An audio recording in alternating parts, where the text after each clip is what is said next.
Let's get this rolling.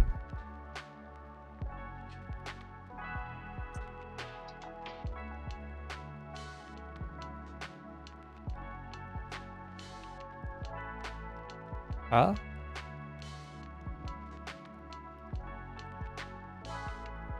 How did you go then? My OBS is not connected.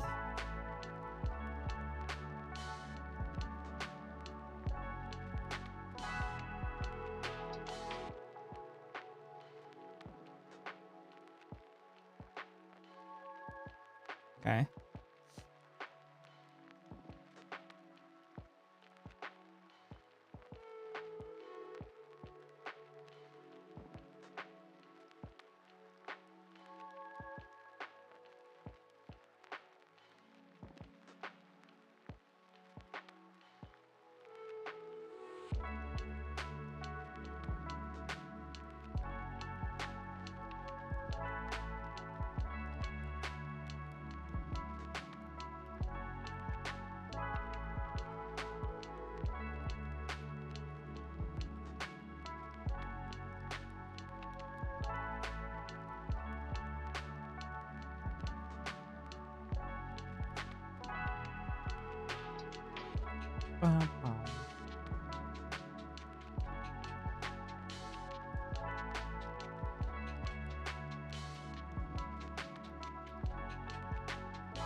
Okay.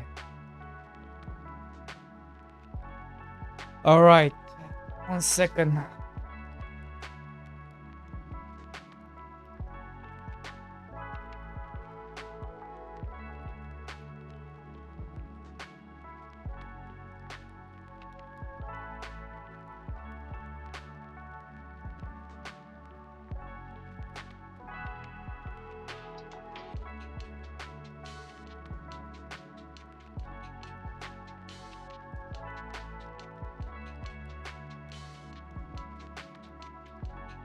I stayed up all night, guys. I stayed up all night, and guess what happened?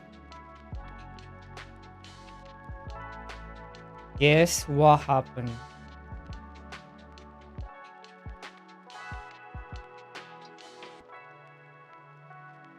Guess what happened? Stayed up all night and managed to move everything to my two sprites. Some stuff broke, but we will fix them. But the game now lives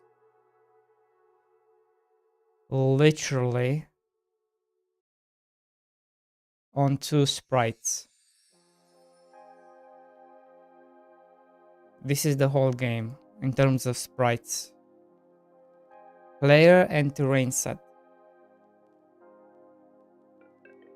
So I moved everything.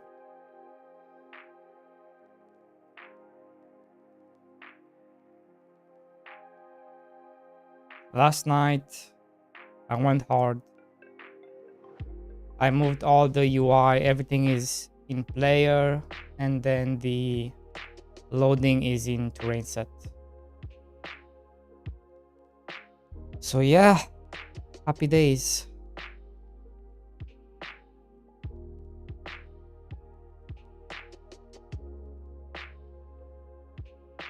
Managed to do it. Everything that's like this is from the engine itself. I cannot do anything about it.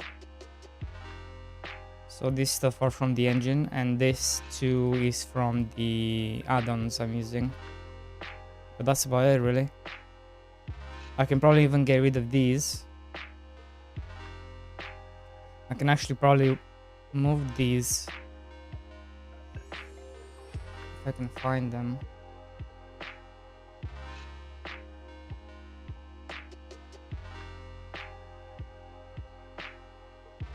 Additional. Where would you be?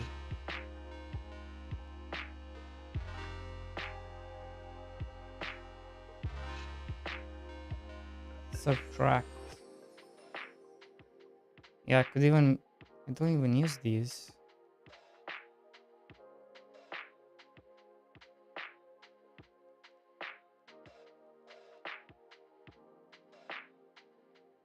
Oh, it's probably. If I had to guess, I think I know what they are. I can probably move all these.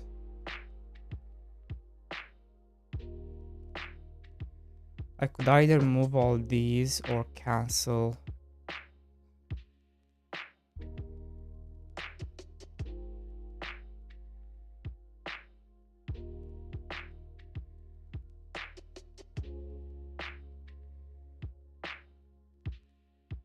Sub 20. We're doing absurdly.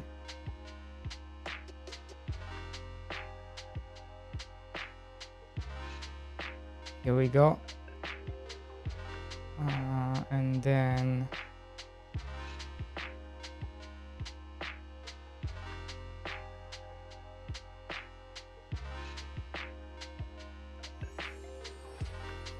no.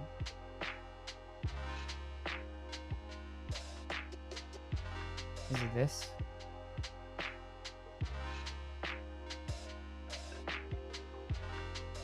No. Is it this?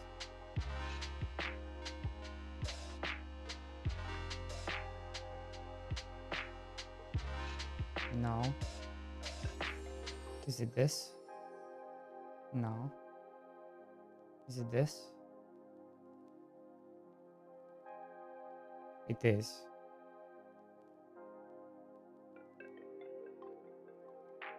How do I change you? I have to go here. So if I want to change you,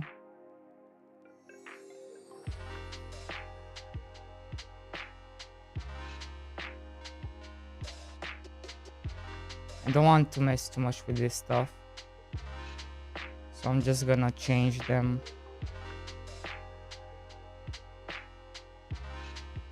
But yeah, now literally I stayed up all night and now literally everything lives on my two sprites. Managed to make the whole conversion.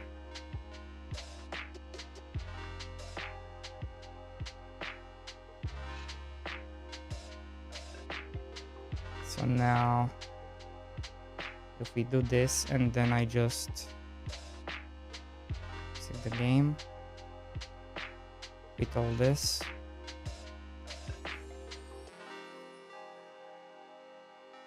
and now I delete. I can just delete this folder.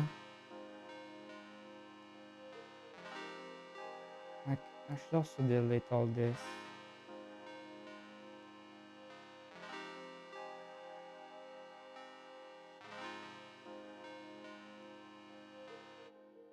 Yeah.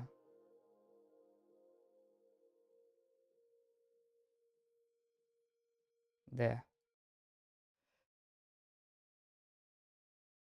So now if we restart, game work. Nice. Yep. Same thing, same thing, same thing.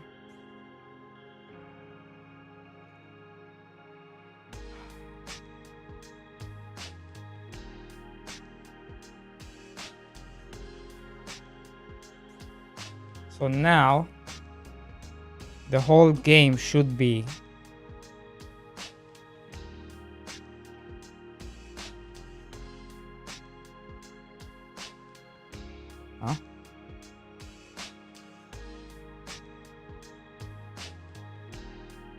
there. The whole game is on two sprites. There's nothing you can do about these ones. The ones that are empty and the target render. Because these are from the engine. I could probably go in the engine and try to... I don't think I can do anything about this stuff. The mesh. And whatever this is. But... because this comes from the engine, there's nothing you can do with this stuff. Loom Alpha, I don't know what that is. But there it is, boys. The whole game is on these two sprites.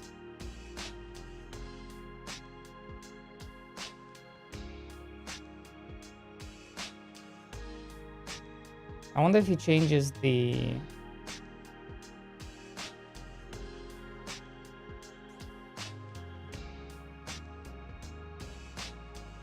Bro. I wonder if he changes the... So this is 661.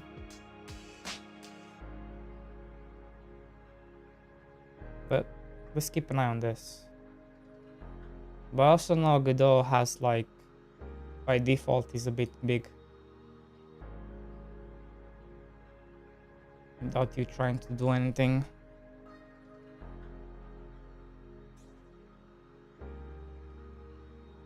So let's see. 6661. Does this mean I'm... yes, come in. Just needs polishing. And that's it.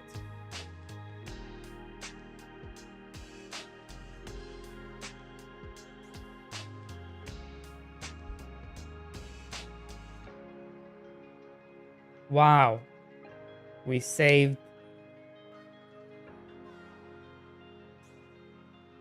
0.4 megabytes.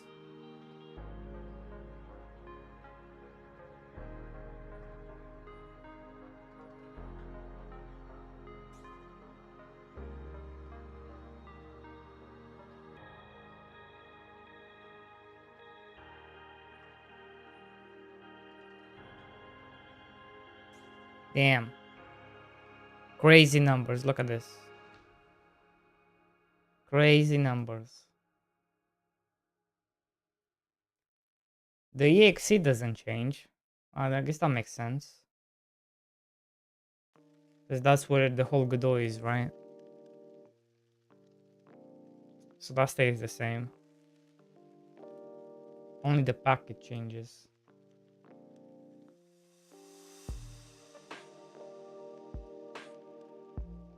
Interesting.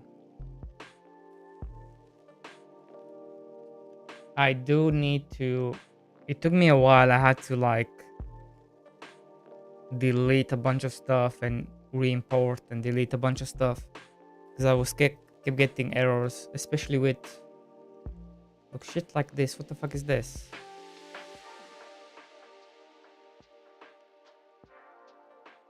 Yeah, I was getting shit like this. It's like... for whatever reason, when it comes to resources... it's weird. When it comes to resources, you have to like make new ones and get rid of the old ones, so you don't get this shit.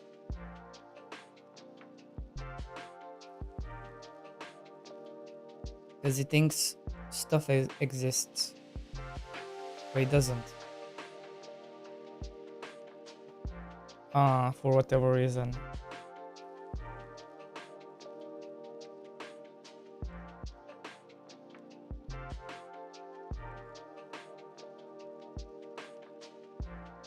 Never mind, actually this one is wrong.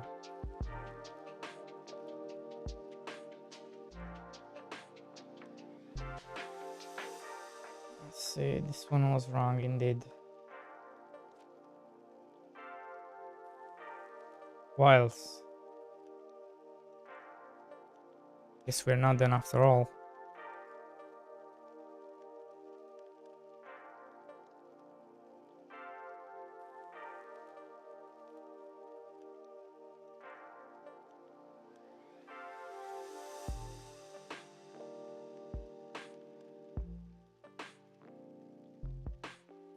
Do I use this?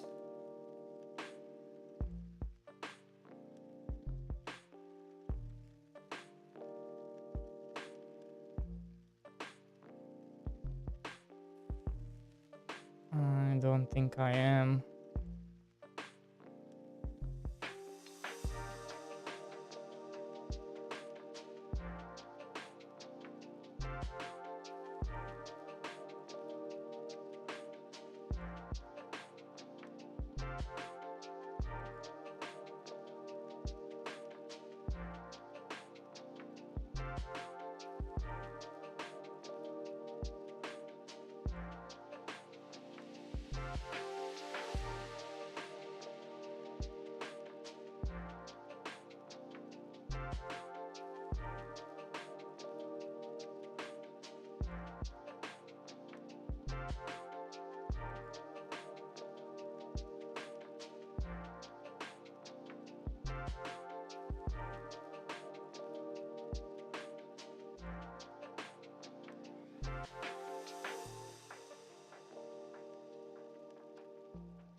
I'll do the decorations. I guess we do have to remake the decorations anyway.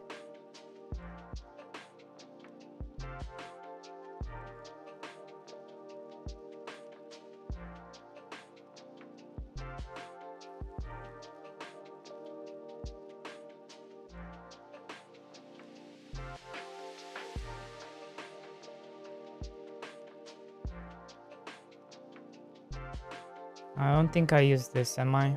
Nope.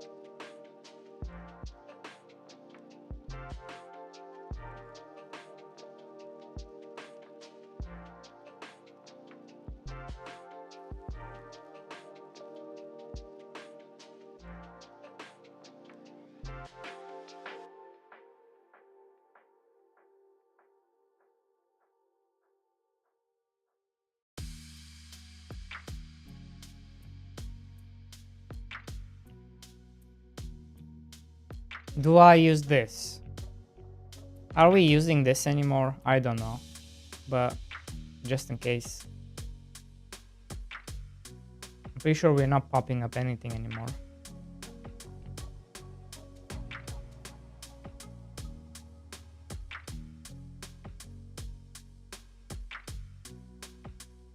But just in case, because I'm not sure.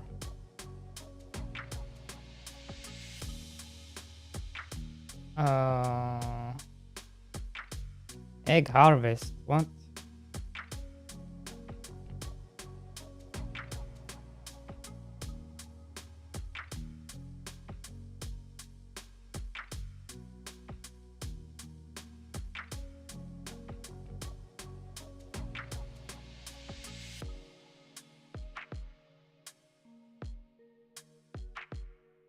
There you go. Egg harvest gone.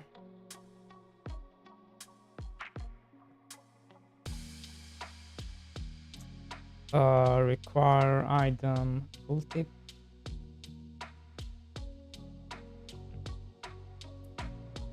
Huh? We don't use this anymore.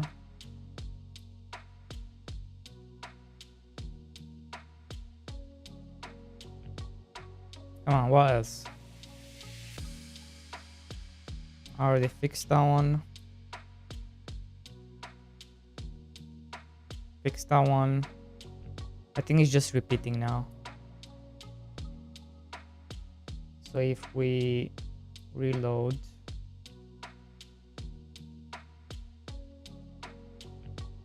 hopefully we don't have any issues anymore, because it was a pain last night.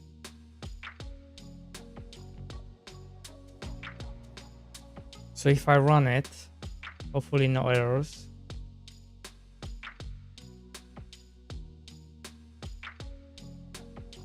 Good.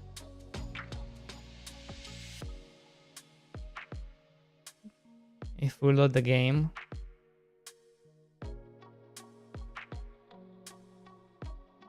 good. if I compile, this is where the problem comes, isn't it? If we compile,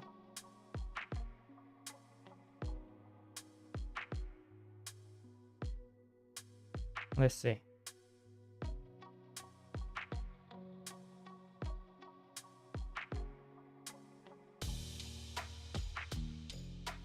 It didn't do it. Cool. So I fixed it then, right?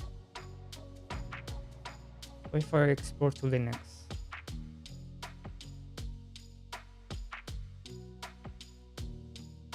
Okay.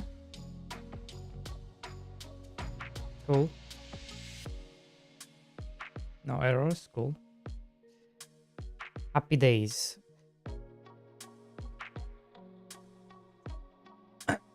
Now I did break the game though, so we need to fix that real quick. I had to remove a bunch of stuff, get the errors to go away, including from the main map.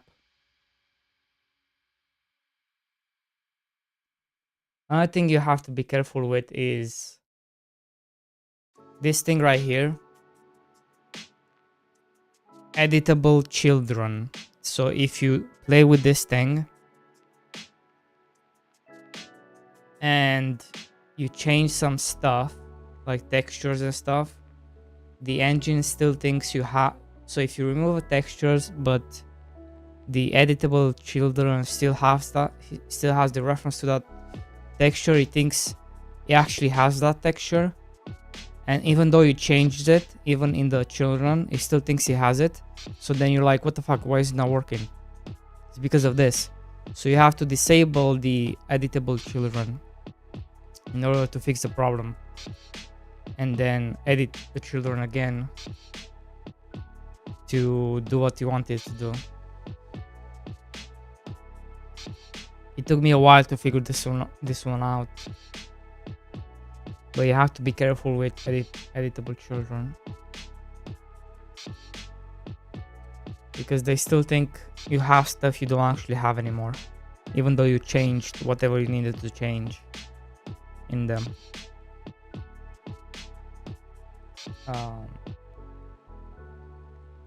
That's kind of the problems I run into.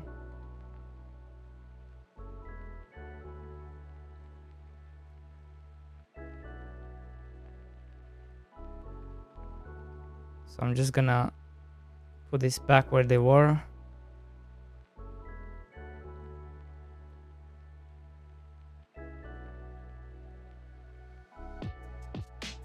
Like this, I believe.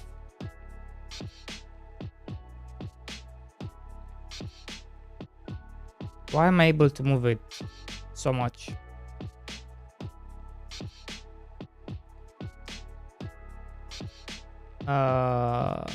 Well, Stone Age Bridge.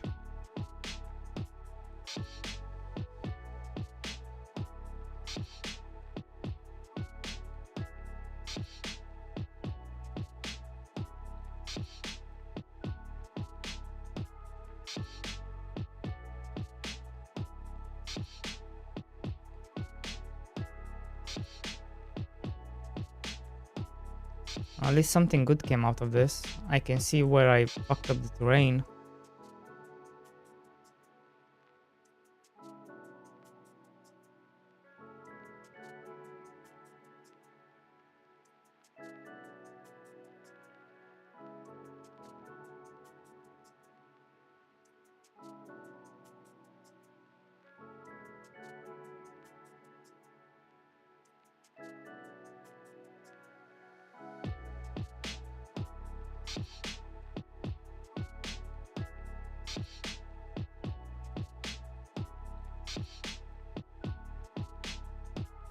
Why does it get fucked? Is it the road? The fuck set? It must have been.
There we go.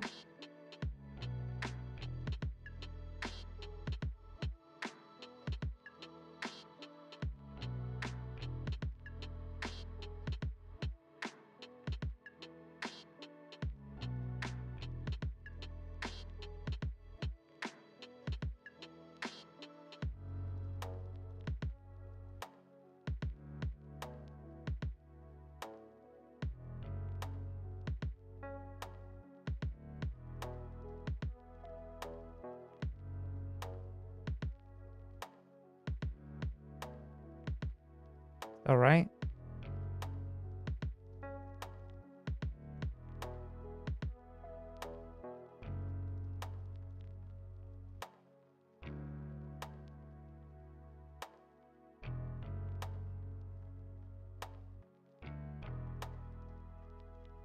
There we go.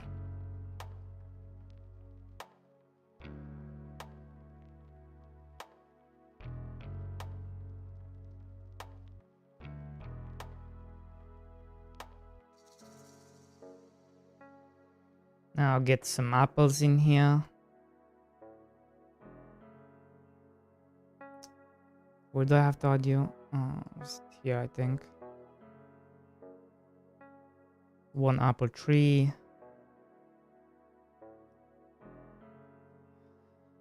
You finally got around to putting everything on two. Yes.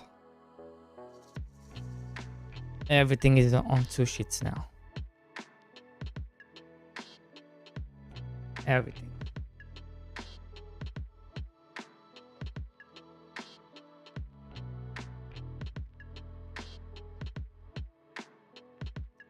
Which is took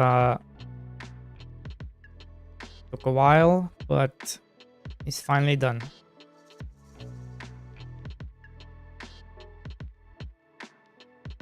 Apple, cherry.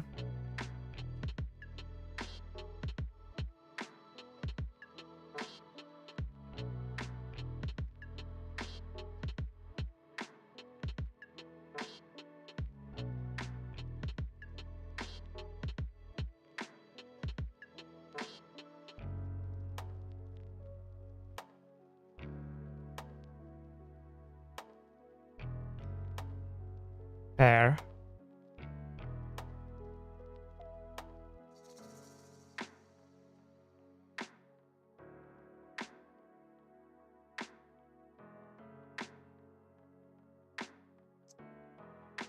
I think that's right. I'm not sure if the positions are correct. Can't fucking tell here.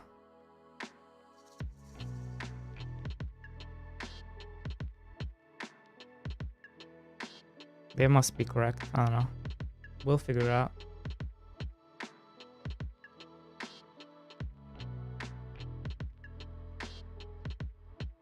Peach.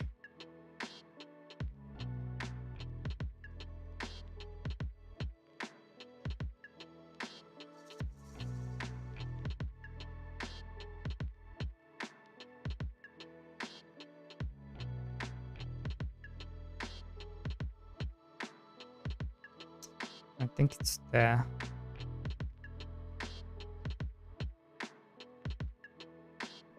We'll have to go in the game and figure out if it's in the proper spots.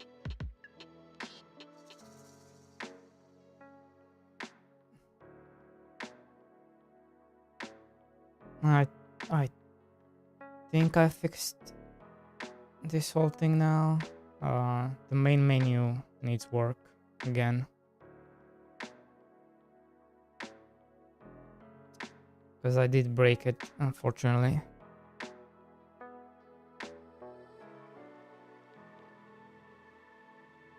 I don't think I'm gonna touch it. I think main menu I'm gonna touch last.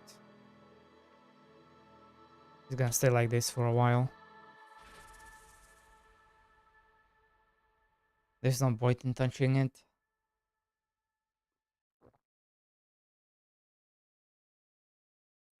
Looking good. No errors. New game. Looking good, no errors. Now, are they gonna walk? Yes.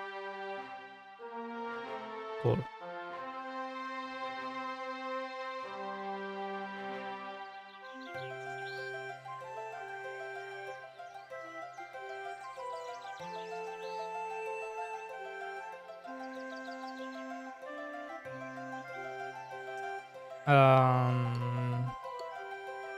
Now the game will run. Bro, I was playing on my Steam Deck the other day. I was playing for like fucking 3 hours. Like the other night. It's playable. It's not great. You have to like when you select things, you have to touch the screen, like you select farm, and then you try to actually click the button you have on mouse, right? But you can't because the focus is on here. When you tap the screen, the focus goes here. So even though you're pressing left trigger or whatever you're pressing, it's not gonna work because the focus is here. So then you have to click the screen again to remove focus. So then you can use whatever button you selected to, you know, add. So it's a bit wanky, but once you get used to it, it's not a big of a deal. Wait, it's working. That's the important thing. And I was quite happy. And the performance wasn't bad at all.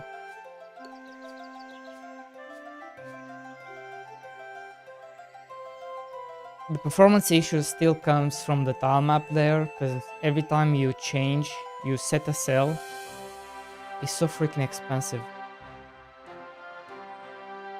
Like, why the fuck is it so expensive? Just changing setting just setting one cell is extremely expensive.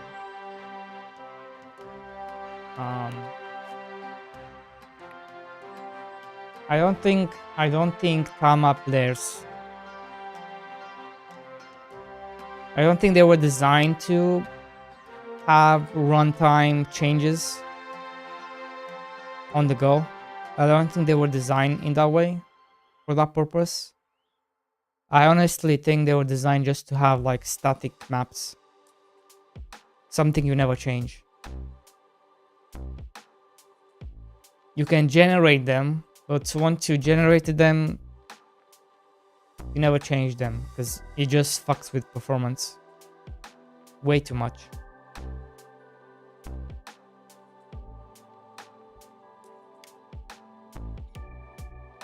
So I honestly think you were never meant to change, to fuck around with tile map players. Never.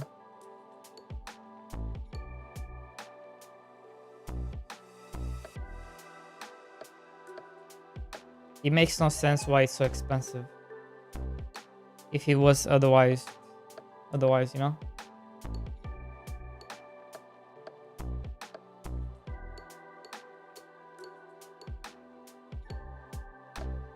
Like literally every time you do it, it goes above 16.66 ms.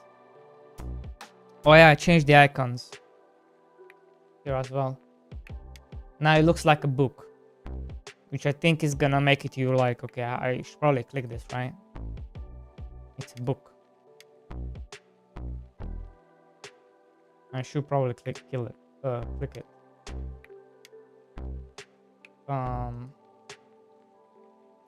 But yeah. Wait, they don't look alright. They look too big actually.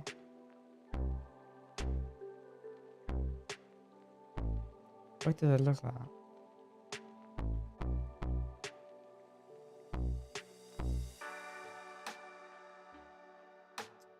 Why you be looking sus?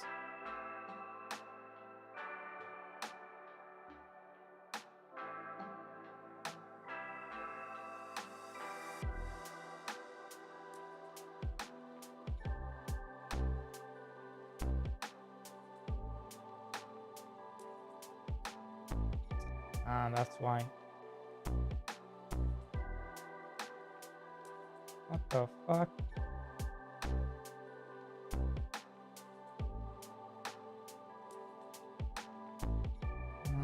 No.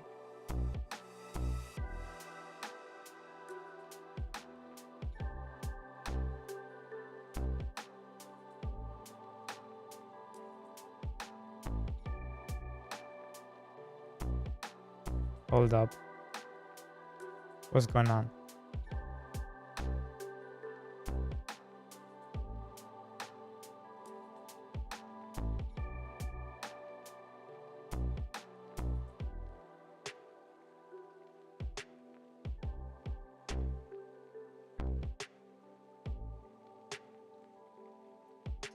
How do I make it not fuck around?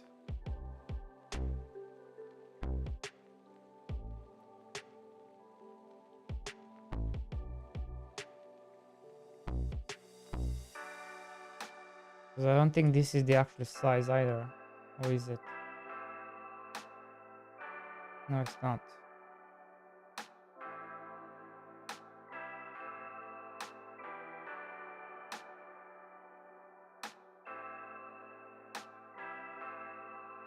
Because it adds like a border or something.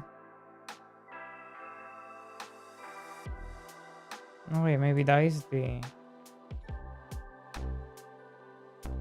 right size. Maybe it is 16.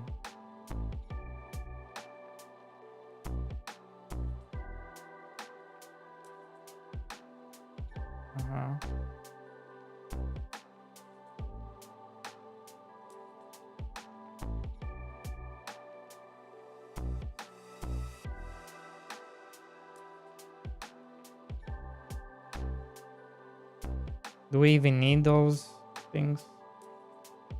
I don't think we do. Let me change the color of this. It bugs me a bit.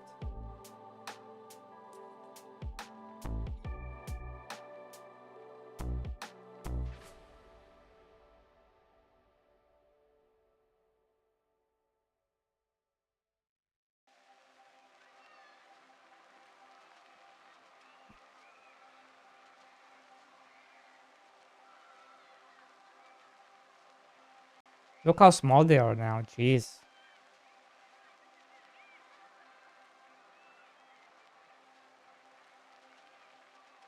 I do like it though.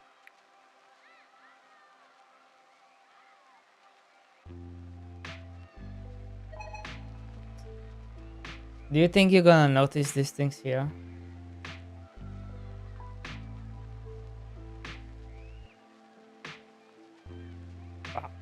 Maybe you're not gonna notice.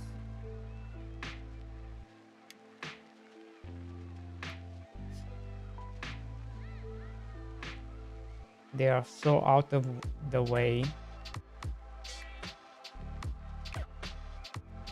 Maybe they should be here. On the top of the screen.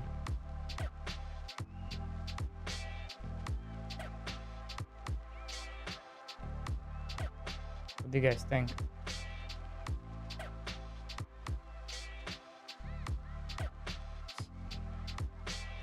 How about here?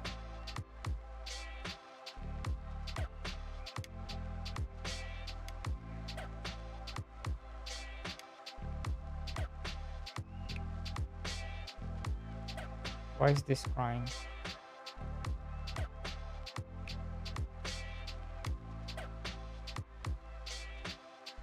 Should they stay on the top of the screen? I mean, it's not a bad place.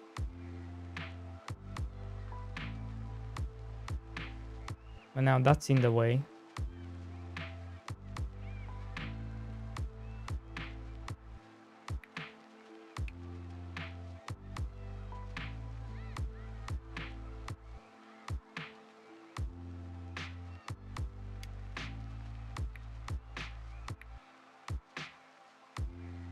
Okay, we'll leave it there for now.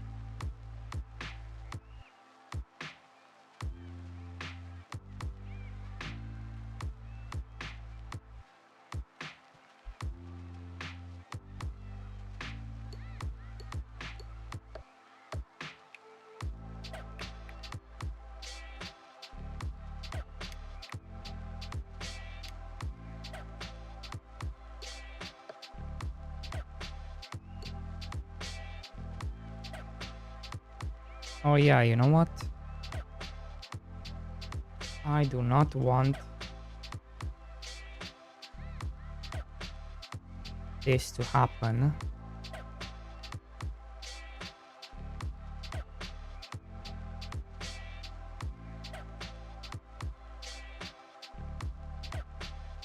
Until I have this.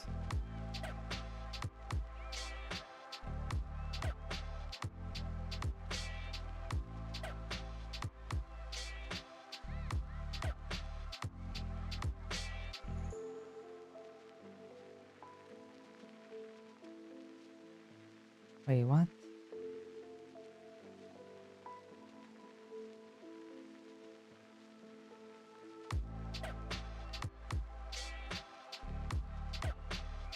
That makes no sense.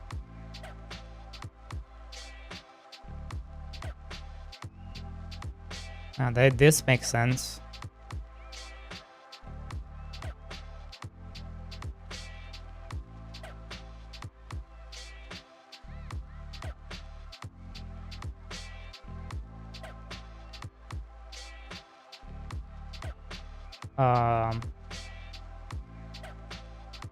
Then I'm gonna check on this.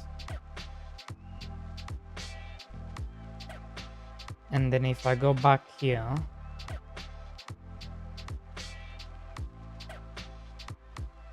to my NPCs, maybe not NPCs. Is it NPCs? No. Where is it? To where do I have to go?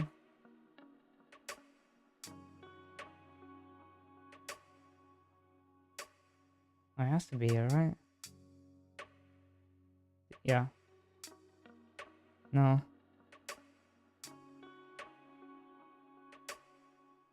Where is it? Is it here? No. Is it here? No. Yes.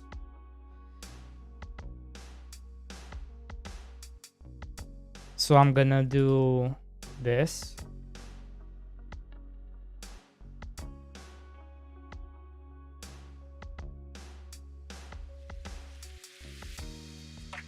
Right? I'm gonna do this.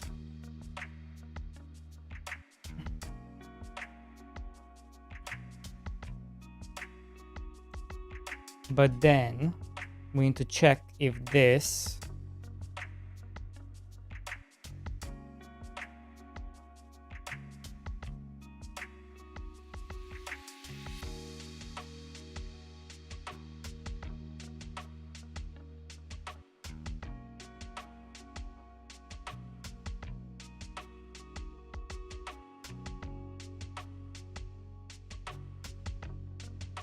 do I need to get it?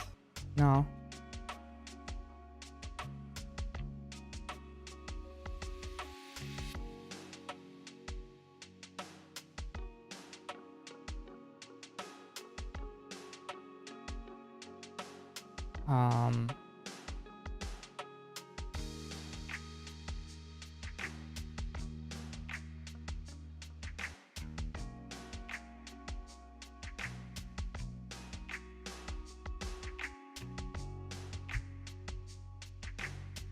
Because I want to give you this in stages, right? So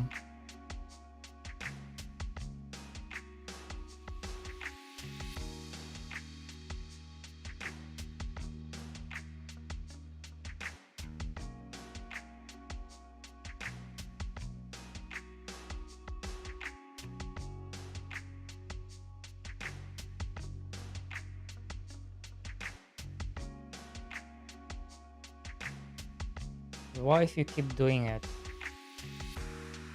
like a noob and then you never get to see this?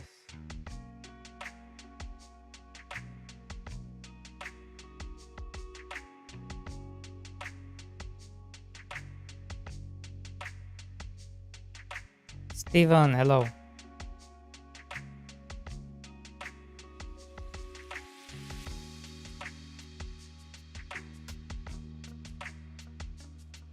Hello, hello, hello.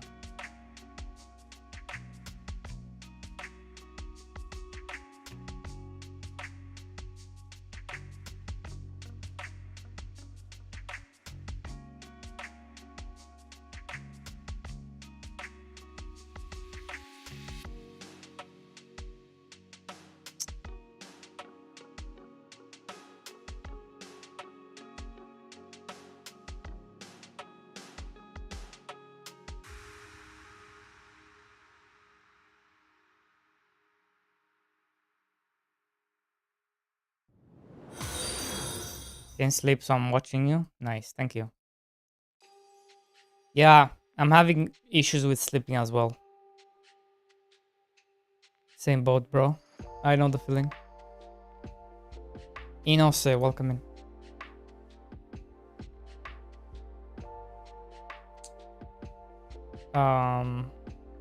Trying to figure out how do I show you the request.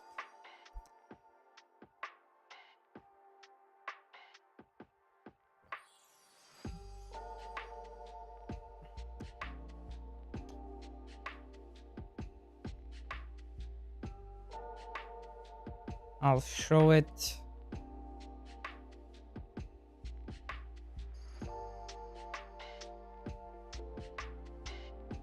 It kind of needs to be in stages, I feel like.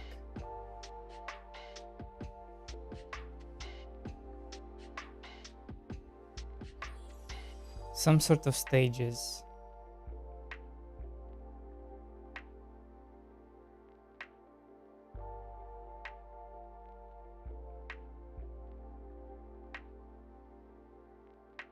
By the way, the beta branch is open, so if you want to fool around and see what's up, you can. So I would definitely have to do it here.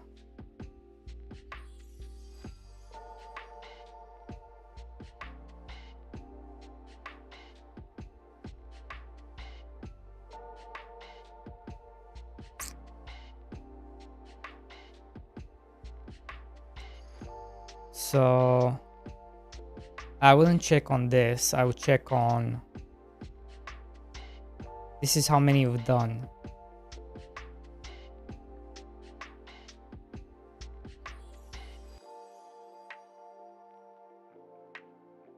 This is how many you've done. So no, this is you unlocking it.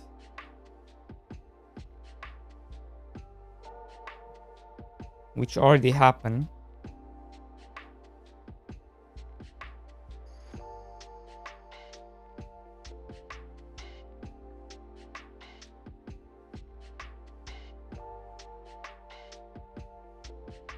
Just know it's very buggy.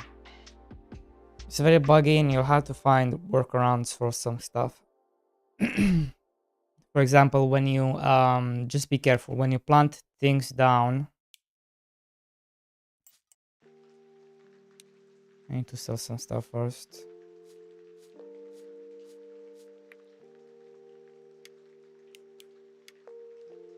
So when you plant things down,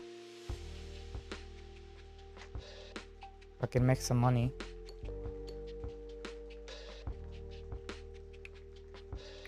Right, so when you plant things down, don't hold, because that is gonna make it so you cannot plant anymore. Just tap. But if you do plant by if you do hold by mistake, just to get out of it, just come out and go back in. Go back in on a different tile. And that should fix it. That should make it work again. You'll have bugs like this.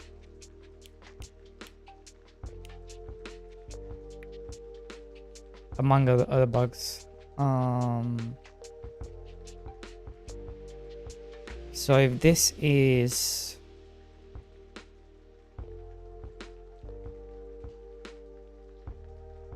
So if I completed... So if I have it... Right, so if I have it...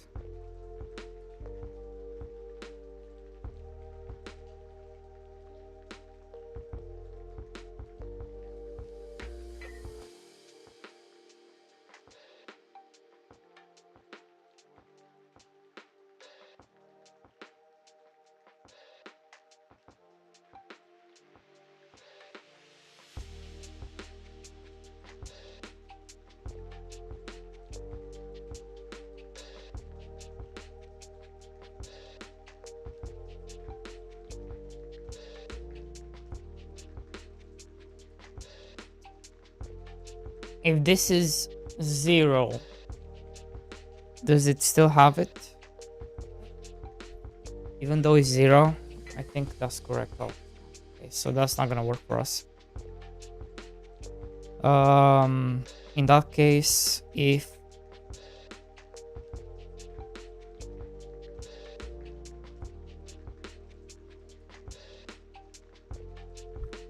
let me think.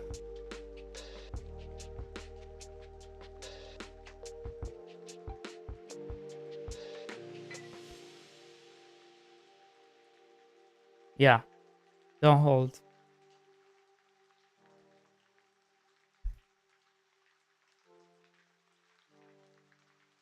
Let me think. Let me think.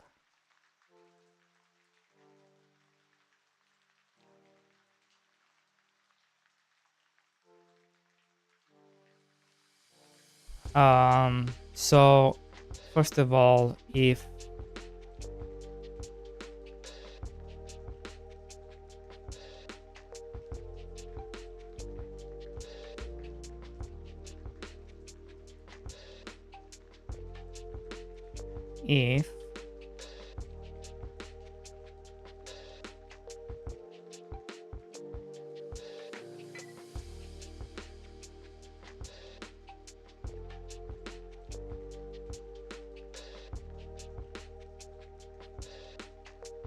I should probably do it in here.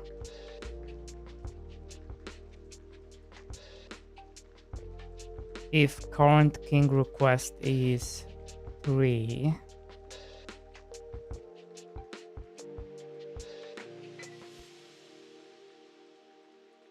don't do fuck all, right? Then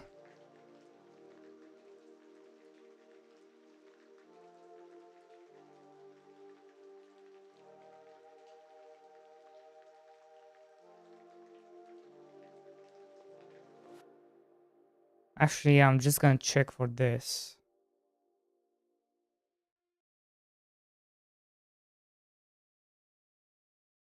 So I obtain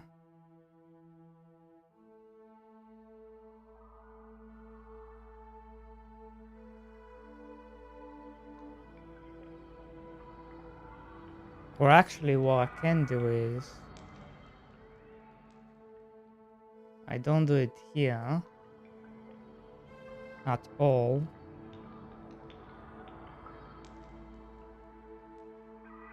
And I just do it in the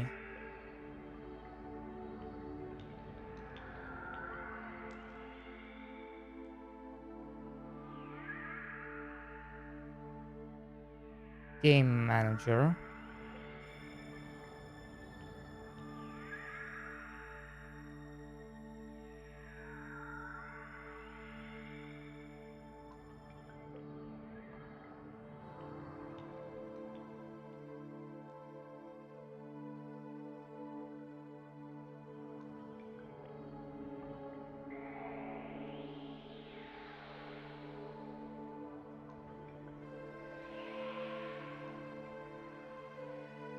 Here.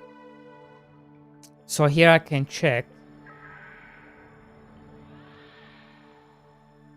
right? Here I can check.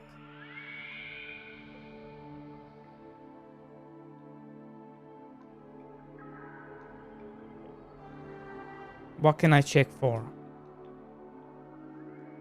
Here I can check for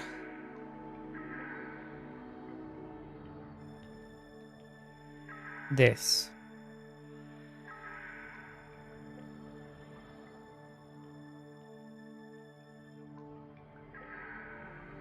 So if I do corn, for example,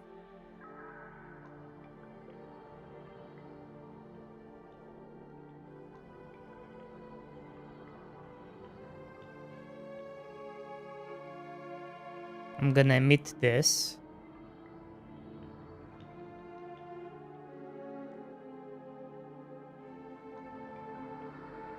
Or I'm gonna set this to 2. Right?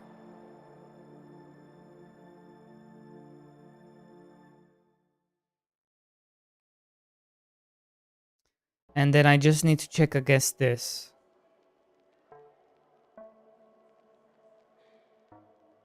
So all I have to do is come back here.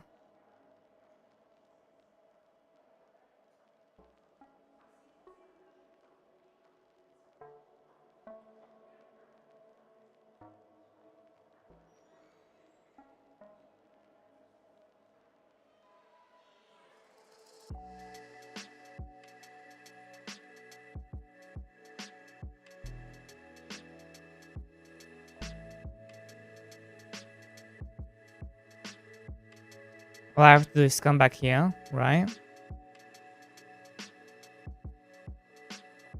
And check.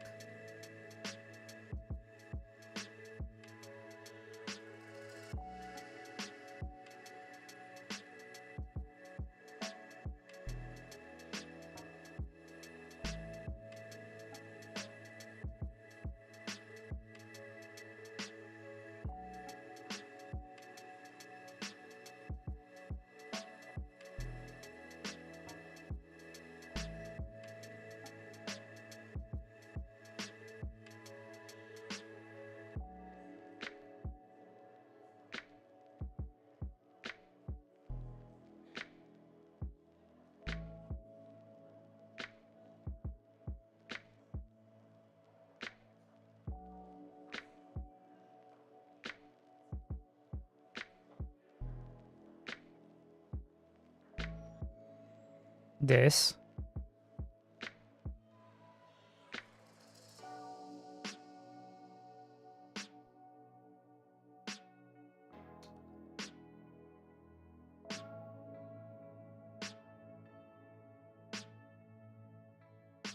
Hold.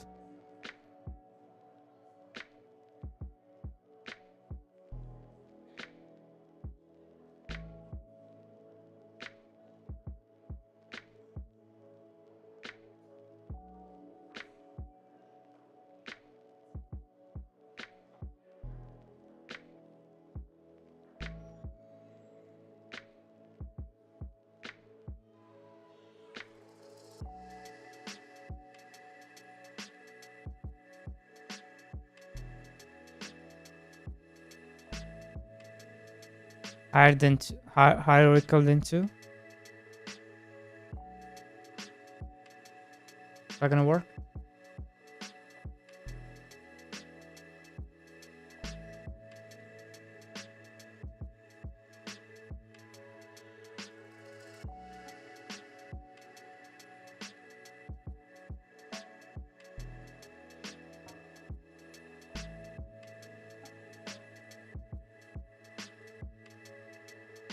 So I complete it even though I haven't so I unlock it even though I haven't unlocked it. And then when I try to deliver the first one, this is gonna trigger and it's gonna check this. It's gonna say, okay, you cannot hide the button because you already have the next one. So you open the next one, then what happens?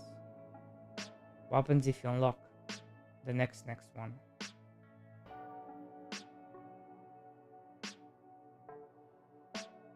What happens? Okay, so then you close this, but then you run into the issue of the next one.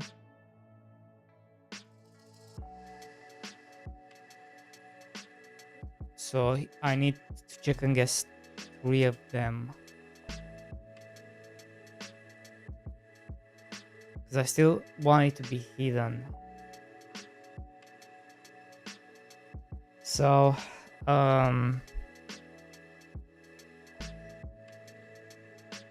then I also need to check the...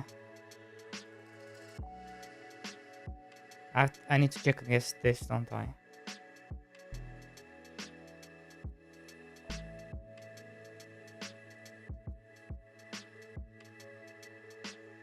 So I need to do something with this.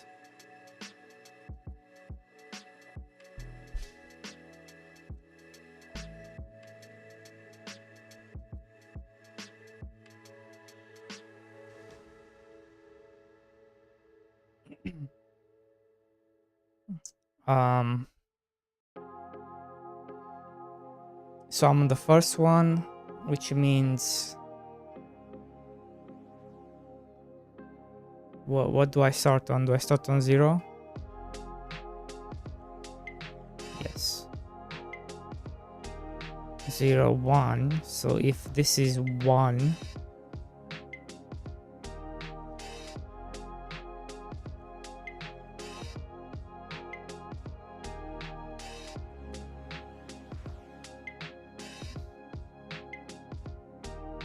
right? And if this is 2,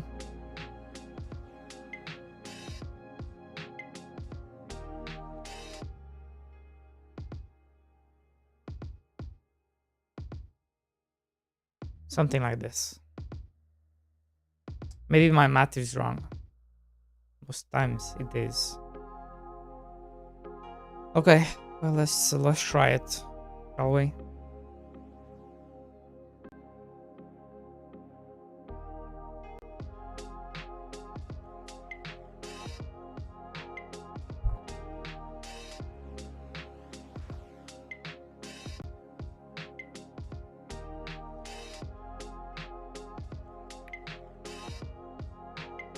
New game.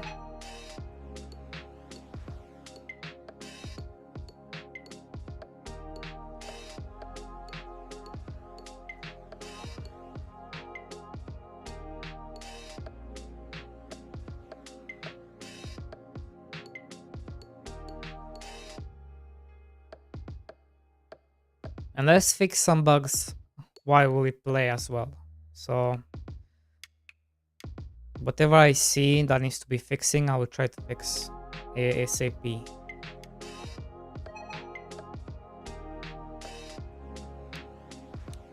Such as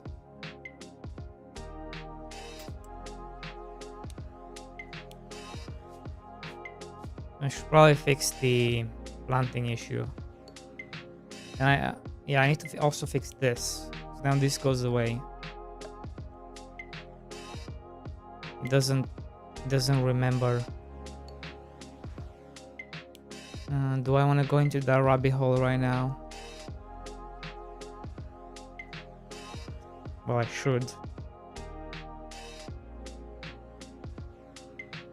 It doesn't remember why it got selected when you target and untarget. Sometimes it does. So yeah, let's fix that.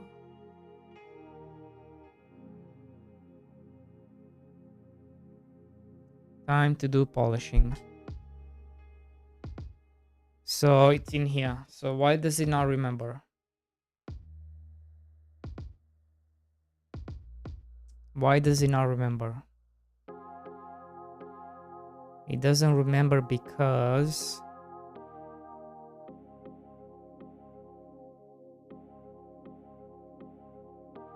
fuck knows why. I'm guessing that one.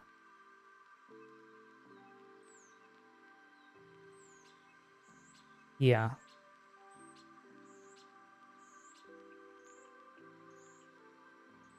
I'm also not checking against this.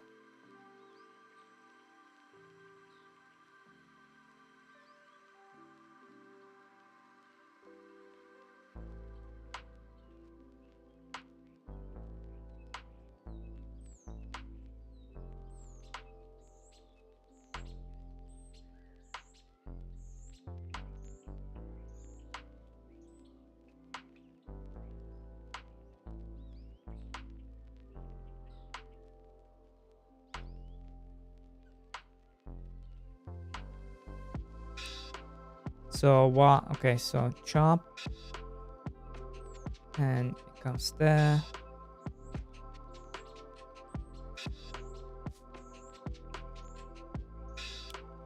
So if I do this, I chop, and then I can plant.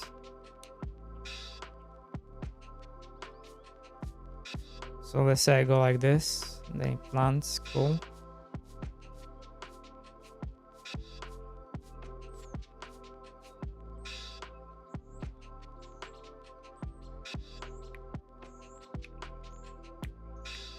so that I fix one bug. Oh yeah, the annoying bug with when you add things. I need to fix that as well. So let's make a notepad. Notepad's always useful. Fix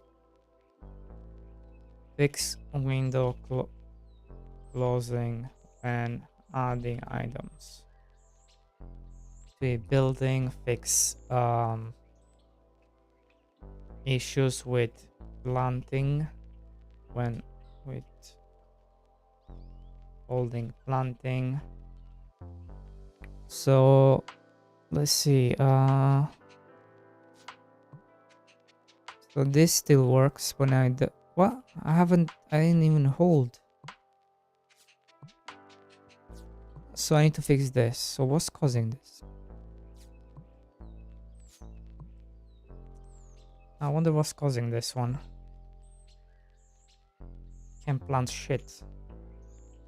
But when I go out, it fixes itself. So how does that make any sense?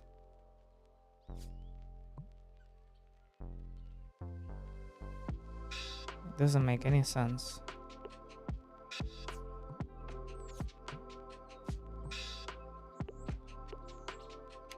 And there's no issue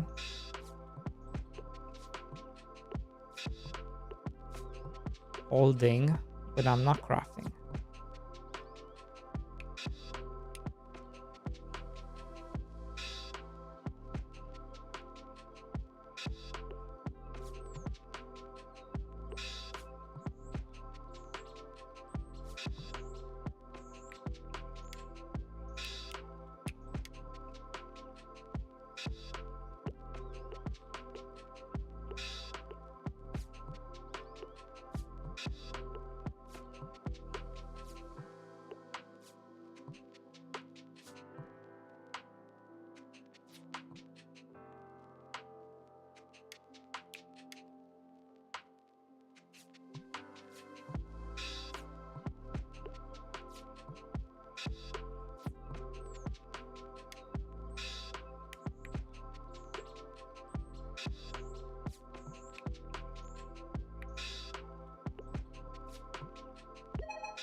Let me think.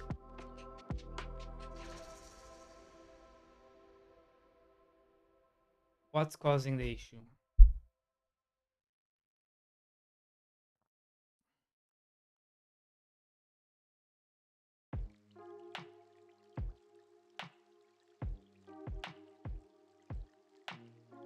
I kind of know what's causing the issue. Something to do with this.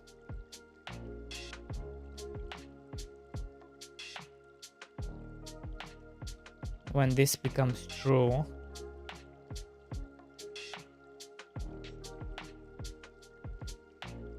for whatever reason,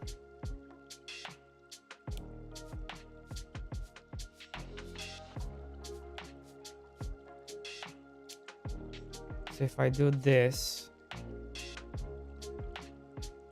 it's the second thing. It's the watering one.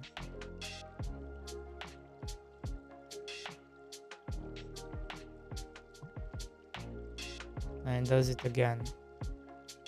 And then it's stuck.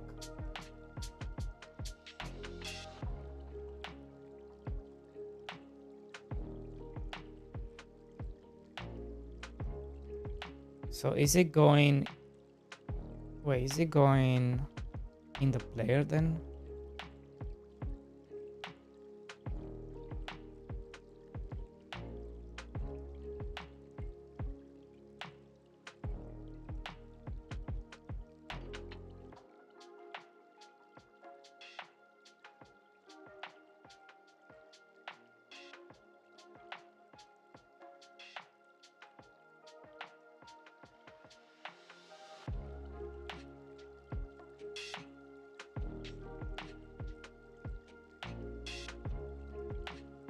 I mean, it should only trigger.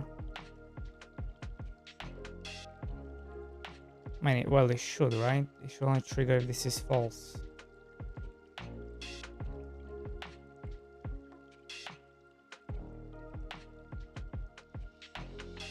Technically.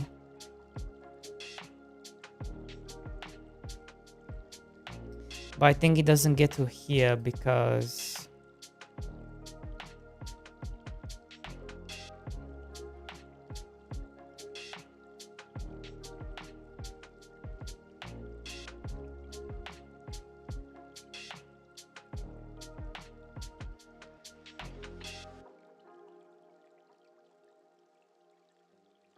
it might have return, and because it has return, is that why?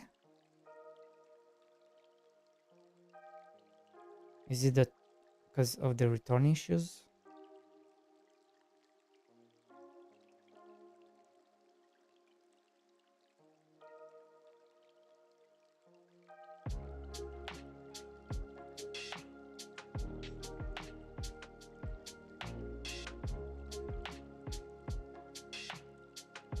So what if I change it like this?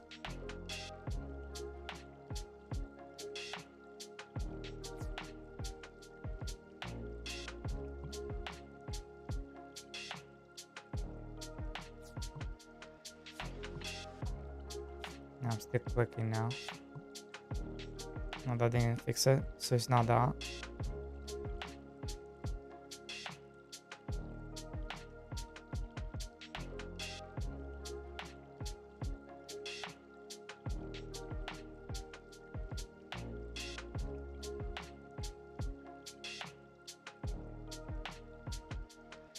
Let me try to do it here as well.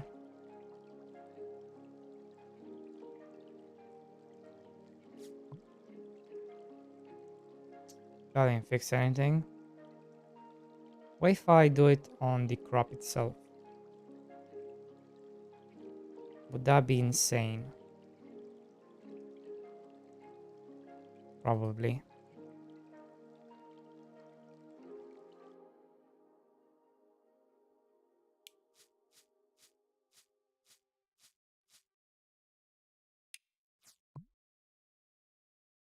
Yeah, that's not gonna work.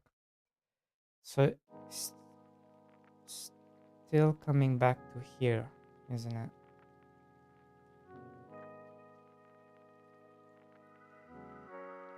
The issue stems from this.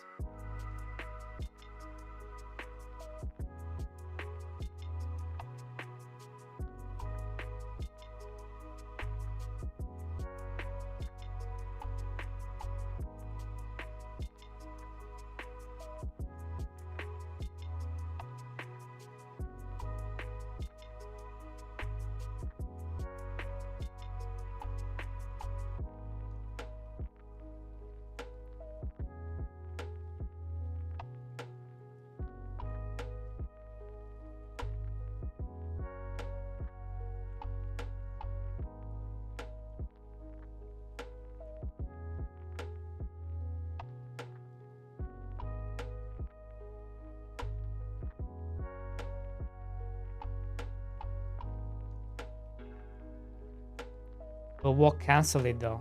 What cancels it? I should probably not do any checks here.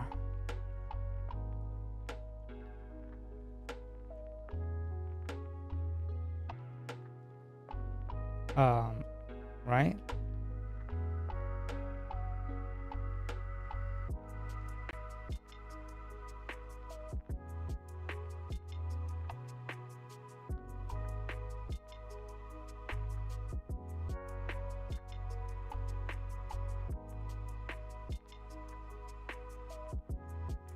Like this check should be in here.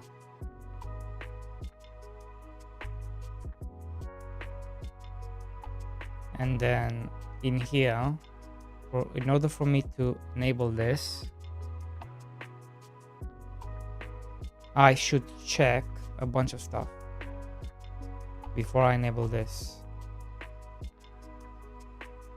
Such as if there's no target.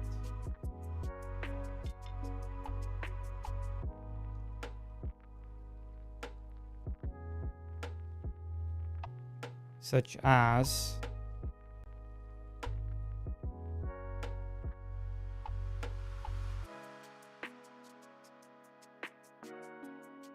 if it is, but if it is, but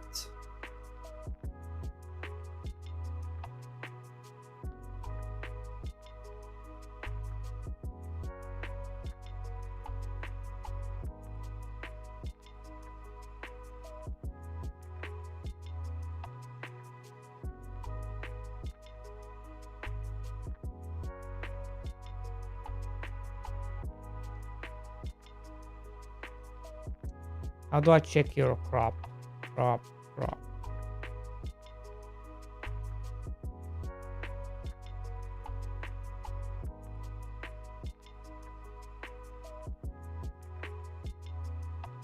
Can only check like this.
Let's see.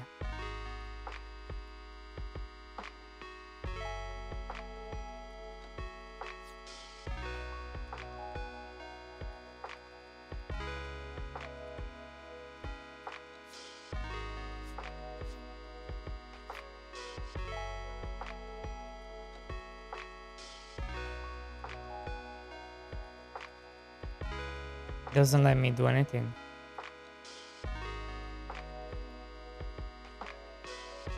Doesn't let me do anything.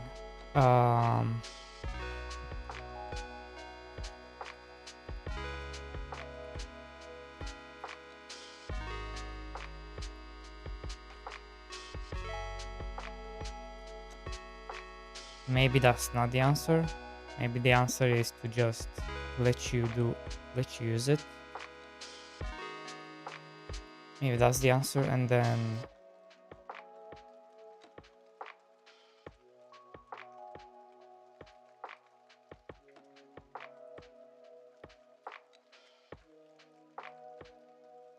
I just check if the crop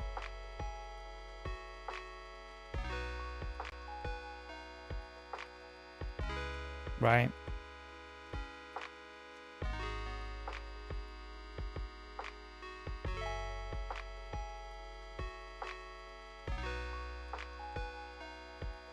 The problem is this.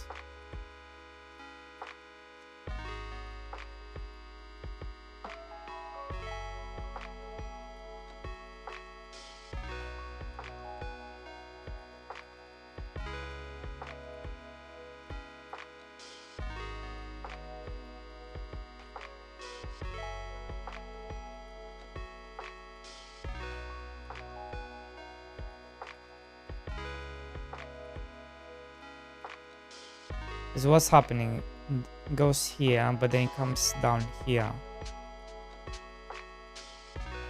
It comes right here.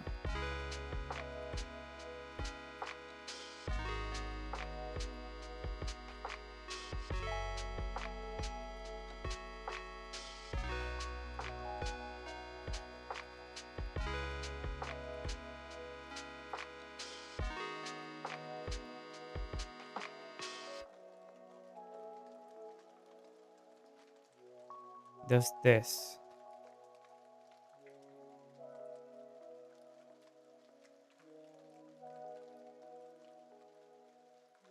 But somewhere along the way it crashes.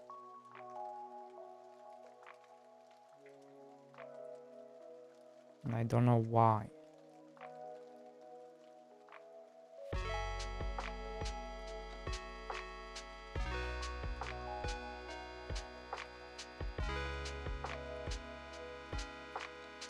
So I feel like that's what we have to figure out. Hello?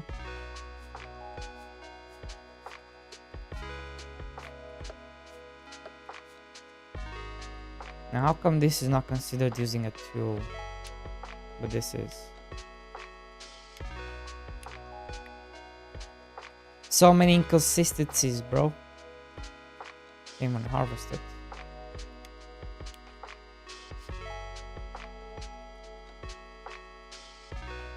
No, he jumps. He jumps straight to this one. Okay.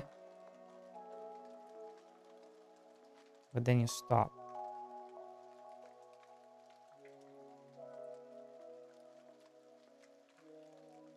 Did I not save?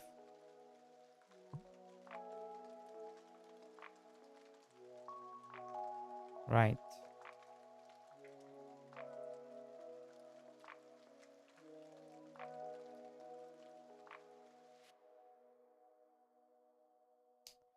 Is it like else this? It would make sense.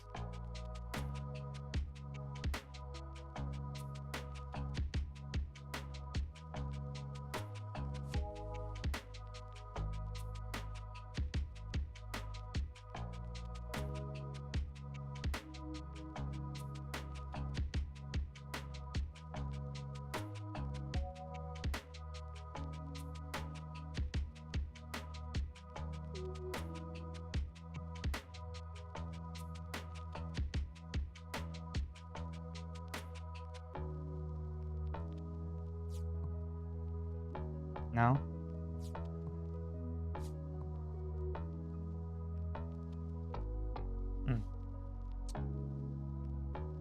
Weird. Very weird.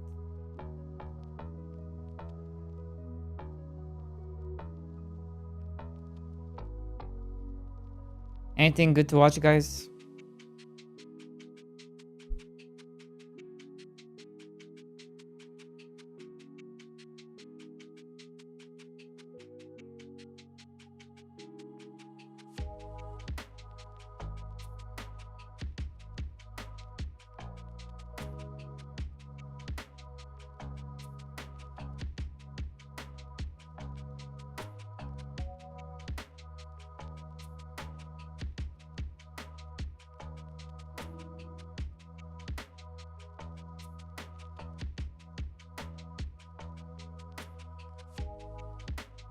Ugh.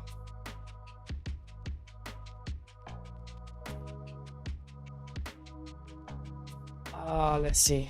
Anything good to watch?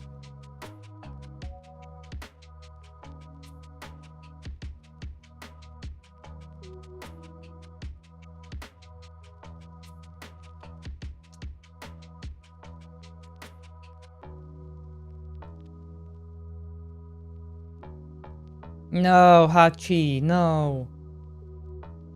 What's happening? No. Is this you, Hachi? Alright, let me send this to Hachi.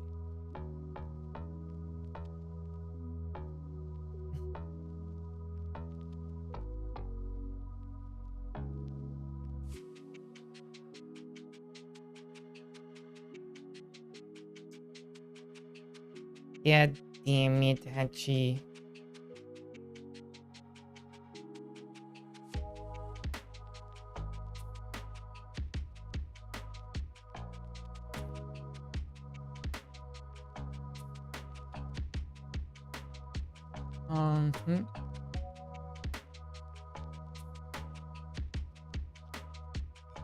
What can we watch? What can we watch?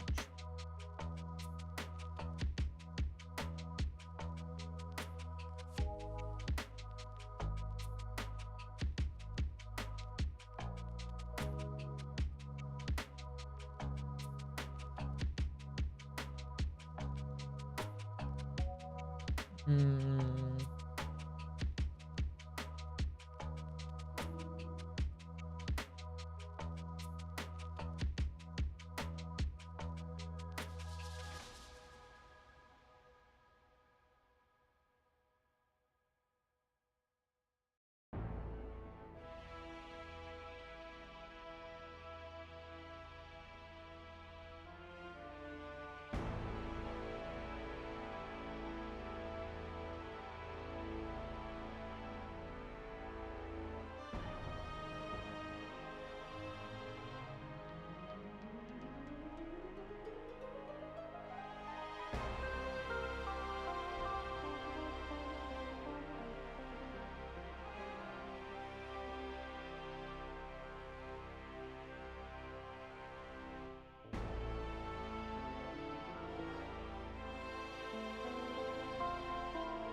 Oh my god.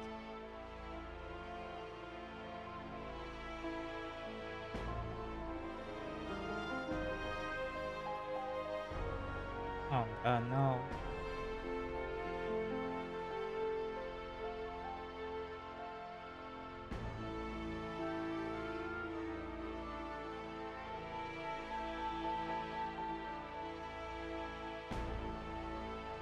Bro, there's nothing to watch. Are you serious?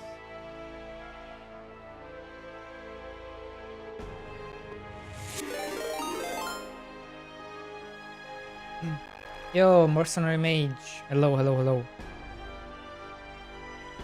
What's up? Can't stay, but have a great stream. No worries, bro. Thank you for the raid. Hope you're okay.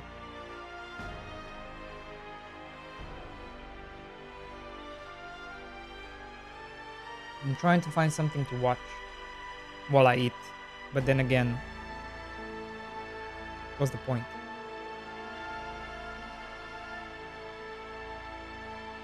Because I eat too fast anyway, so...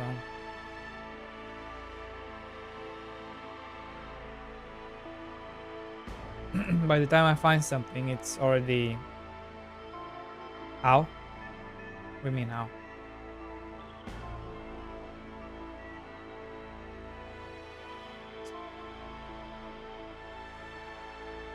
Oh, this is the girl that lives on the boat.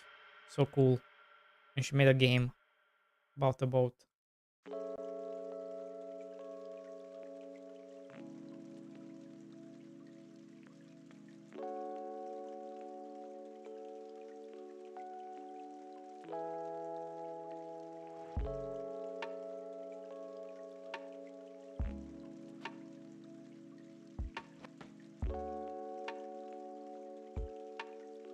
Uh, there's nothing to watch, bro.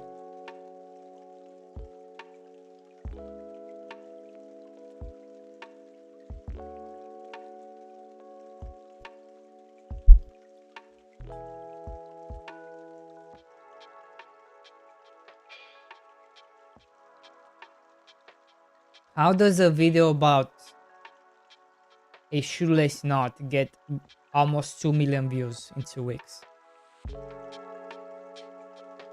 Ah, that's crazy.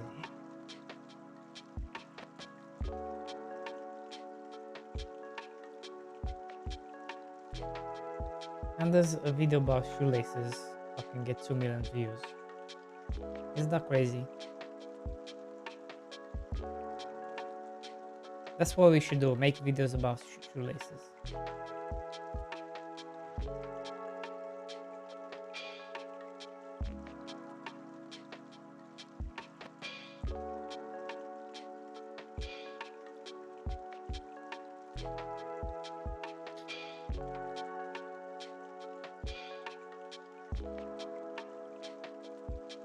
There's nothing to watch. I swear to God.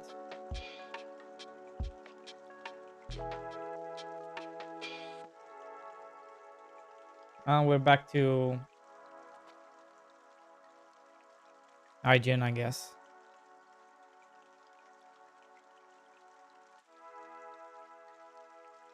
Anno 117 Pax Romana fills me with delight and civic pride. It took a long time, but I feel like I finally clicked with this series that I've had a little bit of a rocky relationship with, having come in a bit late and at an awkward time with 2205. Its complex economics can still seem to wobble spectacularly off their axis and leave you in a dire failure spiral sometimes, but resplendent mechanics for trade, naval warfare, and the blending of cultures offer chances to right the ship.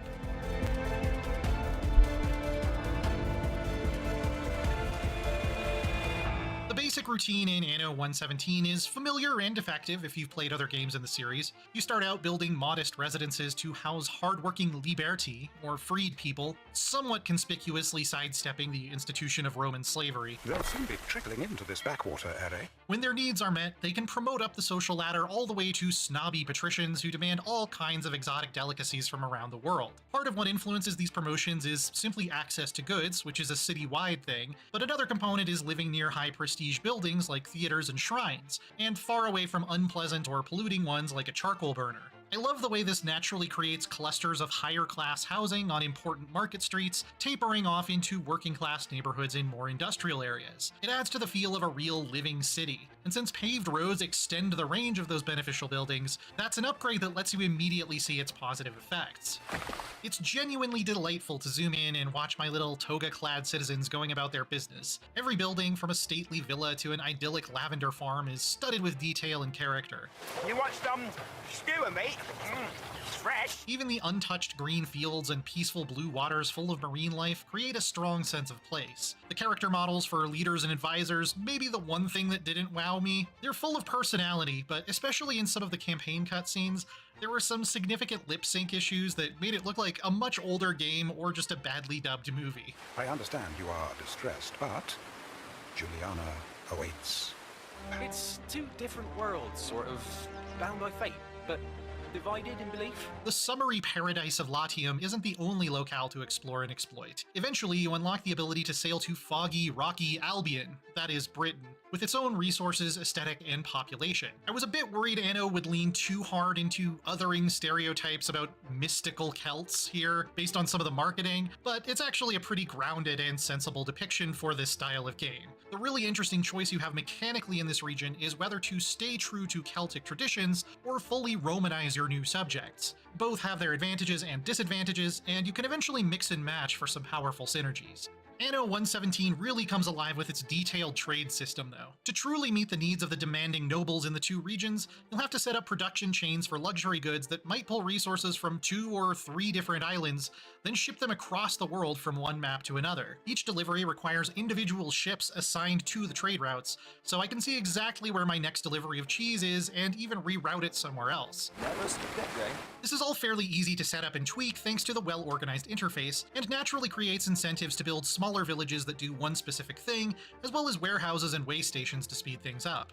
My cheese island is all the way over here, so I noticed my trade ships spent half their time sailing across Albion. But if I set up a colony here that's basically just a cheese warehouse and some subsistence fisheries, I can constantly be moving cheese there with intra-region trade ships to be picked up at the edge of the map all at once. I adore this kind of logistics stuff. Anno 117 is a pretty good RTS too. I'm especially a fan of its naval combat, which I had to master quickly to protect my trade routes from increasingly vicious pirates. Maneuvering ships feels weighty and realistic, with differences in maneuverability based on whether they rely on sails, oars, or both, and I eventually got pretty good at maneuvers like trapping a sneaky little pirate ship in a cove where there would be no escape. Ground combat is just fine. It does its job, with a small selection of melee, ranged, and siege units that can fulfill a handful of different roles. It's possible to succeed without ever getting into a land battle if you have a good navy, but in the few cases where I did, I found some interesting tactics to dig into. It feels like a real RTS at least, as opposed to a half-baked minigame, which I really appreciate. Diplomacy is pretty basic stuff, with a single interesting wrinkle in that the Emperor works a bit differently. You can't really make treaties with him, but he will make demands of you, and succeeding, failing, or refusing affects your reputation with Rome itself. When he likes you, you get bonuses. When he doesn't, you get penalties. But both ends of the scale culminate in some very powerful rewards. Either you play nice and get appointed consul, or you defy his authority so effectively that you grant yourself proconsular authority, Caesar style. The senatorial province of Latium was once Empire's beating heart. There is a decent story campaign, but it's really more of an extended tutorial. It took me less than 10 hours to finish and only really scratches the surface of the mechanics you can play with in Endless Mode. You can play as Marcus or Markia, with the latter being sort of a madcap weekend at Bernicus scenario, where you're taking on the governor duties of your totally not dead husband. My name is Marcia Titania, and I am an imposter. It's hardly Shakespeare, but there's some interesting intrigue going on and a cast of memorable characters. The Canaanite Ben Balian was a particularly endearing companion who presented me with an emotionally satisfying choice at the end. Your marriage is perfectly legal, and you are not without means. While you can continue from the ending of the campaign as long as you want, most of my playtime was in the separate Endless mode, which lets you start in either Albion or Latium and offers a wide range of difficulty options. You can even pick from a set of rival governors with different personalities and playstyles. I don't think they necessarily play by the same rules that you do as a player, however. Looking at some late game cities they built, I honestly don't know what's going on here, but they can be compelling adversaries or valuable trade partners nonetheless. Okay. There are still some classic Anno issues kicking around, like the fact that very large economies can become unwieldy and are prone to death spirals. If food is disrupted, population drops, which causes food buildings to become underemployed, leading to even less food and even more population drop. At one point, I had to basically restart because I accidentally changed a large city's patron god, which made it instantly insolvent and almost irrecoverable due to lost agricultural bonuses. But trade is kind of the hero here once again, since setting up buy orders for whatever you're out of can bail you out of a lot of tricky spots as long as you have cash. It's a little fiddly setting up a lot of different trades at a lot of different harbors the first time, but the interface is easy to work with, and once things were set, I didn't find I had to mess with them very often. Verdict: Anno 7 out of 117 10. Pax Romana is a gorgeous antique city builder that sucked My me in prediction. for dozens of hours as I planned out my next district, or simply watched the bustle along my aqueduct-accented boulevards. I think this series and I were always destined to hit it off, but we kept missing each other or meeting up at the wrong times. I really get Anno now, and I could hardly be more enthused. The fantastic deep trade system with a side of exciting naval combat really seals the deal. I could take or leave the campaign, but I still don't think I've run 8 out of out of things to 10? do in the highly customizable Endless mode. It may not be quite fit for a triumph, but 9? it is certainly worthy of a standing ovation. For 9. more historical strategy, check out my Holy review fuck. of Europa Universalis 5. Or for a very different kind of building game, our review of Jurassic World Evolution 3. And for everything else, stick with IGN. 9 out of 10, eh? We've been running a lot of big Okay. investigations. Misclicked. Interesting. 9 out of 10.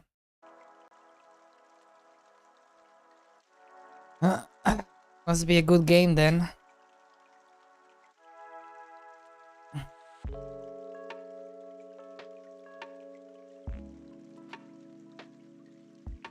If IGN says it.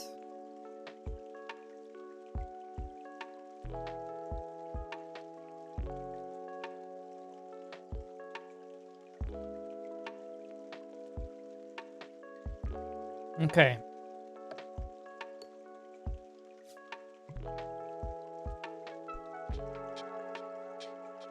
What could be causing this?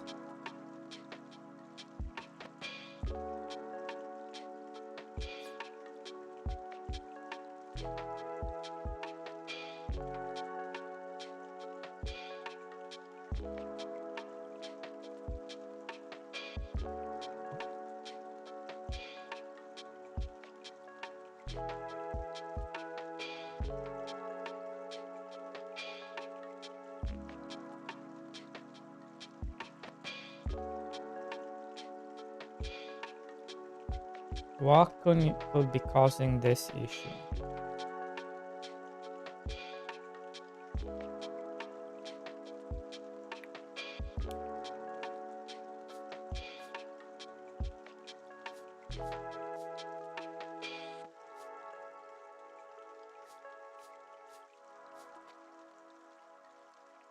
Does it have something to do with the physics?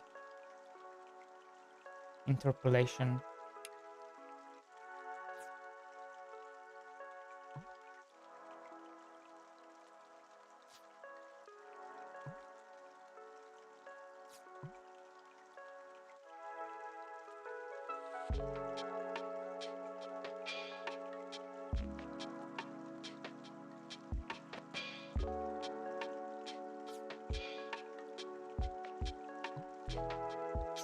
but wait a second.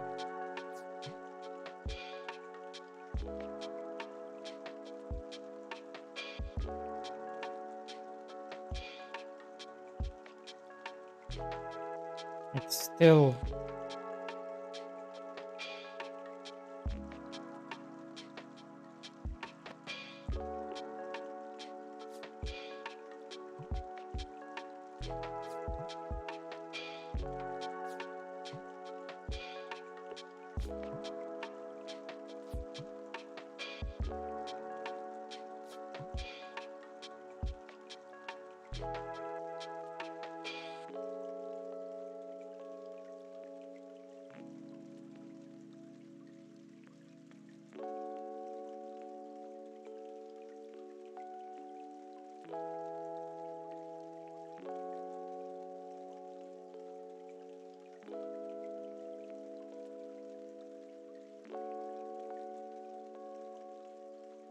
It's here. So why don't you emit this?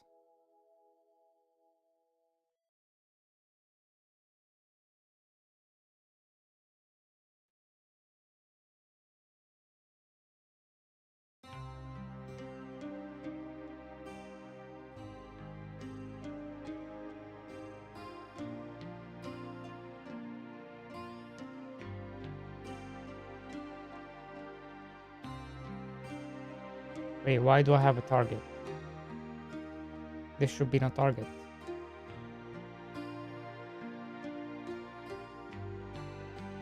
What kind of target do I have?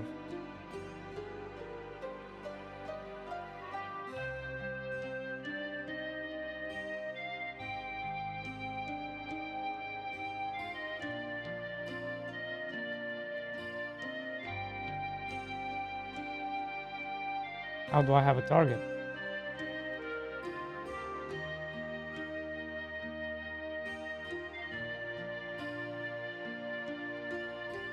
He thinks I have a target. The issue might not be here then.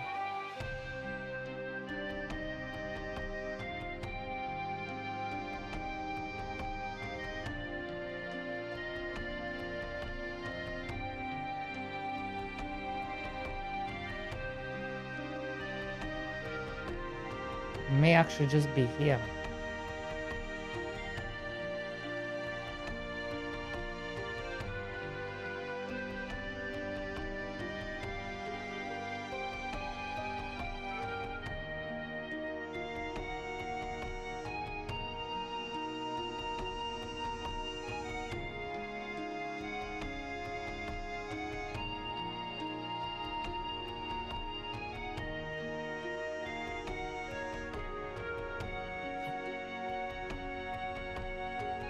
What the fuck?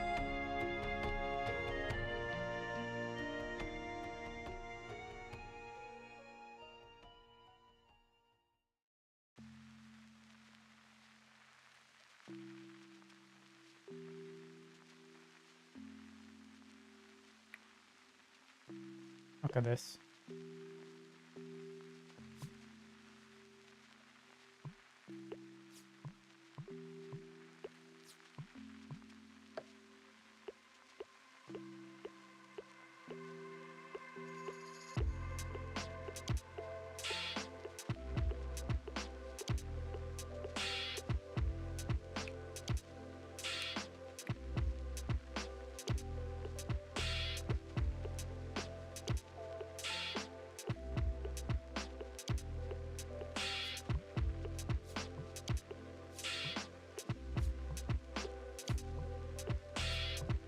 Question is, did I fix it? That's the question.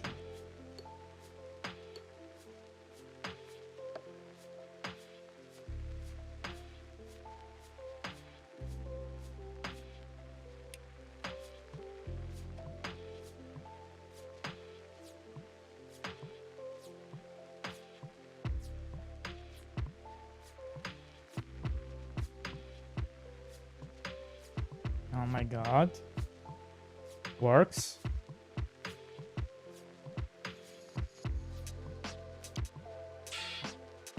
Big brain fixed.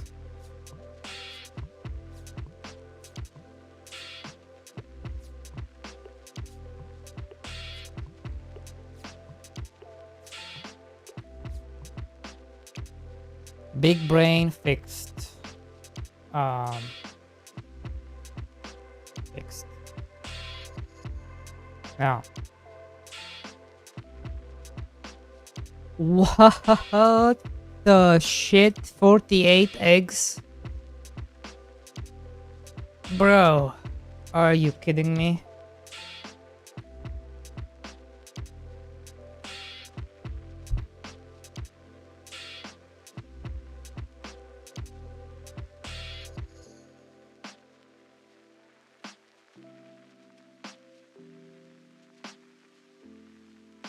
I have to refuse. I have to refuse. I don't have 48 eggs.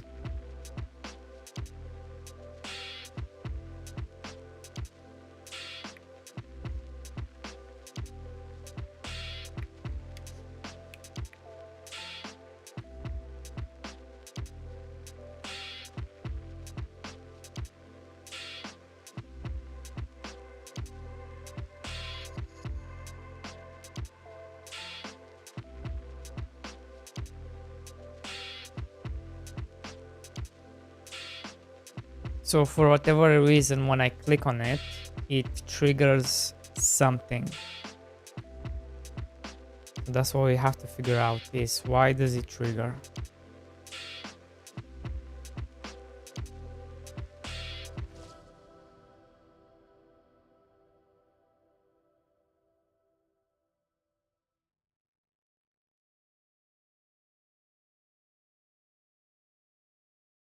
Right here.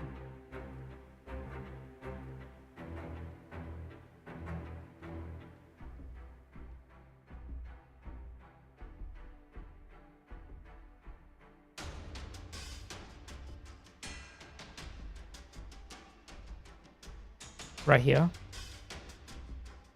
So this is gonna trigger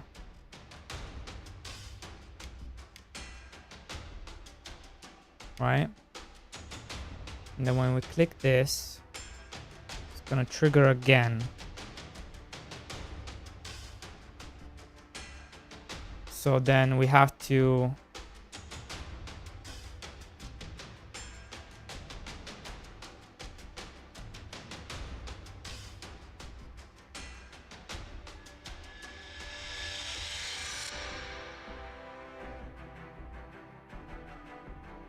make sure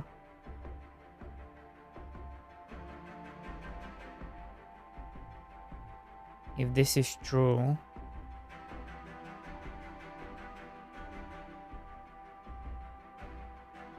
We're going to return.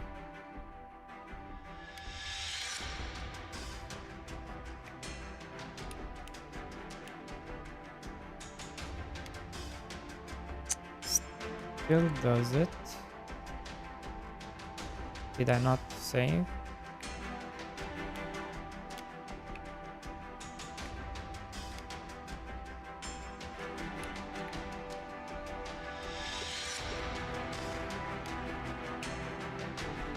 So it still does it. So is this not triggering?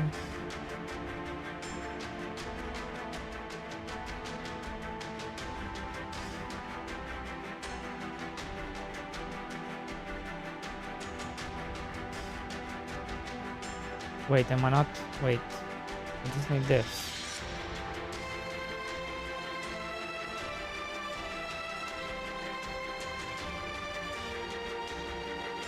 So what's this for?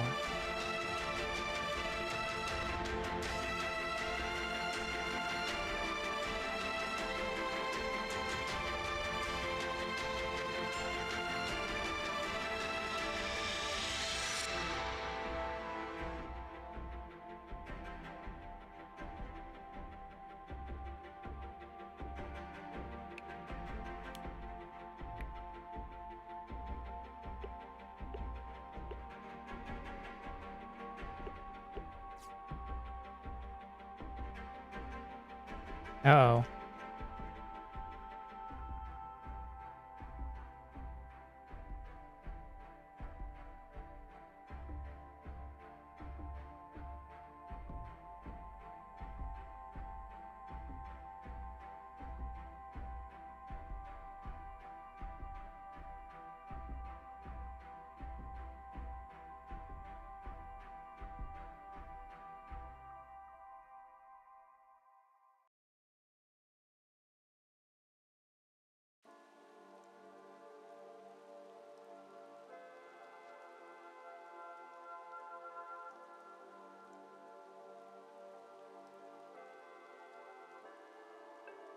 Um,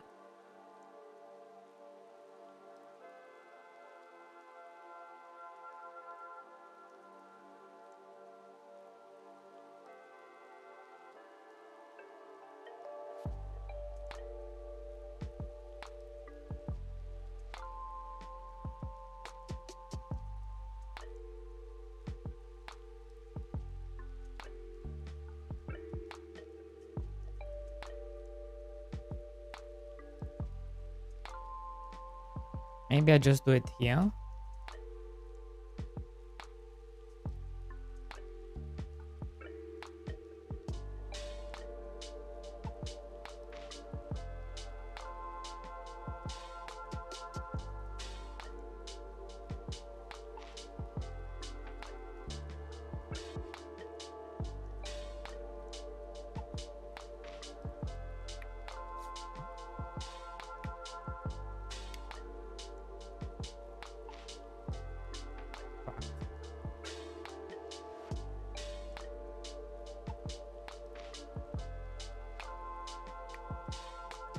Why can't I click it?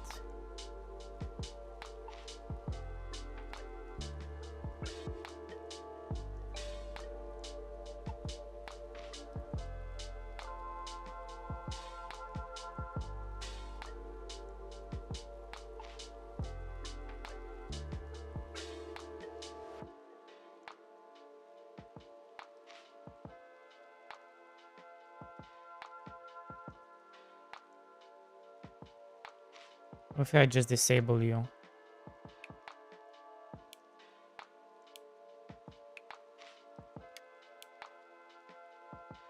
Okay, and that should fix it, right?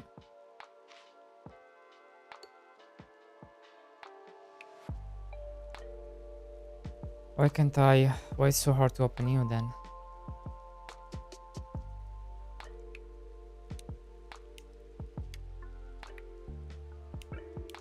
Okay, I think I fixed it.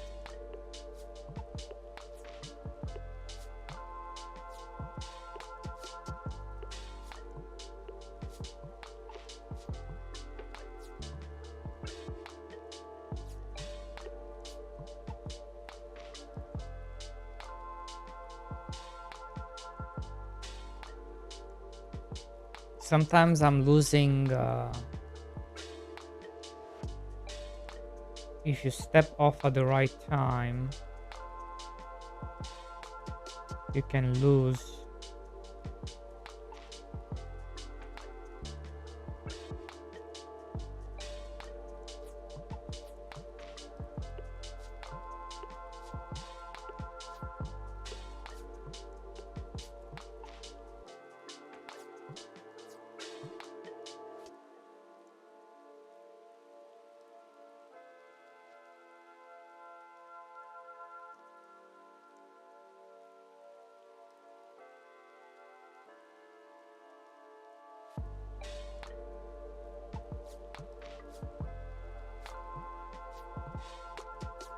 You can lose.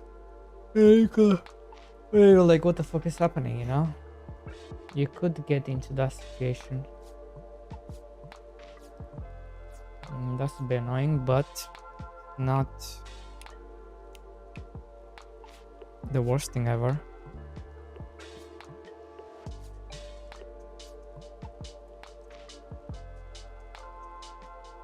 Fixed.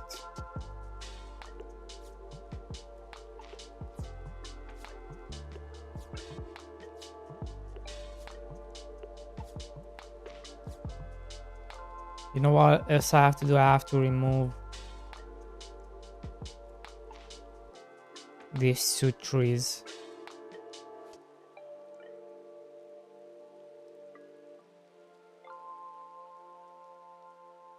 Are these two trees? What are they?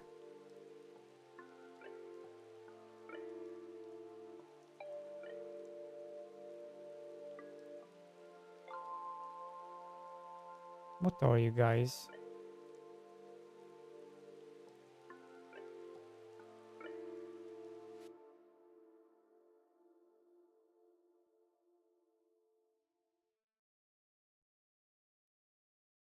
Your decorations. That's what you are.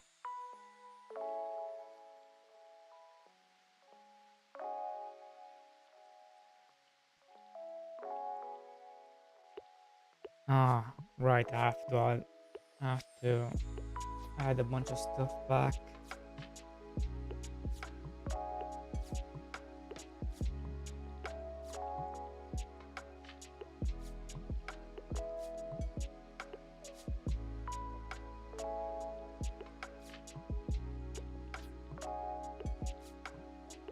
Such as decorations.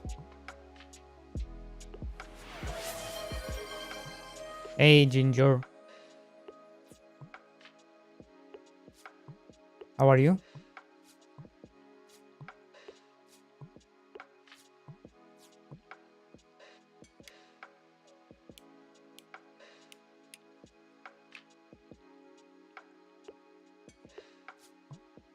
Just ate breakfast. Nice.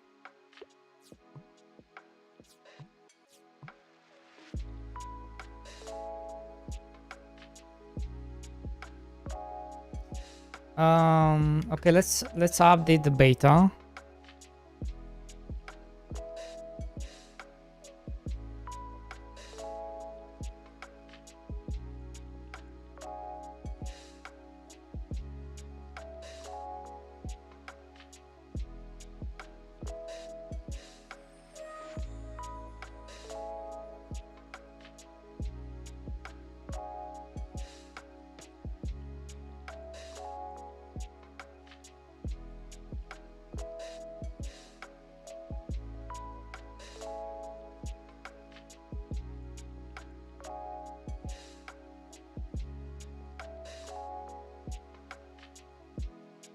Just in case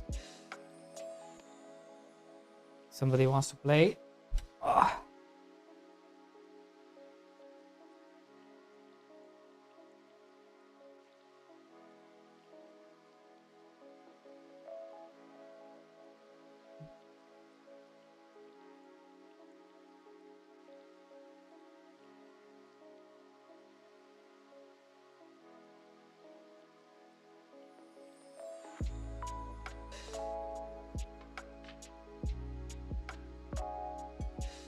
Scan.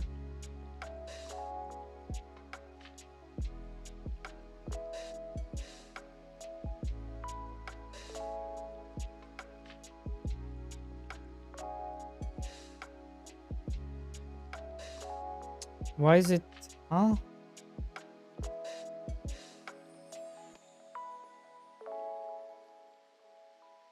Why are you trying to be?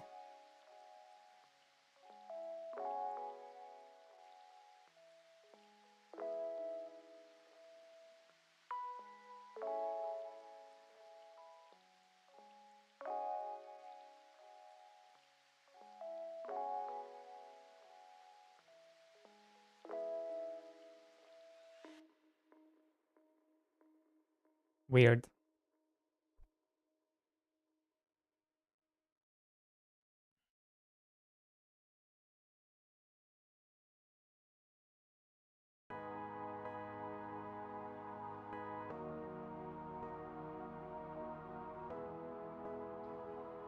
Okay.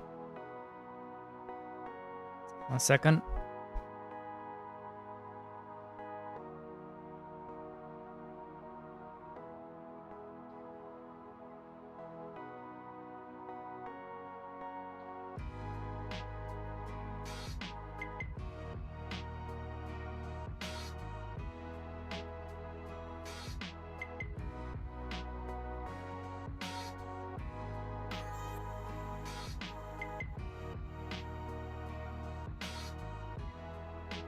We are now in the polish phase, Ginger. So whenever you're up to, if you're up to, you don't have to. Feel free to. Feel free not to.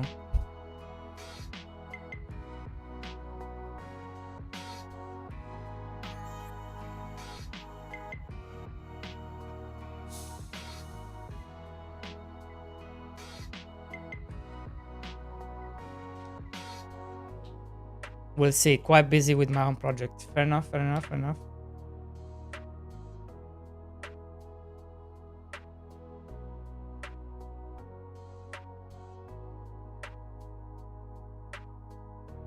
Fair enough, fair enough.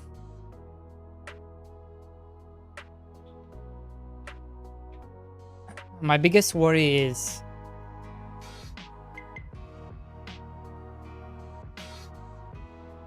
we'll see. Is the warehouse?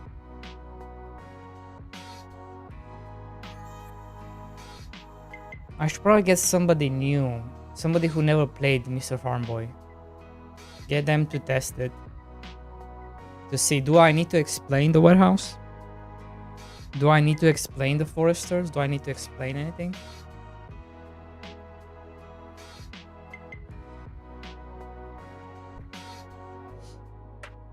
Are the tooltips enough? I don't know. These are questions I don't have answer to.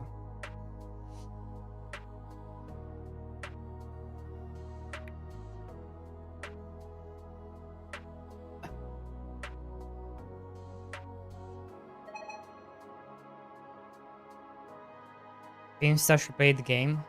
Pimsta doesn't play games. Pimsta is a big fat liar. Doesn't play no games.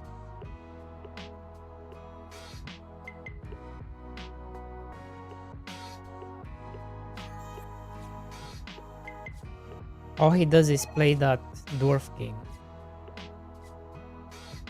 Dwarf Fortress? Not Dwarf Fortress. Dwarf. The one where you shoot bugs. Dwarf something.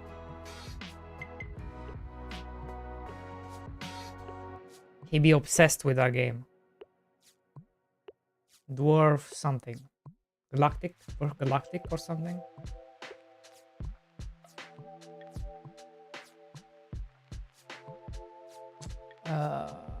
Why am I able to plant?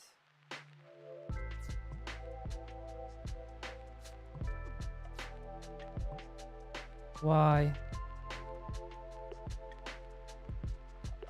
What was that about?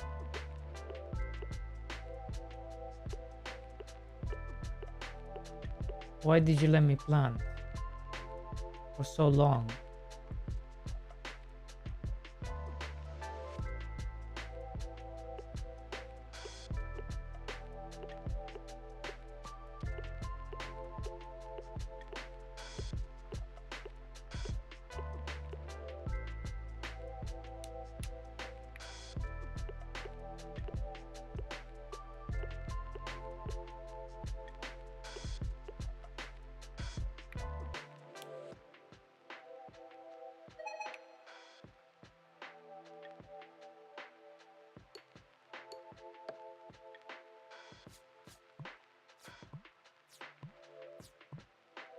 Does removing still works?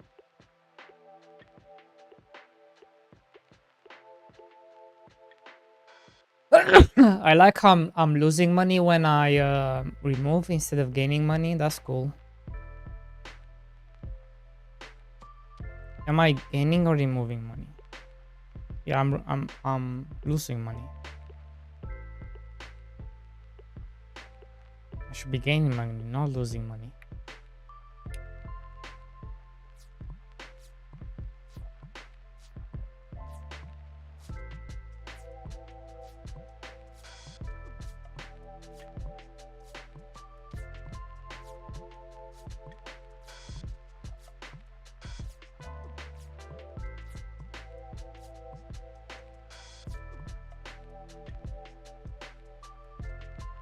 Work for removing costs. True.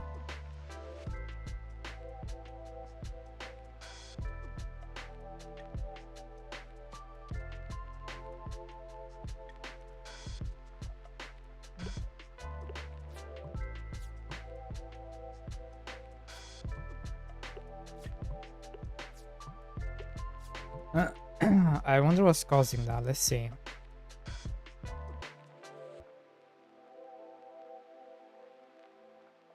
So we do know we have a reward pop-up, but I feel this is wrong. This should only be on the player. Like, this is unnecessary.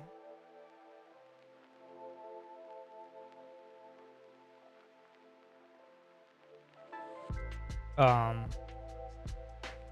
trees.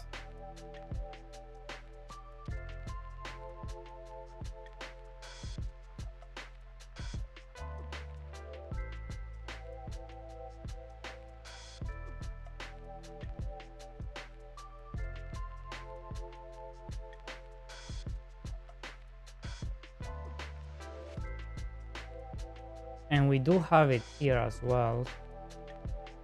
So it's not like I'm not using it. I am using it.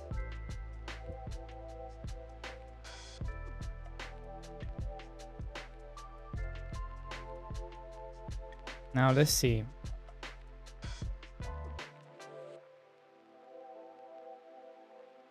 When I remove a crop, what's happening?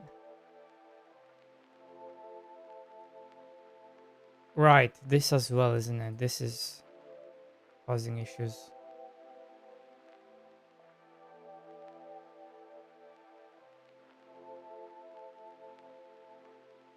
And this is not being called. It's planted.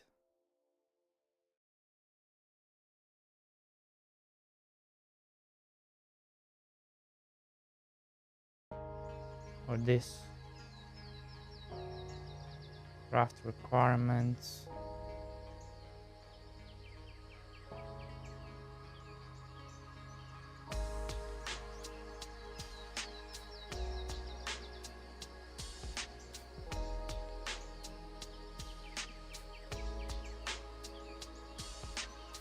A tree.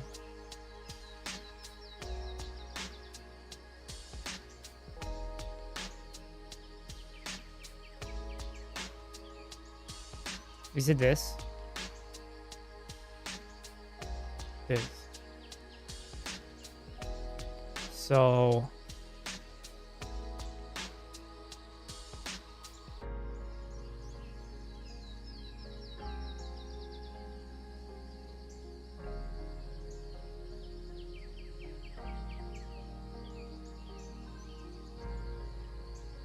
what happened to this?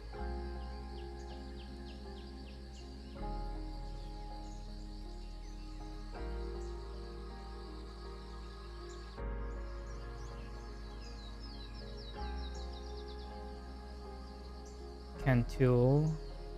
Then we're gonna do this. Remove resource.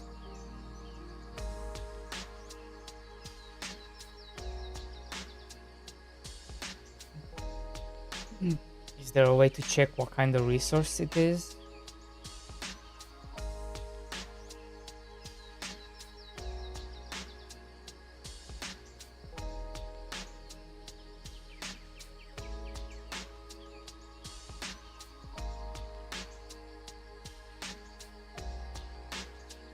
Crop.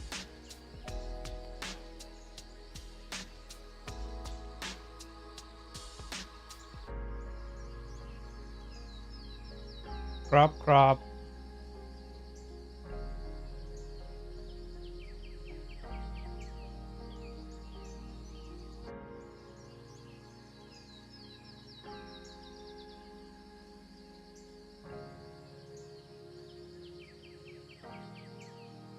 Crop.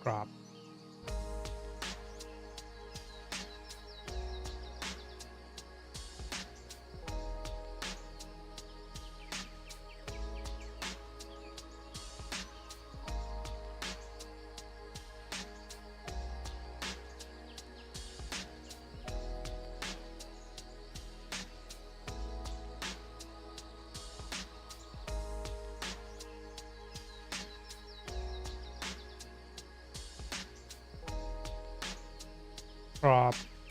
Tree. The problem with tree.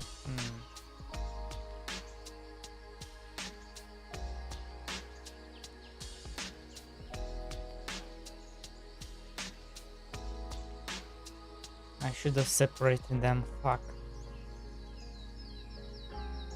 Now we have this issue. Just can't really do anything about this.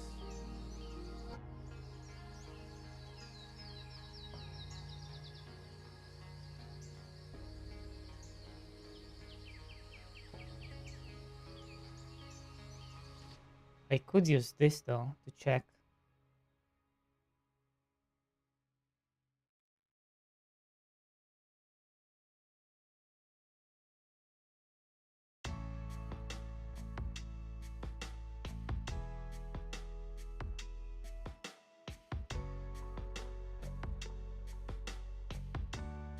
You can only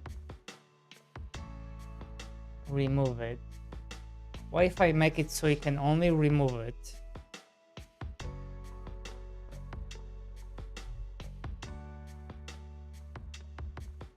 When it's ready to be harvested. So not only do you get your harvest, but you also remove it. Yep.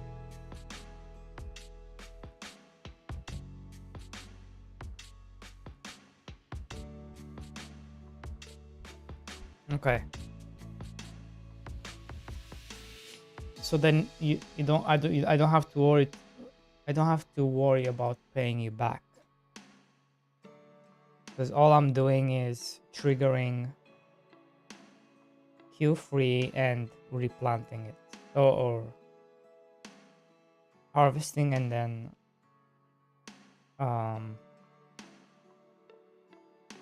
Q3.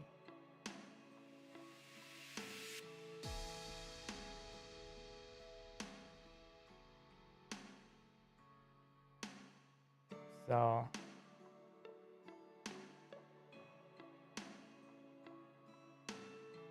how does this work?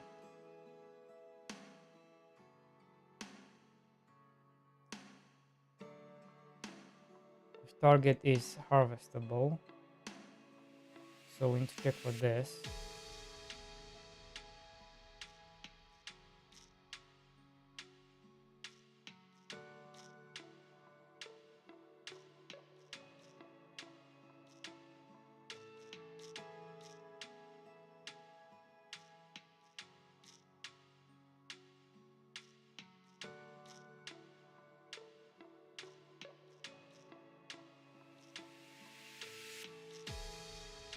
You can also do it here actually.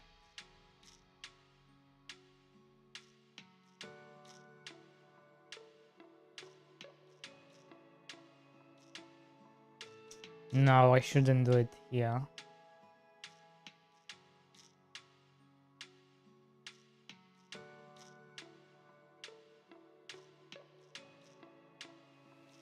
No. No, this is right.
Old. Let me make a special one on harvesting remove, right? So on harvesting, erase.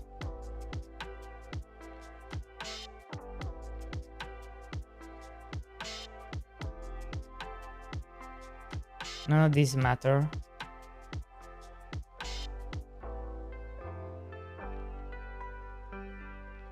Right?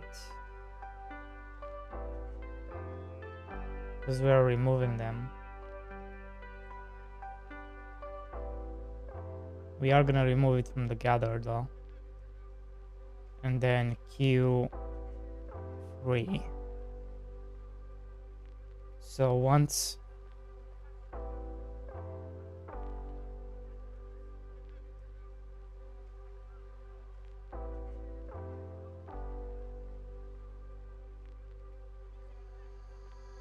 so we're not gonna do this one.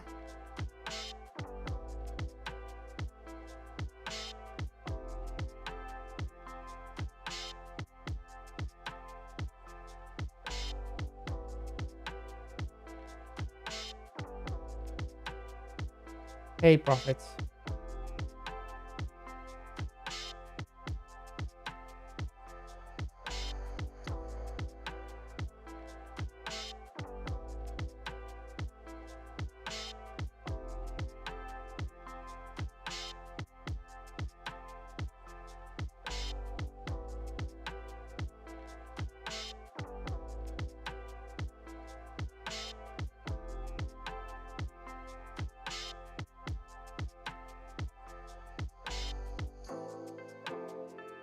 I need these capabilities.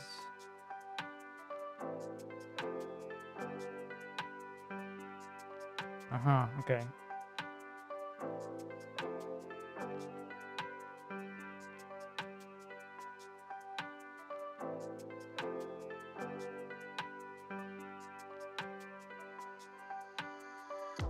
Couldn't I? I couldn't I? Because I need to wait for a signal.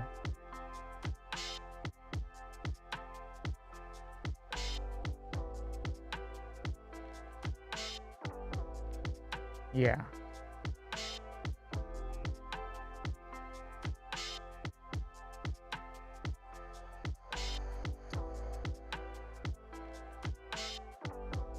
So in that case,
why am I not keeping track of my collision?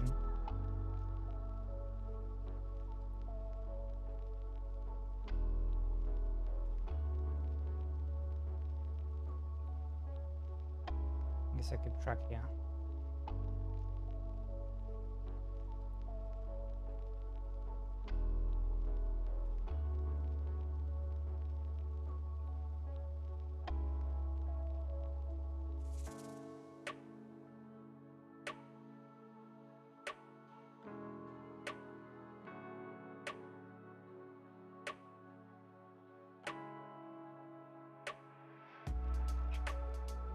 So this would go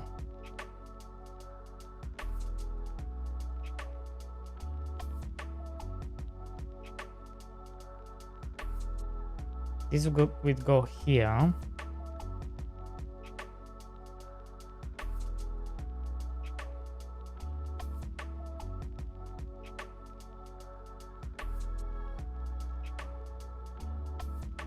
This would go like here.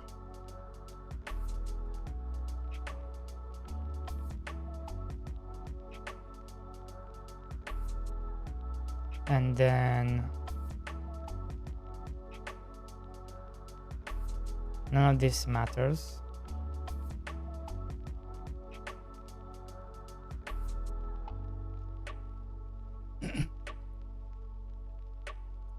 And then when this is finished,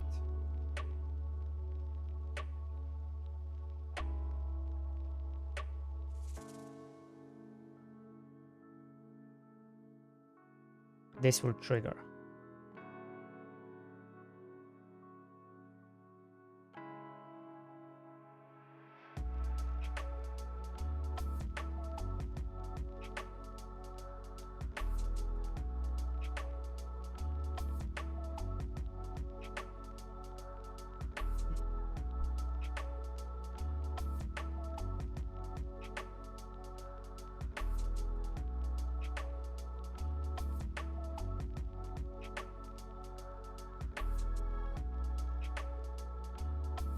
So here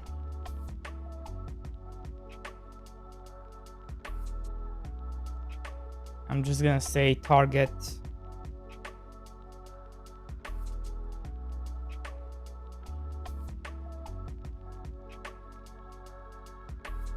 if target is crop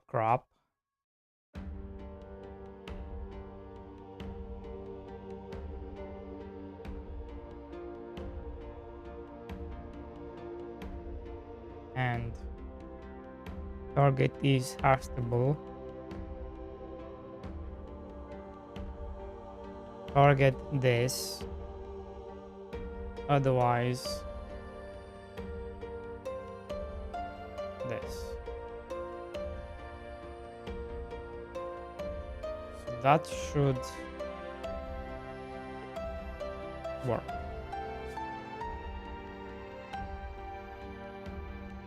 What the fuck is going on?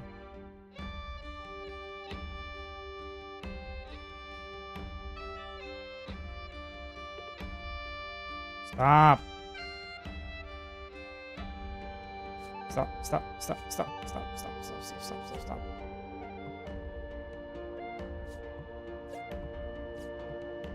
Here, milady. Who you calling a lady, boy?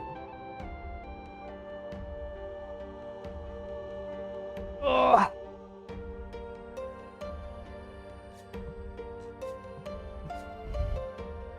Let me see if I can help you.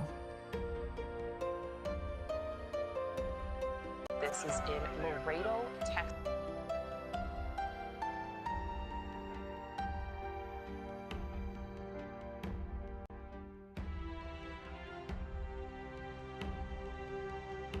Let me see if I can help you. Milady. Oh my god. Which one do you want? Yeah?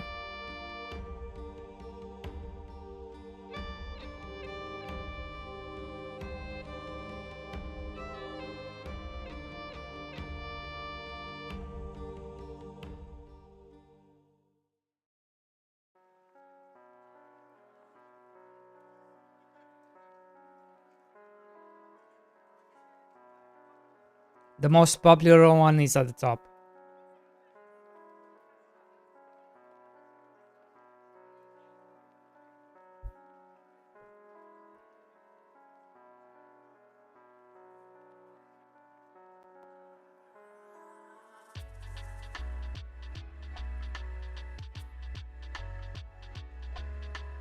Which one do you want?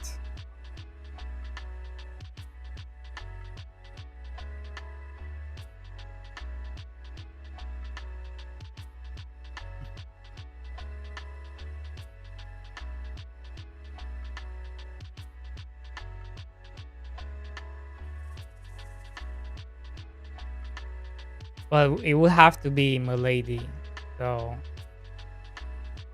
because you're using Milady.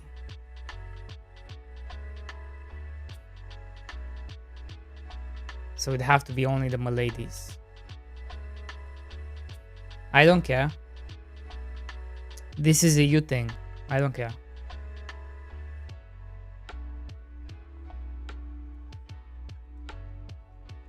You have to be milady with big letters because you're used to that.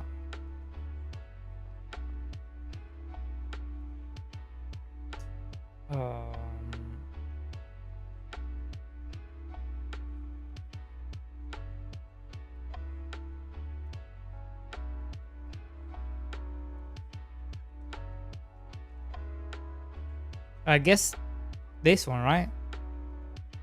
The default one, right?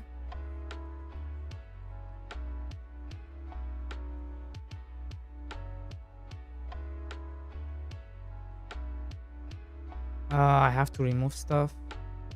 Okay. Who should we get rid of? This one. This can go.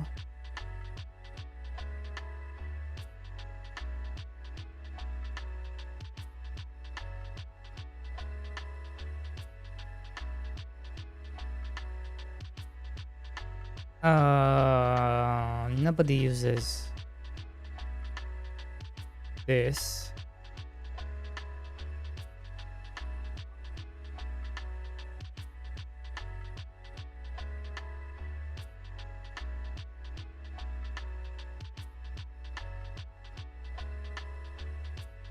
Milady has been added. And then what else do you need?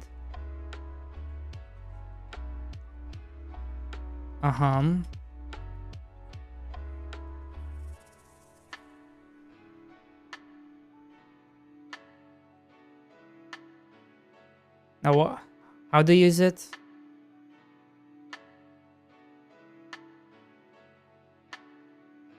How do you use your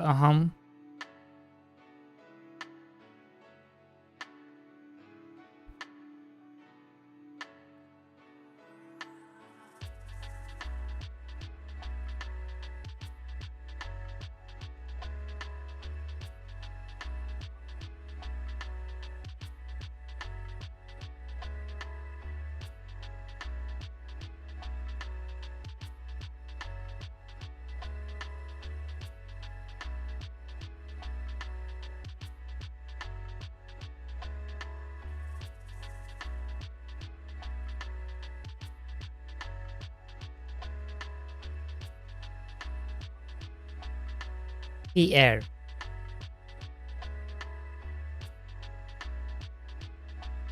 Come on, tell me.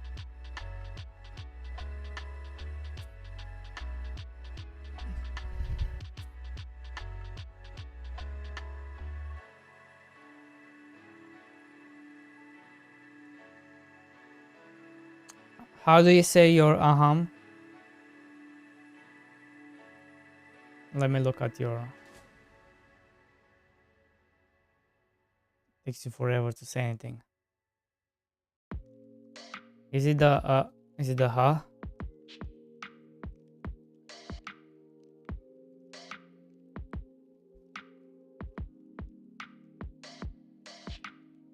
No, I can't. Wait, I can't. Yep.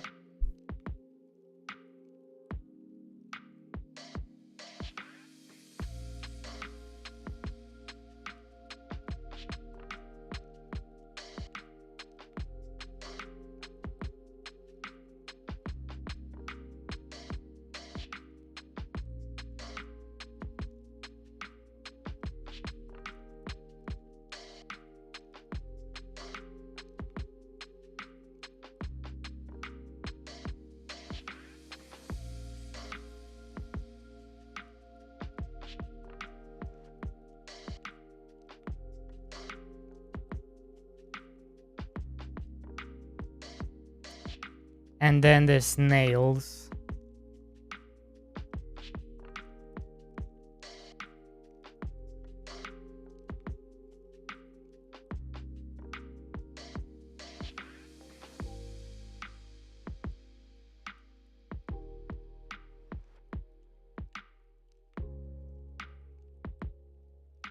Fuck.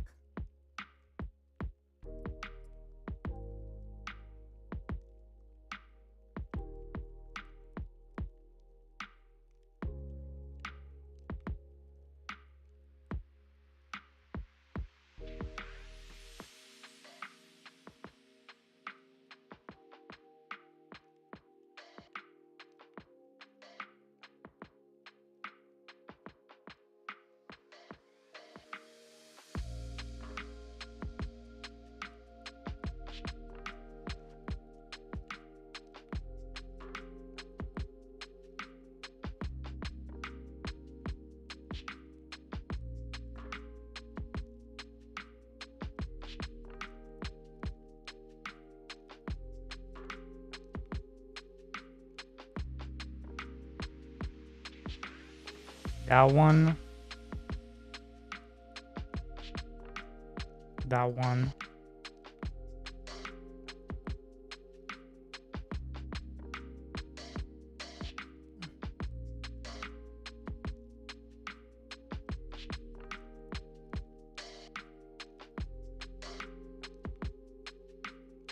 That one.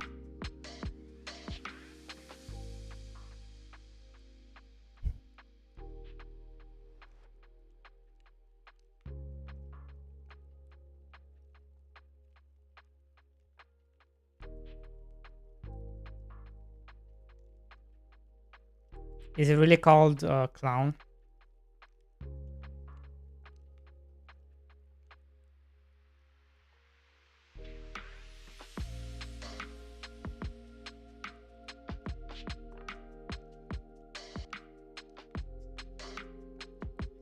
You do say clown, don't you? But there is no clown all caps. There is one.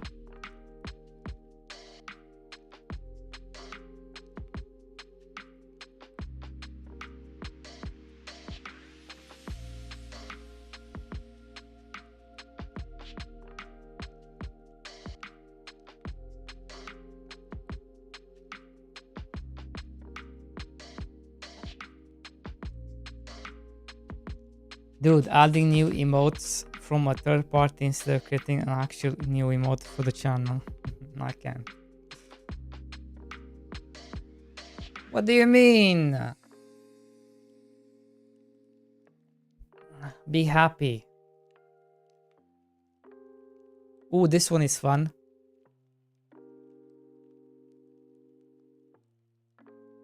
Why is he loading so slow?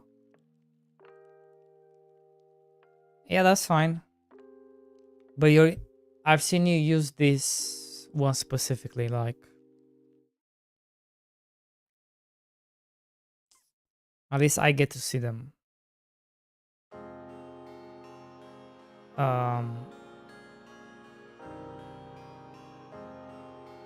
So I'm trying to find, I guess this one is creepy as fuck.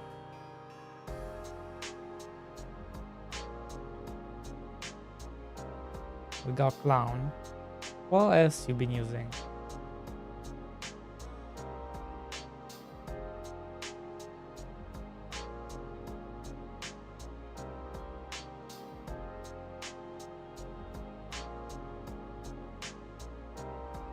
Why is he lagging so much?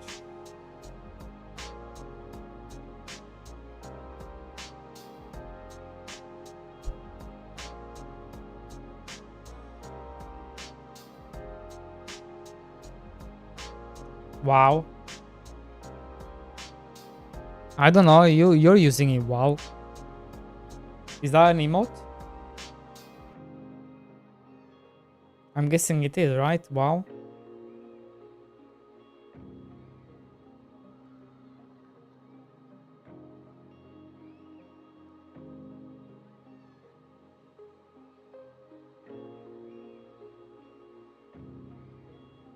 It's like this. But is there a wow? I don't think we have a wow. Do we have a hum?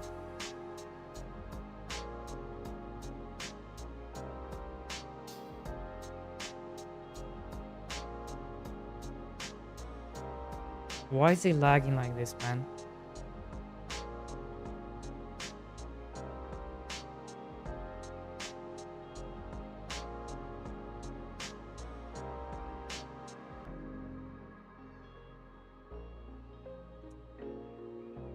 Well, they all have a hum. Is there one with just a hum?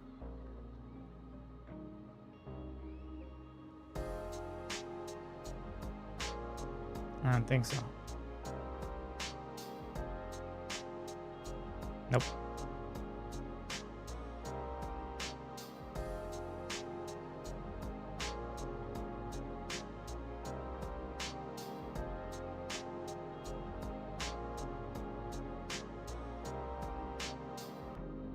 I mean the emote for clown. It's a clown, bro. Well, that's all you get for now. Enjoy.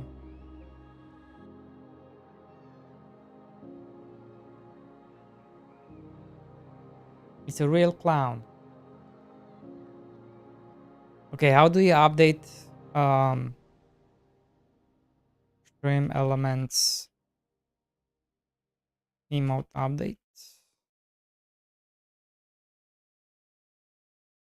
Emotes. Update emotes. How do you do it?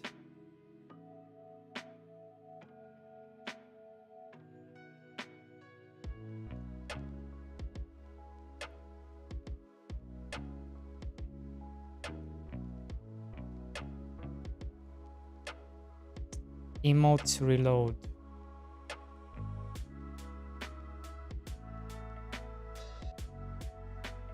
And then I need to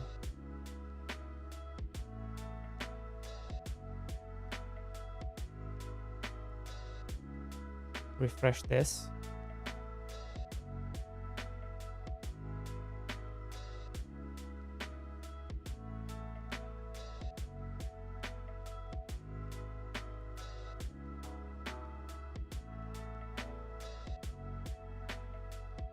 What else?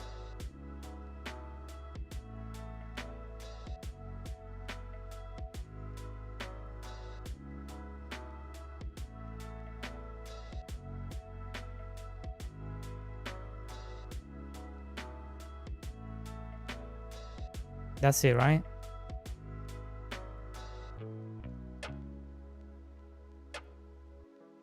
And this. There we go. Look at that. Enjoy. You're welcome.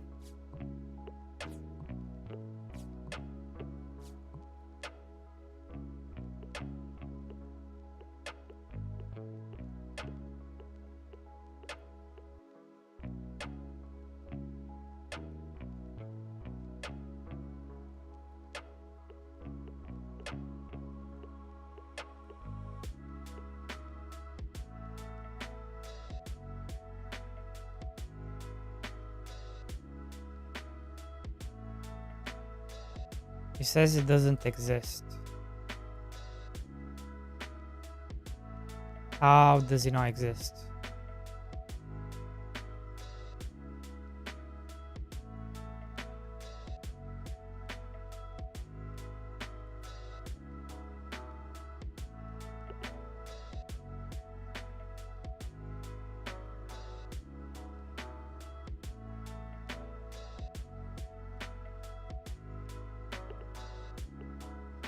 Stop.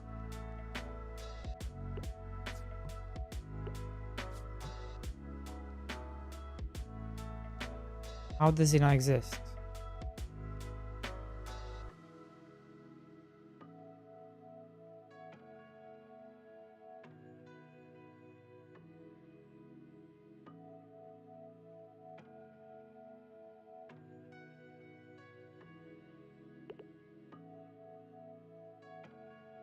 Oh.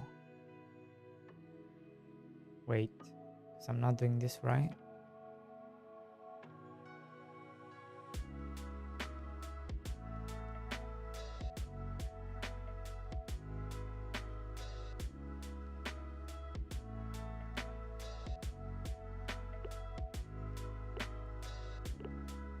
Ah.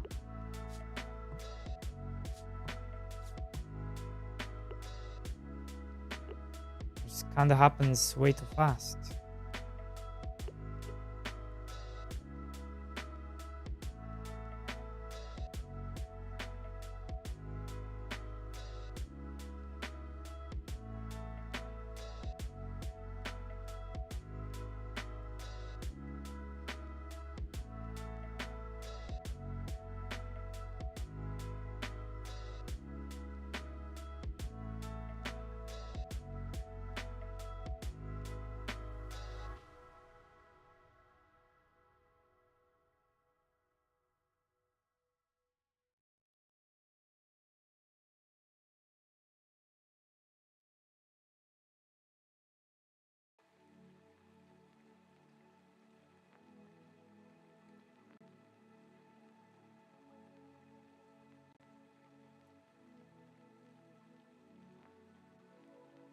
I see plain text refuse to install add-ons. That's okay, you can see them in the chat.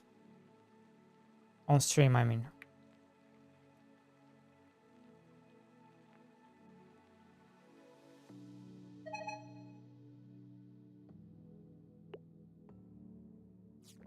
Not big deal, not big deal.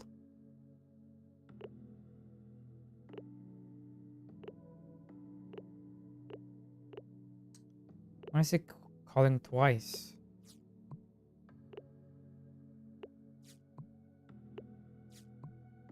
This is calling twice.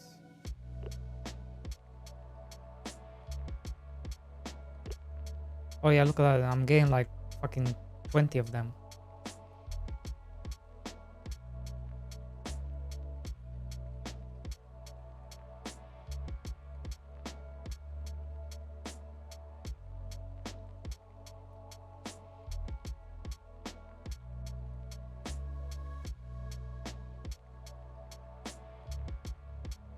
Um,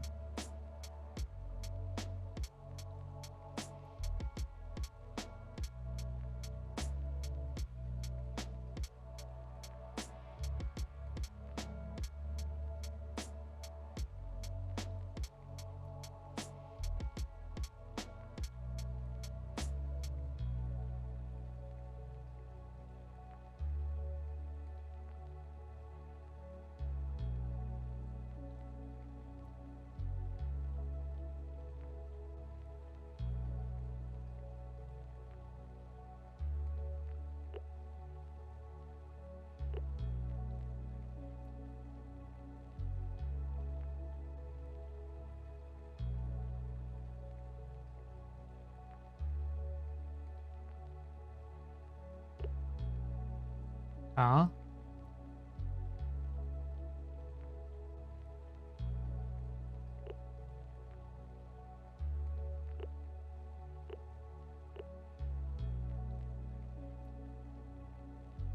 Why does it do that?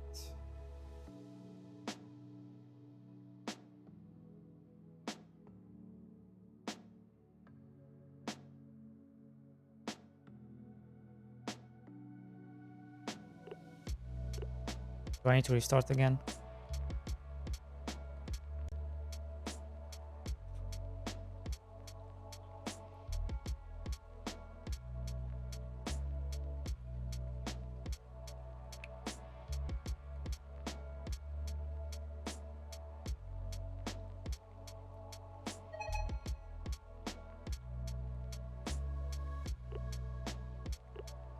Why do I get twice? Sons of bitches.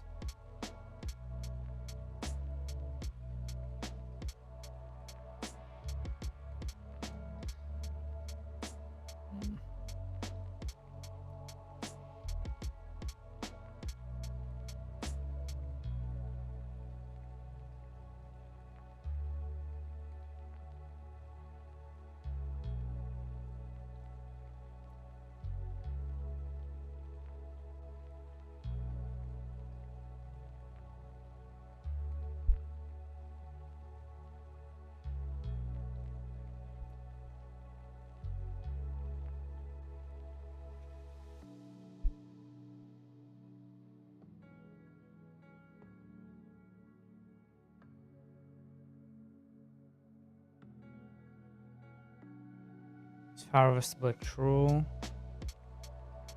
Then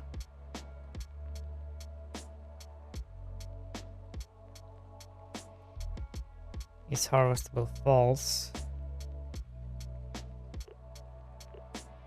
I'm still getting twice. No? Just once. But why am I getting double sound?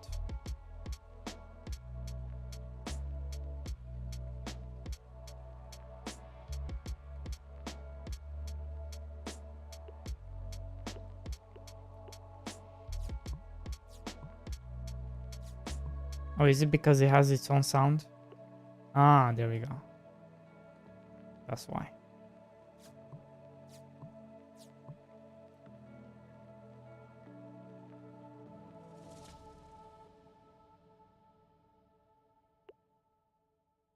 Also, I don't want to remove it if it's not harvestable.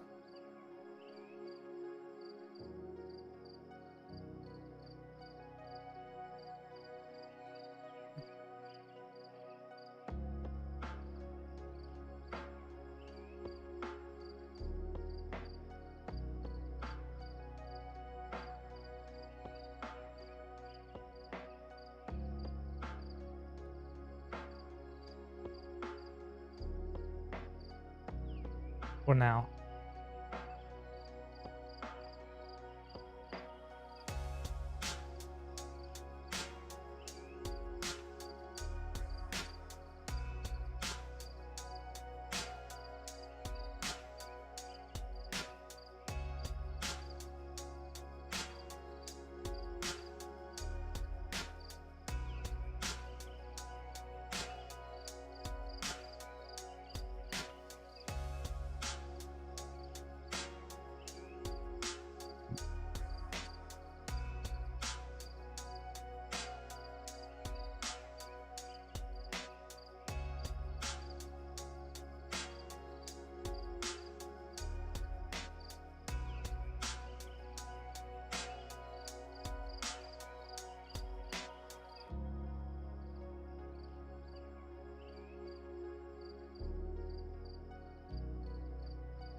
So you can only remove them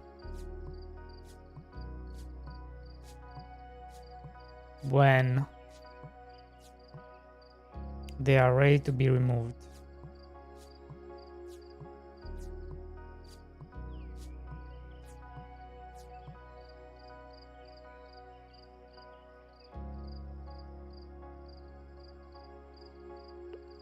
You can harvest, or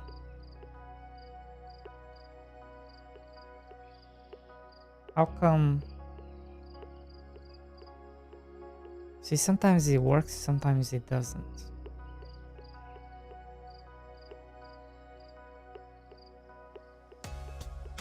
Why?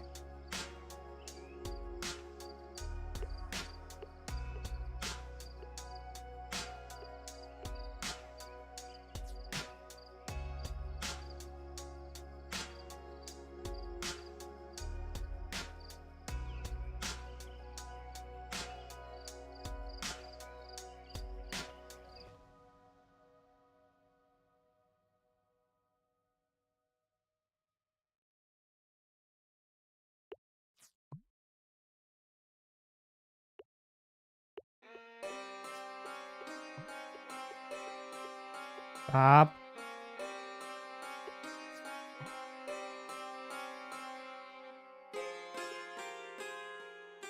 That works.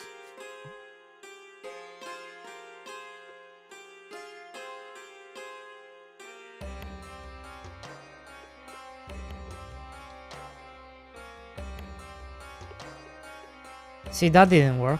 Why?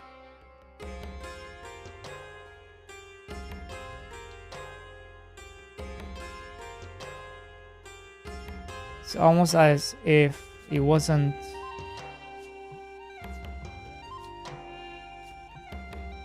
It isn't a target.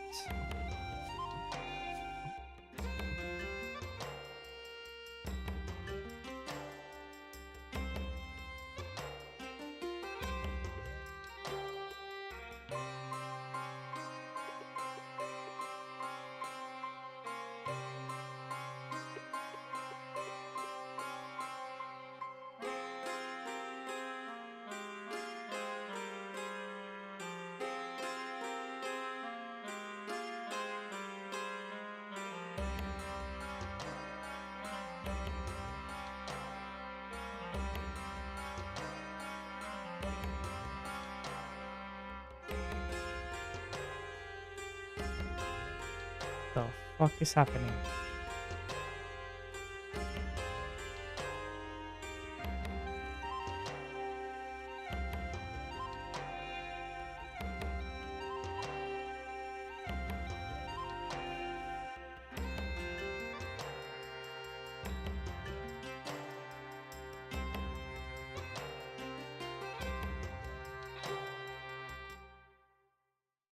Oh, because of this.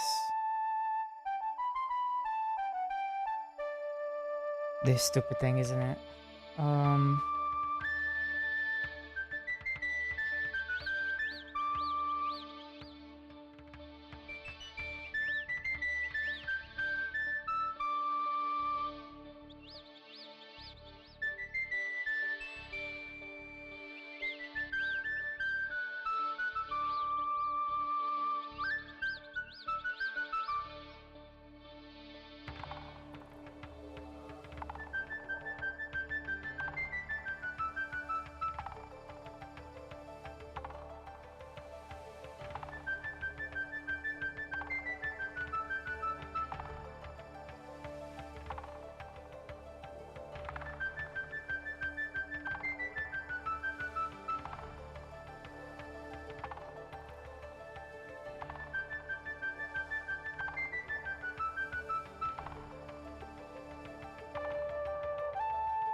Stop.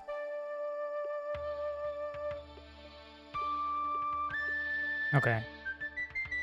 I think I fixed it.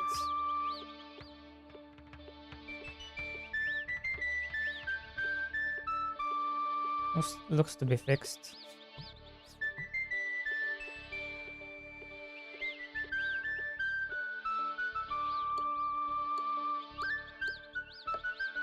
Workable, manageable.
How am I calling What am I calling?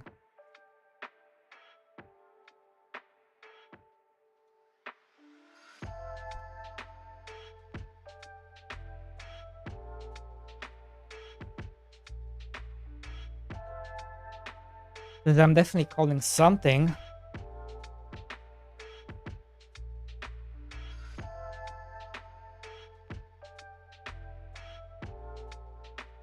I'm not calling this. That's for sure.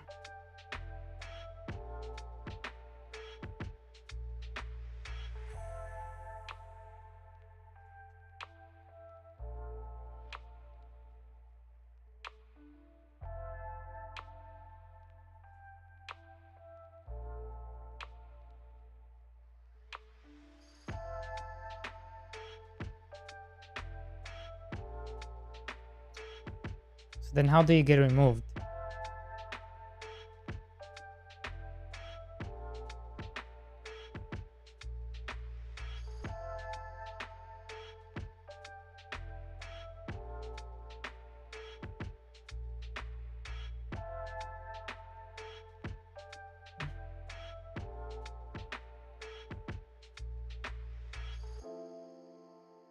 Oh, through the animation. Through the animation. Right here.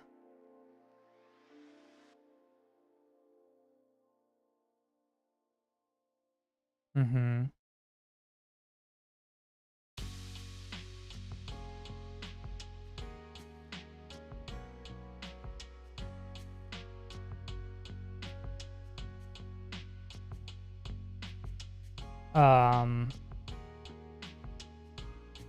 And it's crazy because this is being called. That's what's crazy.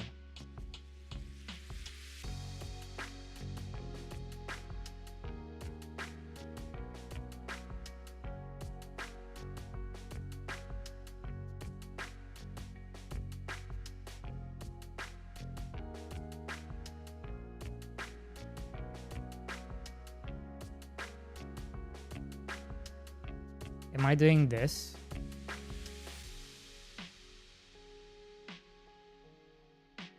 Mm-hmm.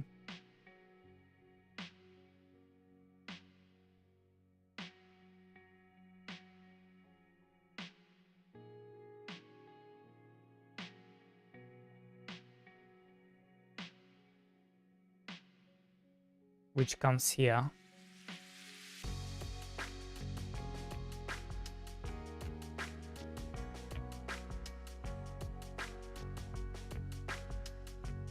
But the tree is not.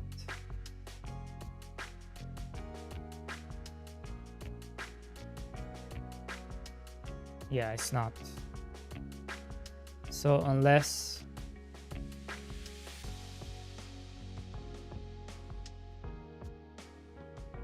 like I shouldn't even entertain the idea of this unless it's harvestable.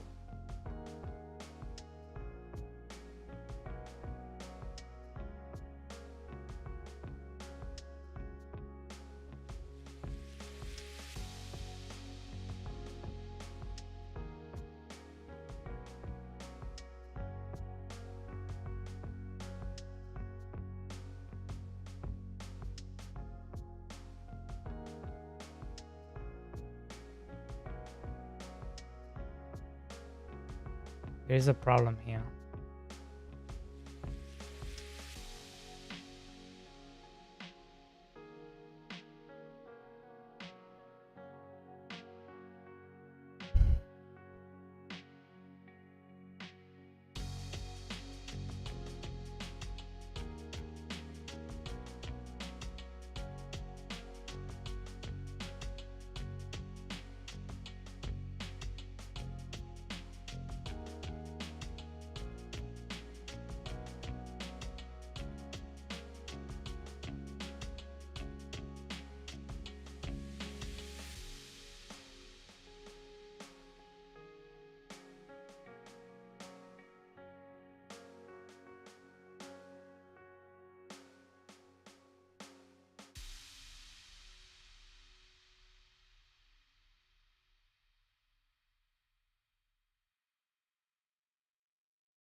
Let's see if this does anything.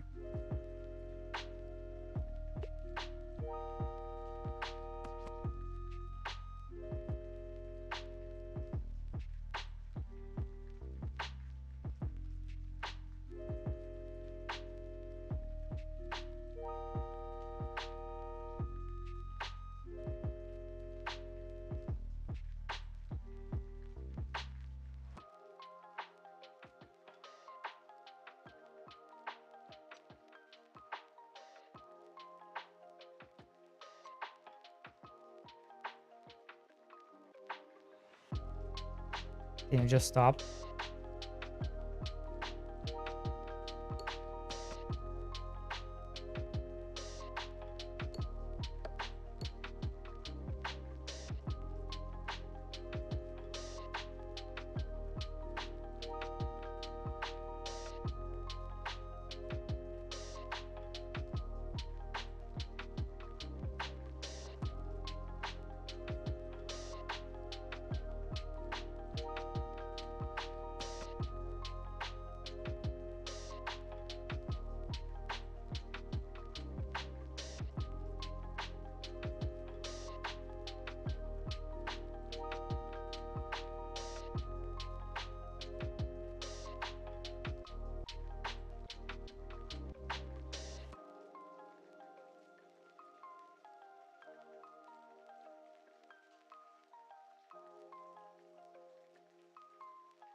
Is not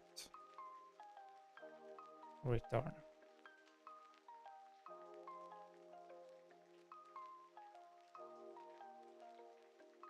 Oh no, that's gonna...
Why is it trying to access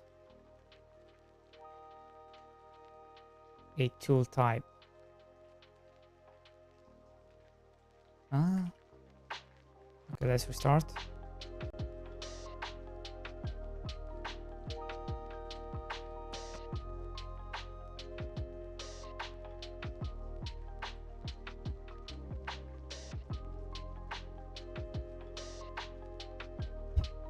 What the fuck?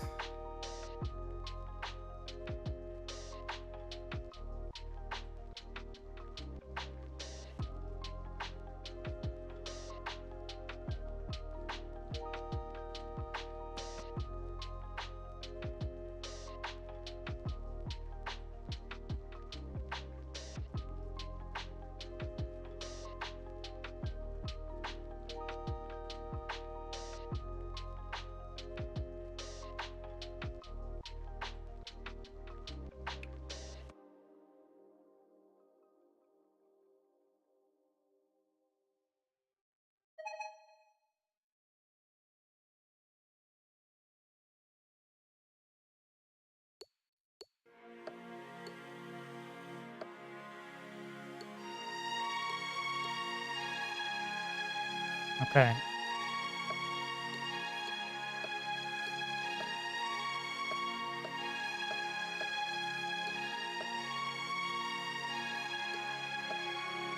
was this.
Why are you crying now?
Ah.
What?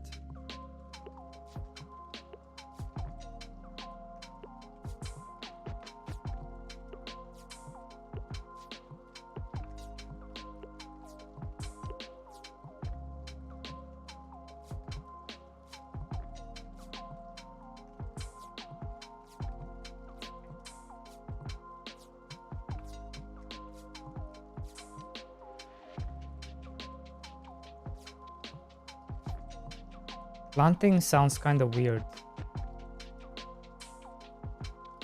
Am I wrong?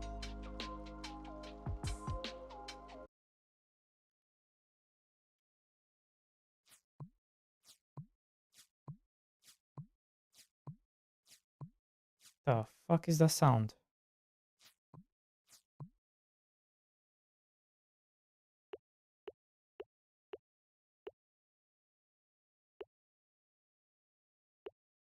Why does it not get removed?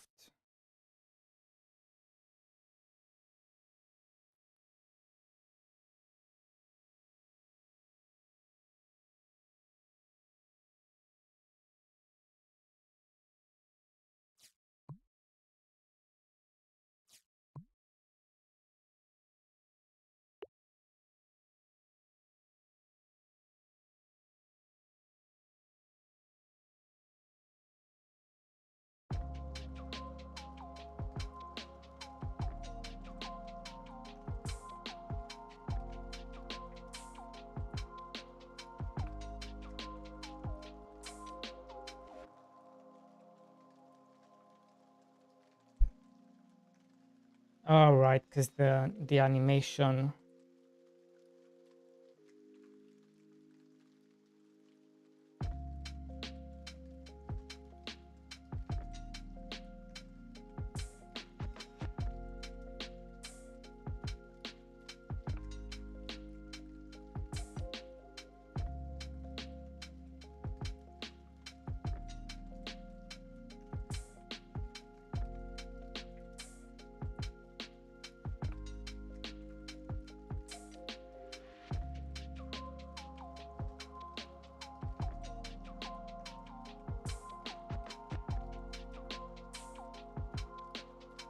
How about I change this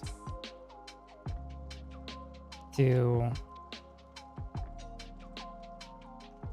instead of gather, to remove.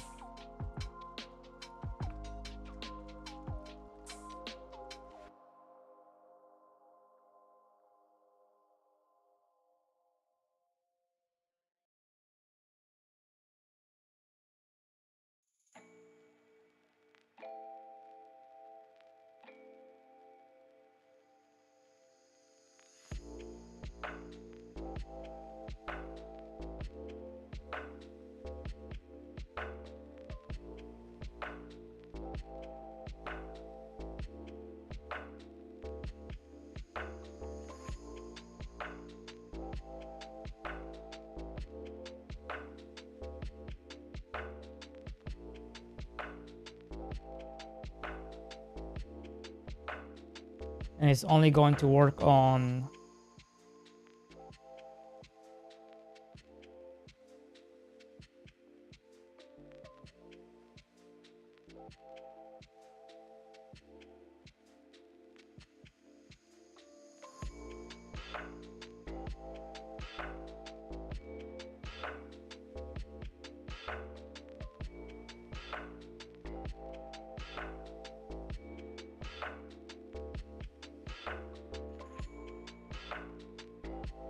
so if this is being called emit remove,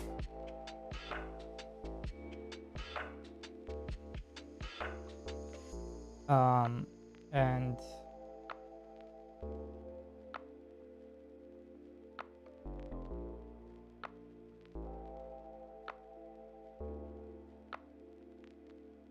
then I can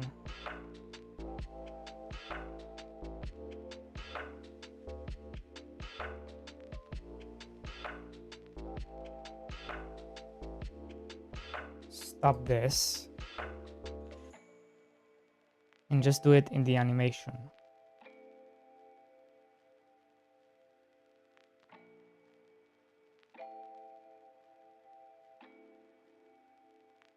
Like this.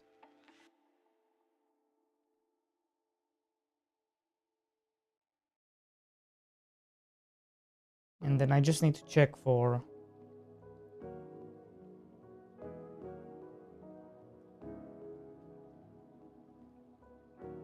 if it's a If the target is not rest space, and that's it. Return.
Let's see.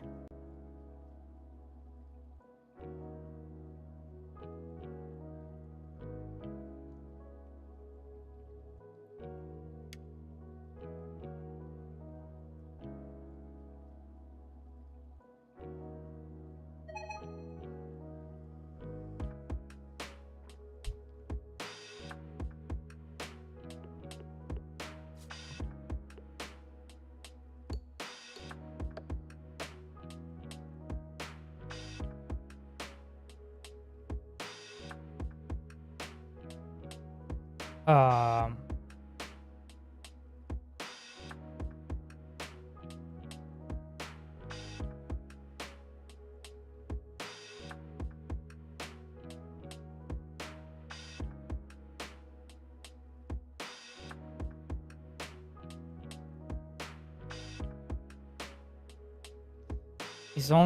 it should only work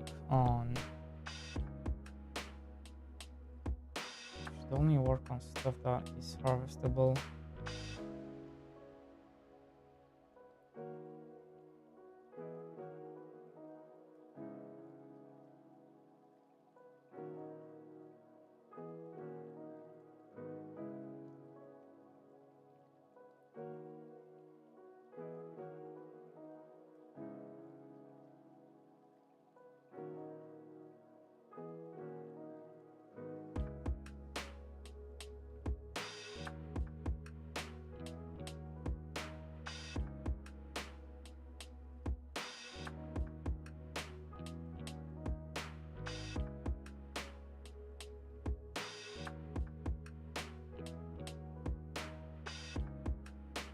Now you should not call this 10,000 times.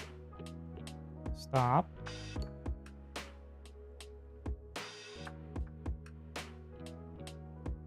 How are you still calling this?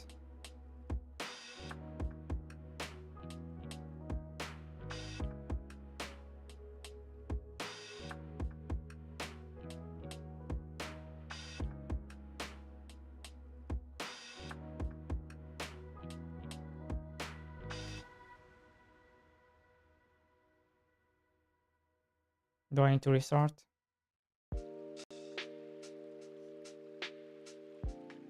Oh Lord.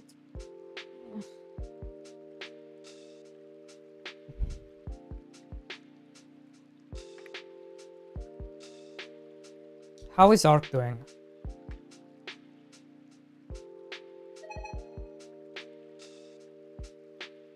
How is our beloved Ark doing?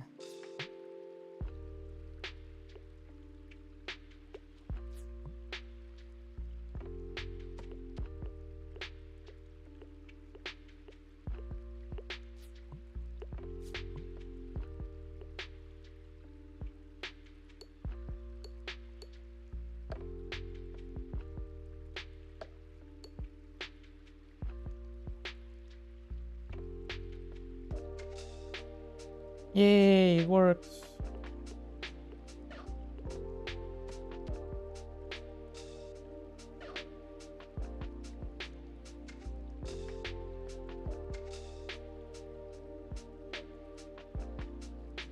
PvP mode refund.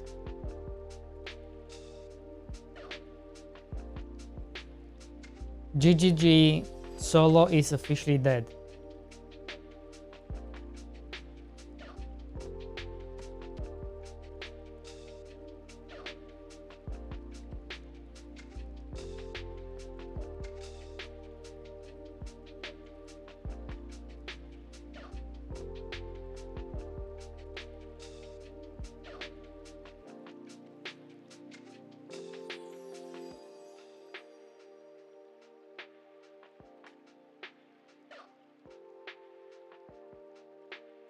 After 167 hours, I quit.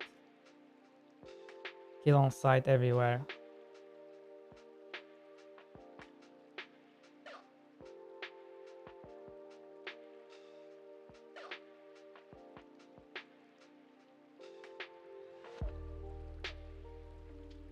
Yeah.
Interesting, interesting, interesting. Okay.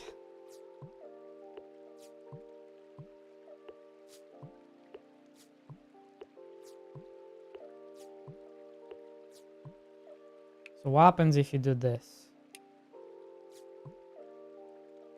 Yikes. He plants over it.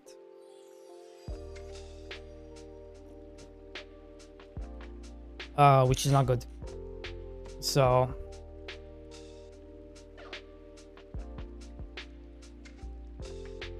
when you select,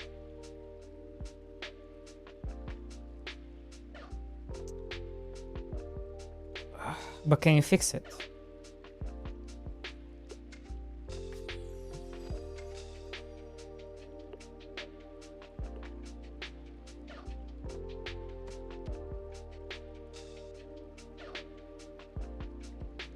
Yeah, you can kind of fix it yourself, but if I can stop it from happening, I should.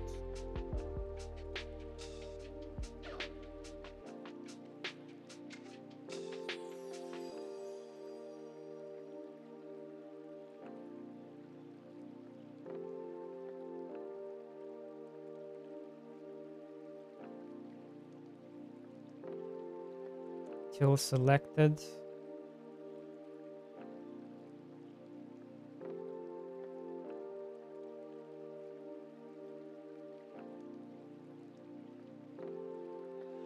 Mm-hmm.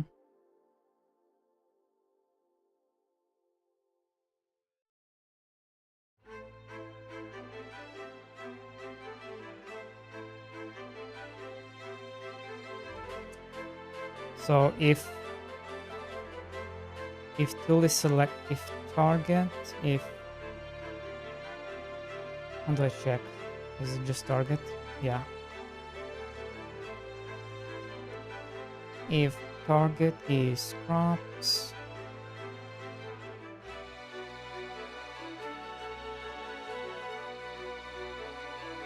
Return.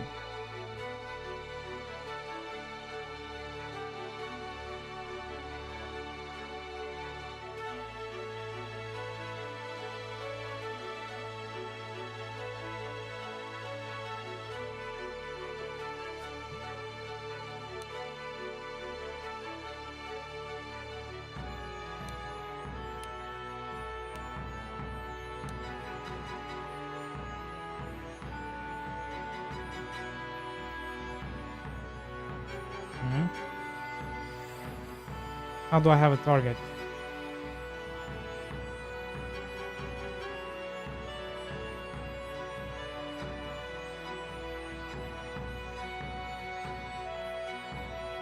Wait, how do I still have a target?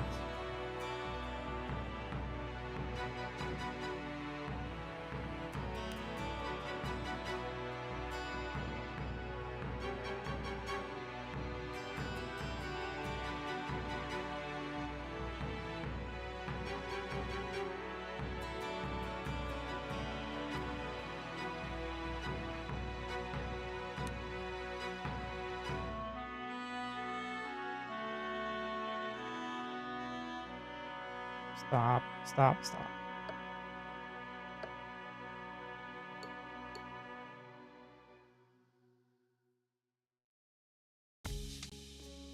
Why am I planting wheat?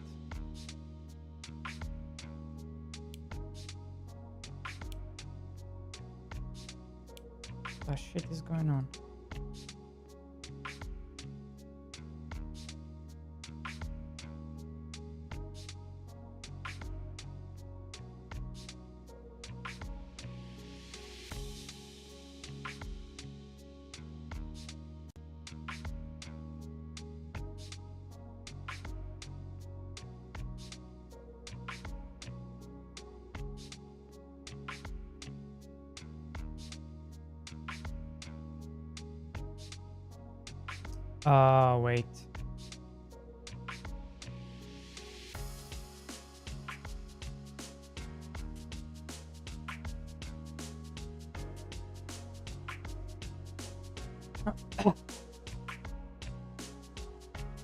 Wait. Wait.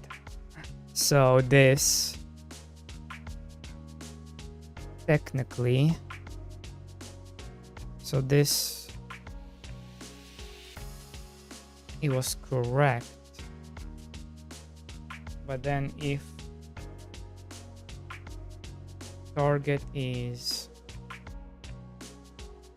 rest space, I need to make sure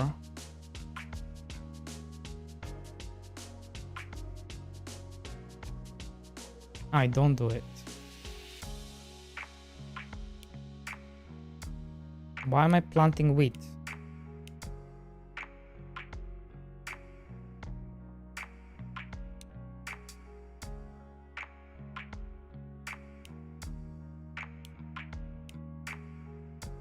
How do I still have a target?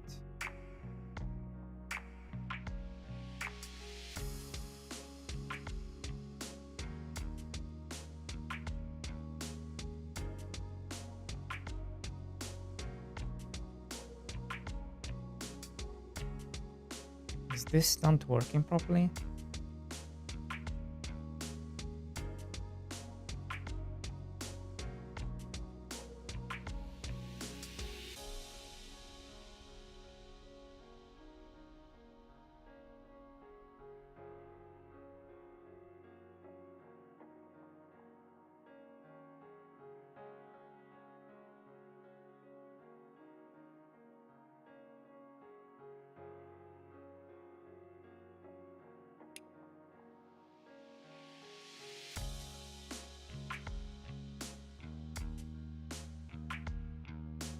Yeah, I feel like it's not.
Why would I have a target? Don't understand.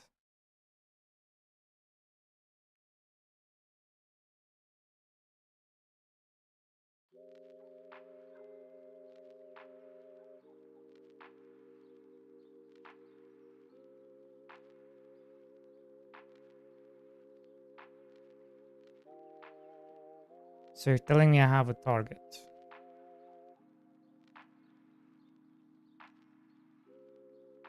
Is that what you're telling me?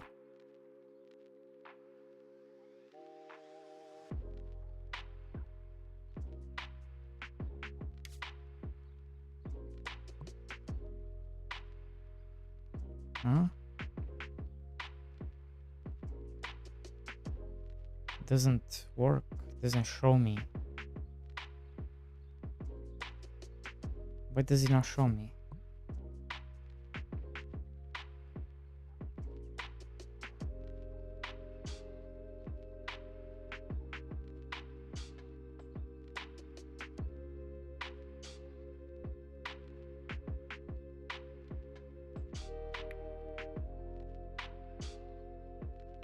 And now all of a sudden I do have a target. And wait, the target is weight. What? What the shit you talking about?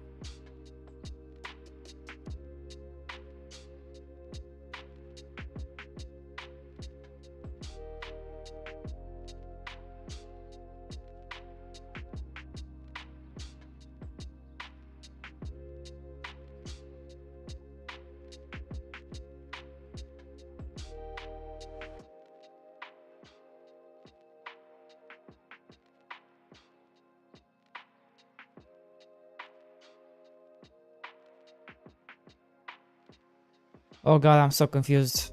Like I get the item, right? But where did the target come from?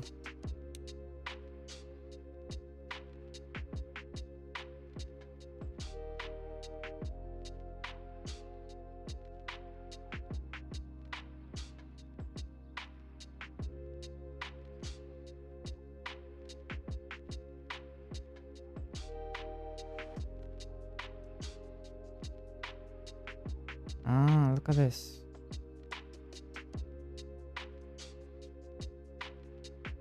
It's like not properly getting rid of the target.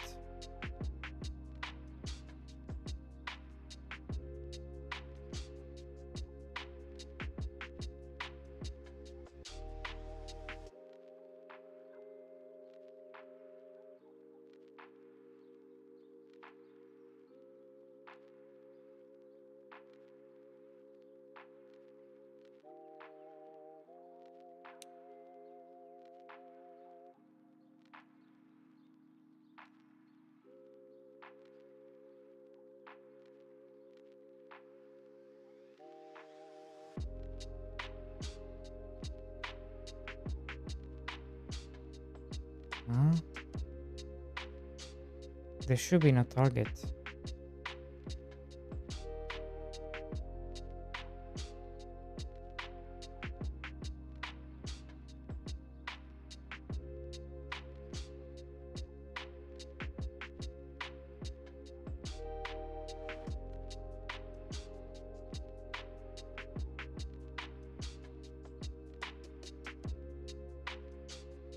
Is it because of this?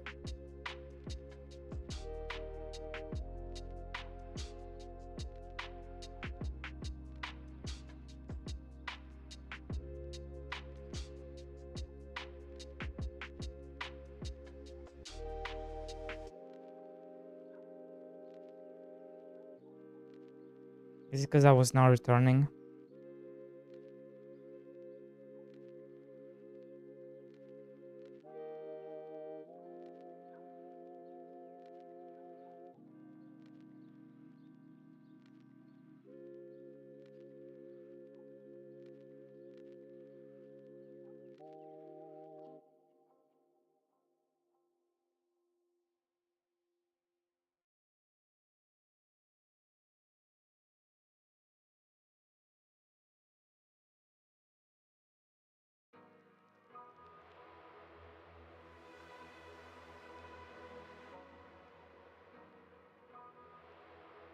How am I targeting this shit?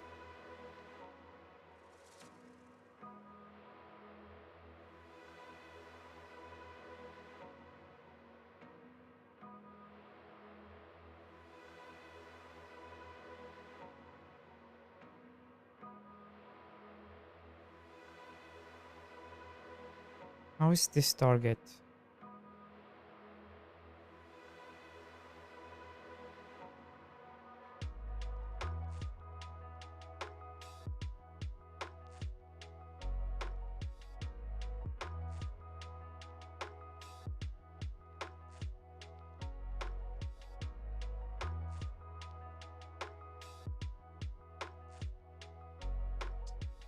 What the fuck? Why is this being called?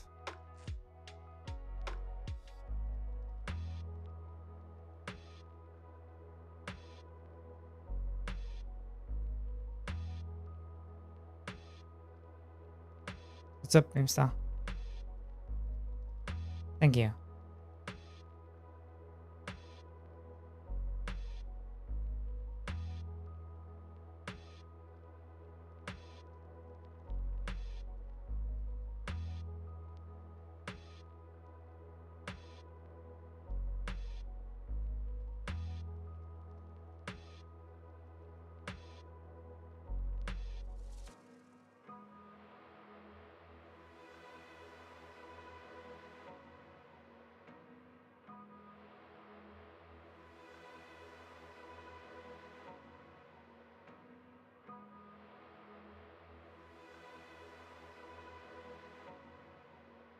None of this makes any sense.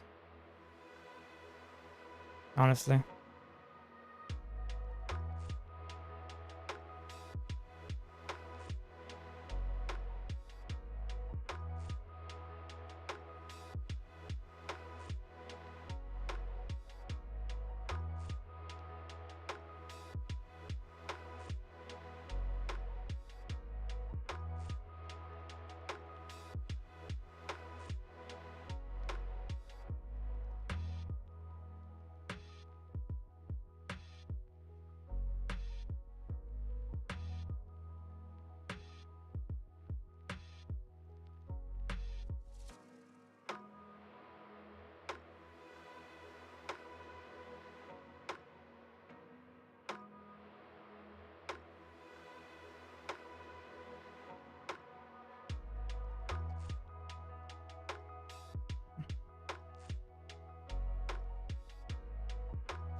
Why does he not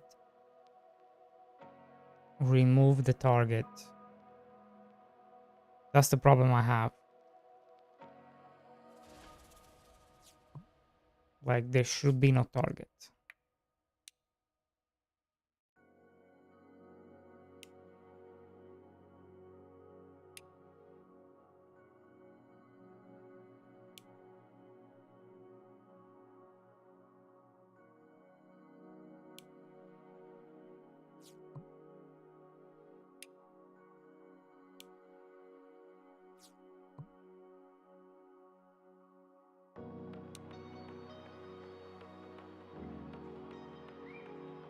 Um,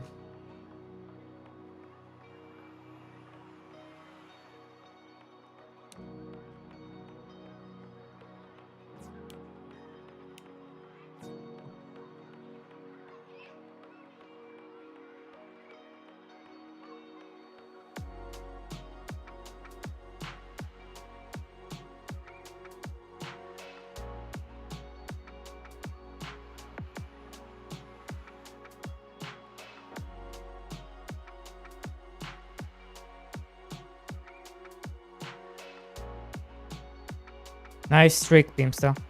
7 streaks. Congratulations.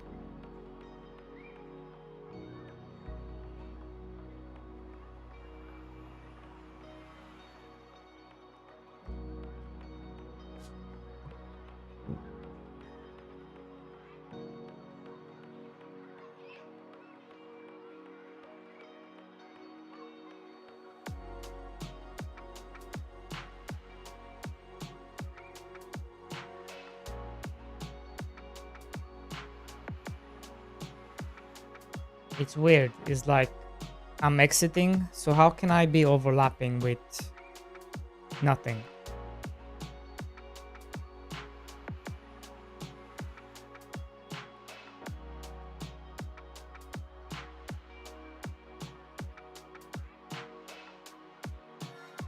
What if I null it?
See why is he doing that?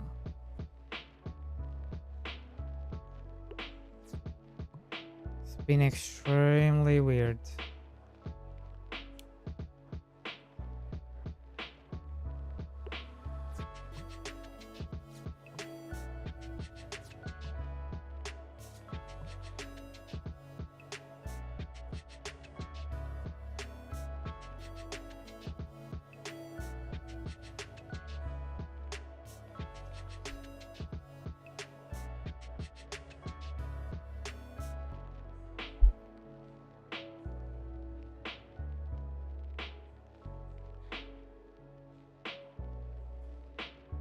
I don't know.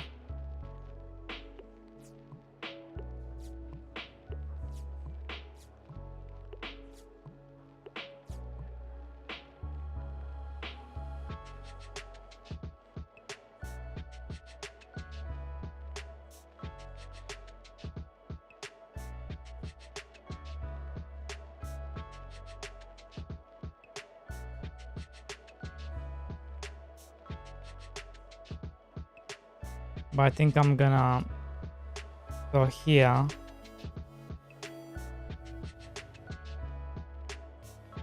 I'm thinking of doing this.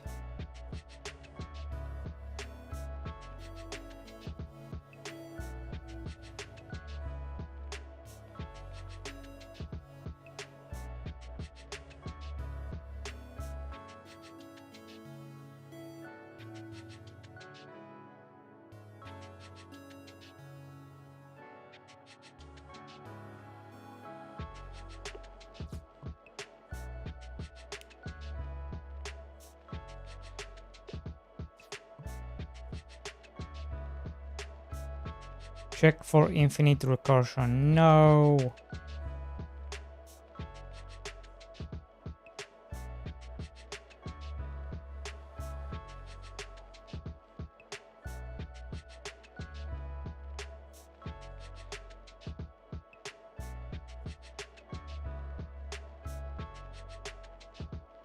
Uh-oh.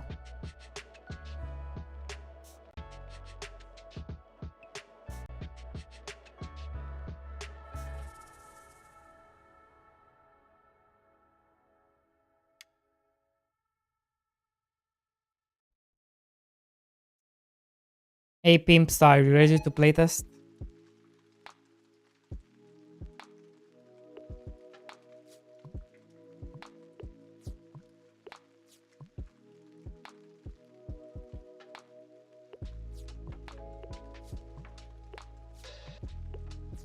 Not for free. It's all about money with you, isn't it?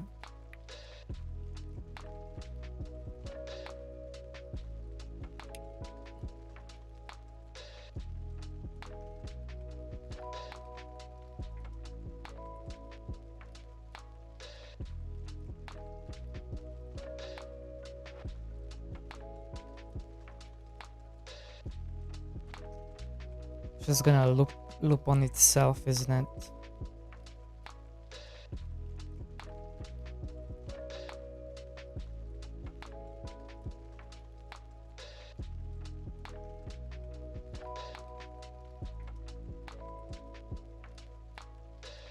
I may just... Yeah, I may just remove it then.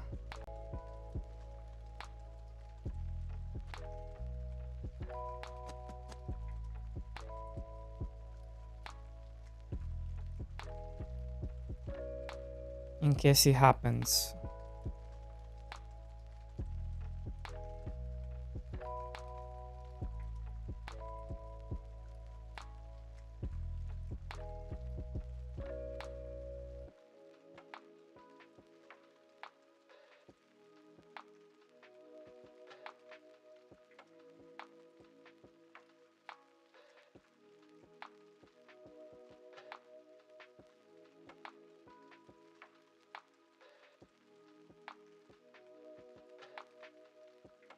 I will just queue free it, right?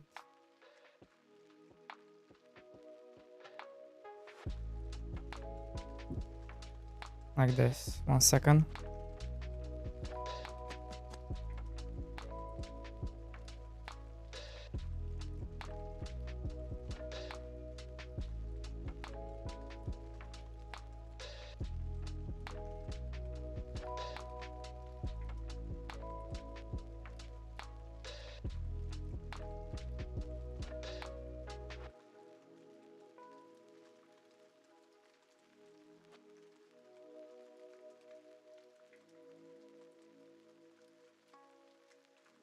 Aim big.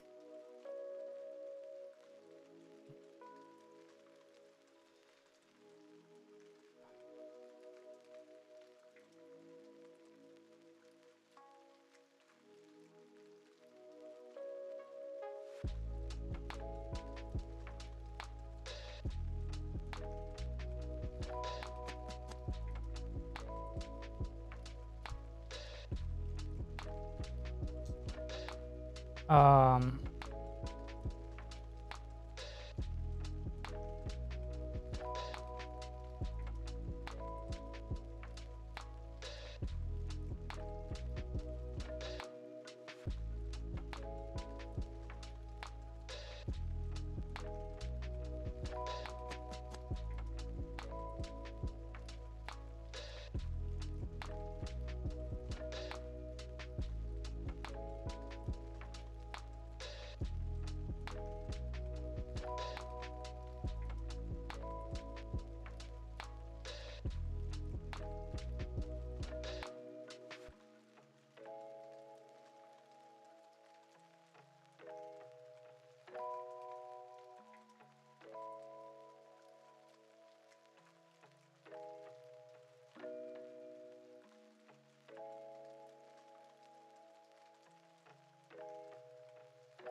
Man, I wanna play Ark.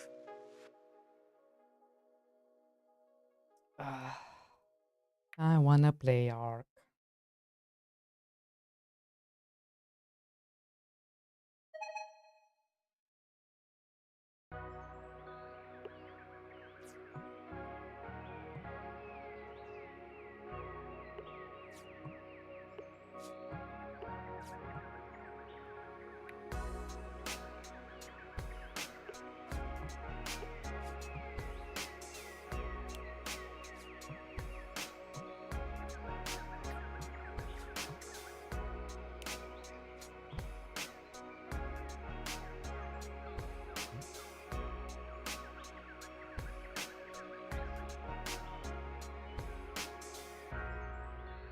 Bro, I'm still getting comments on a 4 months old video.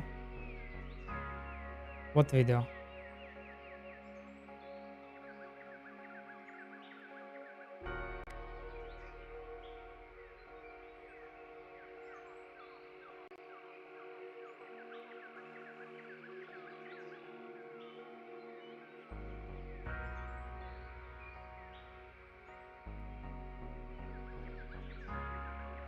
Bro, your channel is so dumb. If you're I swear to God.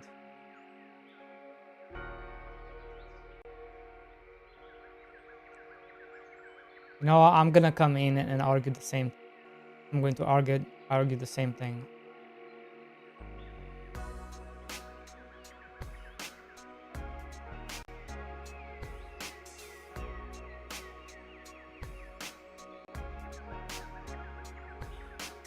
So dumb.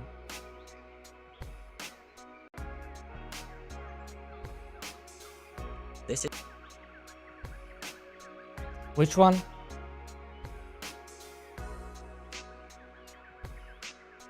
W7Q.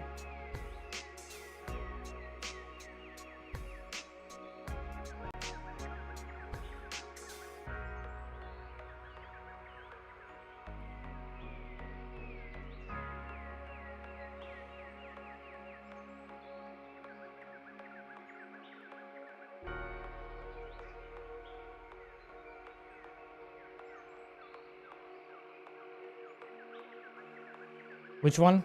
Space Haven. I was so close. This is Space Haven, a colony simulation game in space. You get to fully build your own spaceship in any way you want, meanwhile making sure all your crew members and colony is supplied with food and different upkeeps. The gameplay loop to this game is you will be in one area, and eventually once you've explored this whole area and you've got all the supplies, you have an upkeep, and if you stay in this area basically you're going to run out of food at some point and die. So you need to go to the next area and do the exact same thing, but obviously it's more interesting than this. These areas will sometimes have abandoned ships which aren't fully abandoned, they're more like broken ships but they have some enemies inside of them. You'll get whole different other colonies which you can either go to war with, trade with, they will give Comments you care missions so much actually, about and something they I have a don't care reputation system about. too, and you can buy services from them. Some will just offer you food if you don't have enough food, for example. Maybe you There will should also care be about land that in kind these of areas stuff, you which know? will have resources on, which your colony will need to go into spaceships and fly there to mine. That is the main gameplay loop. You will start off with something very small, a very small ship, not many people in your colony, and eventually Why you so will expand fast? and you Oh. can get more colony people. You can take prisoners actually, but it does start off very small. So I've been playing this game for a few hours and unfortunately I had to stop playing, but I will mention some of this later. This game does a lot really well. I think the graphics of this game are amazing. The way your colony moves and the progression is also amazing. This game has a great foundation. It can be text heavy at times when you're just basically reading a bunch of text, and that's what I don't like about the game. Exploring these new areas, which are random by the way. Is These it are like the same Comet areas. You won't Tycoon? go into a new playthrough, or even if you reload your current save and go to the same area, it's going to be different. So exploring these different areas are pretty cool. I think exploring the abandoned spaceships to get your colony a bunch of resources, that's always fun. Also different colonies in these areas which you can Yeah. mess with. I haven't explored this mechanic too much because I've only been playing for a few hours, but it doesn't seem too in depth to the point of where I wouldn't be able to understand it. It seems pretty nice. Like most simulation games, this will have also lots of different systems. For example, you can have an overlay which will show you your oxygen levels, your temperature levels, because space is extremely cold. I personally think that this review was poorly crafted given that you skipped the tutorial for intricate game that you don't even understand half of the mechanics, features yet somehow the game's fault for your confusion. True, read the goddamn tutorial. What kind of reviewer are you, bro? Hmm?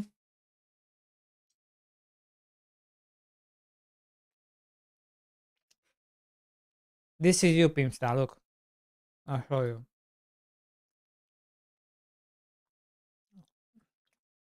This is you.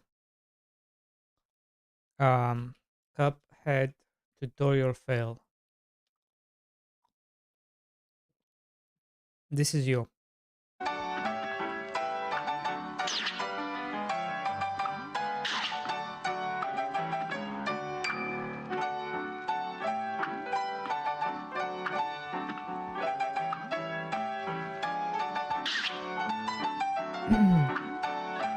This is IGN when they try to review Cuphead.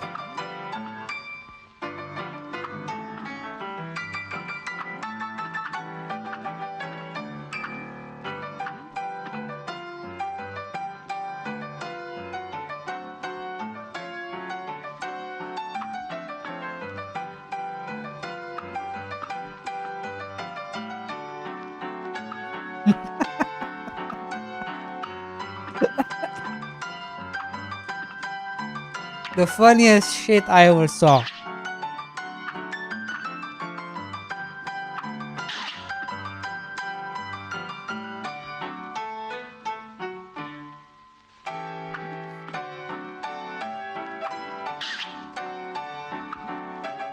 You almost got it. You almost got it. Come on, you can do it.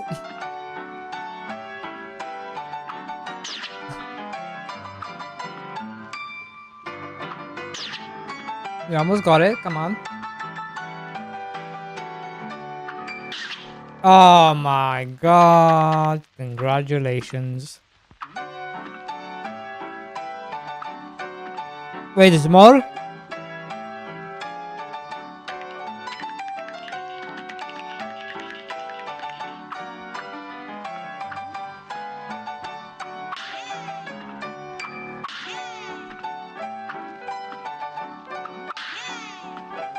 Hold on, there's more.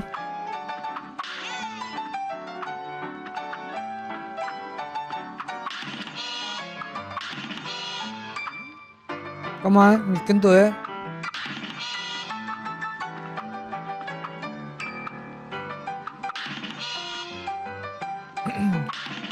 Oh, there we go.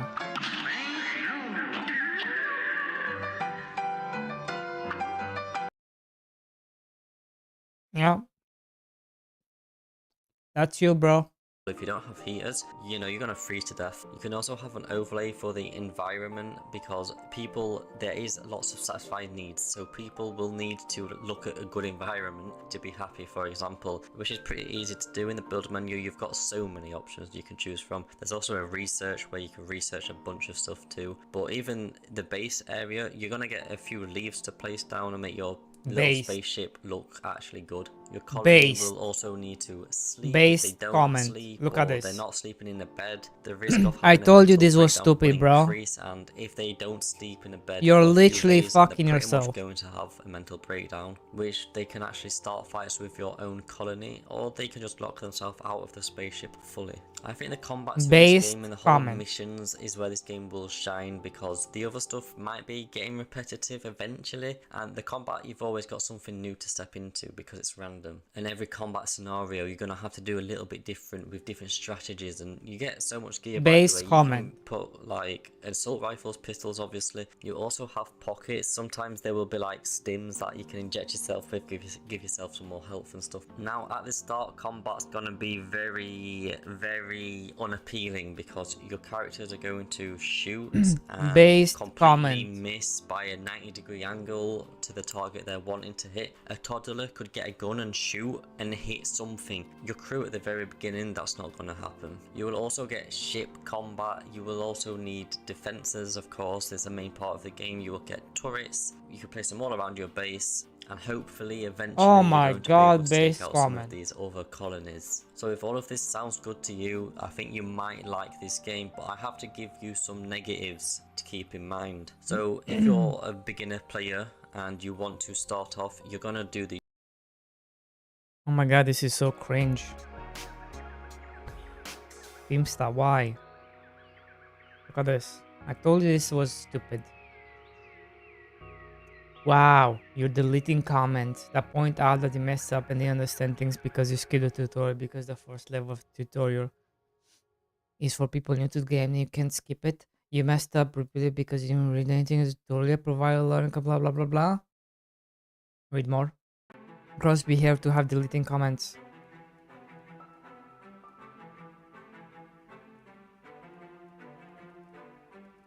Hateful and false comments with intent to spread negativity is what you're shooting against. The environment is positive only.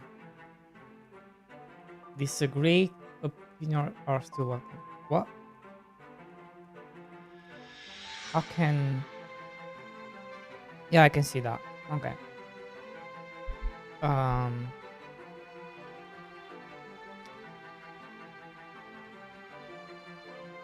Damn, bro. Damn. Damn. You do need to fix your this. This is dumb. Extremely dumb. You think this looks bad on the monitor? It looks awful on the phone as well.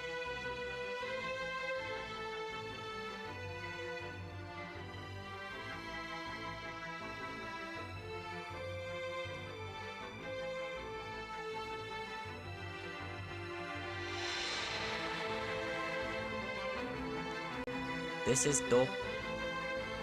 You've been slacking, bro. 3 weeks with no video, what the heck?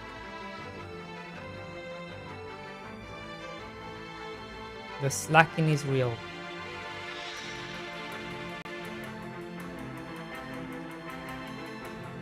Why I switched to I used Godot? Unity for a bit, but man, it got rough. Everything started feeling harder than it needed to be. Like, why does moving a cube feel like rocket science? And don't even get me started on debugging. I'd spend more time figuring out why my game code broke than actually making the Is game. this a So I children? decided to give Godot a shot. After just a week, I was able to make stuff without hitting 2,000 errors Is every this a 5 kid? minutes. I could actually prototype ideas and see them work, and even enjoy the process. In this video, I'm going to break down exactly why I switched and what makes Godot different, and where it still has room to grow. The reason I switched is that Godot is completely free and open source. That's right, you don't have to pay for a license, worry about royalties, or stress over hidden fees when you make your dream game. For indie developers and solo creators, that's a massive relief. And it gets even better because it's open source. You can see exactly how the engine works. Want to tweak physics, fix a bug that's been driving you crazy, add a feature Unity doesn't have, you can do it yourself. You're not stuck waiting for someone else to fix it or dealing with a company. Nobody does that. Like 99.99999% of people will not just go in and fix or add shit to the engine. Come on, let's be real here.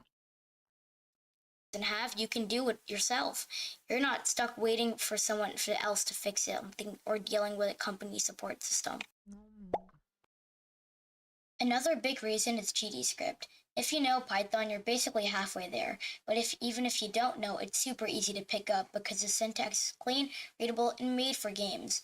Unlike Python, GDScript is optimized for game development.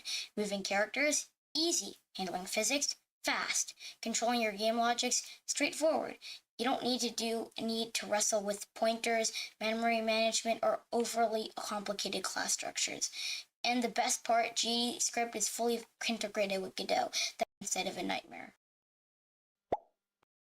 The smaller but still important reason is the node system. Nodes let you organize everything in your game cleanly. Characters, items, UI elements without turning your project into a spaghetti mess.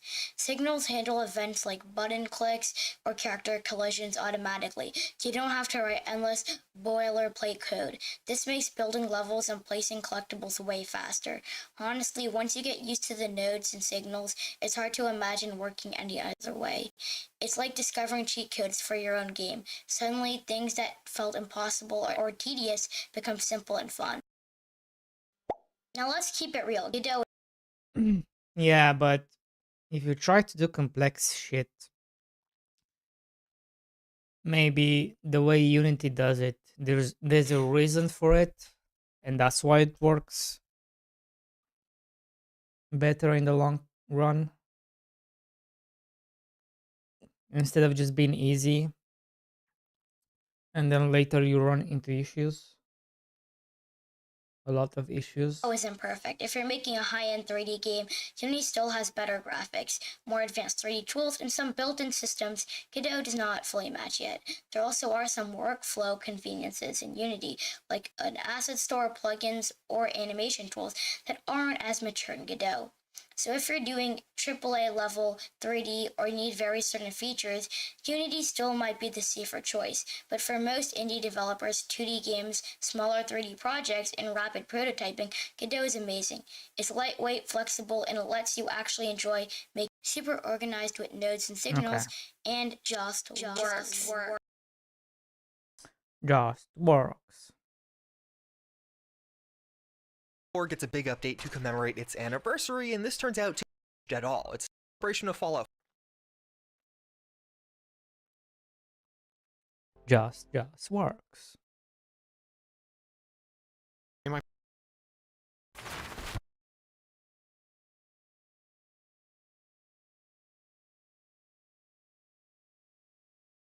There's nothing to watch. Hello, ladies and gentlemen, it's Mike here at Game From Scratch. In our perpetual waiting for Godot, we are now waiting for Godot 4.6, but the step has gotten a lot closer now because we are now on our... Hello, ladies and gentlemen, it's Mike. There's nothing to watch.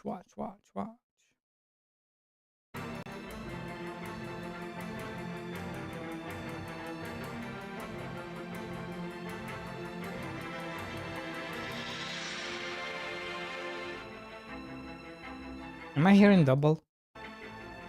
Or am I dumb?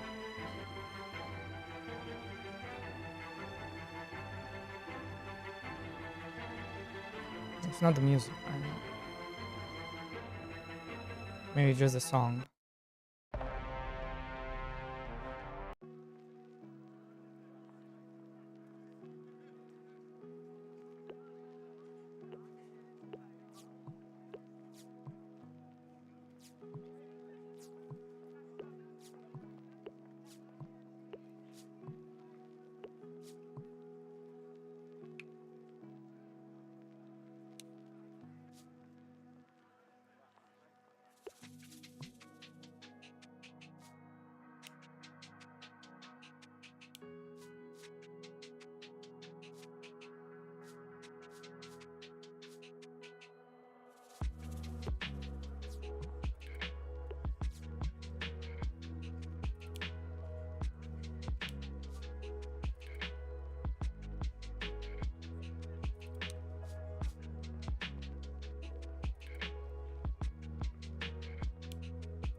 Okay.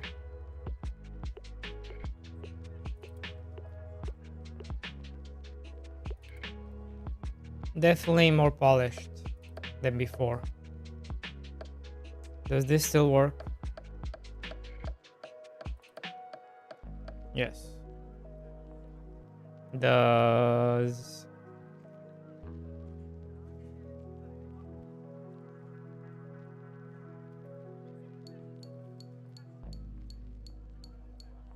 Yes. Cool.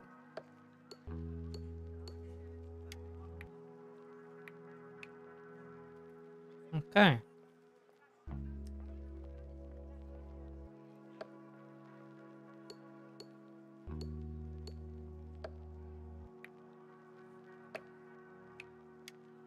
How did I end up on the kingdom page?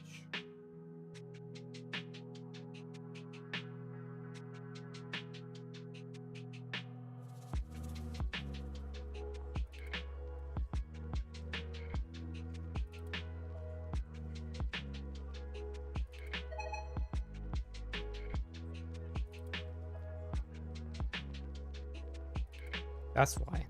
I should just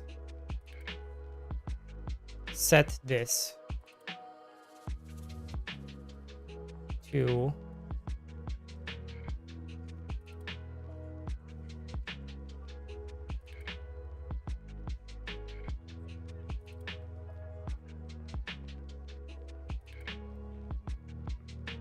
zero.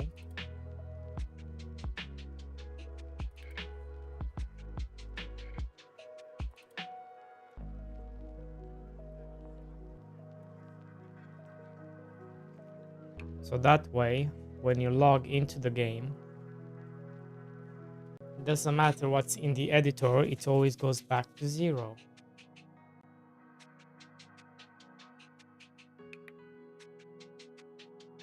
Right?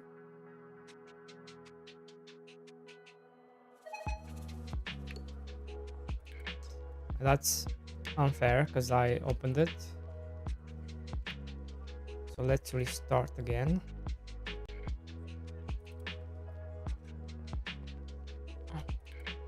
Yo, Pimsa, do you really not enjoy Arc Raiders? Arc Raiders, eh?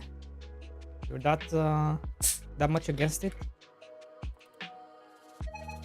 A company that is doing literally literally no pay to win. Literally none of that shit. Escape from Tarkov has pay to win. How can you be against Arc Raiders and you can be for Tarkov?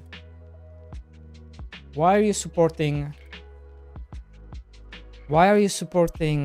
AAA cash grab garbage like Tarkov that wants your money? And you have to pay to win. How come you don't support like games that actually are moving away from that?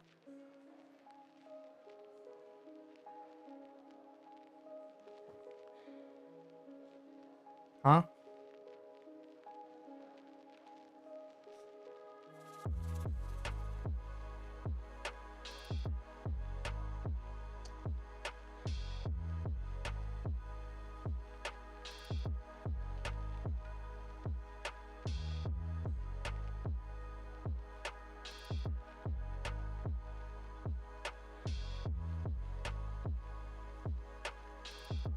Huh.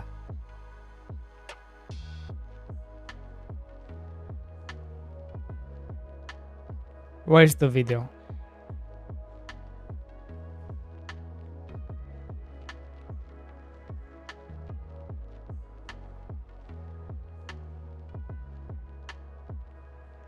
Where's the video? Is this one?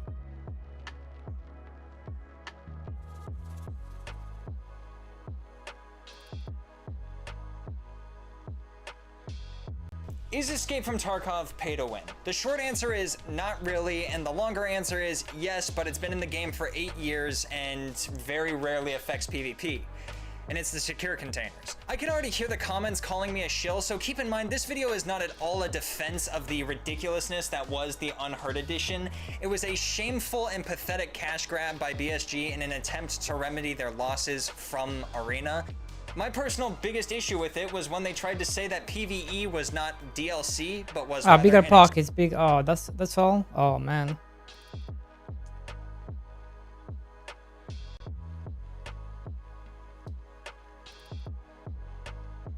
Oh, here we go. The AAA games industry and scamming players kind of just goes hand in hand. Maybe less so in the console gaming market, but the mobile industry, freemium stuff, it's definitely there. And it's gotten worse and worse over the years. But recently on the channel, we were talking about Fallout 76 and that controversial launch and history of that game. I did a lot of research on that video, check it out if you haven't. But the reason why I bring that up is because when I was researching that video, I was just remembering just so much nonsense that happened with that game. One specific instance really stands out and compares to this current ordeal, which is happening with Escape from Tarkov. Oh, what did I do? Here's the trailer. With the game, it is a survival shooter extraction type game, very realistic, immersive, very unique type of experience. I don't think there's many others on the market, but recent controversy surrounds a $250 edition of the game, which has so much paywalled content within it. It's ridiculous, and it also is very, very much and very blatant about being pay to win. So here we have the trailer. It's called the Unheard Edition trailer because it's unheard of a publisher doing this type of nonsense to this extent. The last time that we had something comparable it would probably have to be the day before, which we talked about a couple of months ago. That horrendous experience, which was a complete scam. Got the playback speed up. Here's the trailer.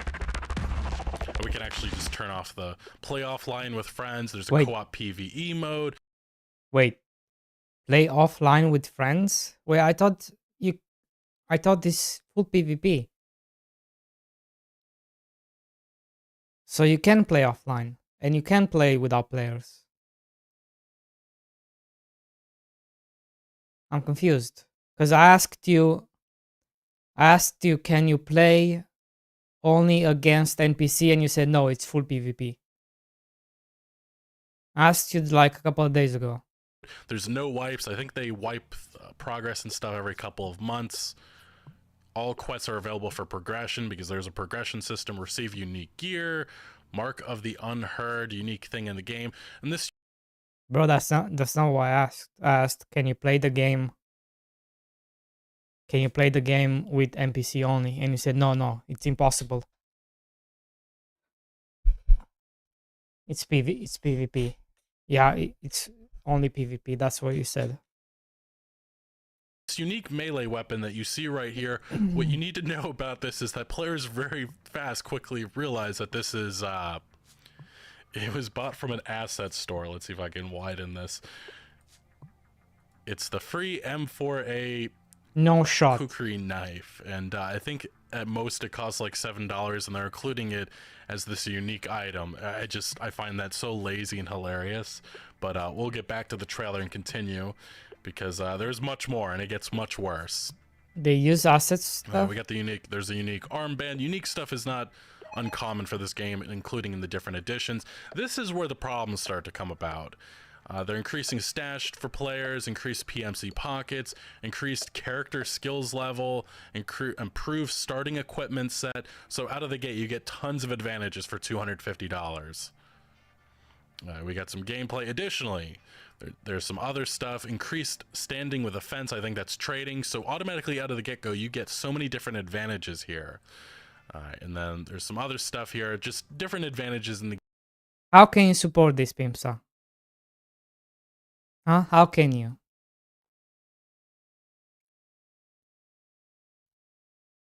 Game, which is problematic, but we get to this article coming from Forbes, which lays out perfectly what exactly is happening, why there's so Escape from Tarkov. Fans are outraged at a new $250 pay-to-win edition. What are you talking about? much rage within the community. The $250 pay-to-win edition. Earlier today, the Unheard edition of Escape from Tarkov was announced as part of the latest patch, promising a brand new player versus environment mode and other bonuses. Now that the edition is launched, fans are not happy with the bonus. Why would an article lie? Why would an article lie, you know? Come on, man. The media never lies. What are you talking about? Massive price tag. The first issue that players have is that the player versus environment mode for Tarkov is exclusive to those who buy the new edition. This is despite the fact that anyone who purchased the old Edge of Darkness edition was promised all future DLC content as part of the season patch, which you would think would include this new mode. You would think, and here's what you need to know. This is on their website. This is the pre-order page for this new edition, the $250 one. You're guaranteed instant access to a closed beta, digital copy preload, access to PvE co-op mode with persistent progression. Progression will not be reset with wipes. That was within that trailer we just went over. The stash sized, unique in-game ID, expanded PMC pockets, all of this again in the trailer. And then there is so much different stuff here, including if you go to this additional equipment section, there's even more features and stuff that's hidden here. Increased starting level of all character skills. access to a co-op practice mode, unique in-game art band, unique radio electronic item, Mark of the Unheard, and then the item specifically has some advantages as well to gameplay, and the ability, this is stuff coming in the future, to build a unique zone in the hideout, unique item distress signal device. When the item is activated, it produces a bright flash as well as a loud sound signal. So all of that is on this pre-order page for the $250 edition of the game. And specifically what stands out as a major feature, which I actually skipped over, was free access to all subsequent DLCs, a season pass.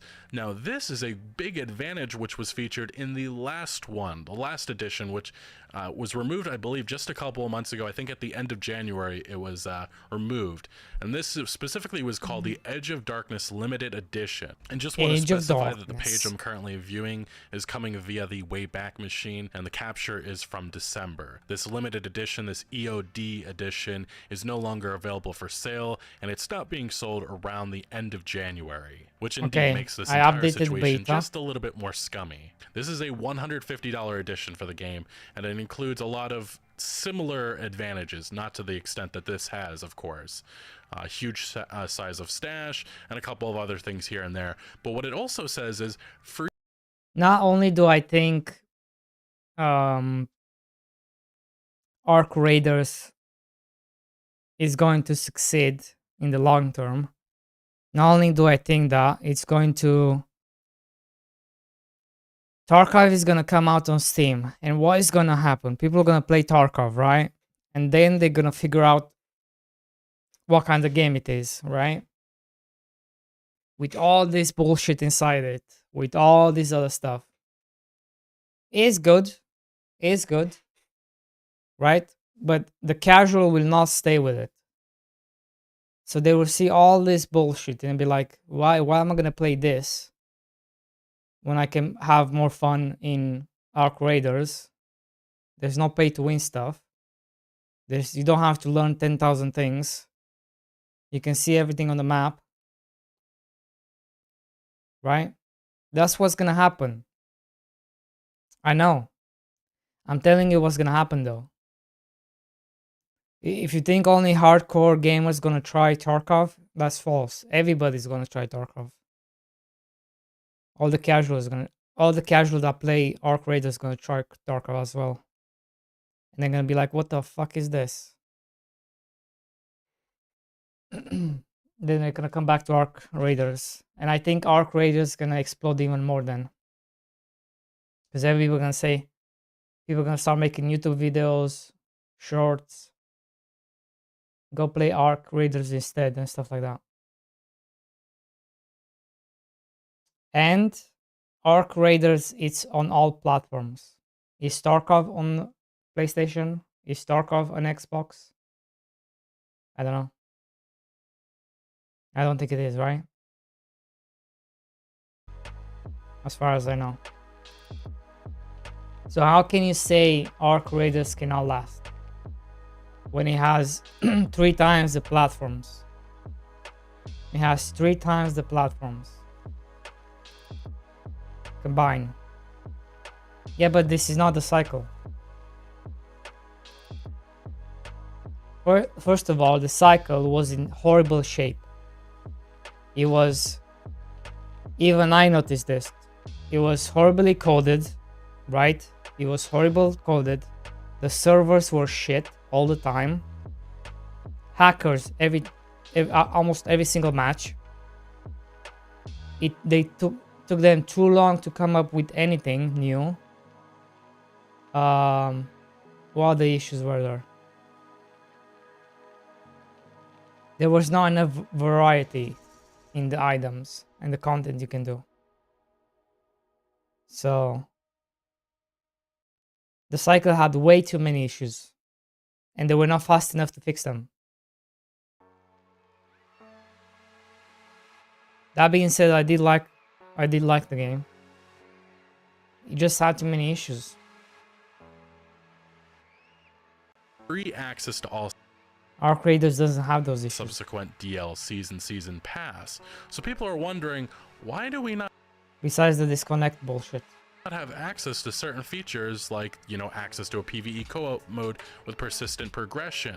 And then we get the response coming from the developers behind Escape from Tarkov, and it is absolutely fucking insane. They say PvE mode is a unique feature which is available only for the owners of the Unheard Edition. And their answer specifically is that this is not DLC. They say it ain't DLC, it's unique feature of the new edition added. So you gotta understand that developers in this industry, publishers, they make up shit to whatever's convenient to make sure that their pockets are continuing to flow. And this is a great example of that. Seen this so many times in the past. They love to redefine things like DLCs to their advantage. We will get back to this Forbes article and continue reading. A lot of fans who have the EOD edition are rightfully very annoyed that they now have to upgrade from the EOD edition, which costs $100, in order to play it. However, some posts on the official Discord have tried to explain why the developers, Battlestate Games, thinks this is not DLC. And again, they say it ain't DLC, it's unique features of the new edition. This is coming from the lead community manager from the developer.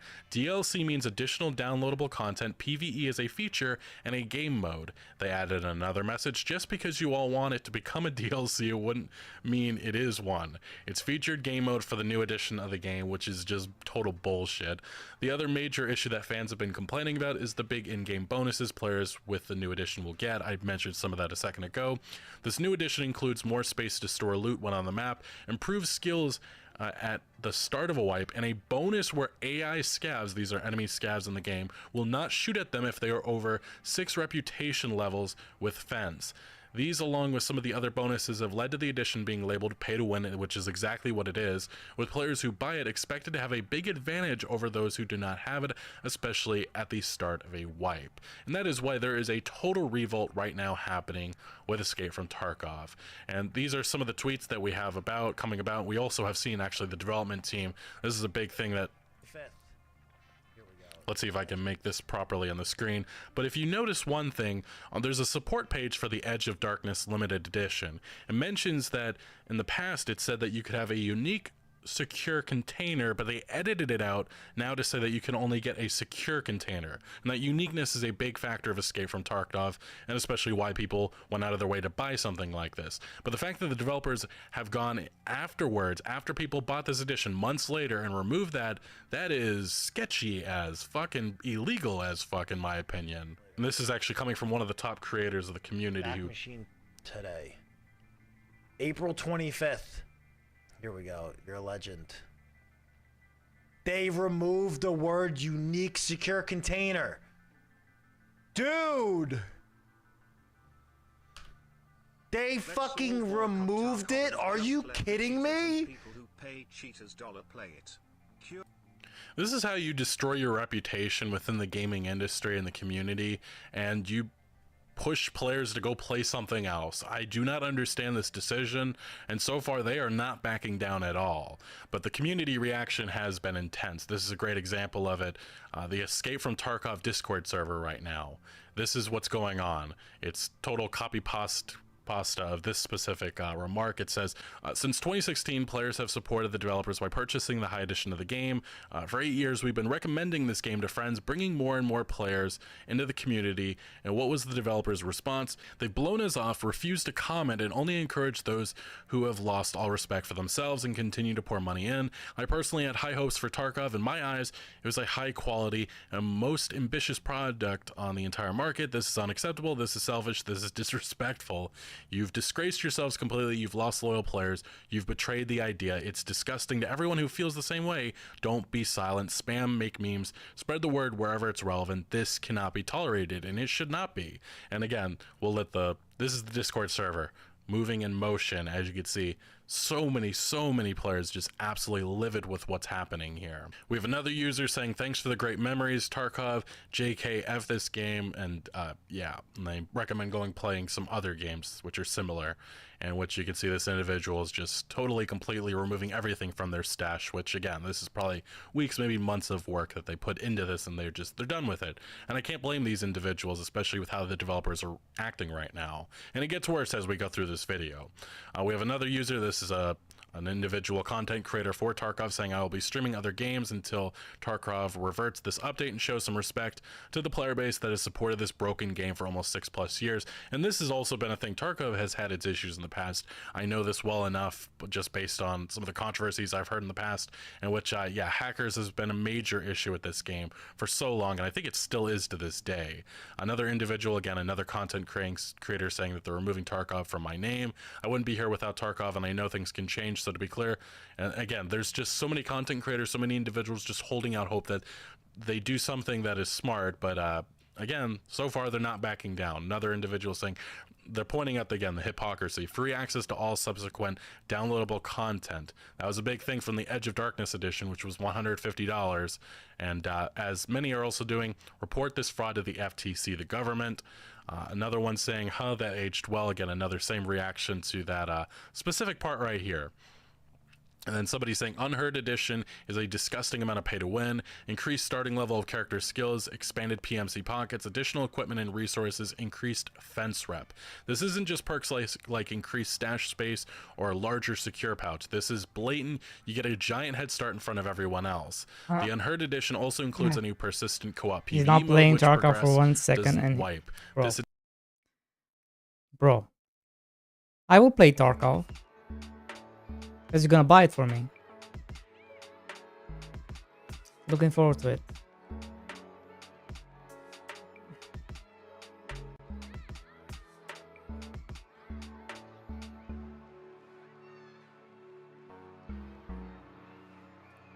I'm buying for myself only, buddy boy.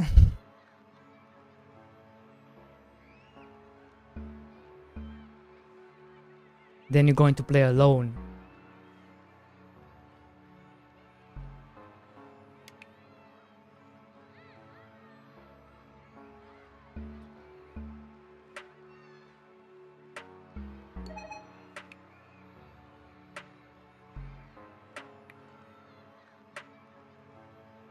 I got mets, but solo is a vibe.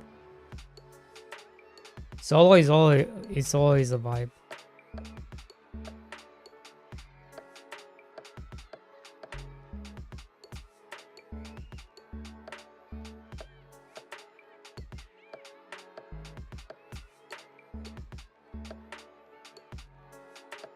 To be fair.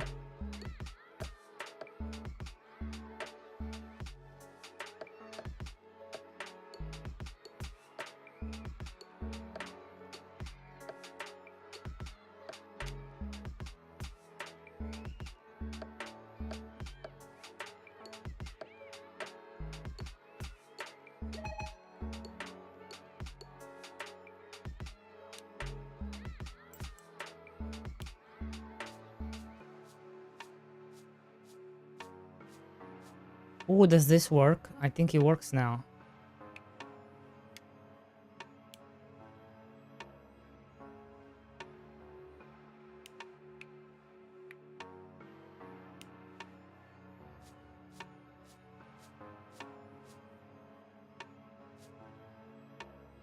Six, 7. How much is 7x3? 21. 7x4, 28. Okay, 28. That works. 2 extra.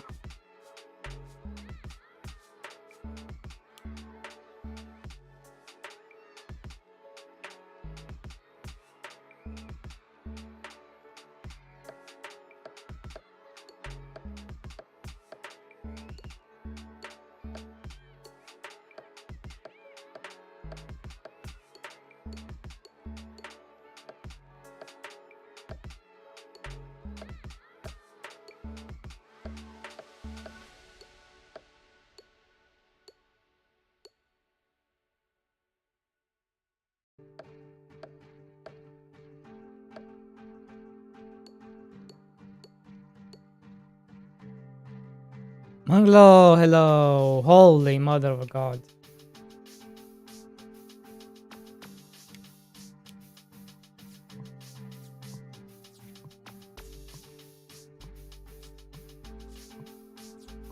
Holy mother of God. So does that only count if you watch every day? So let's say you don't watch tomorrow. The streak goes away, right?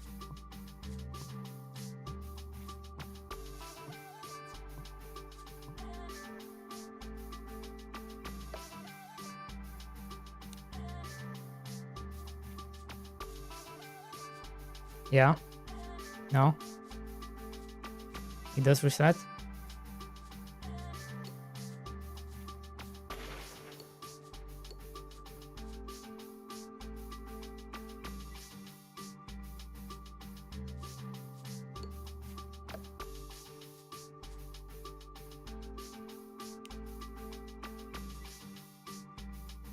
They're making you watch the VOD? Nobody watches VODs. Wait, should I play behind the subscriptions? You have to sub to watch it? Nobody cares. Nobody cares that much.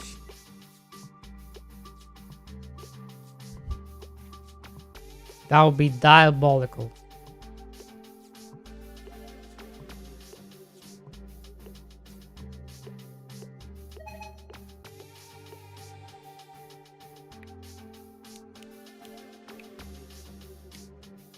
That would be diabolical.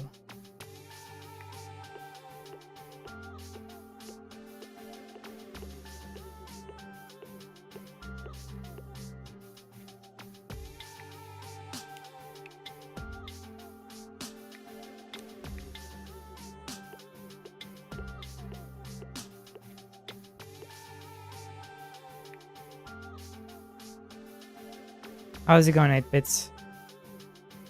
Ugh.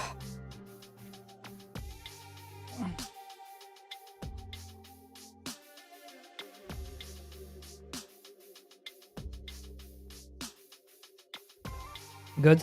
Good.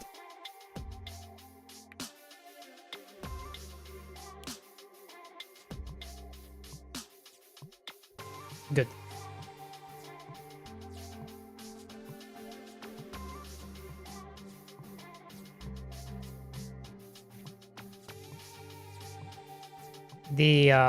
I've been updating the beta, been polishing the beta. Started work on a draft of a UI HUD for the game. Nice. Man, I'm so jealous. Working on an RPG.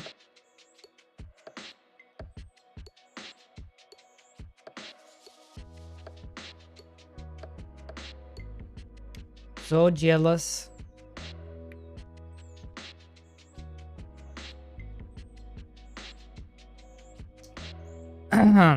Allow you to house and feature to unlock cell. Oh, what happened there?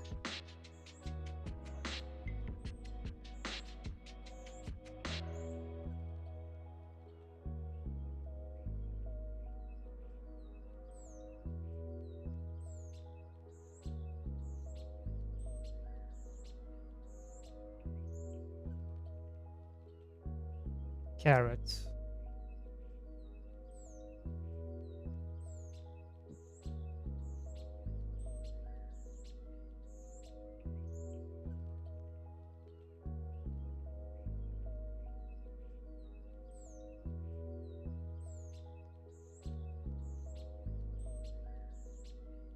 Was this the error? Yeah. It should be fixed.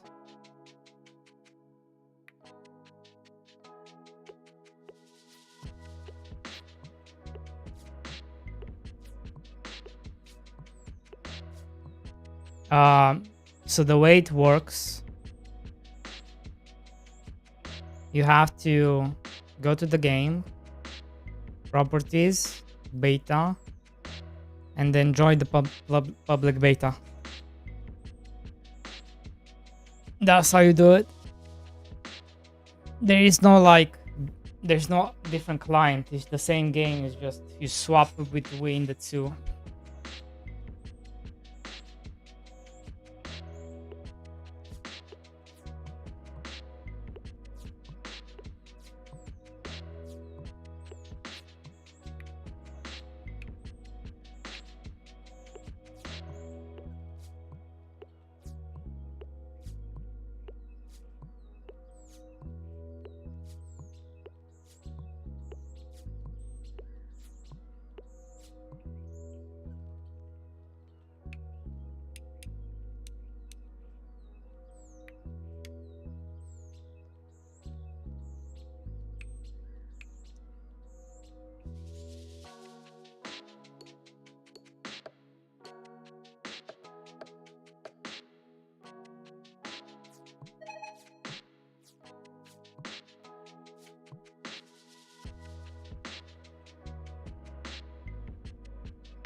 Yeah.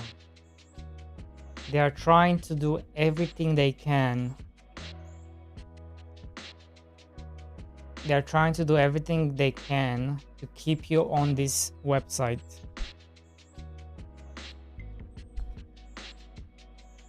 They are pulling every single tactic they can. It's crazy.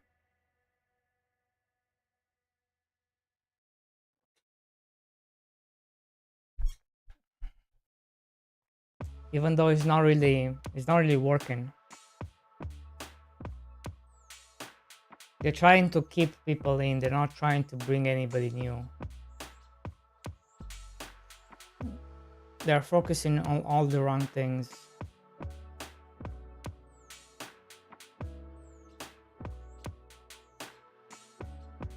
Nothing about how to grow, none like that.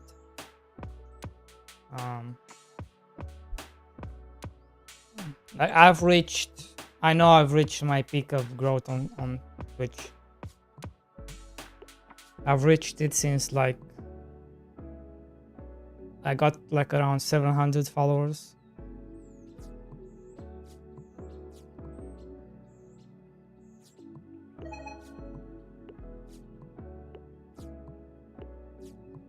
Only way for me to grow now is to either to bring people in or try to grow on other platforms.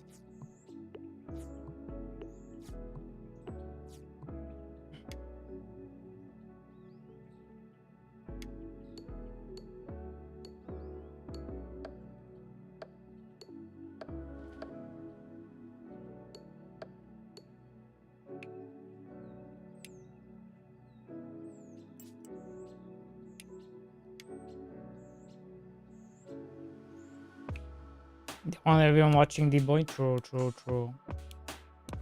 I wish it was like that.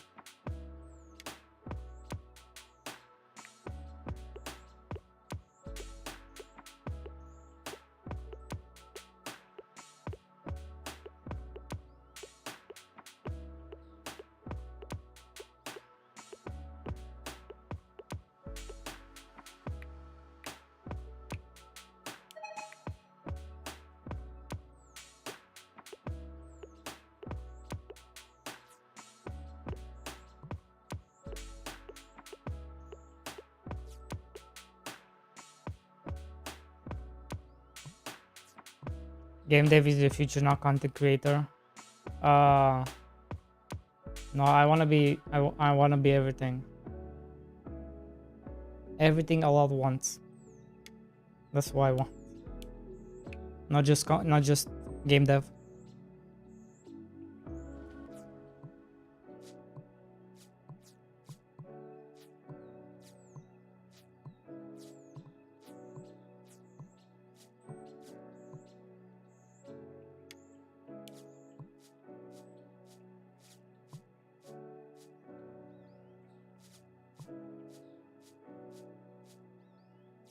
Like, I love games way too much not to only be a game dev.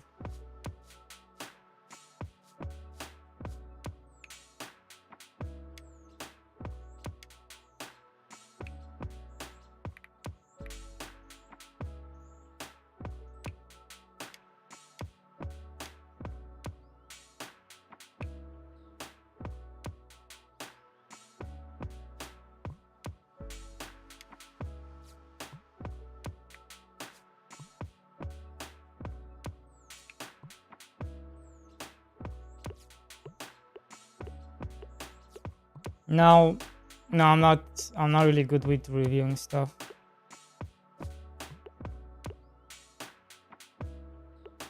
Hipster isn't either, but that's besides the point.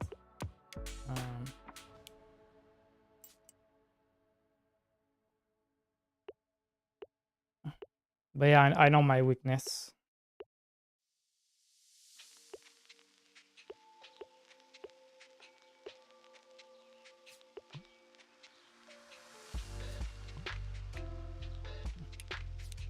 All I can do is tell you a game is good or a game is bad, and you'll just have to trust me, bro. Right? You'll have to trust me, bro. That's it. No explanation needed. You come to me, you ask me, D-Boy, is this game good? And I tell you yes or no. And that's all you need to know.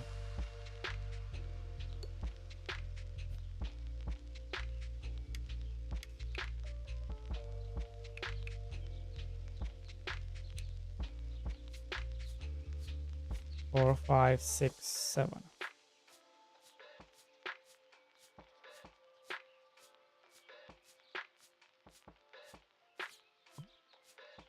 Commit to the game dev life.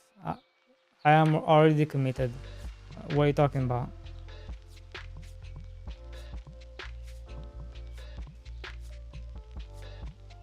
What are you talking about? If I were to track myself how many hours I spend every day on the game, it'd probably be like 14 hours. Or more. Even after I end stream, I keep going. Like yesterday, I went until like 3 o'clock in the morning. For example.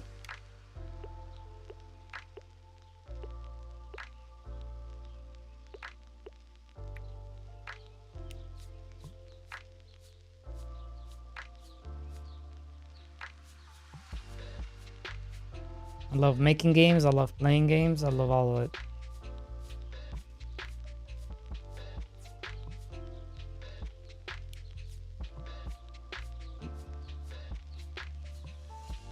I like knowing everything about every single game.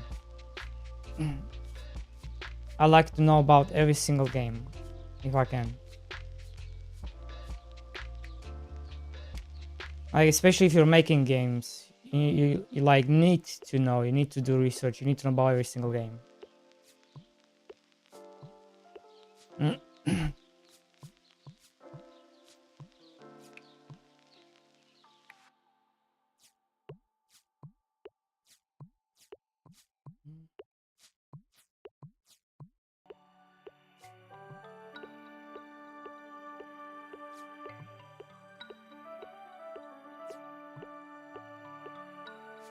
What do you need? I think I can help you, Mr. Lord.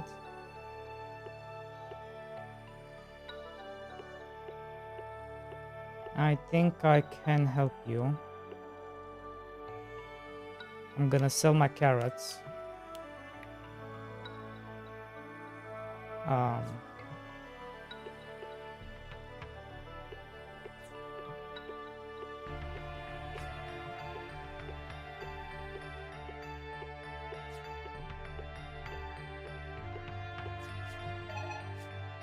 I'm gonna sell my carrots, and I think I can help you.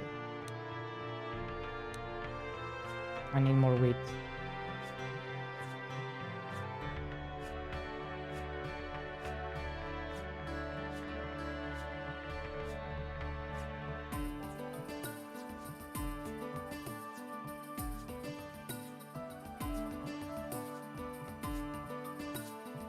Wait, does this work?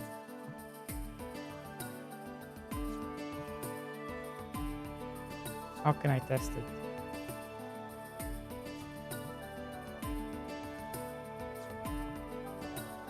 And why does it not display here?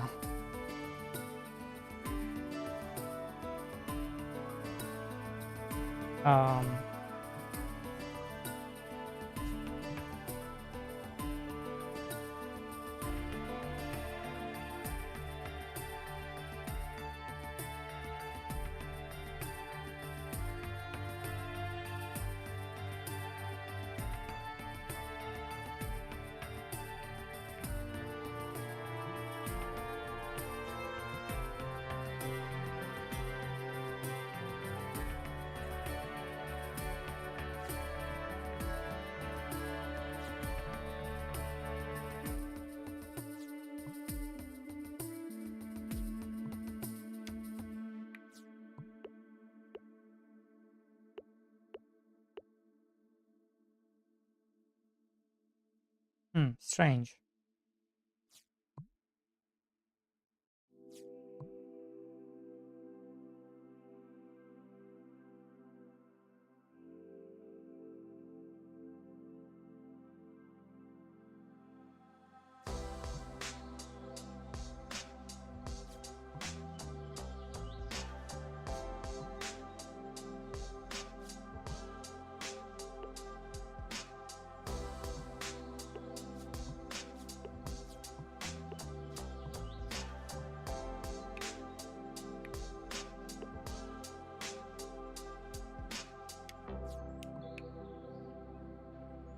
Well, I don't think this is being called.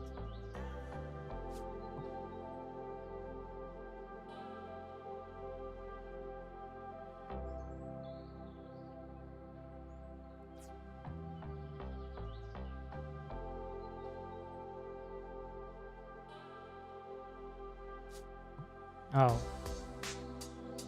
I'm a dumbass.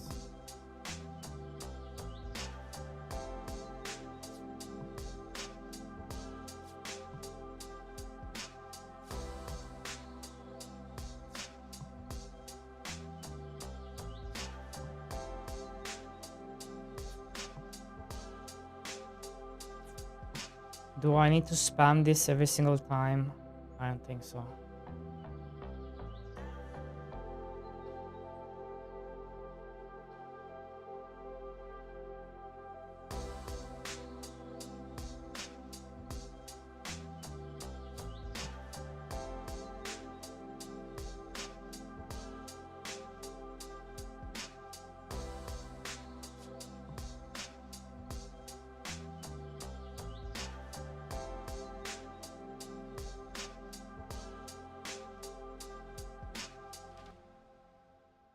Signal manager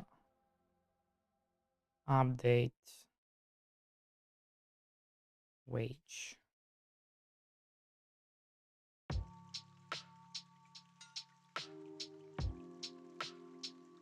I think it does consume.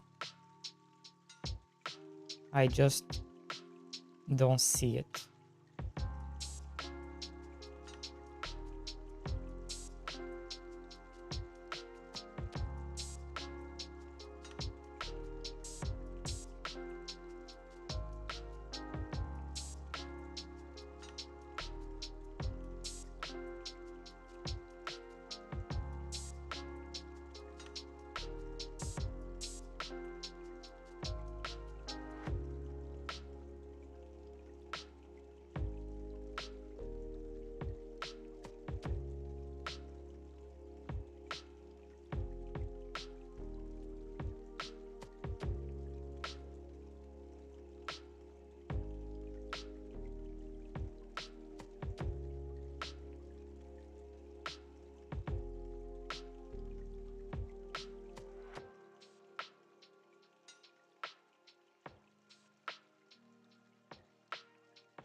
I do need to restart.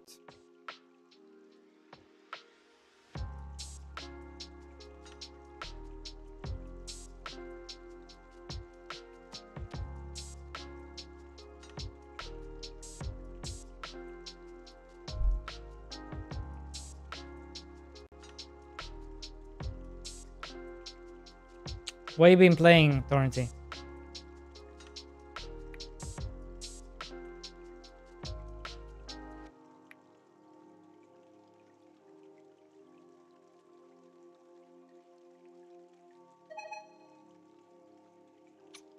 Game about finding a black hole.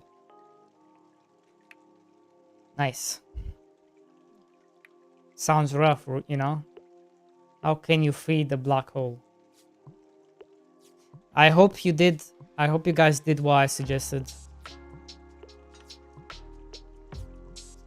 But we'll see.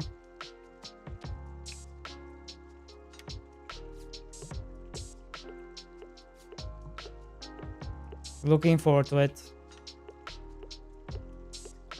I'll be there, number 1.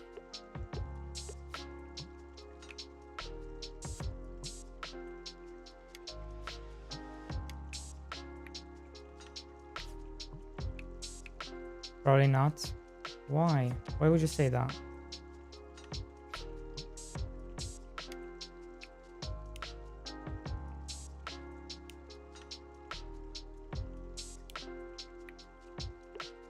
What the shit? I fired, but it didn't give me any money.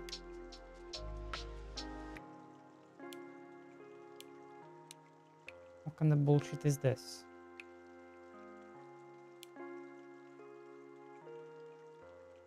Also, this doesn't work.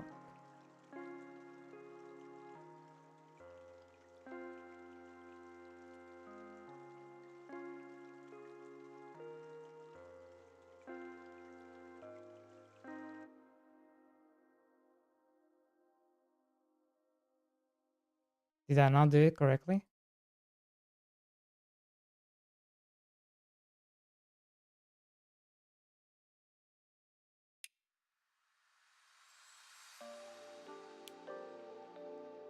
Yeah, look at that when I add.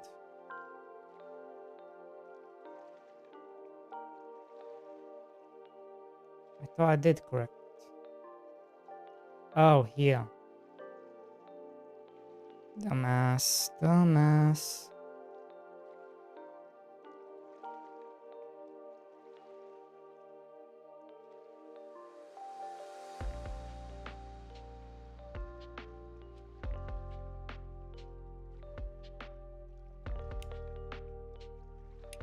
There we go.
Did you figure out the pricing?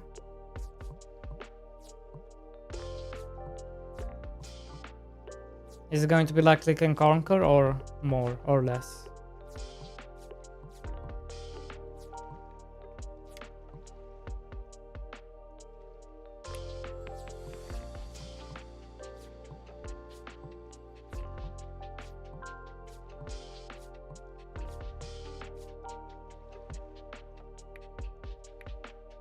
You're gonna go for 7? How much is that?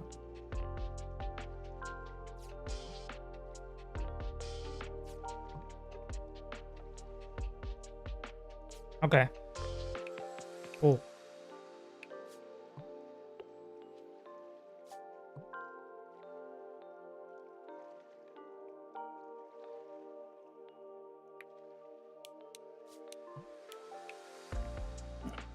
I'm on a tight budget, but I will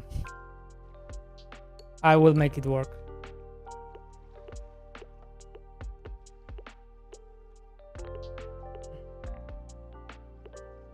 I will make it work, don't worry.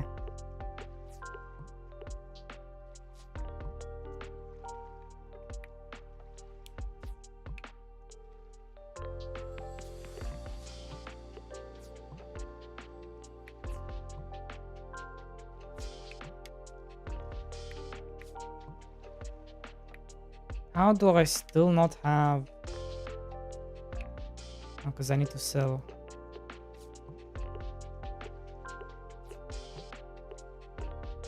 Whoa, he'll make an exception for me. Of course, bro. Of course. Just because you forgot about us doesn't mean we forgot about you, you know? It doesn't work like that.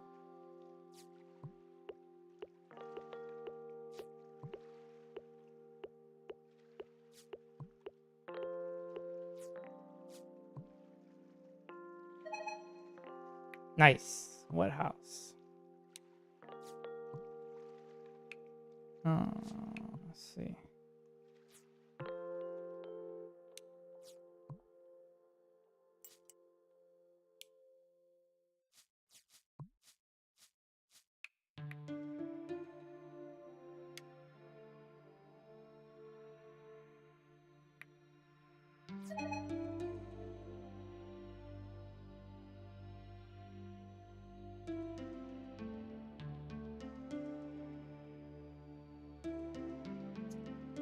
Oh my god, I'm a dumbass.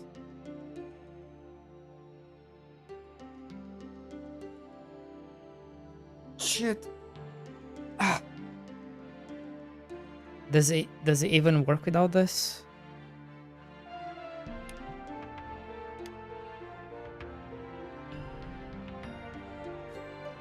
I don't think the beta is playable.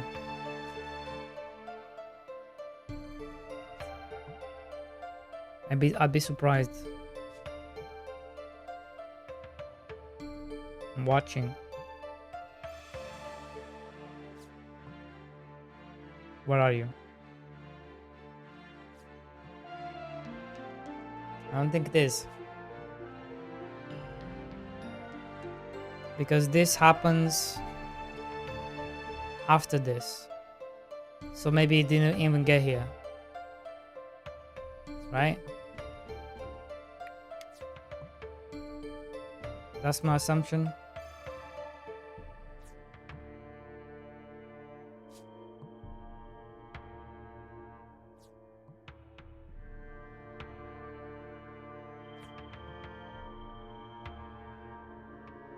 Yeah, I don't think it's gonna come.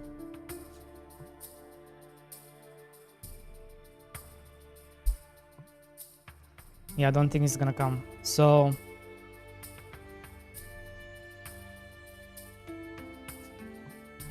if advancement, if stats manager, advancement data,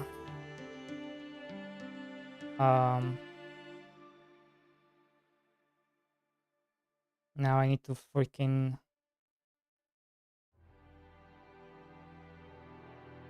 gather NPC. Let me open you.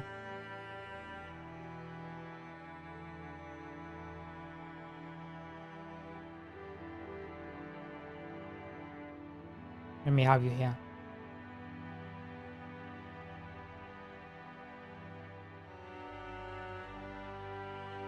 So now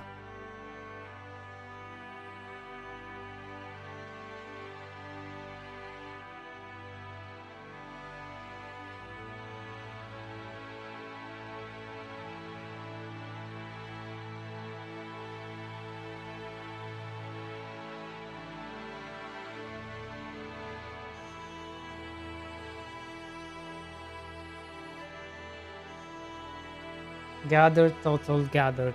Okay. So if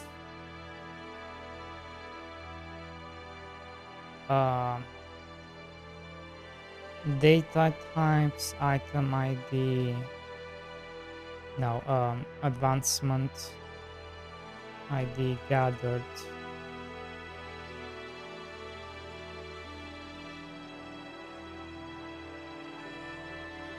Data types, item ID, total gathered. Fuck me, bro.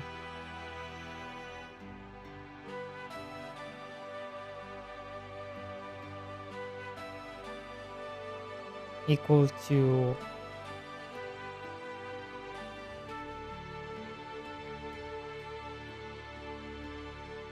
equal or higher than 3. Is this how I'm gonna do it?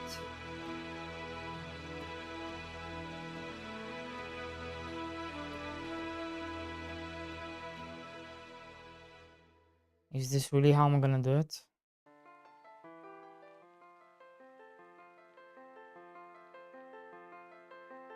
Is this expensive? It shouldn't be expensive, right? Because I'm just checking an int for int. Almost time to start work. Have a good one. Alright, a bit. Do you mean work or do you mean stream? I'm confused. I'm guessing work. I'm guessing it's like 7 or 8 o'clock in the morning. Or 9 o'clock in the morning.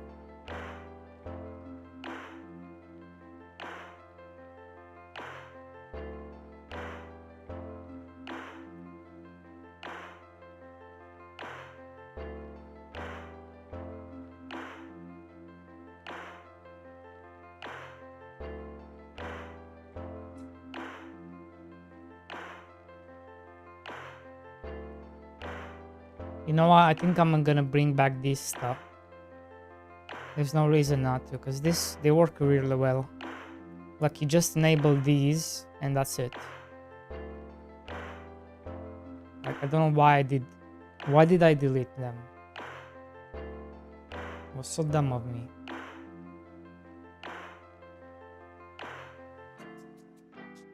I shouldn't have deleted them. The reason I deleted them is because I have this here. And I was like, I don't want to reset all this.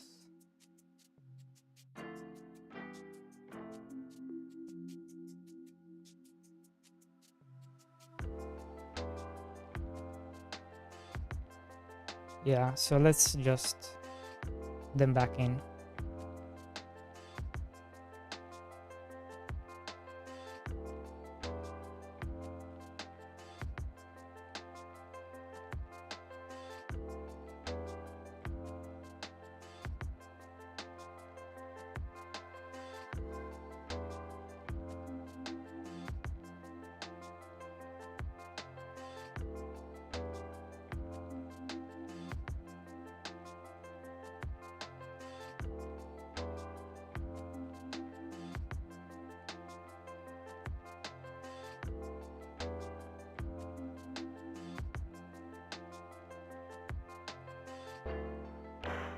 Streaming just Saturday, Sunday, and Monday. Yeah, it's almost 7 AM. Damn.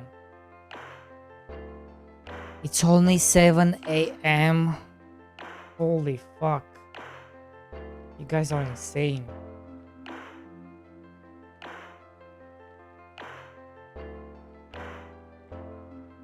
I sleep at 7 AM. I barely wake up at 12 AM or 12 PM, whatever the fuck. You guys are crazy.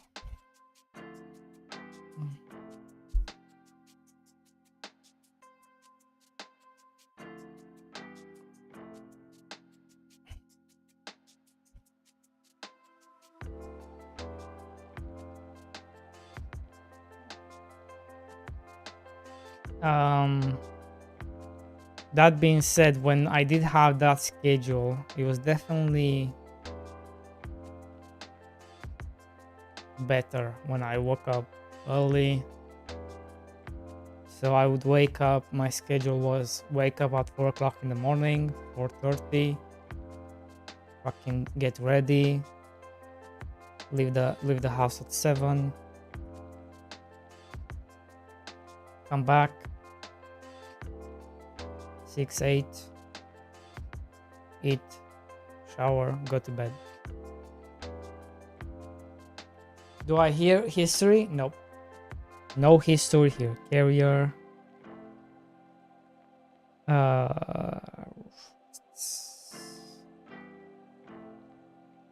Forester.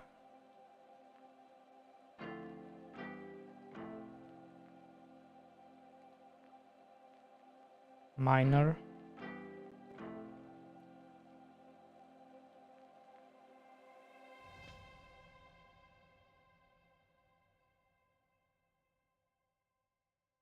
Rancher.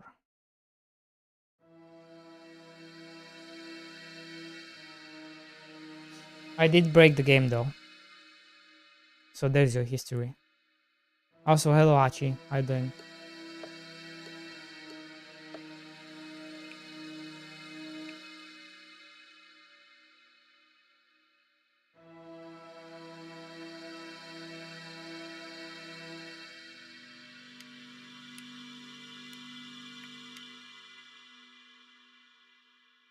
Got tired of work, so I play a bit.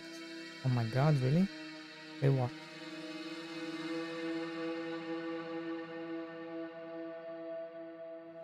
Are you playing Ark?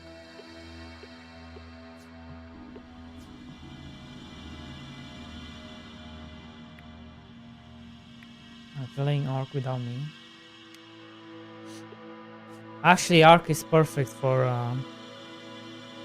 5-minute sessions, 10-minute sessions.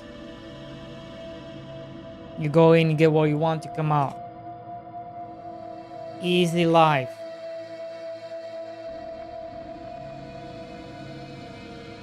Then you start learning where the best things are.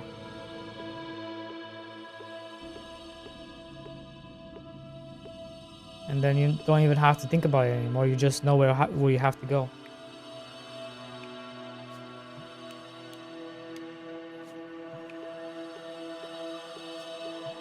Also, solo is very different, you will see. I bet you're going to like solo more than squad.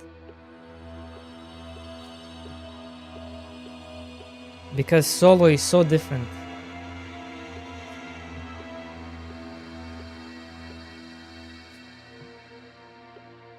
At least it feels so different.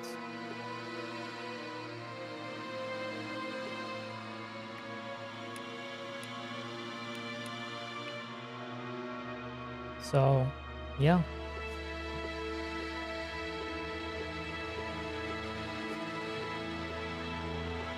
I hope you will enjoy it. I am down to play more if you want, though. Let me know.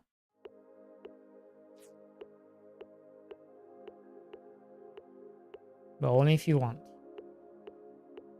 And I am down. But just know that solo is also very good. I almost recommend it more than squad play. If I'm being honest.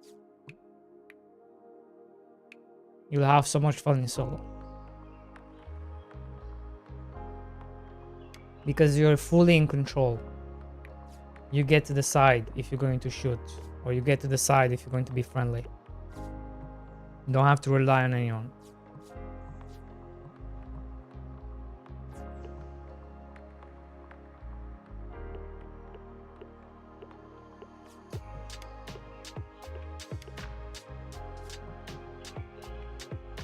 Or you're gonna end up like me when I died like 7 times yesterday.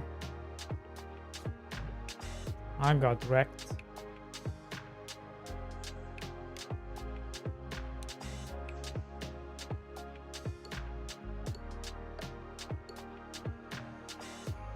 I spawned and got killed in 2 minutes.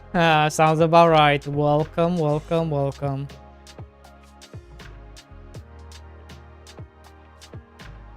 Yeah, sounds about right. I died. Yeah, it's becoming that kind of game now.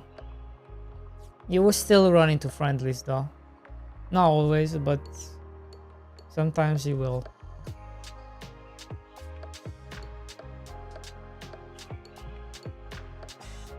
You just have to avoid the maps they go to. So if there's a harvester, most likely you're gonna have sweats on it. Because they're looking to get the big loot. Not many sweats play in the night raid, funny enough. Or if they do, they only do it when they have the keys. So night raid might work.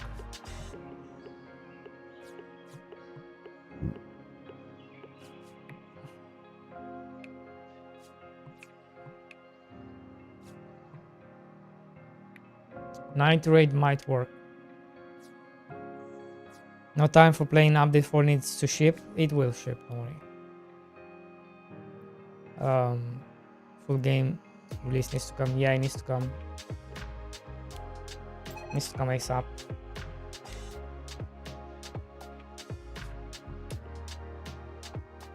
How do I not have money?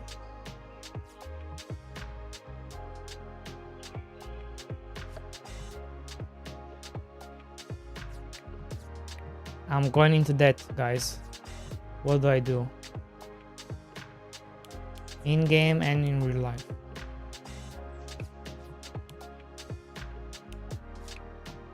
Come on. Fix yourself.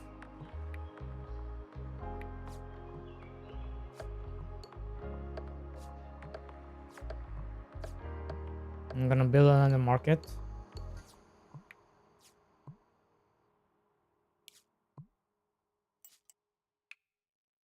I'm gonna sell these.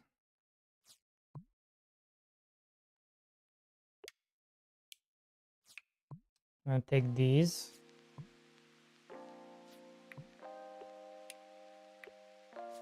So these. I want to build a chicken coop. Don't have enough.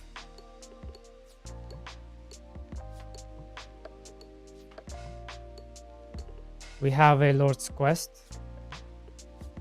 Lord's Task. What does he need? Are you crazy? I'm not gonna give you my stone.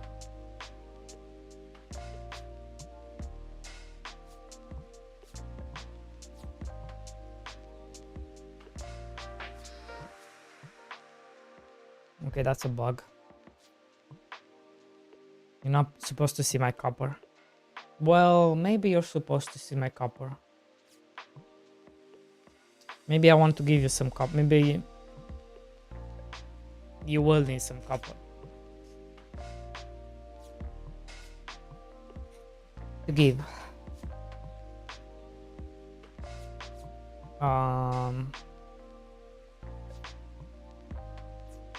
But I will refuse for now.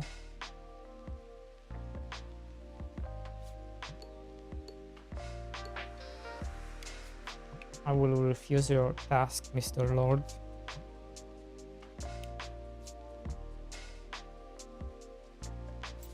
Because you're not that important.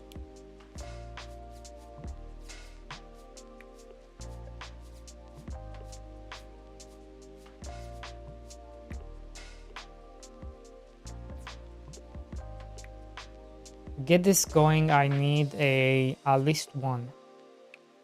Can I get at least one?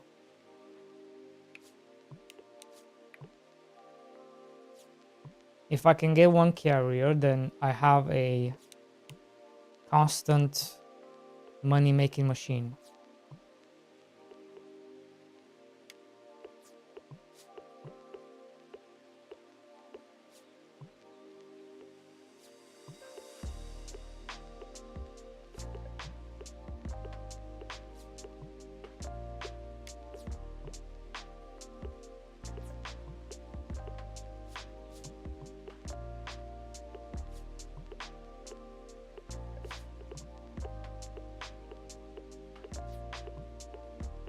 You know?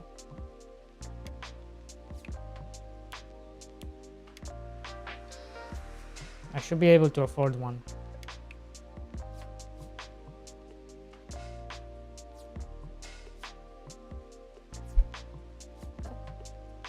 And don't forget, we also have wages, so that's gonna eat up in our budget.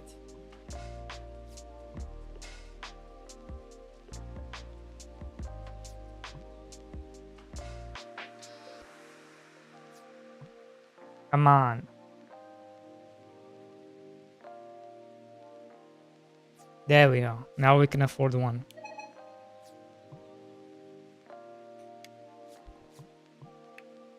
Is my stuff working? Yeah. Cool. So now that we have one, let me optimize this a bit.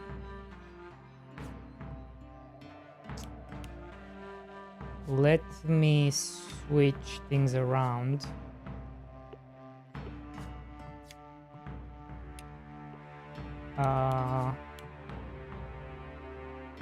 Like this.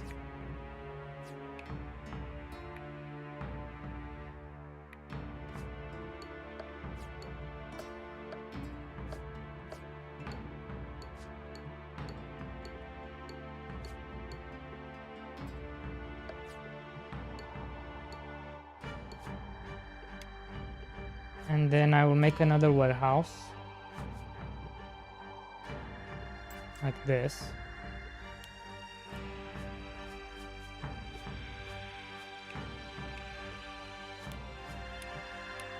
Take this out and then wait, let me make a road like this. And that way we can optimize this way.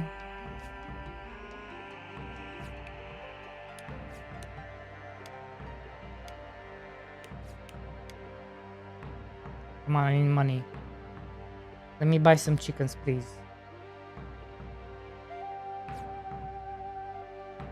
Please. Chickens, come on.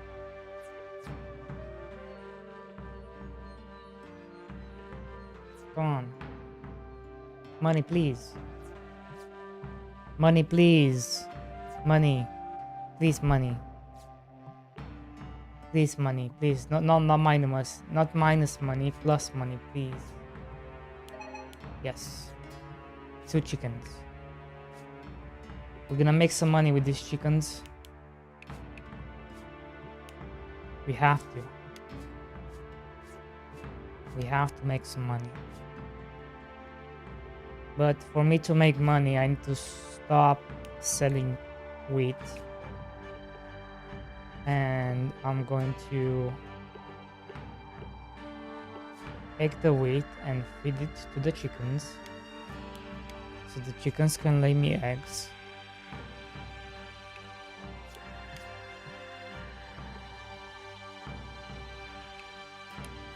And then we need to get a rancher.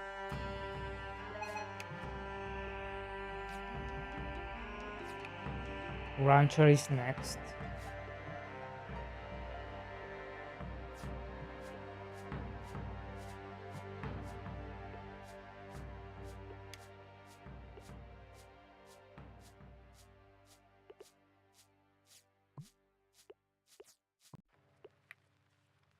Actually, not the rancher. Let me get another carrier.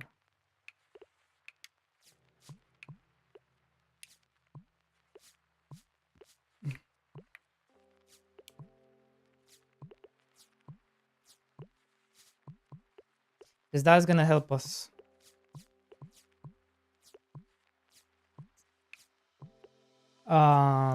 We also need another market, and I can start the other market down here.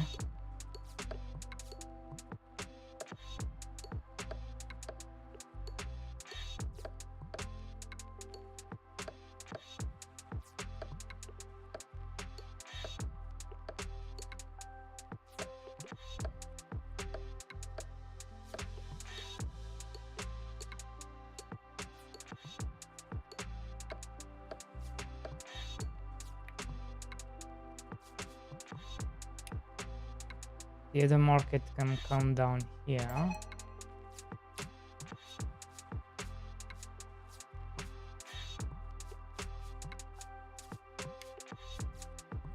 When will you finish this game? Only God knows. I hope soon. Because we need to work on Mrs. Farm Girl, you know?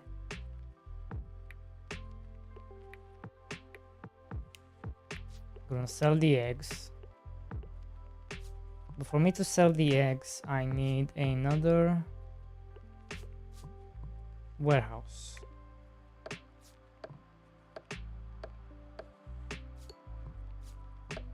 Well, for now I can sell them myself until I do get the rancher. Oh yeah, do you know about my plan, Hachi? I don't think you heard about the plan.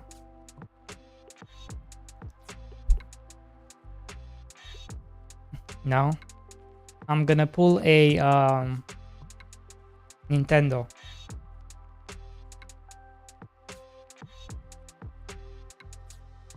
Where is it? I saved it somewhere. Hold on, let me look for it.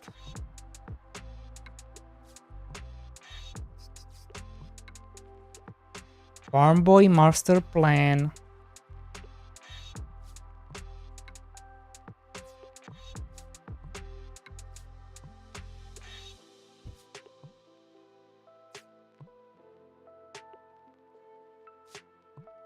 There it is. What do you think?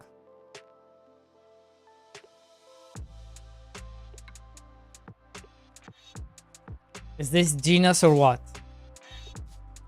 Am I a genius or what?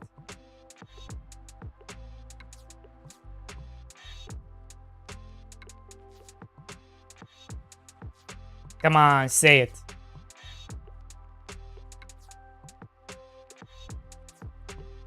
No, I don't know.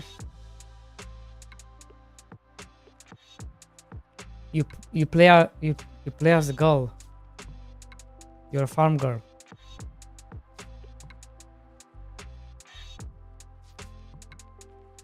What do you get different from Pokemon Blue to Pokemon Yellow? You just get different starting Pokemon and you play as a either male or female, and that's it. It doesn't need to be okay, and that's it. If Nintendo can get away with it, why can't we? Huh? If Nintendo can, why can't we?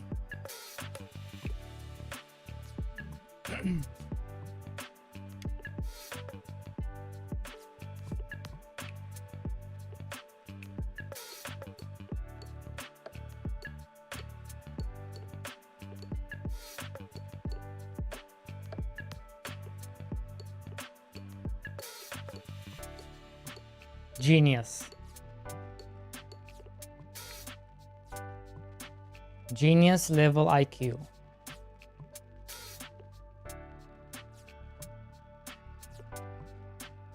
Make her a shop game or something? No. No. That's too much, bro. You're over scoping now. You need to descope. Descope.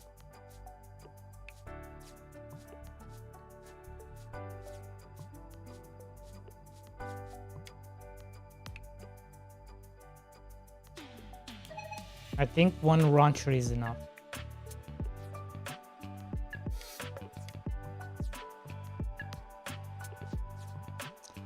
So what I was thinking is like this, right?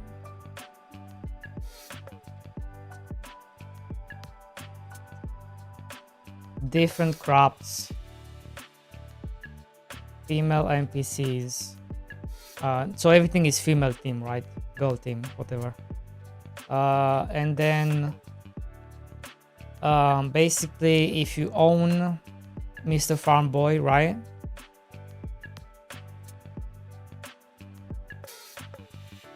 If you own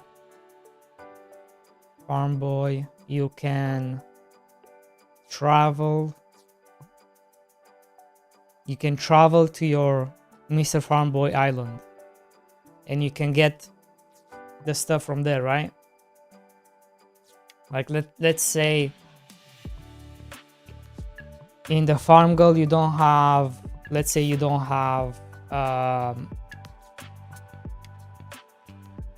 strawberries, right? So you don't have strawberries in Farm Girl, so you go to Farm Boy and get the strawberries and come back.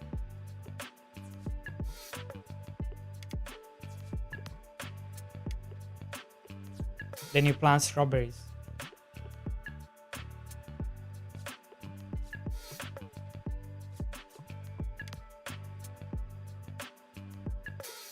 I'm gonna be like, come in here, steal the strawberries, and then go back to your island. That's what I was kind of thinking. Stuff like that. That's what Animal Well does. Like in Animal Well on your island, you don't have everything. You have to visit other islands to get stuff.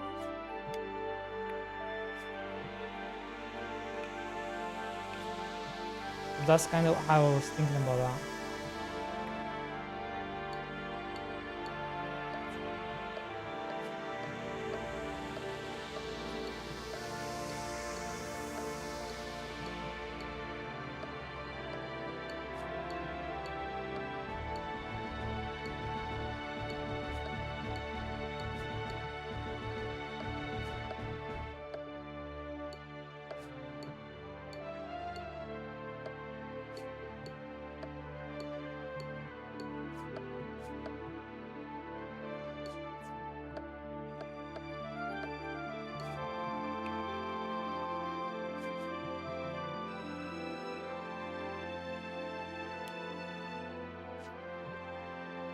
No!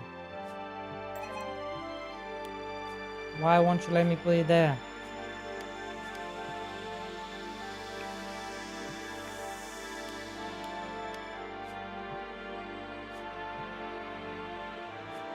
Come on, boy.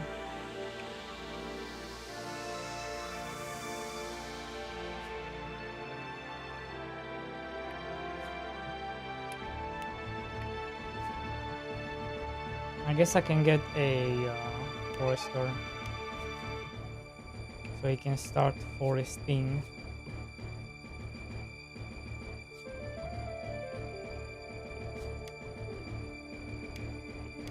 I can't really upgrade yet, can I?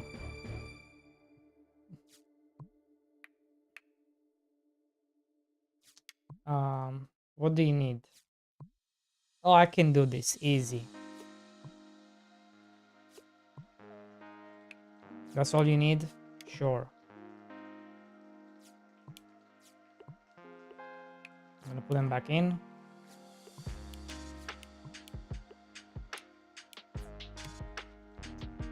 And then I need carrots.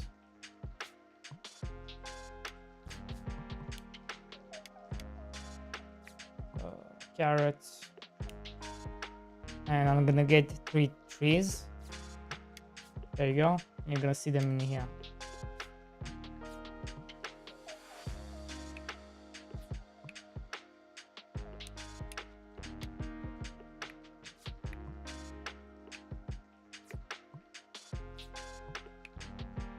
Thank you, thank you. Thank you.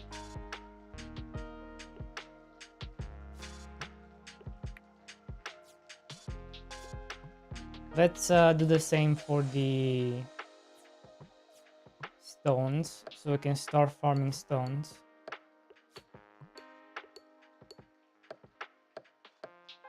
Make some space.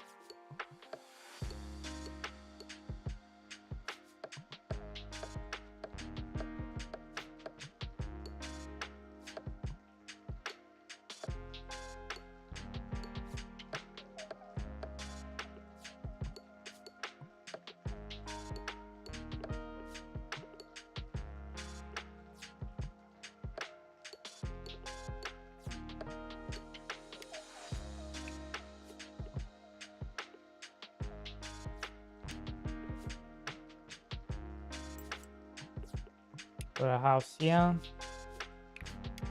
Then I want a warehouse right here.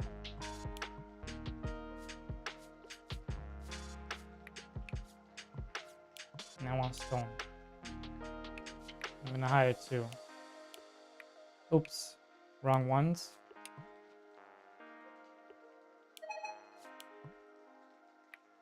Miners. And I do want to get more foresters.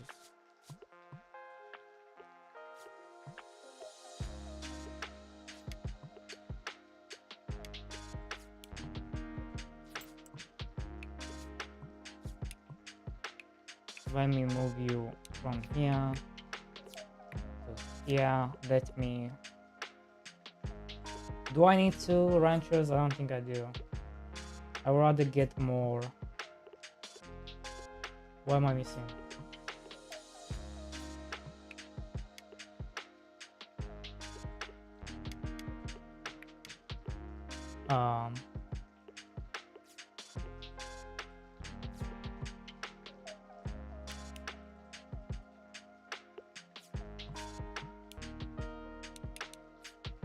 Well.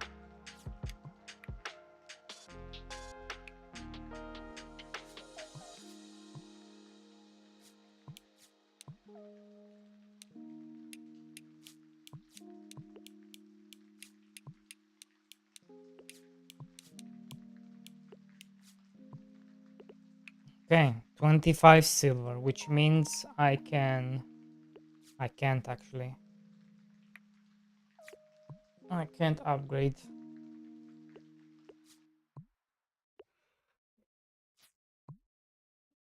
next time.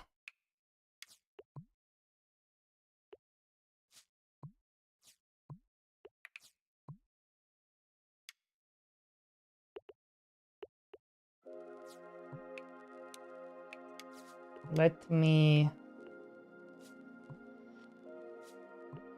What do I need? I need a warehouse, right? Yeah. Give me some wood. Come on, guys. Can you farm faster?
What?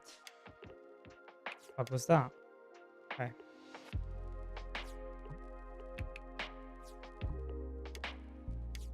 Am I selling them? Yeah.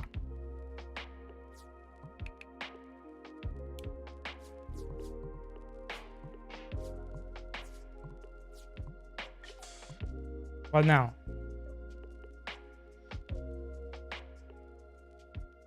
Oh, Lord.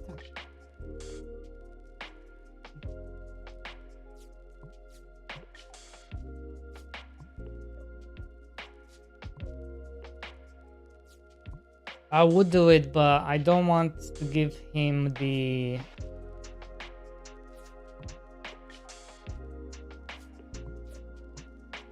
What you call them?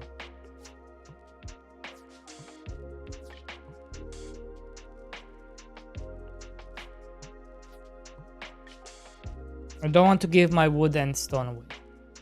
So I will have to refuse.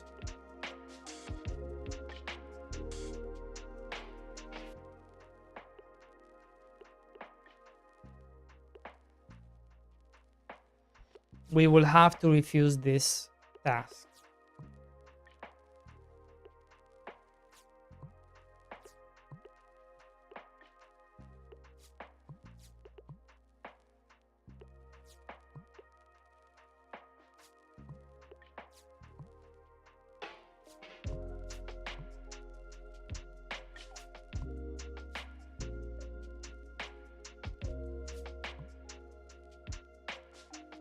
Is there a way for me to get a list of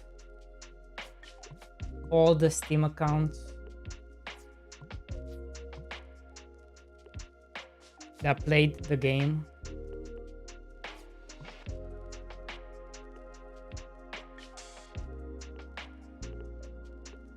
Without having to do any weird stuff?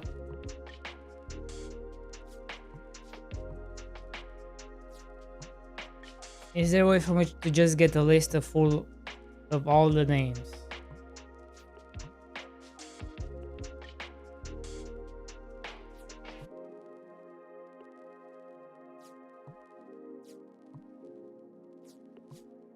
And I only update that list. I only update that list when you install the game.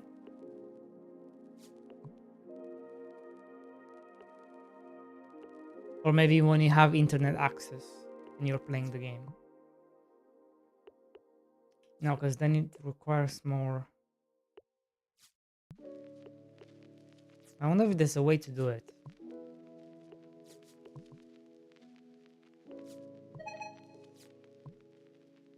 I just don't know. Without using Steamworks. No idea. It would be fun though. If I could get the list of names and then just change this task to one of the players. And then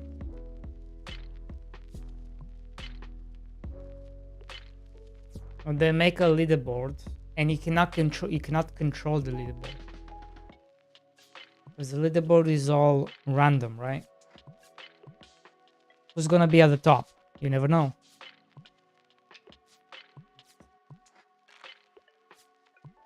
You never know.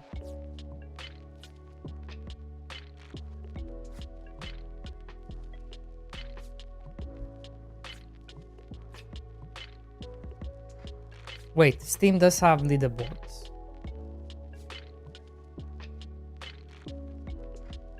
It could work. I have to look into it. But I do have a cool idea with this.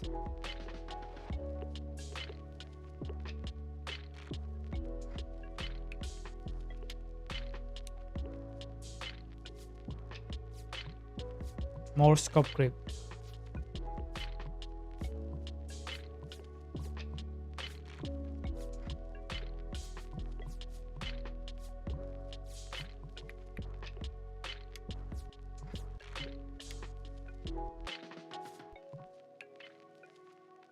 Wait, shouldn't I have had unlocked? Shouldn't I have unlocked? Oh, now I unlocked it. Then you're like, what the fuck is all this? Completing king requests will reveal more of the island.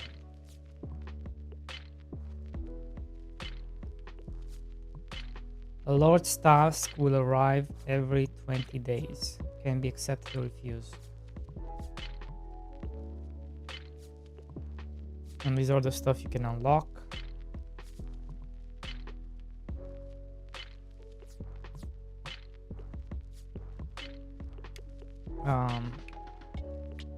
Now you have this. Now you have this to work towards.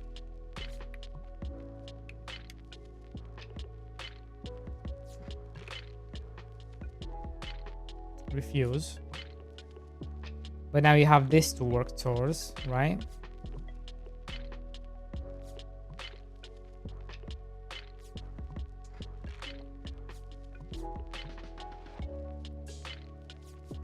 Wait, have I ever fixed?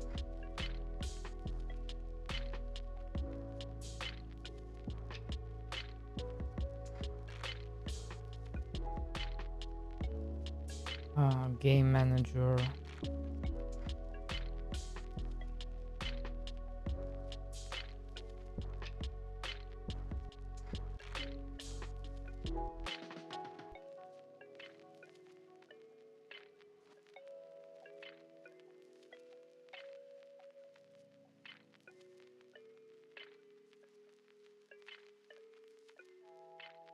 So I need to make this 2.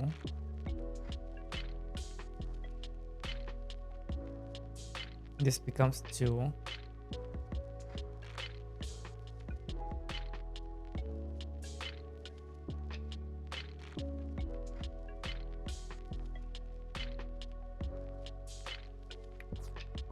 It becomes 2 on corn, right? Although I'm not sure why is it showing.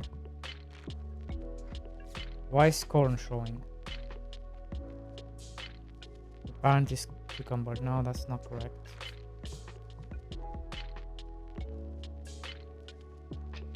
Parent needs to be leek. So when you unlock corn, right? I see this.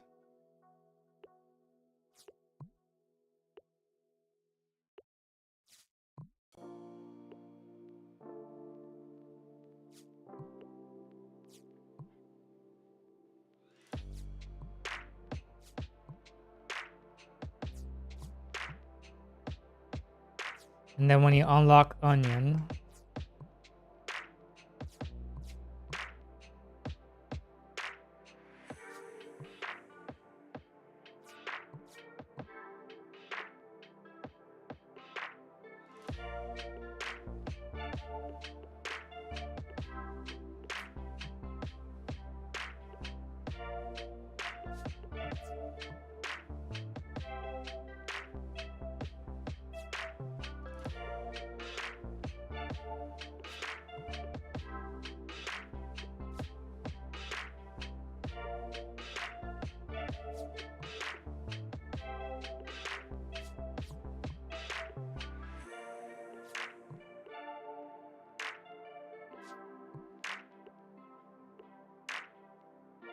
when you unlock onion, you're going to see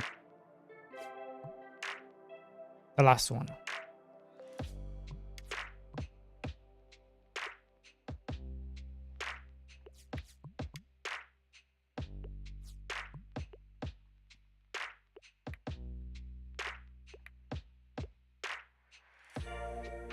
How are we doing?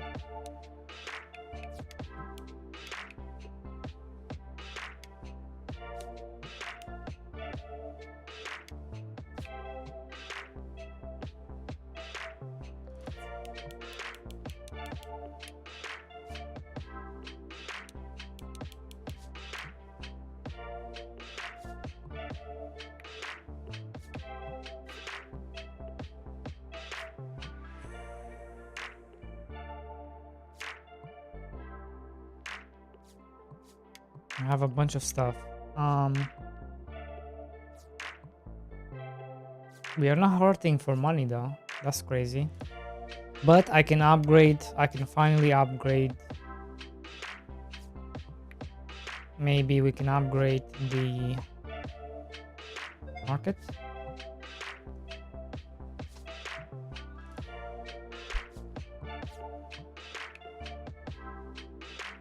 And now I can sell one more thing.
Yeah, I think this is too much.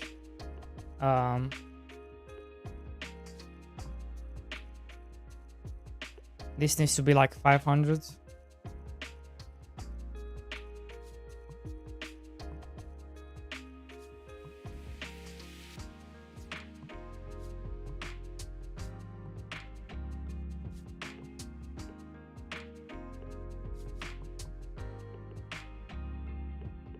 And then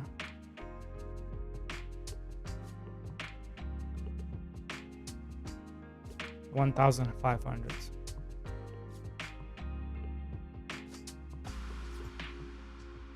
Because otherwise you're never gonna unlock it.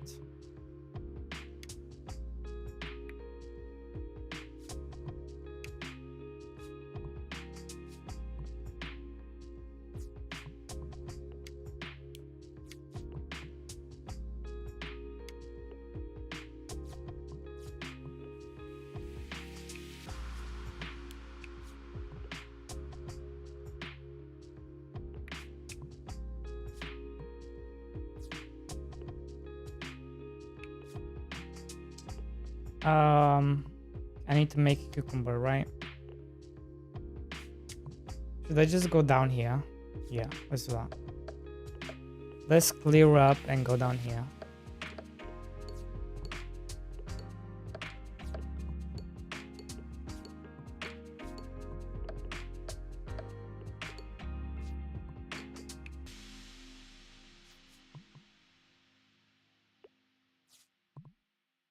So what do I need? I need to make a farm.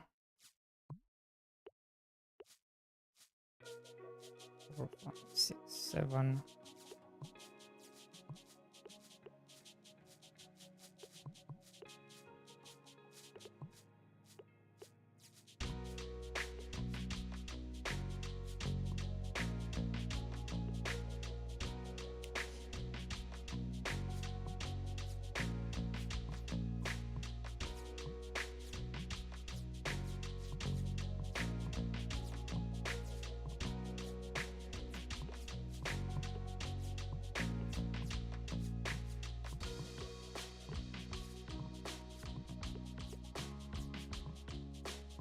Pow, pow, pow, pow, pow.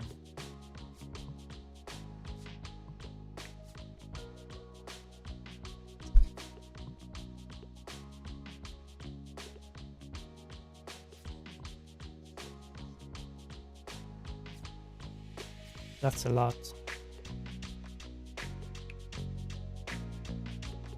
Even for me, that's a lot.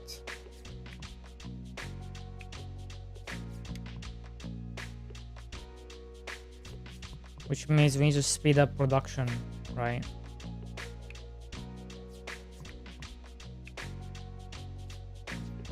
Yeah. Which means I need to start adding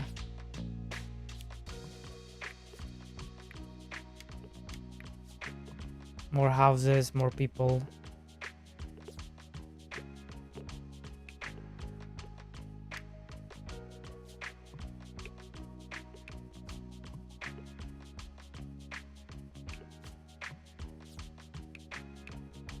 Need a warehouse. I'm not struggling with wood and stuff, which is good. That's good. So where do I add you? So where am I going? Going here.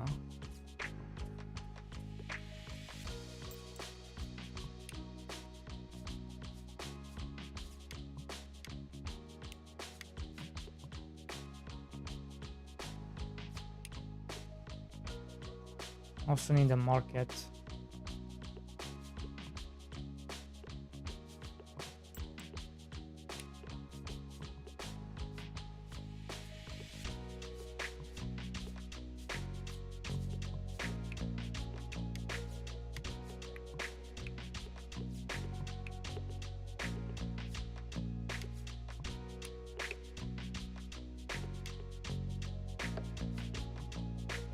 I think I'm gonna make the houses down here.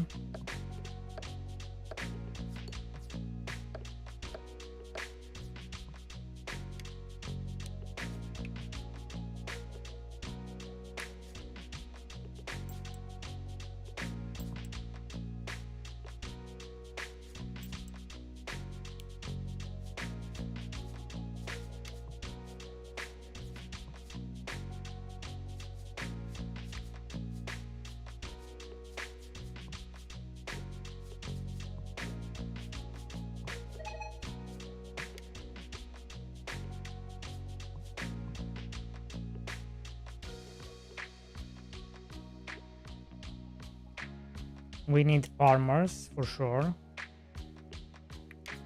Gatherers and farmers.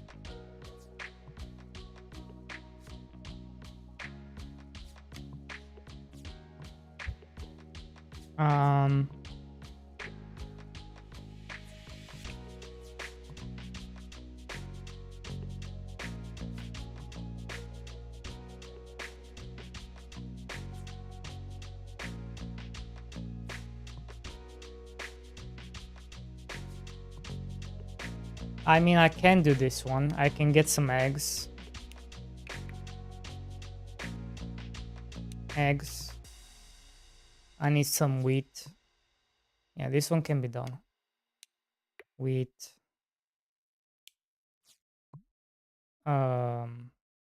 Carrots.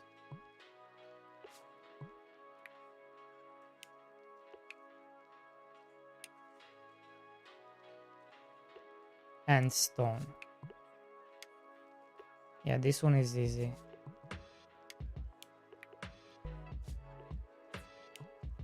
I need some more.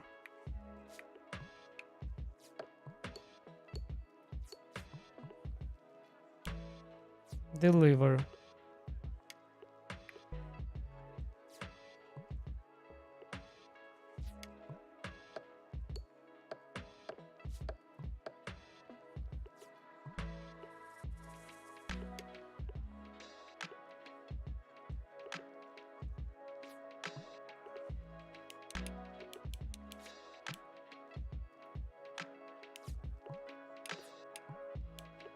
Huh? Oh, I don't have enough money. Lul.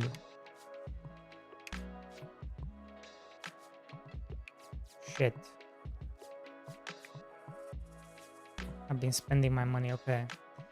Let me speed along. Speed along, sir. What do I do here? Peppers and eggs.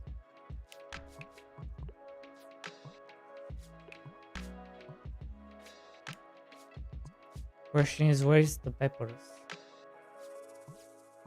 Where did I put the peppers? There they are. Kind of far. Don't know how I feel about that.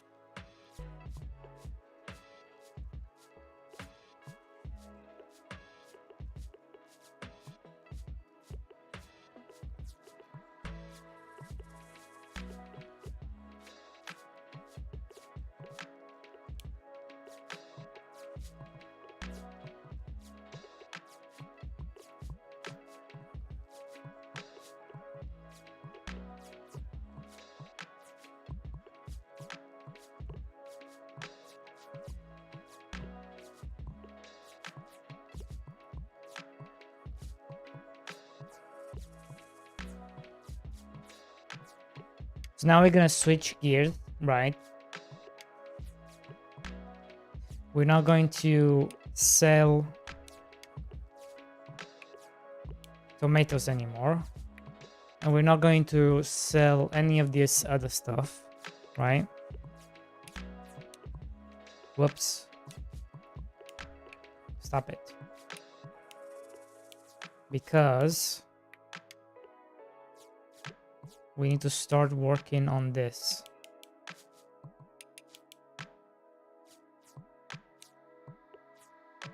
Anything else I need?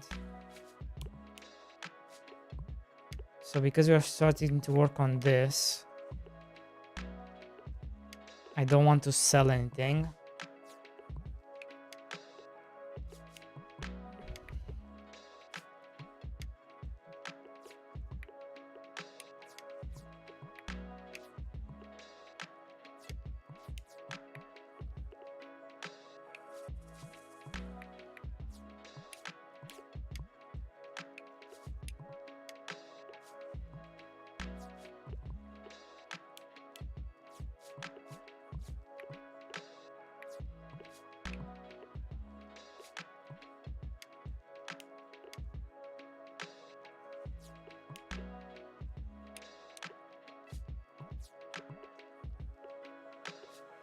And we're just going to sell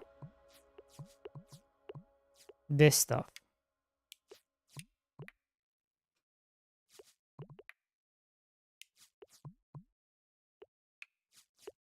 Plus cucumbers.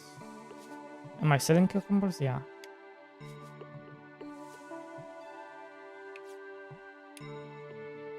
And eggies. You can sell eggies. I have no problem selling eggies.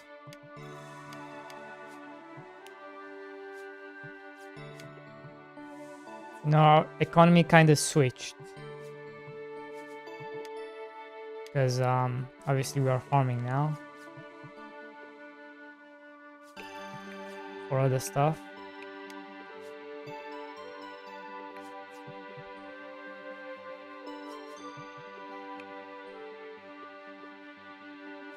I should try to get these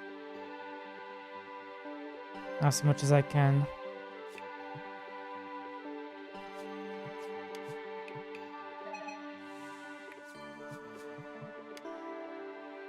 How am I going into minus? I should be swimming in money.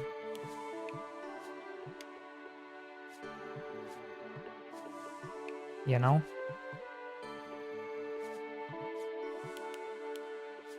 There.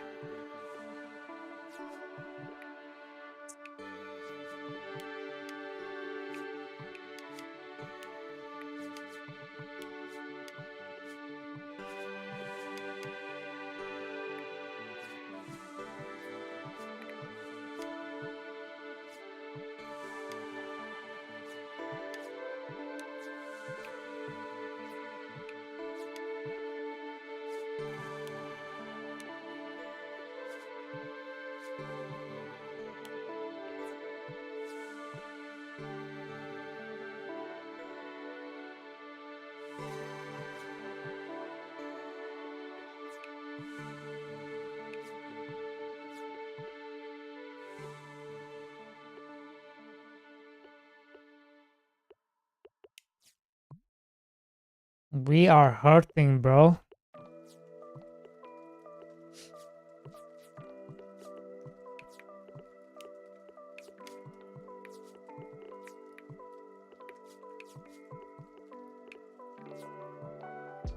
What can I do? I could...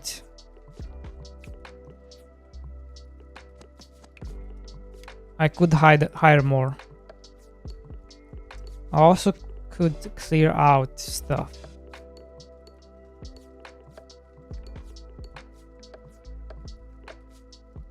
There's many things we can do.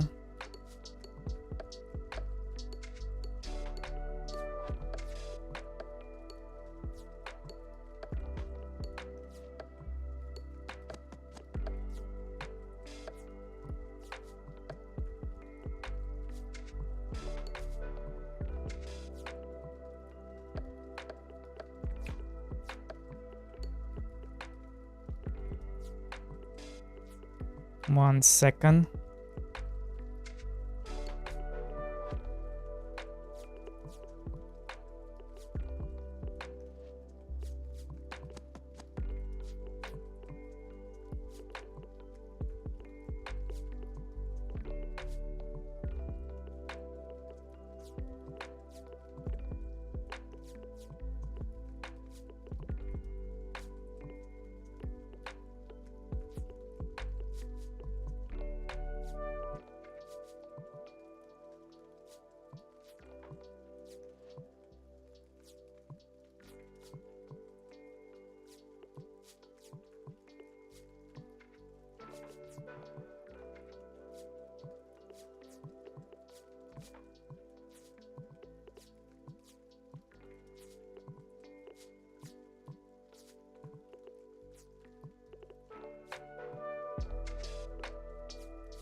I'm back.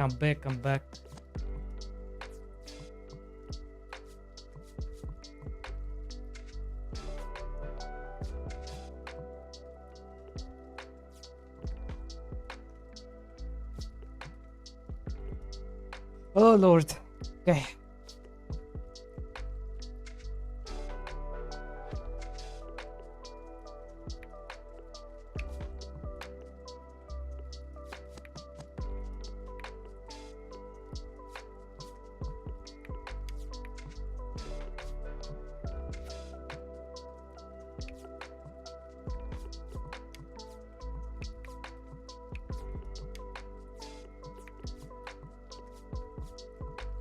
I could.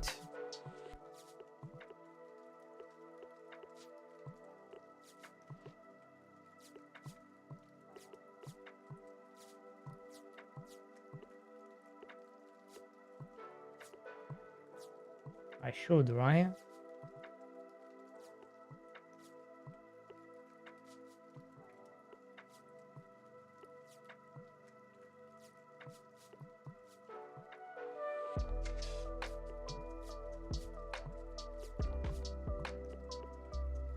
The problem is the upgrades don't work, so I'm not sure if they're... I'm not sure if this is how I should do it. So the upgrades don't really work right now.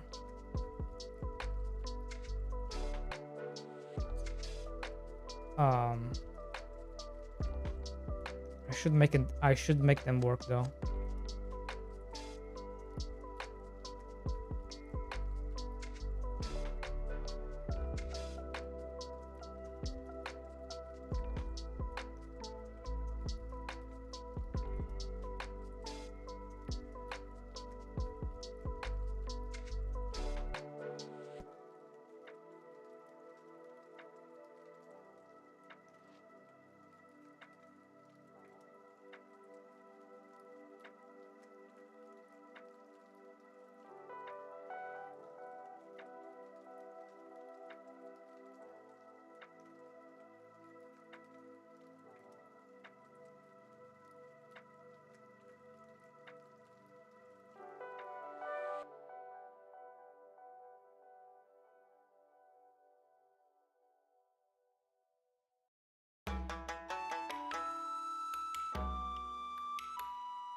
Wait, do I even need to use this? Can I use something else?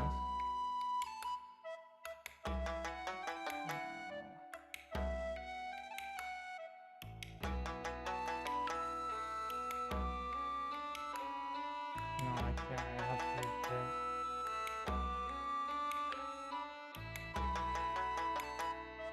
Well, yeah.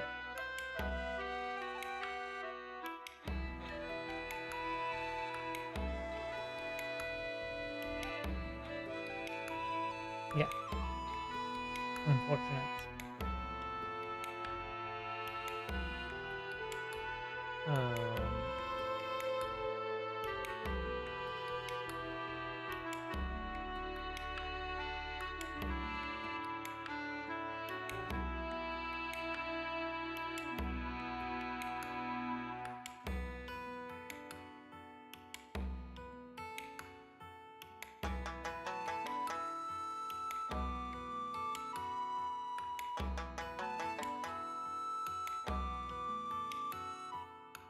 Unfortunate, but I have to.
Now the question is, how do I give you the...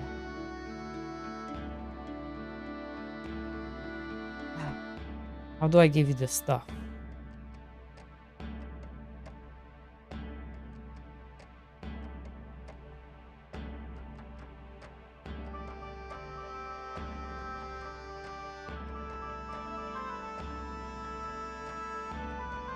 What can we watch? What can we watch while I eat?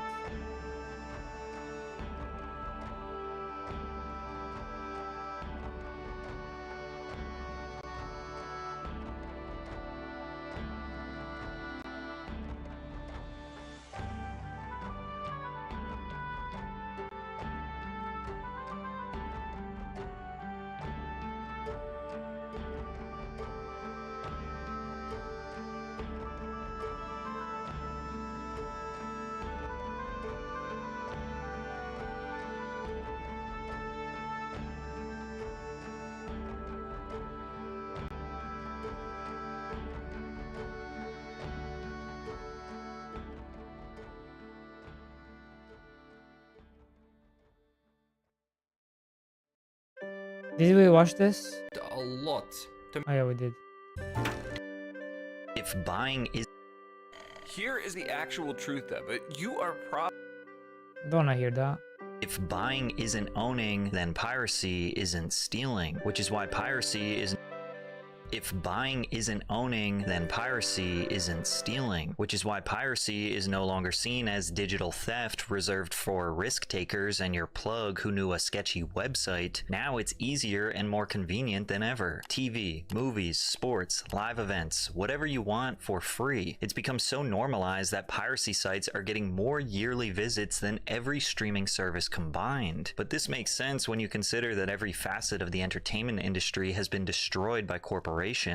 Even if you're not a sports fan, you will relate to this struggle, because you need to see how insanely difficult it is just to watch a basketball game. I live in Oklahoma City, and I really wanted to follow the Thunder and the entire Western Conference a couple years ago, so I bought NBA League Pass for $110 for the season. Silly me for thinking that one streaming service would have every game. League Pass only lets you watch games that are out of market, which meant I couldn't actually watch the Thunder games because I live in Oklahoma City, and those rights belong to the FanDuel Sports Network. And if the game was nationally televised, that was exclusively broadcast on ESPN or TNT, which meant I needed a cable package or another app like Hulu Live or Sling, just to catch the games literally happening in my city. As of right now, if you want to guarantee that you will be able to watch all of the NBA games in the US when they are actually happening live, you need to have ESPN, which requires you to have Hulu plus Live TV or YouTube TV or Sling Orange TV, or with an upgraded cable package. Then you need Peacock, which is $11 per month. Then you need Prime Video, which is $9 per month, and ABC, which would come with your basic local cable subscription. The cheapest way to guarantee every game would be $66 in subscriptions and whatever your basic cable costs these days, which is on average about $25. So roughly $91 per month just to watch basketball, the cheapest. Now, me personally,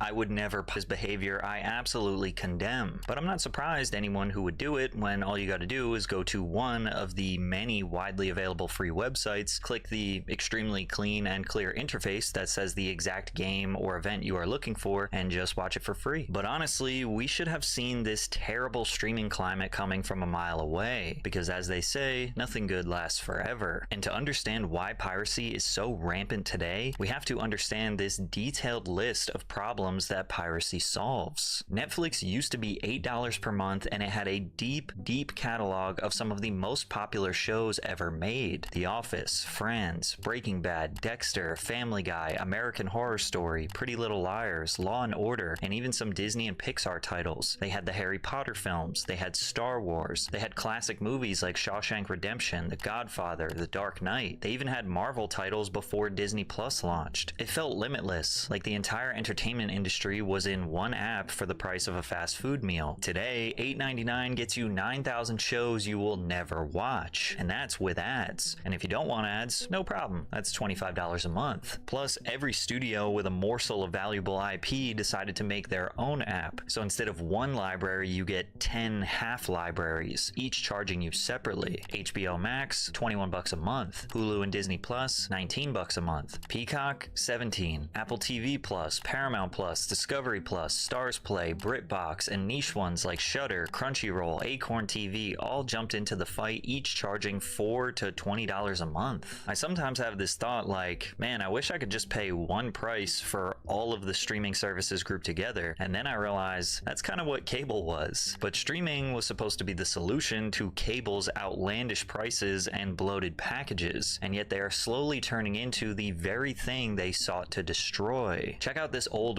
residential cable service price sheet from 1993. Just your basic news and weather channels was the same cost as Netflix when they first launched. Adding just 2 or 3 premium channels like the Disney Channel takes the price from $8 to $20 to $27 per month. This is actually insanely expensive for the 90s, especially when you consider that you did not get to choose what content to watch or when you could watch it. And of course, you still had commercials. Streaming solved all of these problems, but in 2025, almost all of these problems are back. I recently wanted to watch The Founder after doing research for my fast food video, but Netflix would not allow me to watch it since I pay for the cheapest version of Netflix that has ads. I was annoyed, but I thought maybe it had something to do with McDonald's having some sort of strict licensing issue that forced Netflix to lock it behind the premium tier, but it turns out there are 138 movies and TV series blocked on Netflix advertising tier. For $8 per month, you cannot watch Spider-Man, White Chicks, Boys in the Hood, or even the Garfield movie. Half the time, you don't even know whether something isn't available or not because of licensing contracts, region restrictions, or just because you're on the wrong subscription plan. The end result feels exactly like cable again, paying more money just to unlock what you thought you were already paying for, thus making piracy the logical solution. You can go to these super cool websites that I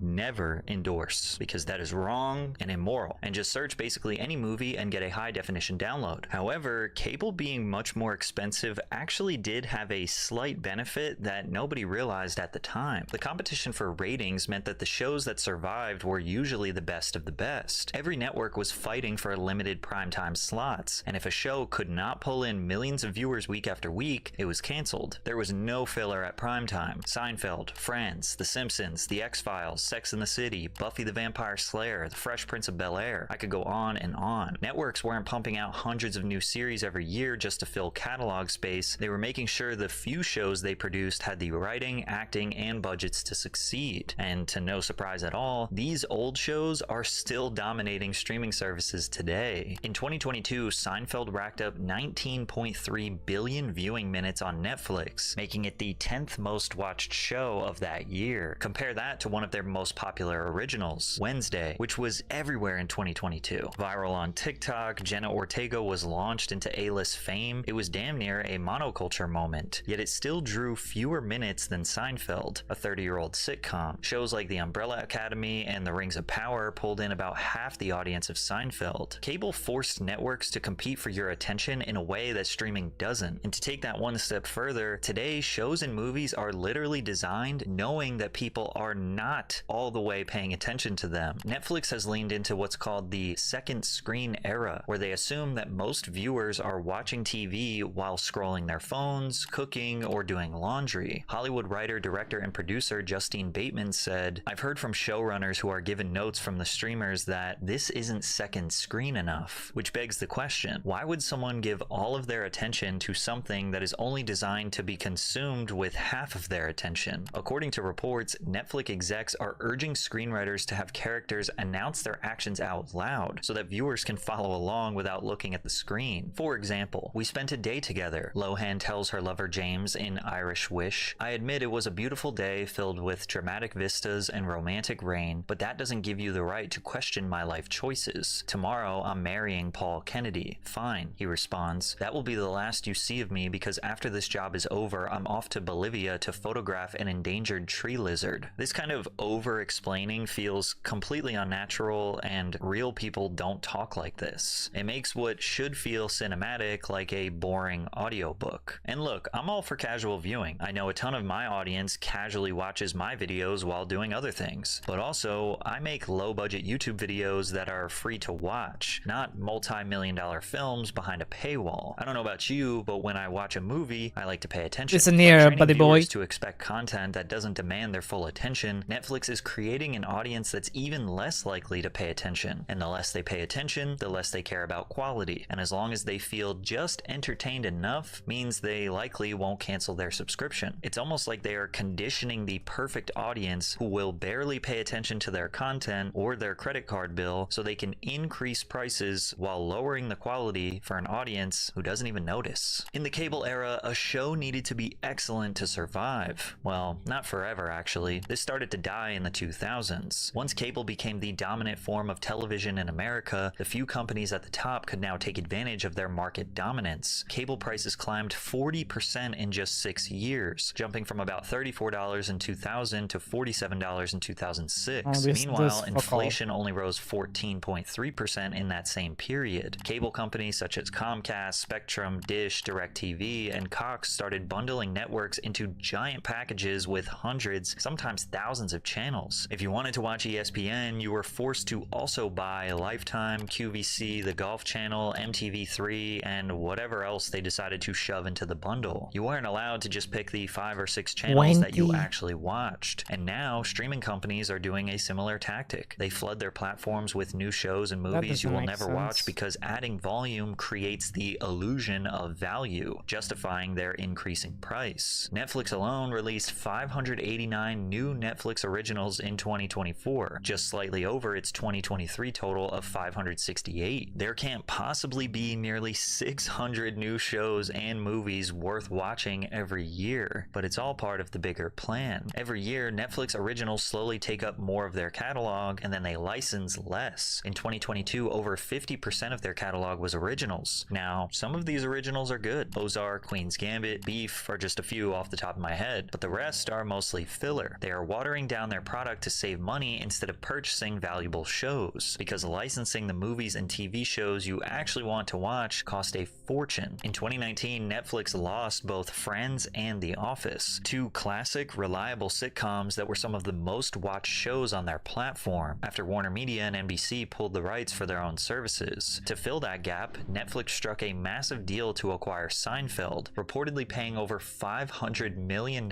for global streaming rights, and that's only for 5 years. So they would have to spend another fortune to keep the show. And this is the cycle we're stuck in now. Streamers don't want to pay billions to keep the classics that people actually want to watch, so they crank out repetitive, boring, low-budget originals that are literally designed for you to halfway pay attention to. Then they slowly raise the monthly price because look at all this new, fresh, original content we're giving you. And users have been conditioned to only watch casually anyways, so they barely notice the dip in quality. Plus, that's only one streaming service. Every company with a little bit of valuable IP started their own app, and they're doing the same exact system. So now if you want a library of great shows and movies, you need to subscribe to multiple services. The average household actively uses around 4 streaming apps, and 8% even access 10 or more. That equals about $69 per month, which is just about the same price that cable was in the early 2010s when everyone jumped to streaming. Piracy is the solution to all of these problems. Piracy reached a low in 2020 with 130 billion website visits, which by the way is still a ton. But by 2024, that number had risen to 216 billion, and it's actually incredibly simple as to why. Gabe Newell, the founder of the online video game marketplace Steam, summarized this perfectly nearly a decade ago. We think there is a fundamental misconception about piracy. Piracy is almost always a service problem and not a pricing problem. If a pirate offers a product anywhere in the world, 24/7, purchasable from the convenience of your personal computer, and the legal provider says that the product is region locked, will come to your country 3 months after the US release, and can only be purchased at a brick and mortar store, then the pirate service is more valuable. In short, convenience is key, and people are willing to pay, but why are they making it so complicated? The music industry got it right for the consumer. They created something so simple that it wasn't even necessary to pirate music anymore. At its peak, Napster had nearly 80 million registered users downloading and sharing music for free. By the mid-2000s, sites like LimeWire and BitTorrent were handling billions of illegal downloads every year. Year over year, music revenue sales were dropping, and the music industry executives were convinced it was because of piracy. That's when Spotify, Apple Music, and other music streaming services came around to essentially make the Netflix of music. However, these services are better because there is no exclusivity. No matter what service you pay for, you will have access to basically the same exact music as any other platform. One monthly price and nearly every song and album ever made. Now, this isn't necessarily all good. This has devalued music incredibly, and artists get fractions of a penny per stream, but unfortunately, unfortunately, the customer doesn't care because the service is better for them. But we might be at a tipping point with music streaming services because Spotify is seemingly taking a page out of Netflix playbook and prioritizing their own music over licensed music. But the problem is, it's AI generated. But that's a whole different video. Compared to now, it seems like in the early 2010s, streaming services had it right. All they had to do was not change. Piracy was at an all-time low in the early 2010s because it was safer, easier, and not a financial burden to just pay for the content you wanted to watch. Now, there are always going to be people who simply don't want to or can't pay. This is extremely common with pay-per-view events. For many years, Dana White and the UFC waged war against sites like Crackstreams, trying to convince everyone that he would get them shut down. You kind of stirred the pot a little bit with the piracy, the online streamers. They want to come after you and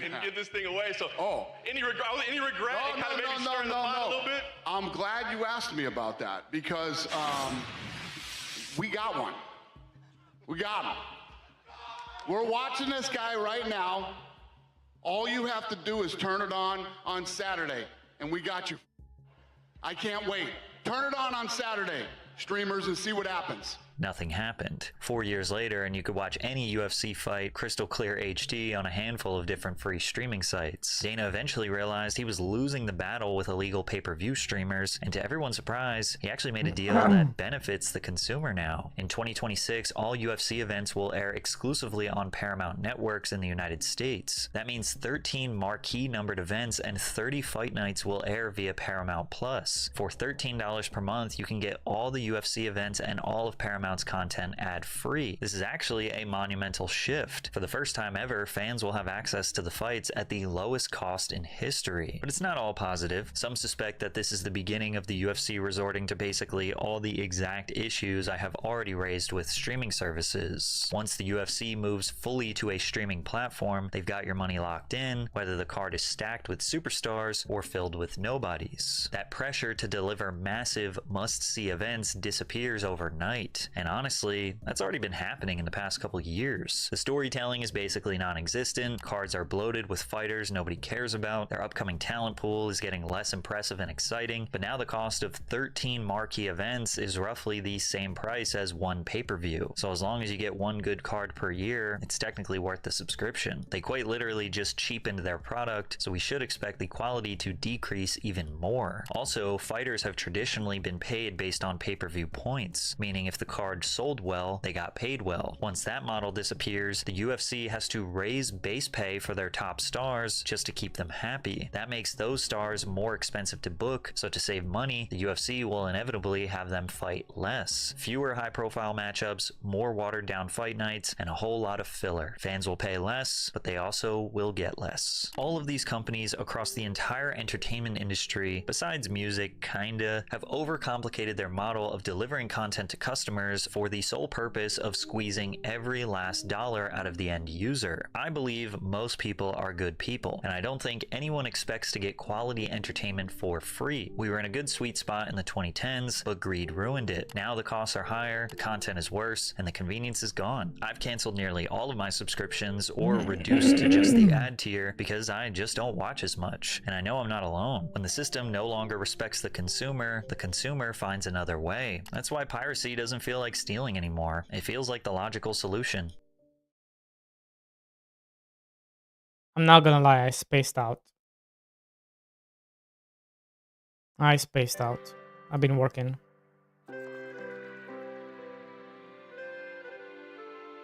I think the moral of the story is basically the subscriptions are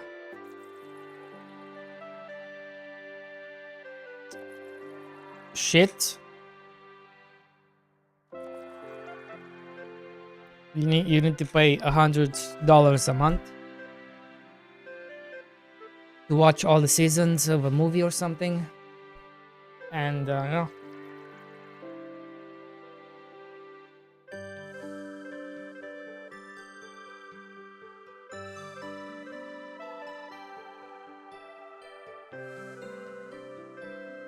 Maybe there was bias.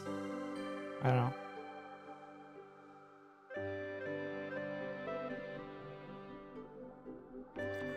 I don't know.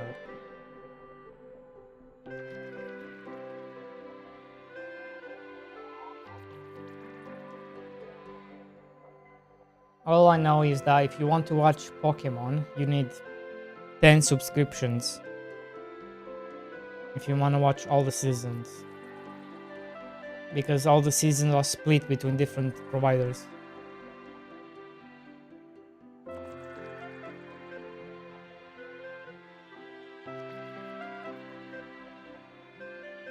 Now, if it was talking about Pokemon, then maybe I would have listened.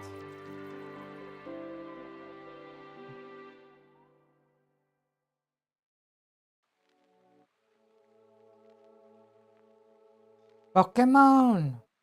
Gotta catch him all.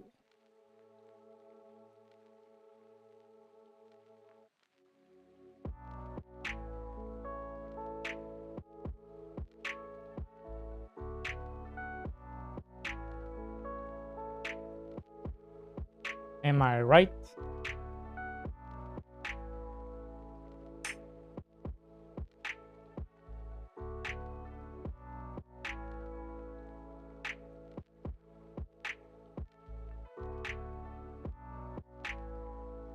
So how does this work?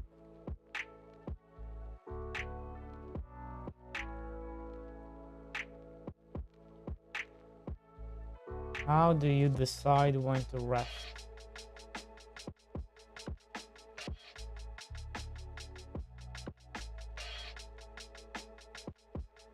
Is it here? Yeah.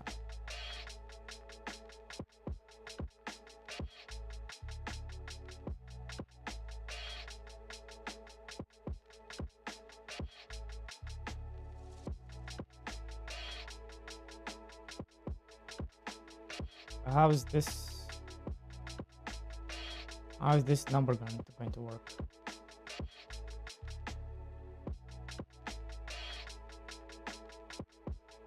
What if you don't have it?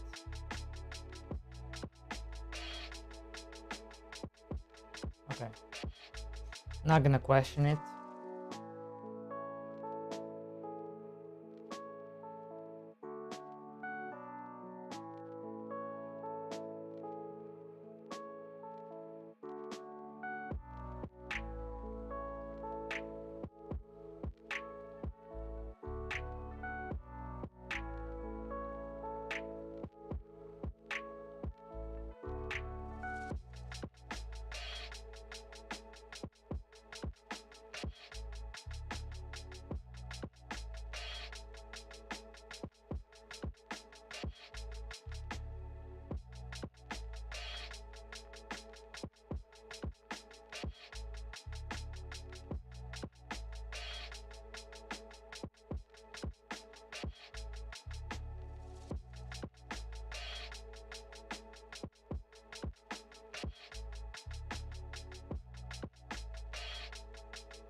What decides how many are you mining?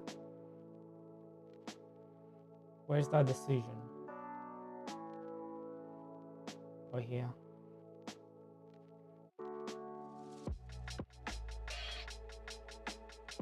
Okay.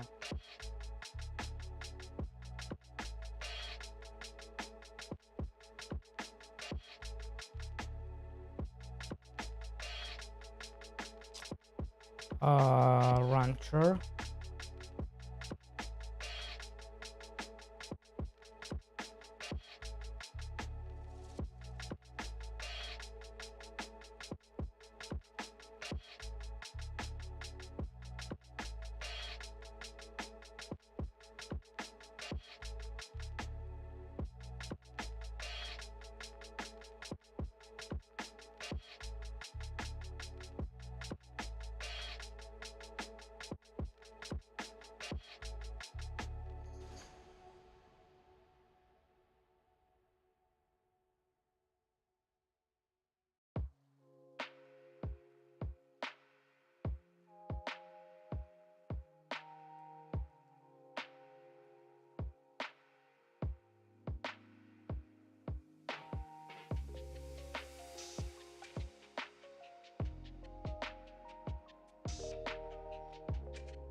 I guess I cannot control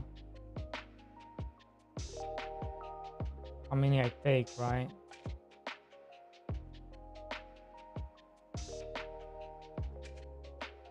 No. Oh no, I should be able to control it.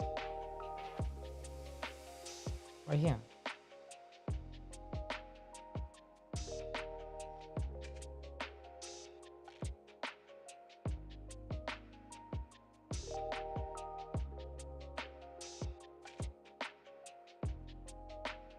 There.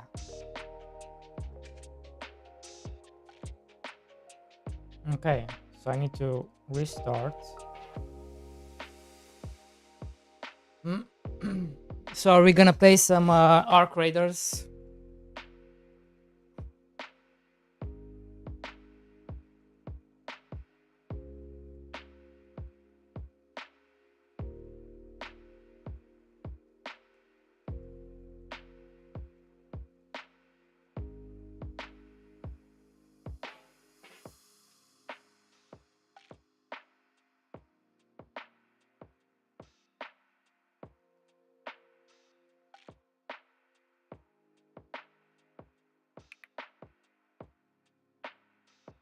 What do you think, Beamstar? Should I play some Arc Raiders?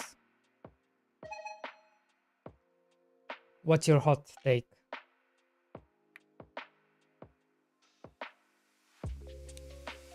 Yeah?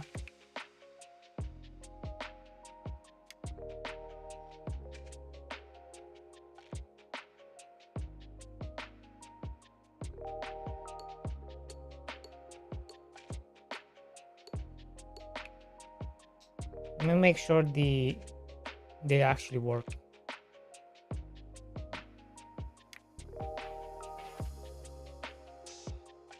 By the way, I've been thinking of adding, I don't know if I can do it, but I want to add roads that boost speed, but I don't know if it's gonna work. But I'm thinking about it, obviously.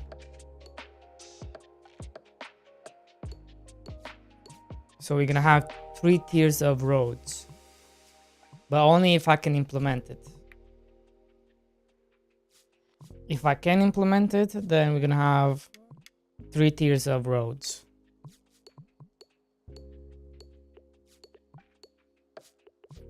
Which is gonna help with the speed of the game.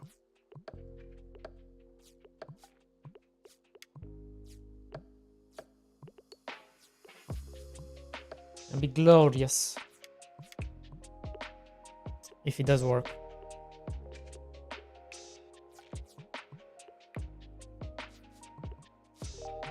Okay, man. I mean, they seem fine. They seem fine. So let's just update the game. What's this? Oh, it's the audio stuff.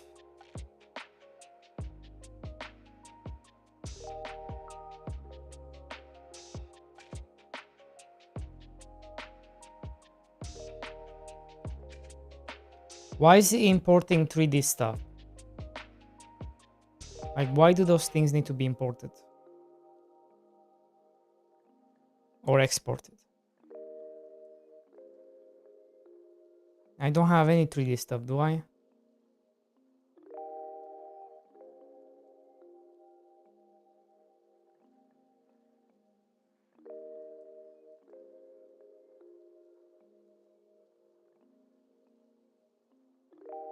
Maybe I do and I don't know about it. It's possible.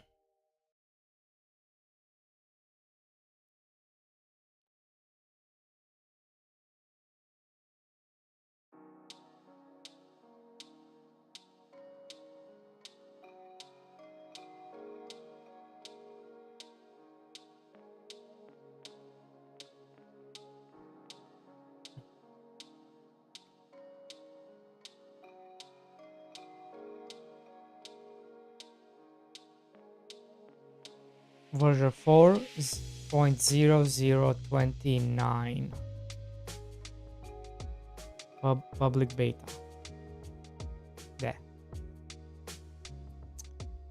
It is live, boys. Enjoy if you play.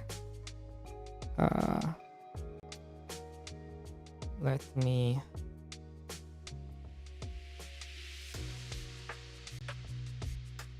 start.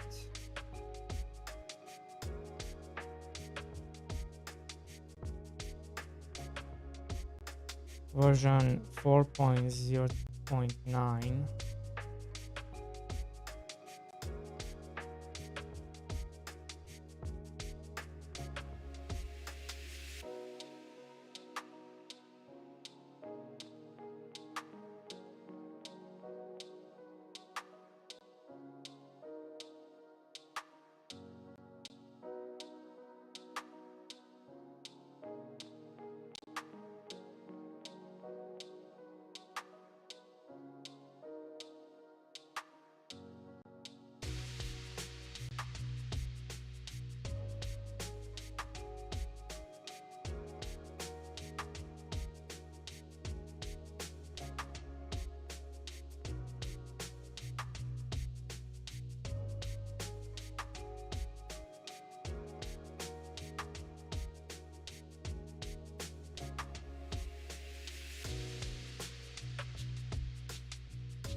What's going on?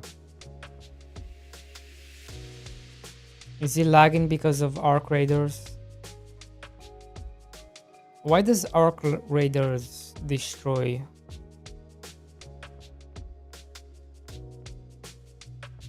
It like murders my my CPU.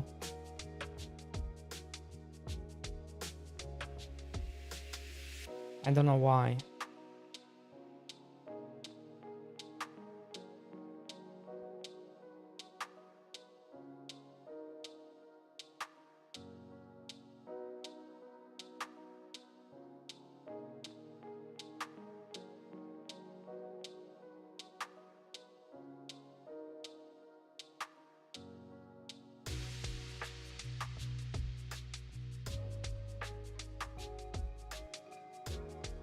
Did I actually commit it?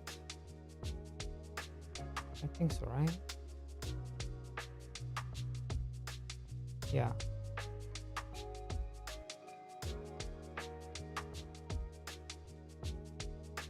Like, where's my CPU going? Where's my CPU going?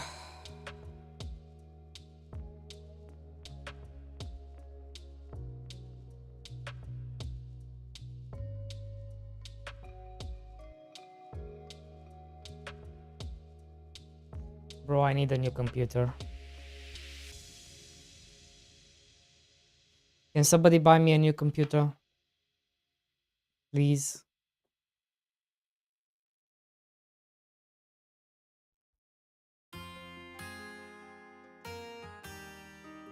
I don't even want an expensive one. You can get me the 5,000 one.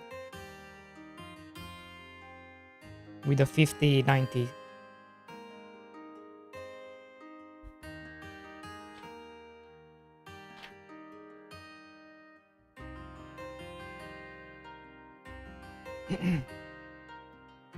Reloading shaders? What the fuck?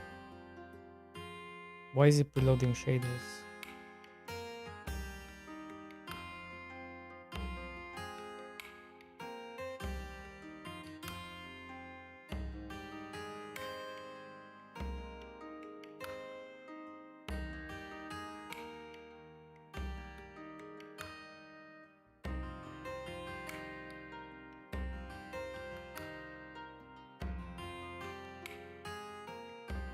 We're in, boys, we're in.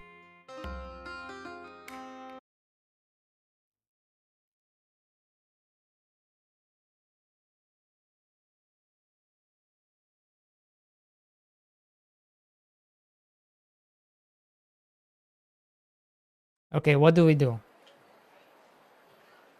What? I need to figure out this. Holy mother, look at this.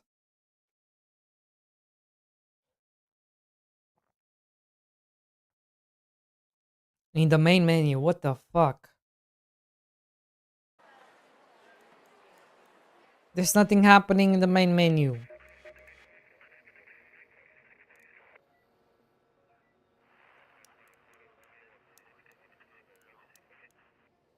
Maybe I need to do that. That didn't help.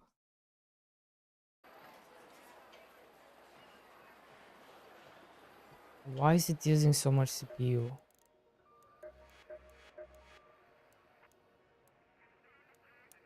Frame rate. Now it's using less. Okay. Is it because I... No, it's still using a lot.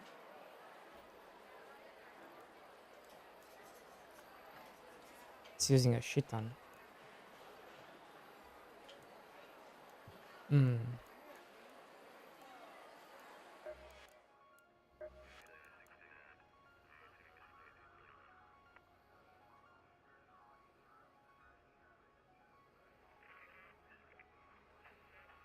Negatively affect performance in organs on CPUs with fewer cores. So I want this disabled, right?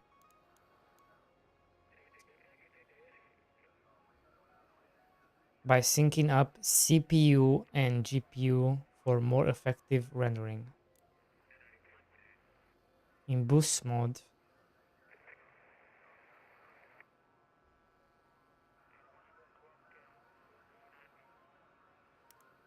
so this is gonna do something. Frame rates unlimited. No. 60. 60.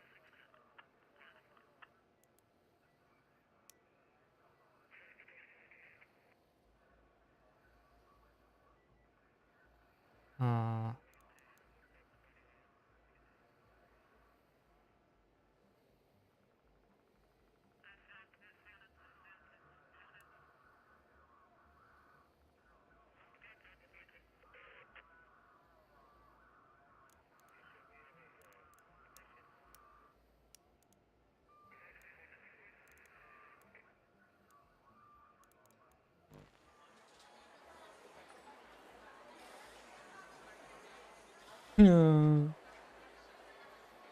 Look at this.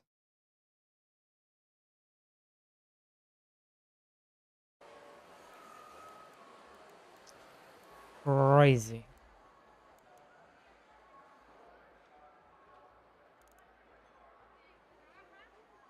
Why did Sploof change his name?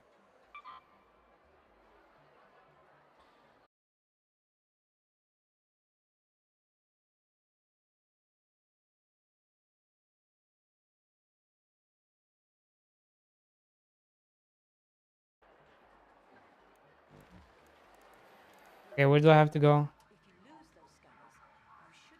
A buried city. Okay. I shall go.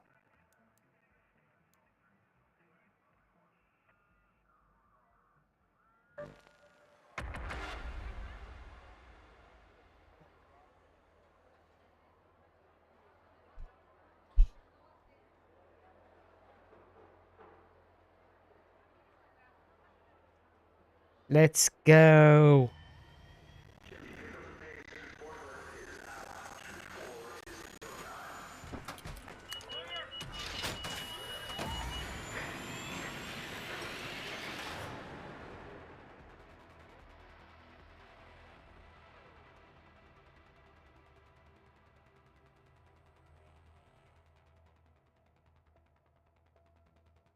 Clear. Clear.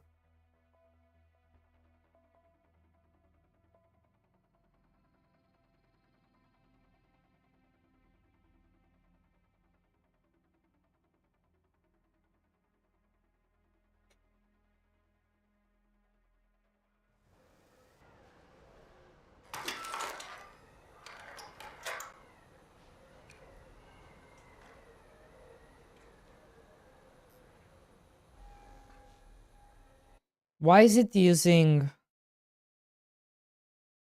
more CPU than GPU? Don't make any goddamn sense.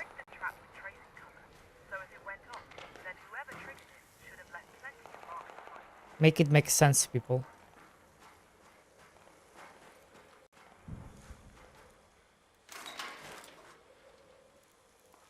Why is it using so much shit?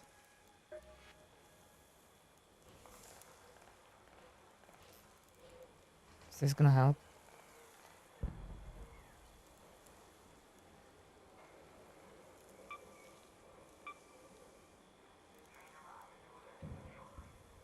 Is that gonna help?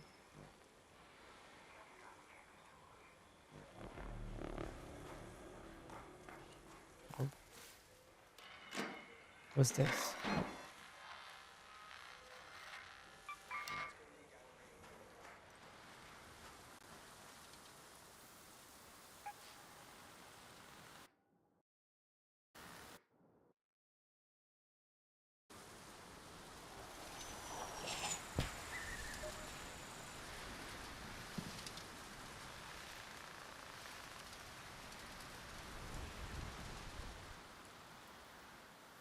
Ray tracing. I don't want ray tracing.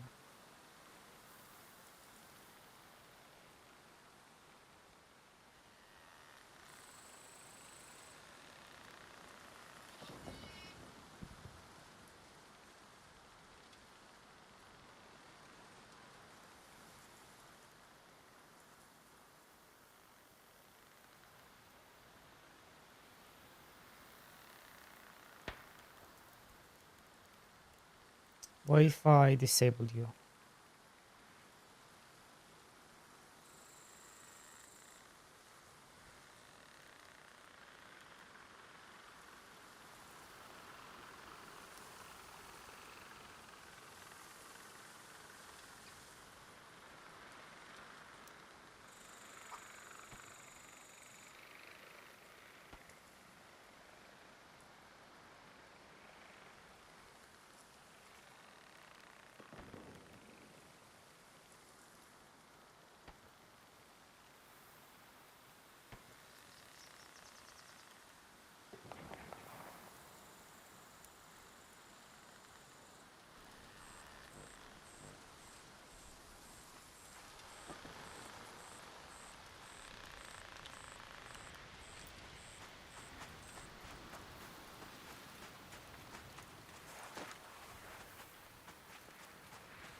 Oh boy.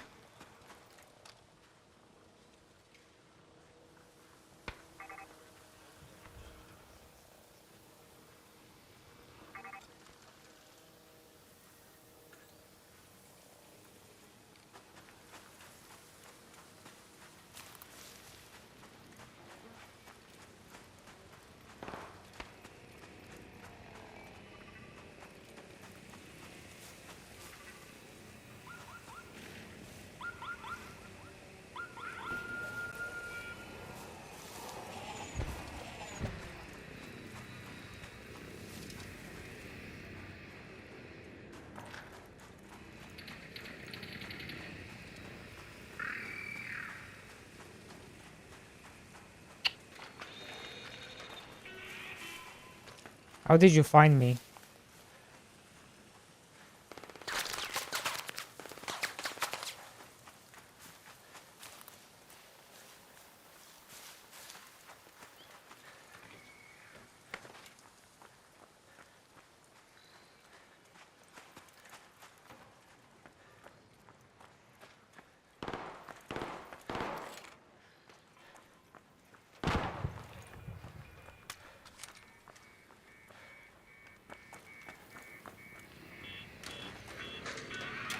Oh, are you fucking serious?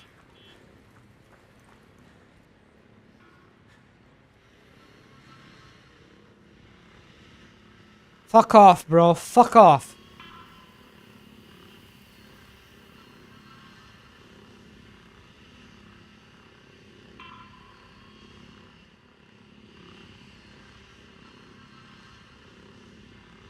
Fuck off, man.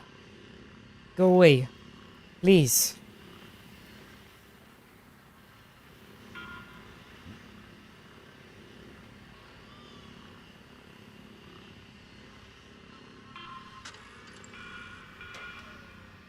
That's right.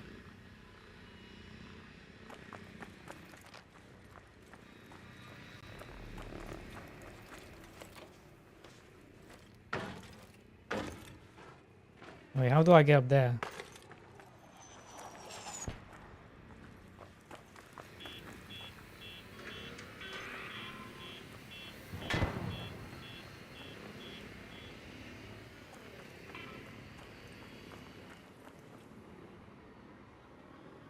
Why is it coming this way? No!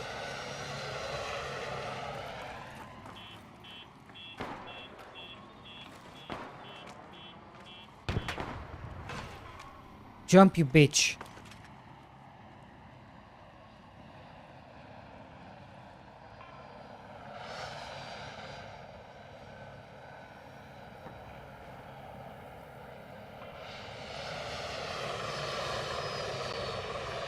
No.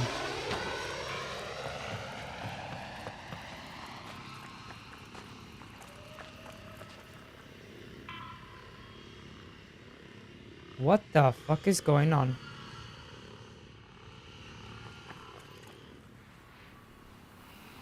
What is bro doing?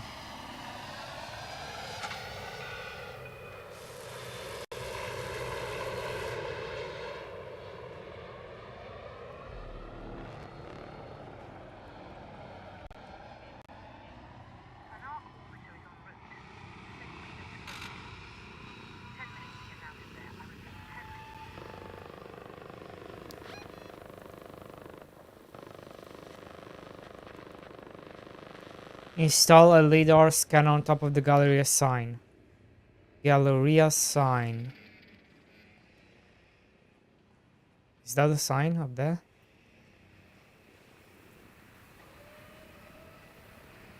Where is the sign? What sign?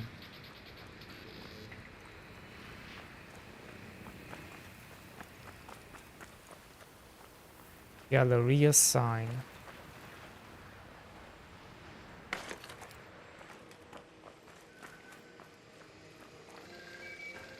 No fucking way.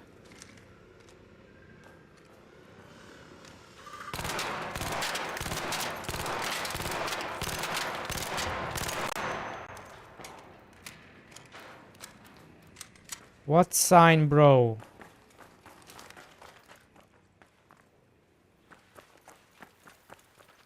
What sign?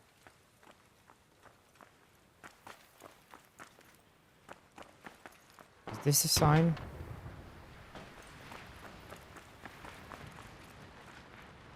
Is this a sign?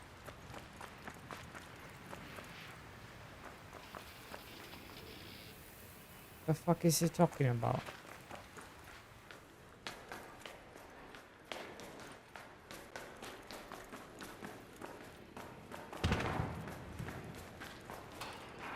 Oh!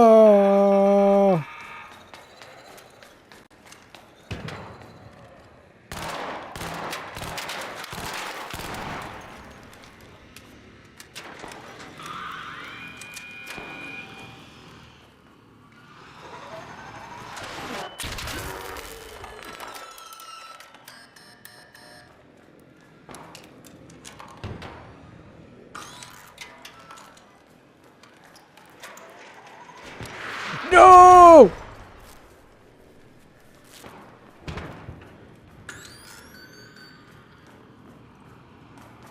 Why is that fucker following me?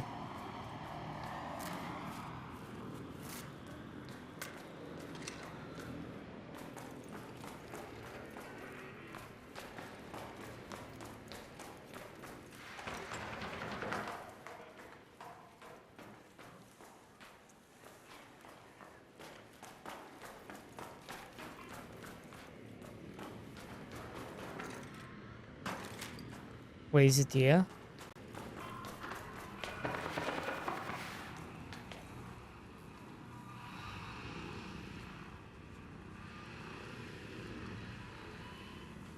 Is it like on the top second floor or something? Oh, it's there, isn't it? So I need to go...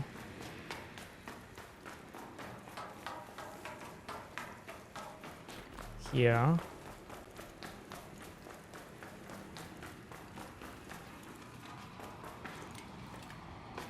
Wait, how do I get out?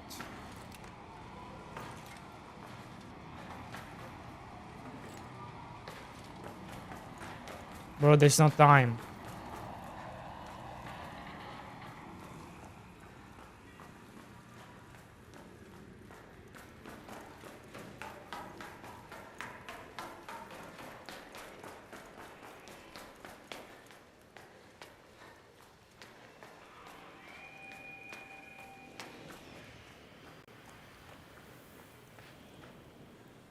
Do I have to drop down? Oh!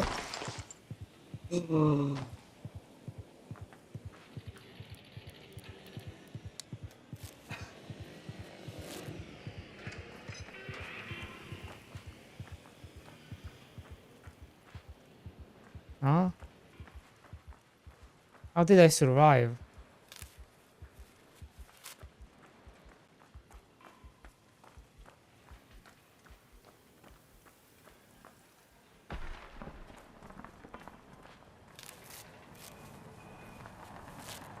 Yeah, I don't know.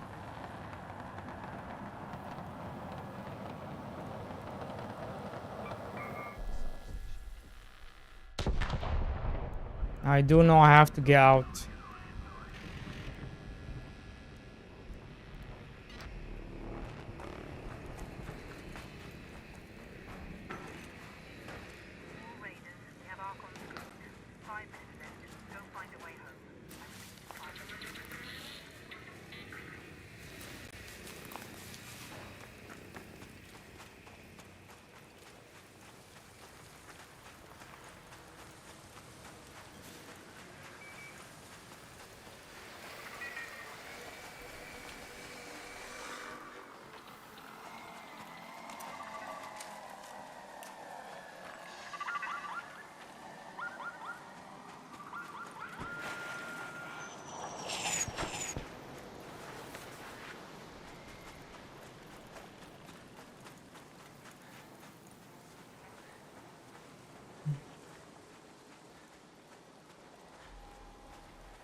What?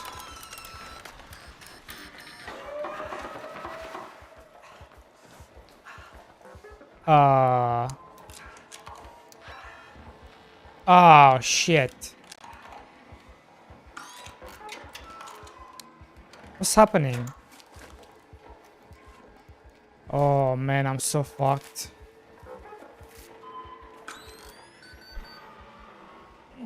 What do I do?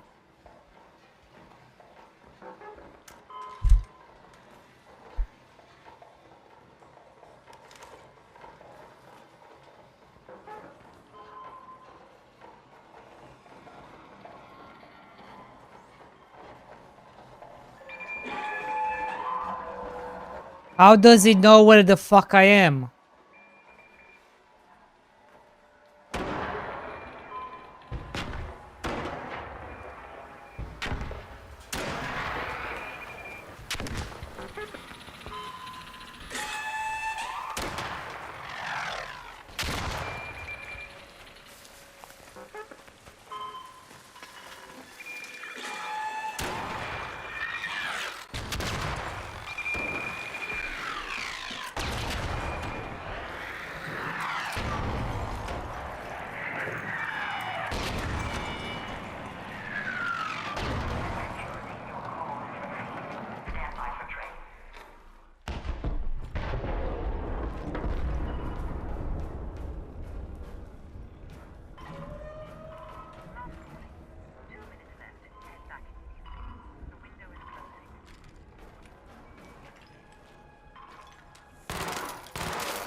Ah!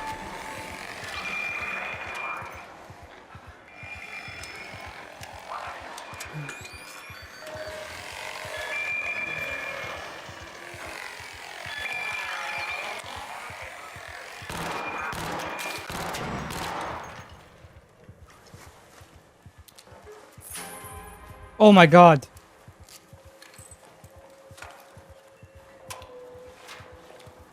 Come on.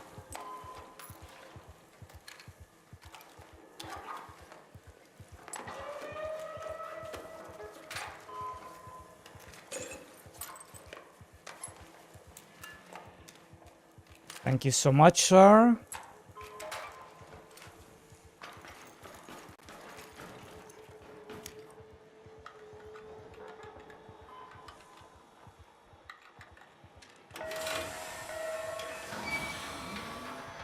Thank you so much, sir. Oh my god, that guy must be fucking pissed. That guy must be so pissed off. Right at the end, I kill him. I'm such a rat. All this stuff I took from one guy. Oh, Mr. Hachi, I'm gonna save this for you.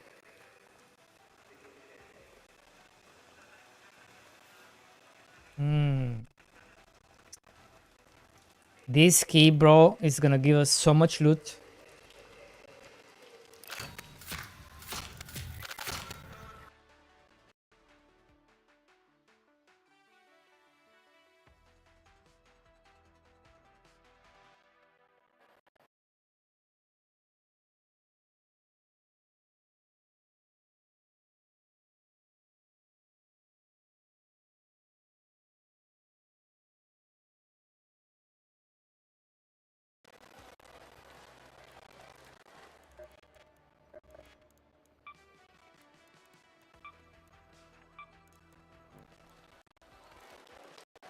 I need to do something about this graphics stuff.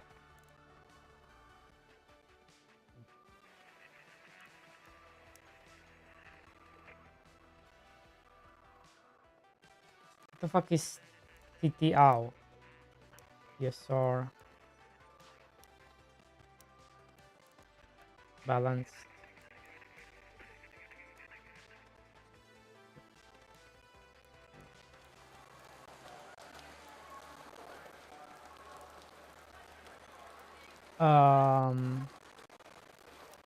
Holy fuck.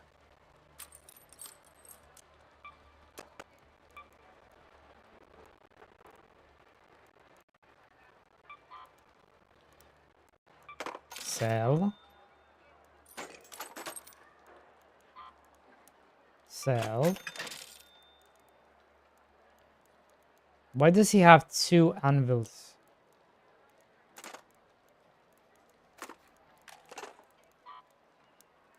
Sell. Oh no, wait, let me keep. Yeah, I'll keep one.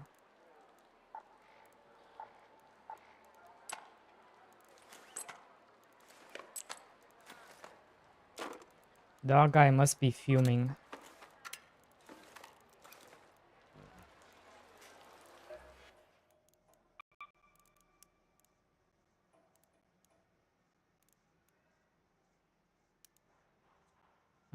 What should I do here?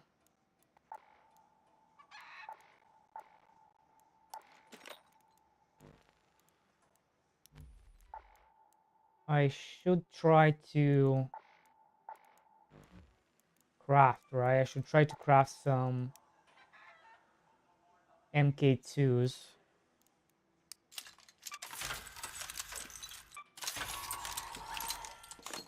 Um,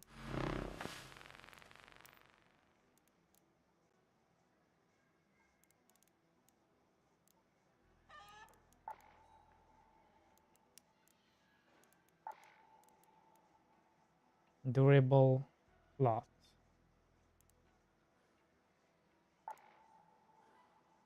I could use some durable cloth.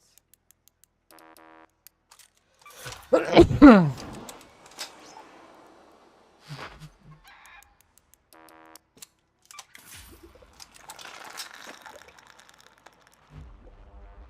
do need arc power cells.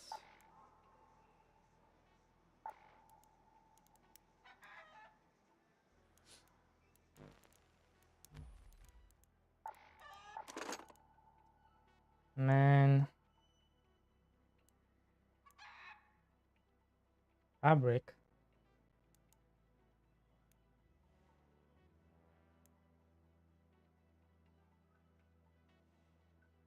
Huh?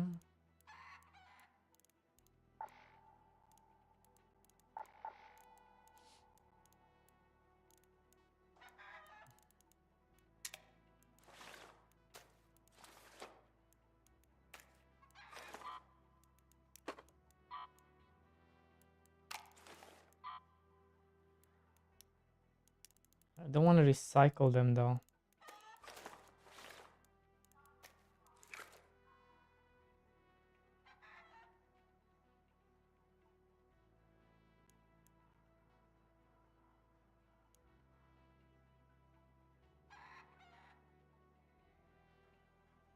Oh yeah, I heard there's a bug where you can kill the mother queen with this. Which I'm quite interesting to find out.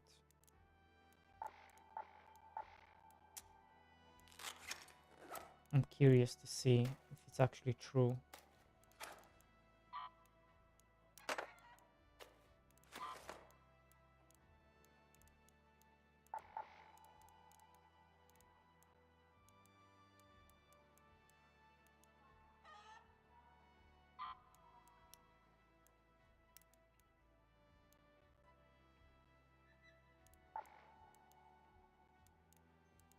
Let me slap this compensator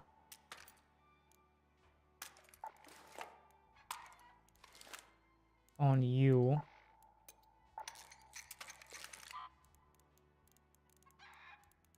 Send to stash. That gives me another spot. Send to stash.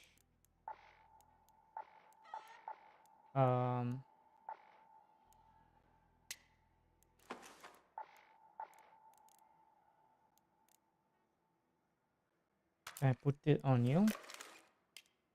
No. Can I put it on you? No. What weapon do you go on?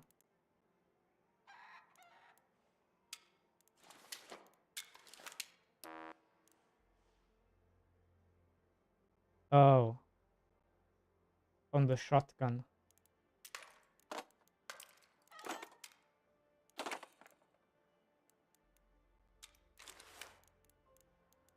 I don't have a shotgun.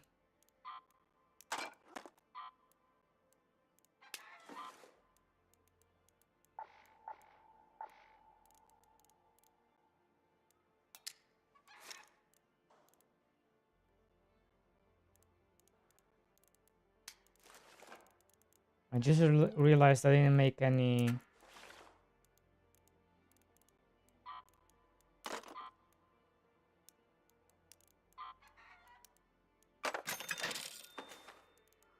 I didn't make any shield recharges.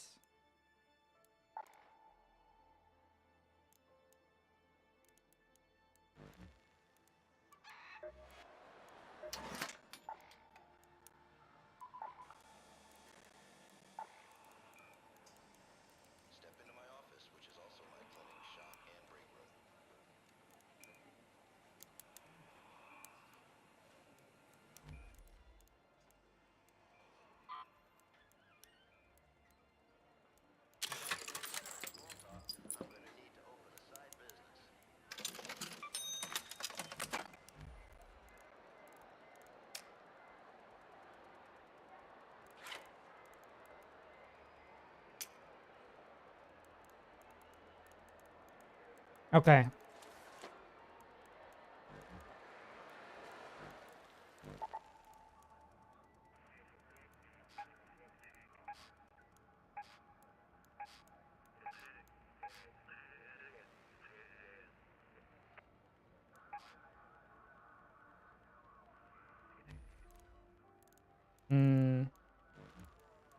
I guess there's no point. Take this with me.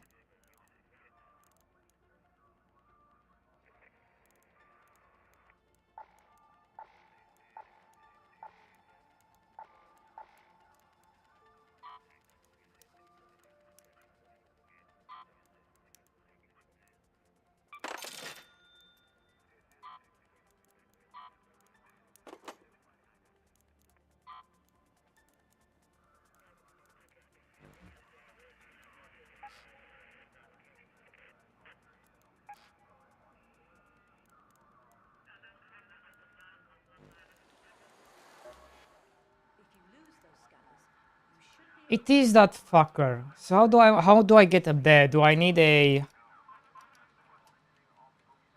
I think I need a zip line thingy to get up there. Yeah, let's do it. So I need a zip line.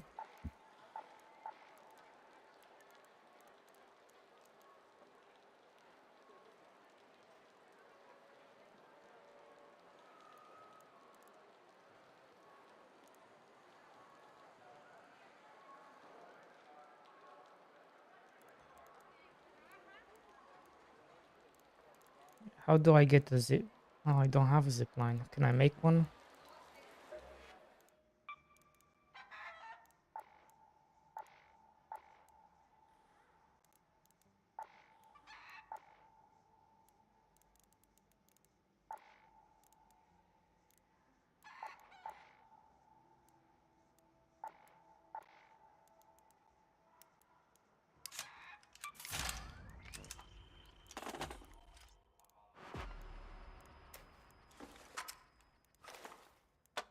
Okay.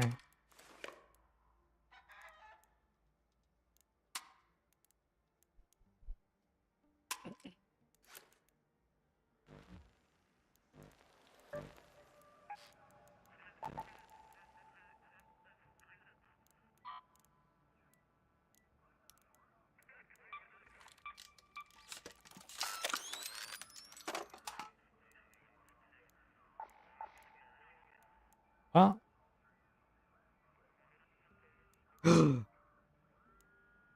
Bro, look at this.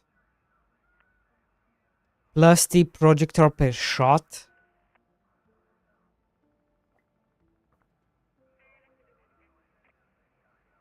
Holy fuck.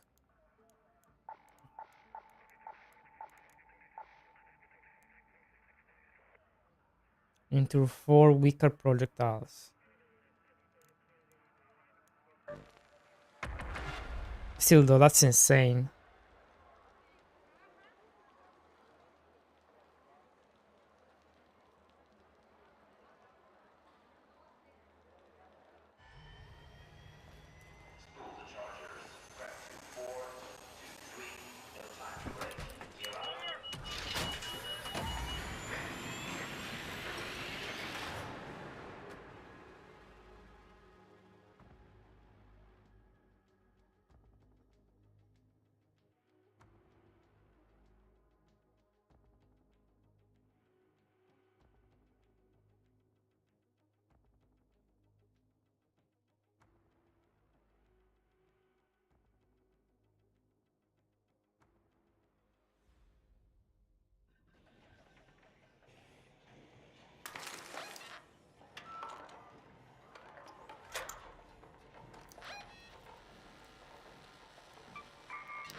Yo, Hildan. How are you?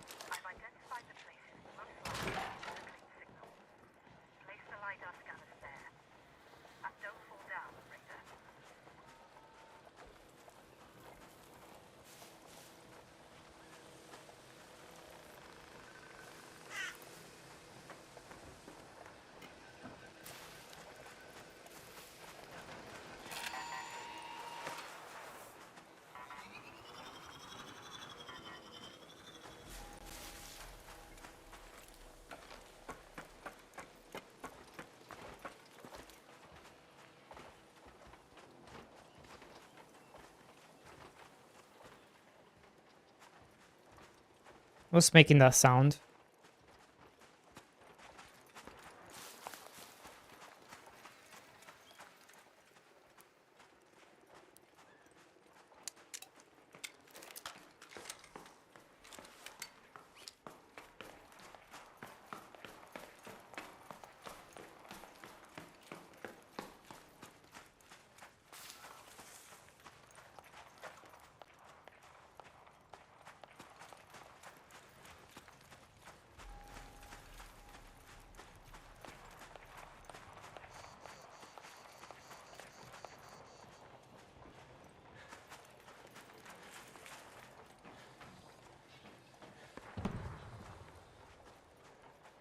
Wife brought me Star Sector last night. Nice.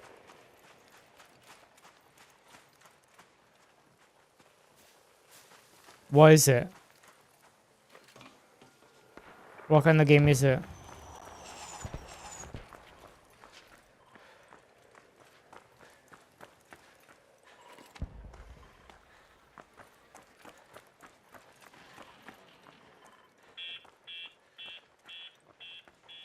Bro, shut up.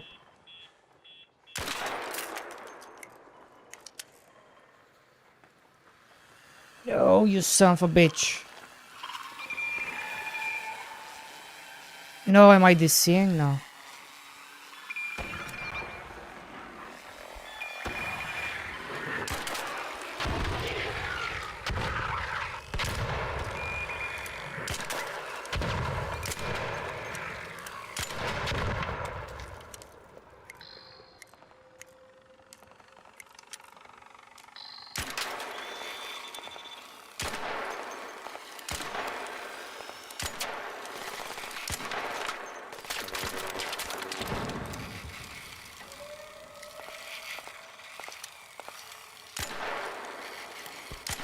Fucking aim!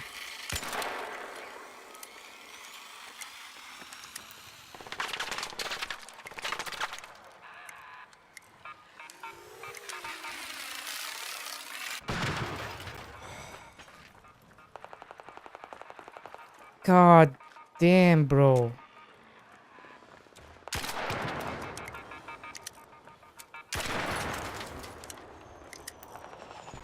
Fuck my life.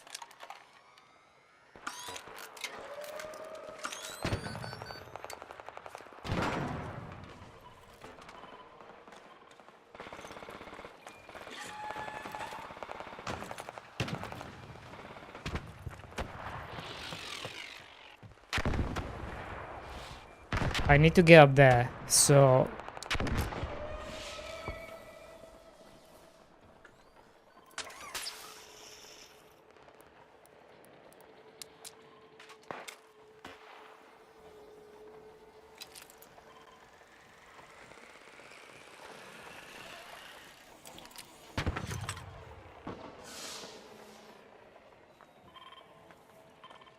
Huh?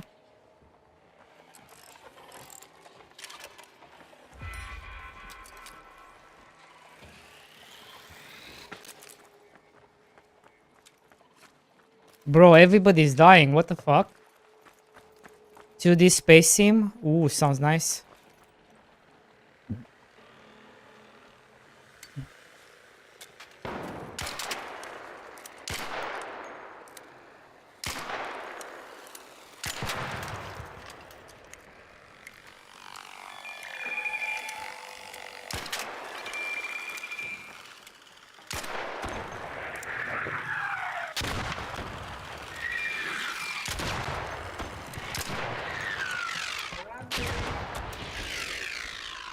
Okay. Are you going for the quest?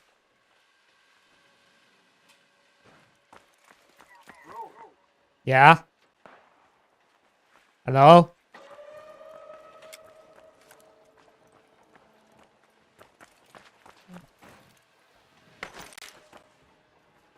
Are you good? You good? Yeah. Yeah. Are you doing the quest? What's going on ahead? Are you doing the quest? Yeah. I left you a zip line. You have to get on top. It's over there. Okay, how we can get it? You have to come here. Are you doing the satellite, right? Yeah. Yeah, so just come here. There's a zip line right there. You have to go on the top. And that's where you're gonna find the satellite. I didn't. You right?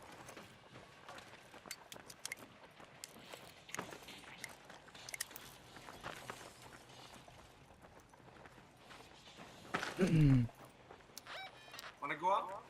No, no, I'm okay. I've done it already, so. Okay.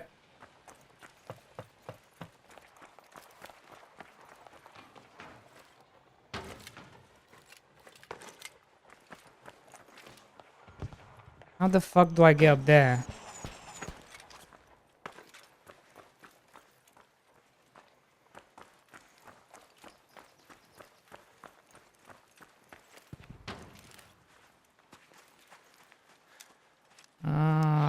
Well, I do want to loot something.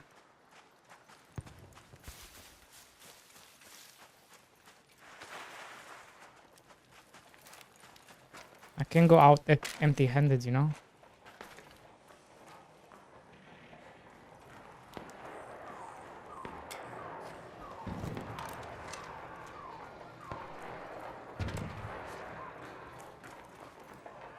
Oh, I don't have a key.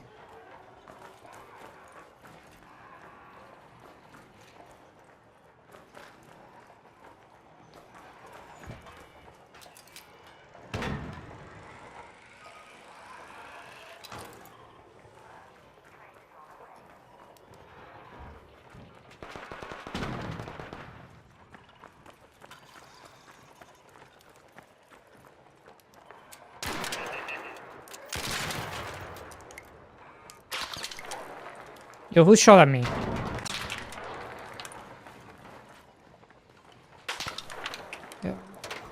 Yo, what the fuck, bro? Why are you shooting at me? Why are you shooting at me, bro?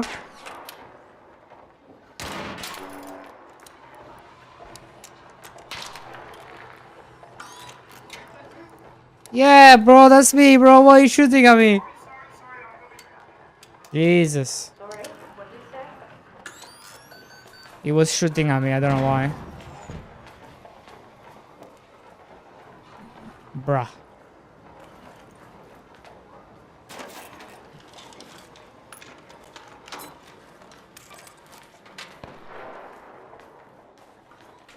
Watch out, there's a guy outside.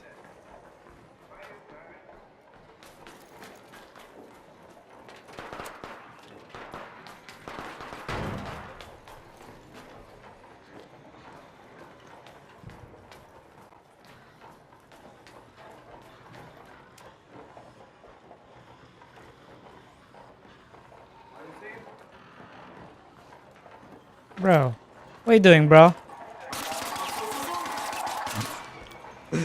Why you did that? Oh, man.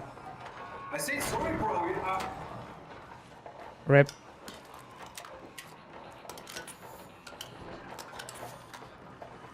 Ripper Reno.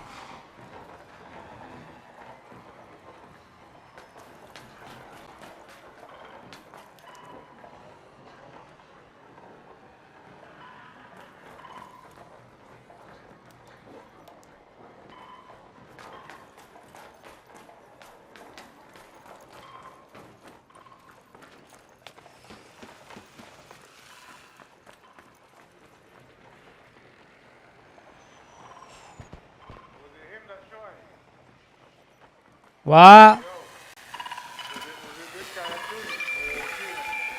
Huh? Was it this guy that was shooting at you? Yeah.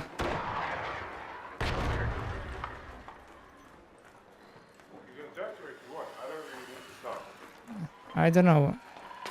Does he have anything? What the fuck?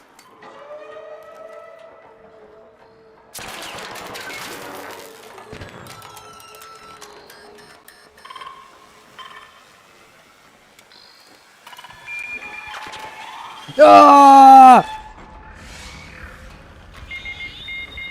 Son of a bitch. Son of a bitch. Wait. Wait for me. Wait for me. Wait, train. Wait for me, train. Please. Please wait.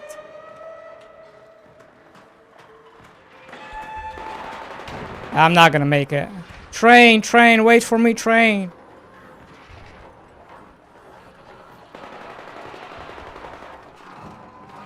Train, please. Train, please don't go. Train. Oh, I'm dead. I'm dead. I'm not gonna make it. I'm not gonna make it. Yeah, I'm dead.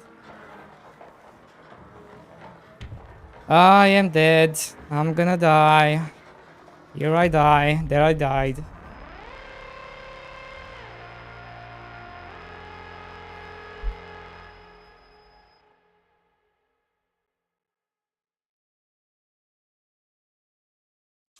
Star Sector. Star Sector. It's not on Steam, Hildon.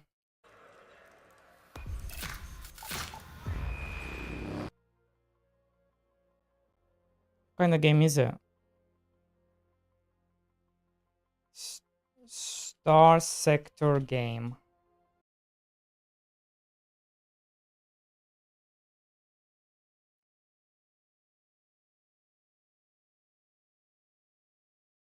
Oh, this game. Okay. Yeah. I know about this game. It's like a really big space sim, isn't it? Yeah.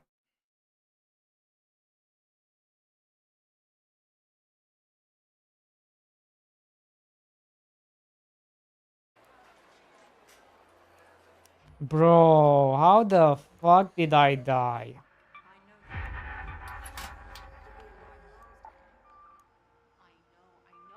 Find a flooded solar panel nearby. Okay.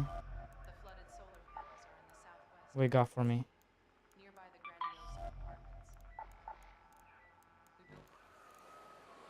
Bro. I died like a noob. That's what happened. Like a noob.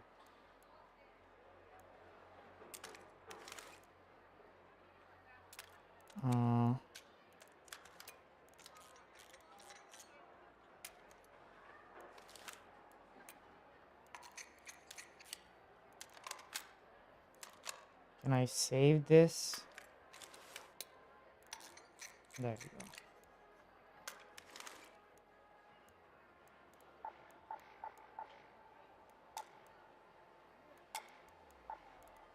I died like a noob.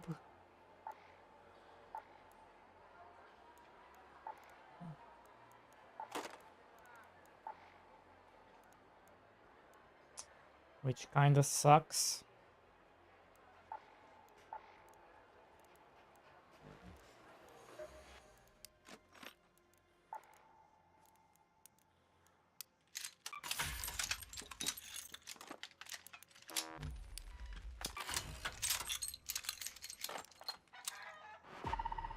Metal parts. I also need meds and stuff.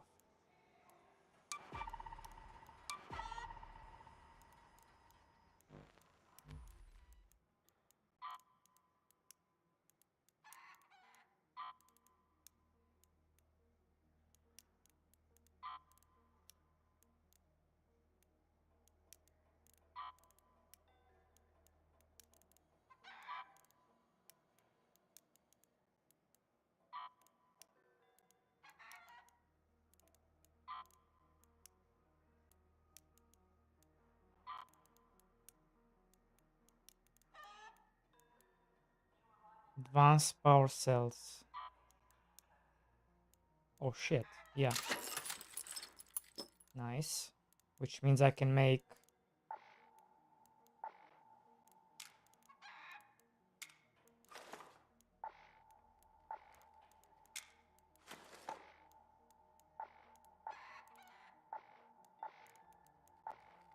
Bro.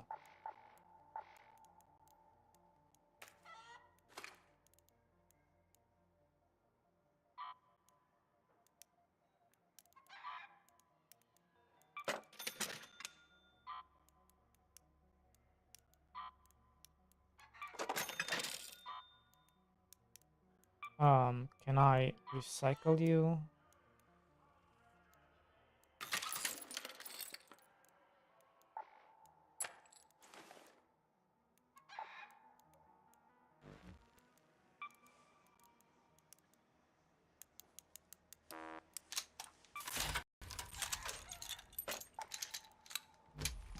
Durable cloth.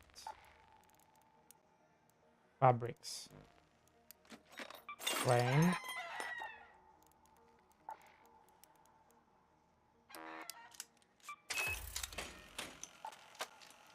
Can only make one.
Give me some bandages.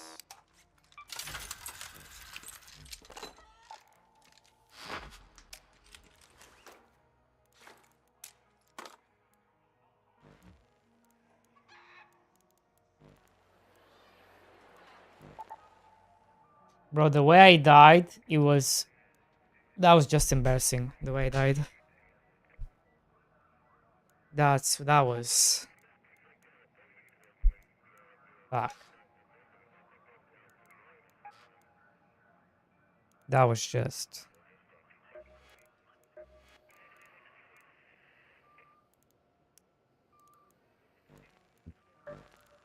Let's not talk about it.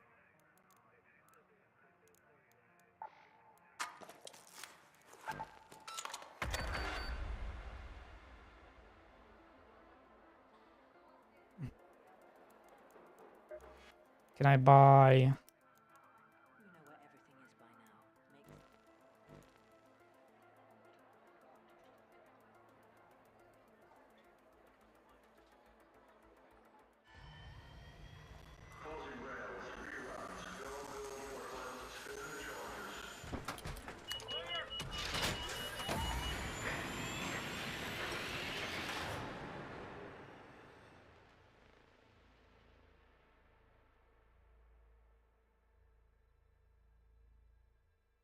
I feel like this game, it's CPU bound and not GPU, which makes no sense. It should be the other way around.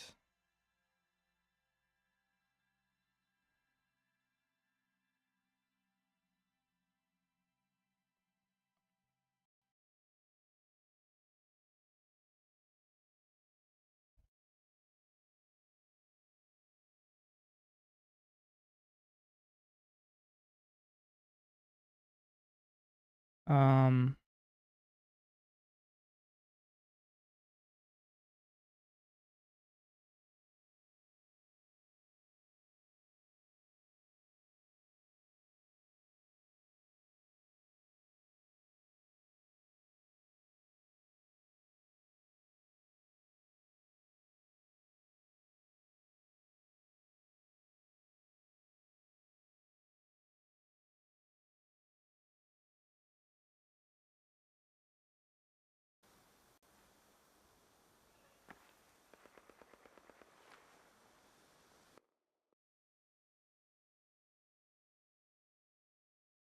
Hold on, I'm trying to do something here.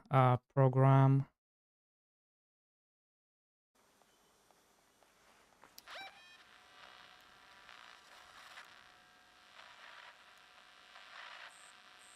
Where should I go?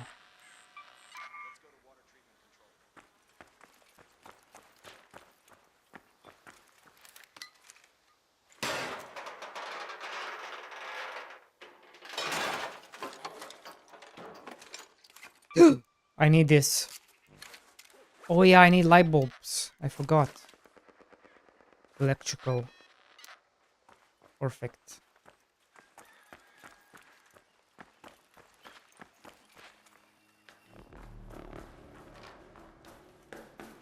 In that case, I'm just going to try to get some.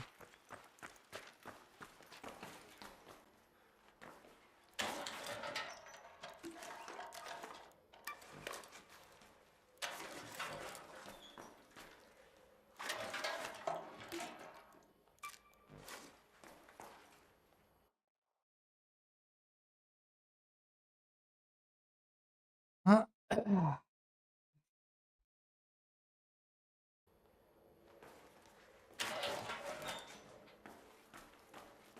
Hmm. Is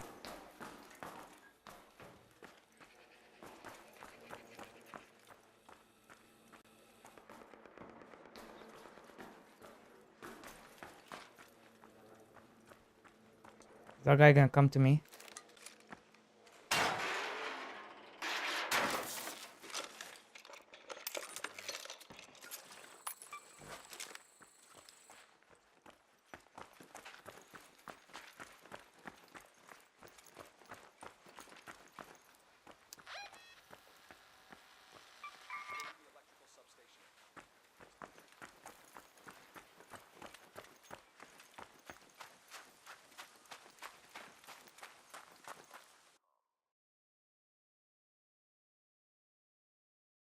Okay. So if I turn off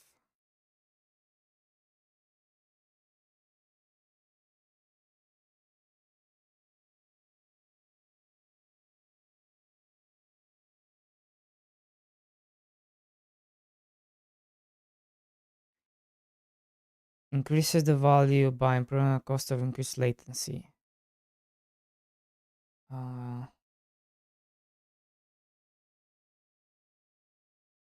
Where's the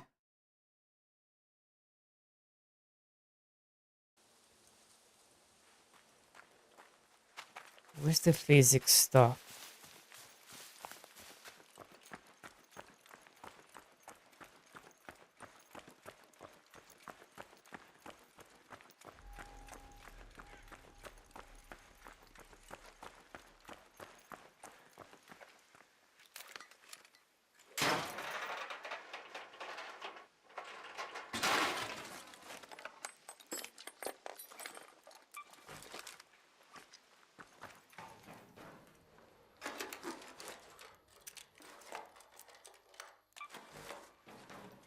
Okay, nobody opened this, which means I can open it. If I can find a battery.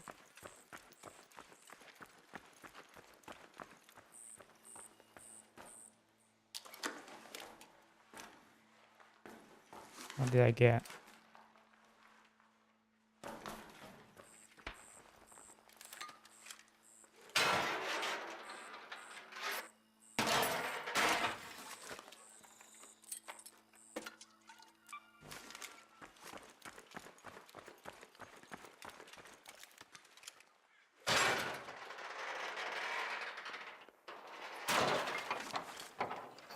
Yes.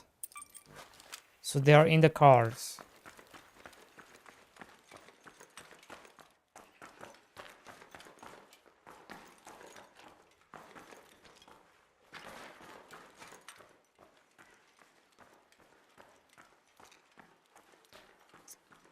If I were a battery, where would I be?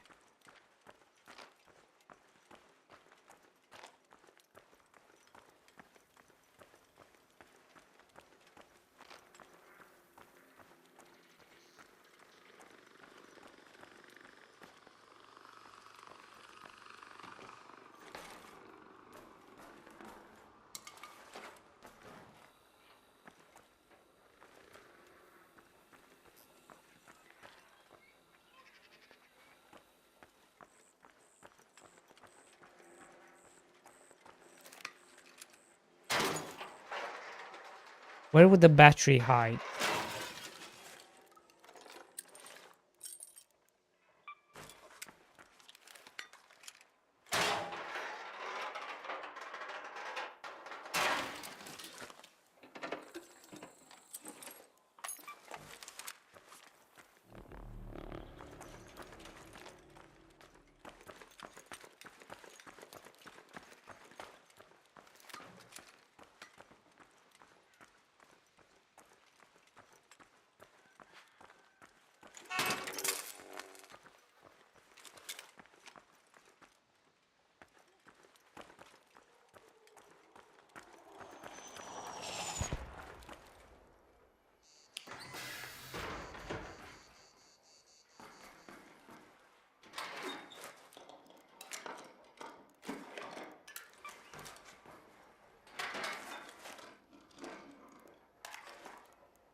Ah, fuck. I need all of these.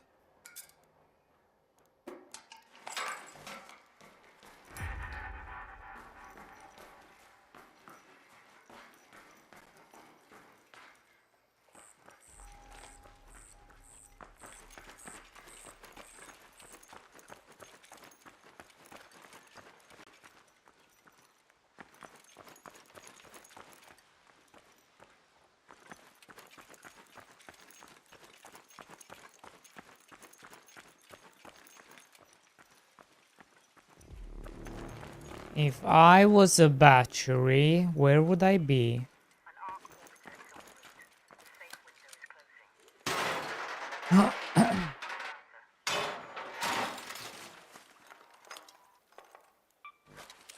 Hmm.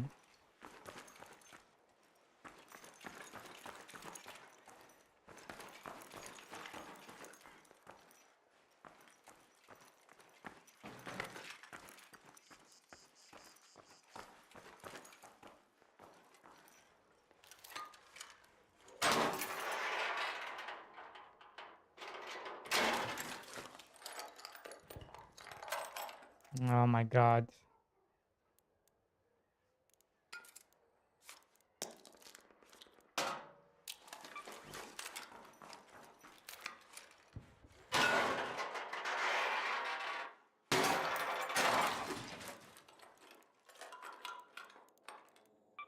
Bro.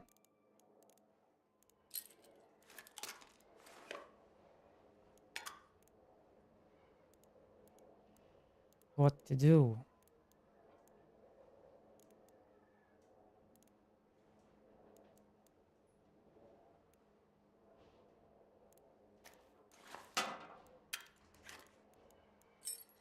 Lol.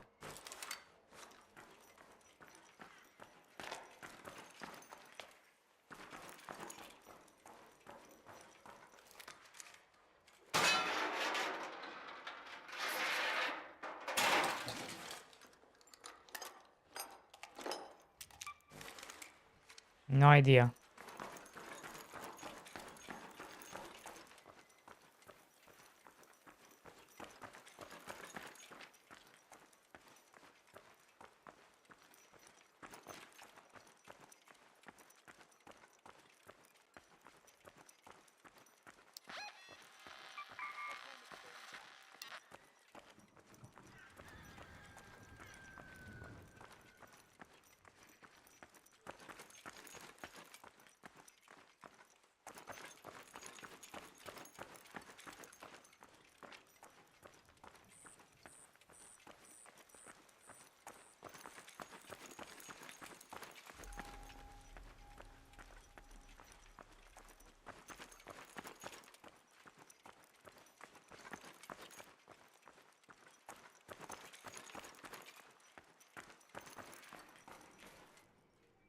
Oh my god.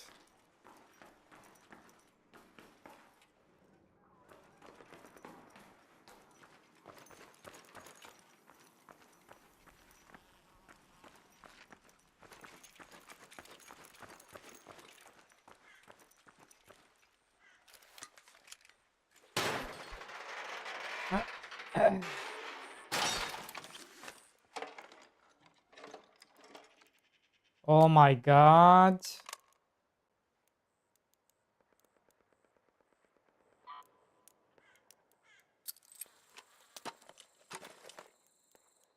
Ah.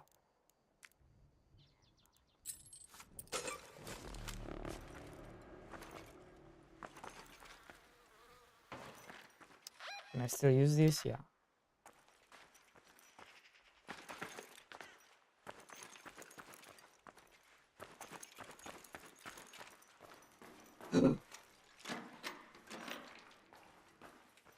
Found it. What are the odds of me finding it? Hey?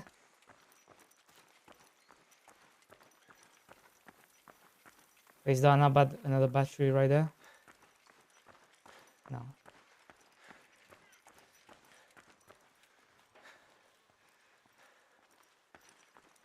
Watch, now I'm gonna get killed.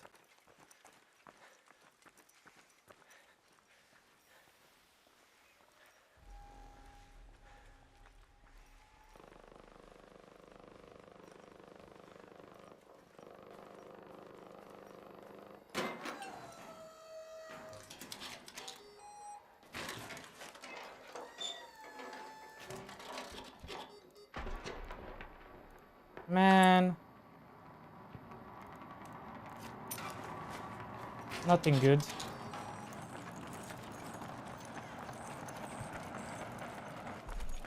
Alright, I'm out of here.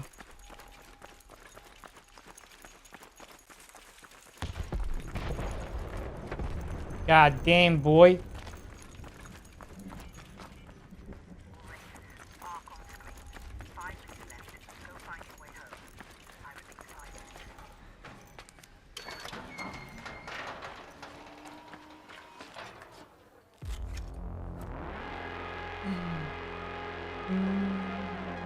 That's right.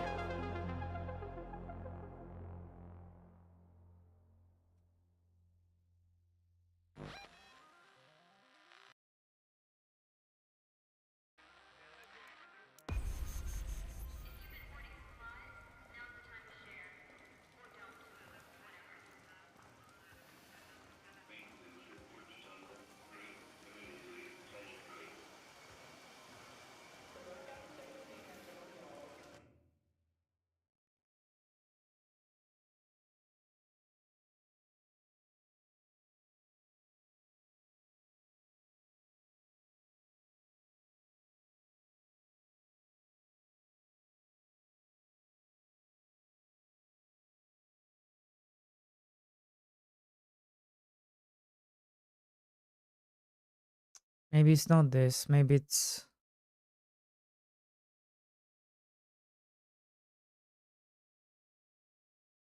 physics.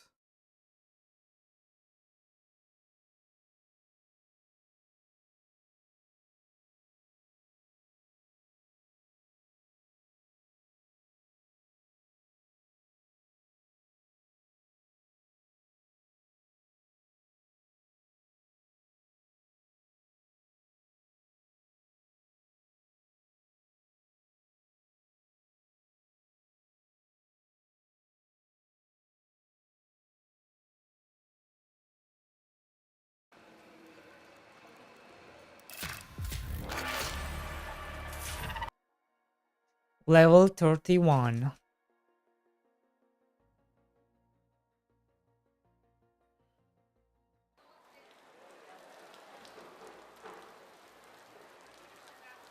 Um...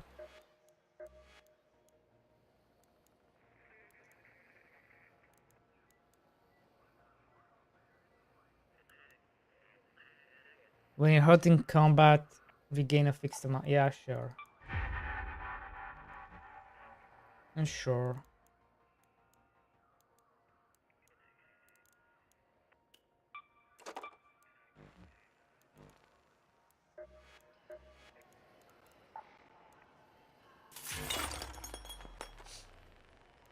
I need 2 more light bulbs.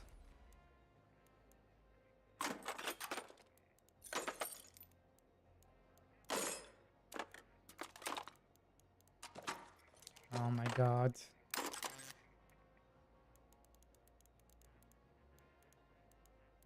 Don't have any space.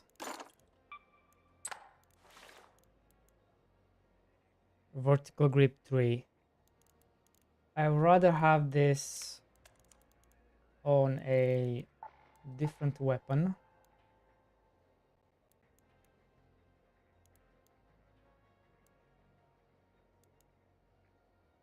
Like this.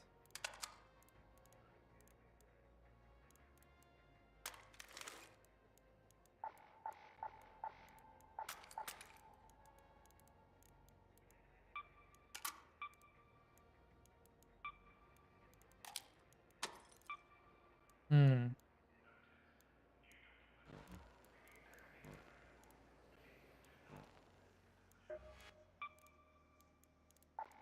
Can I level up this stuff or not?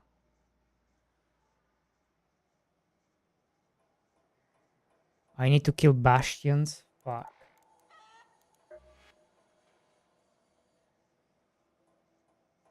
I could upgrade these. Medical.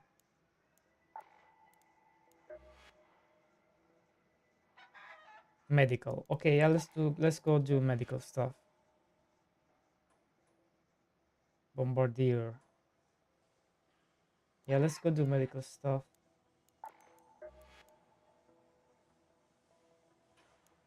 Um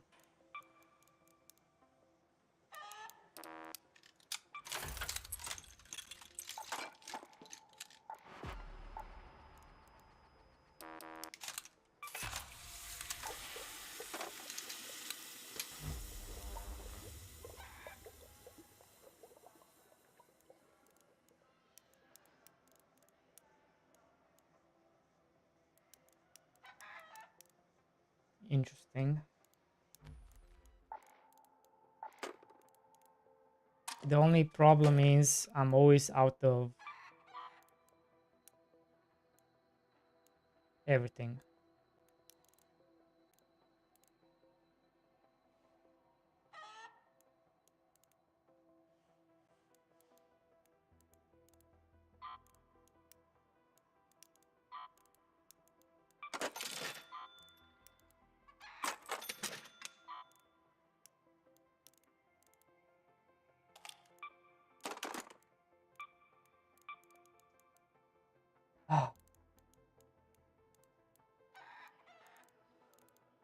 Maybe I should just upgrade weapons.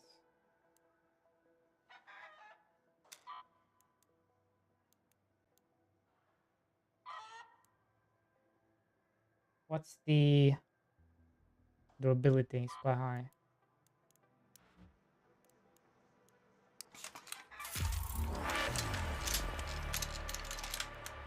Maybe I just upgrade some of my weapons.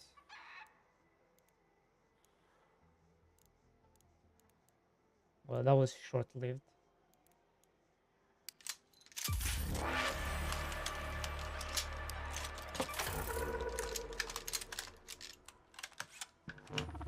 Advanced medical mechanical component.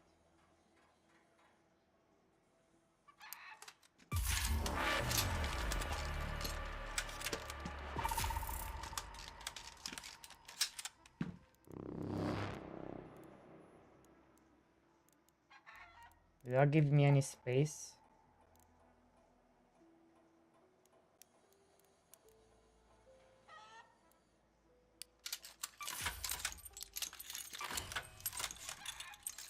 Craft some of these.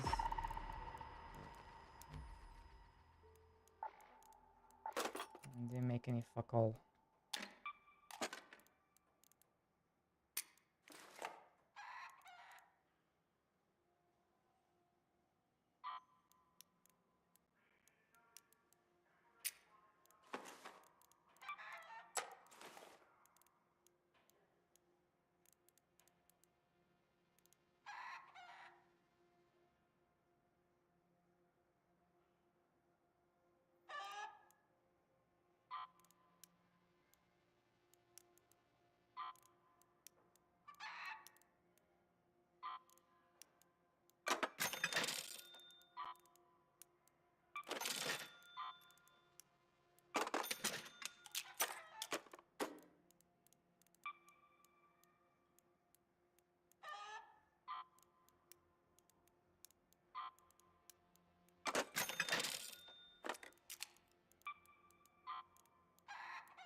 Oh man.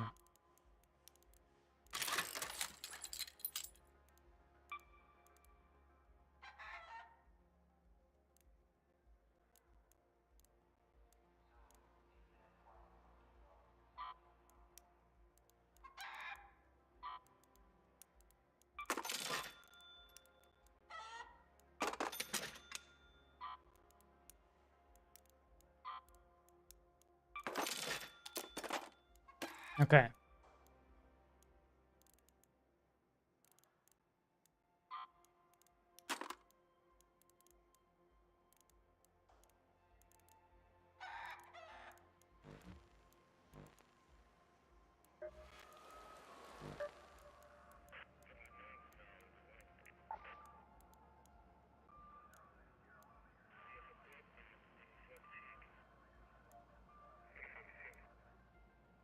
I could go there. It's gonna be a PvP fest, so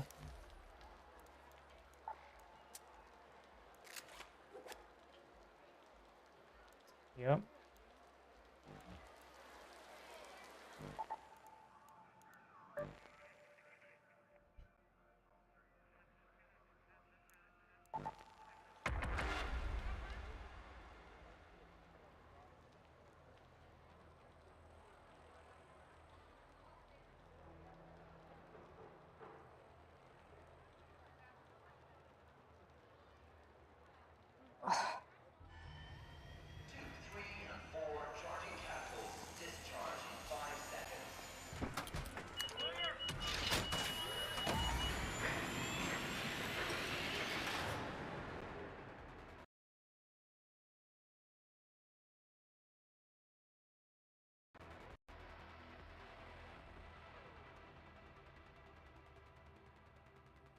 Come on, baby, let's go. Maybe it runs secret AI task on CPU. It does. It does fuck with the CPU, and I don't know what's causing it. From what I understand, it's like it's using everything it got.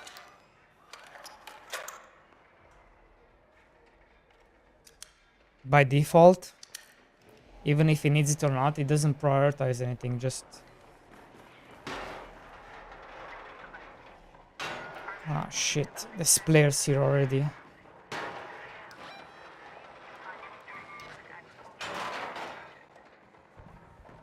I'm just passing by. Don't shoot.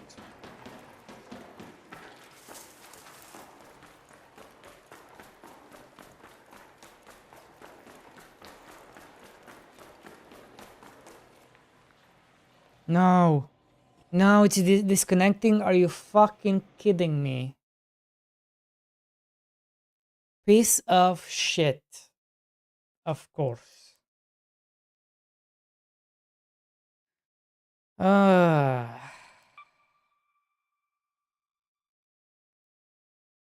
Of course, it's disconnecting.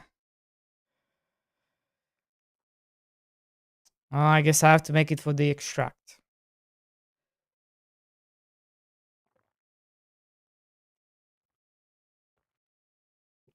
Man, oh man.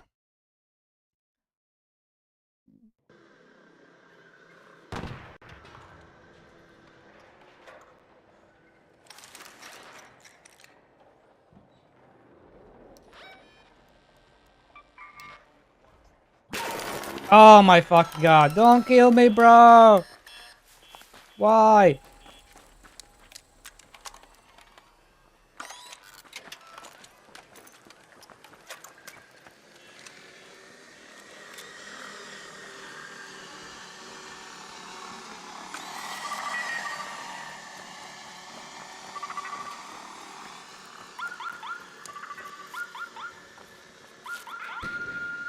Oh my fucking god. You stupid ass computer. Stupid ass computer. Why you do this to me? Why you do this to me? It's not like I'm actually disconnecting. It's not like I'm losing internet connection.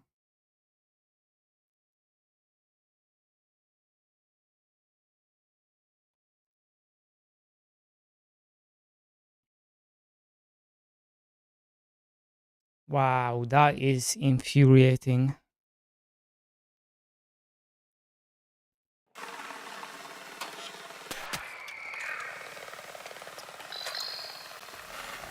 Now, of course.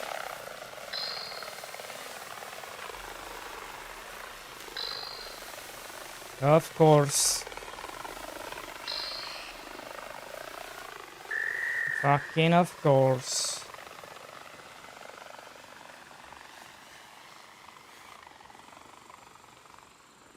Of course I'm dead.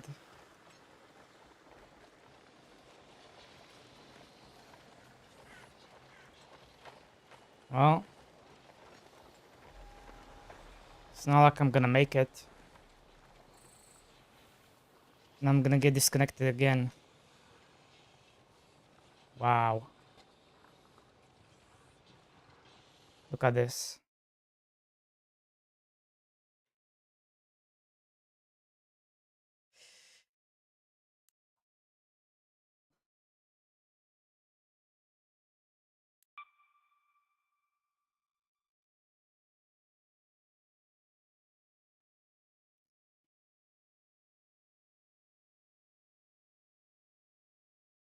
Look at this bullshit.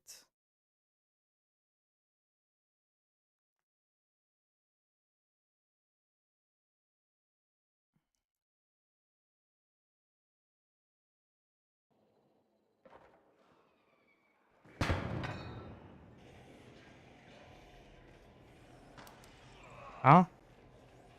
What the? What the fuck?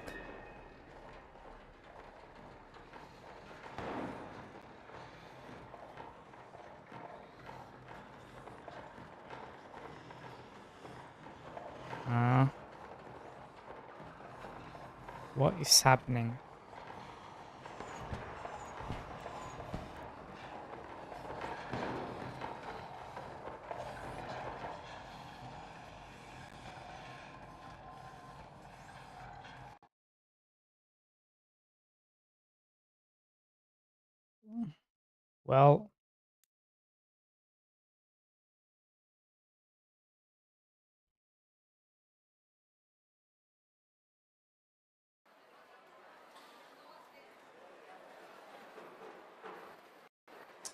Well, that's it for me.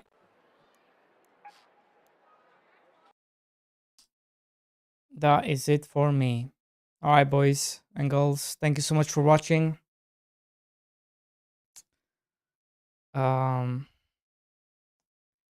Enjoy the rest of your day. And I will see you tomorrow.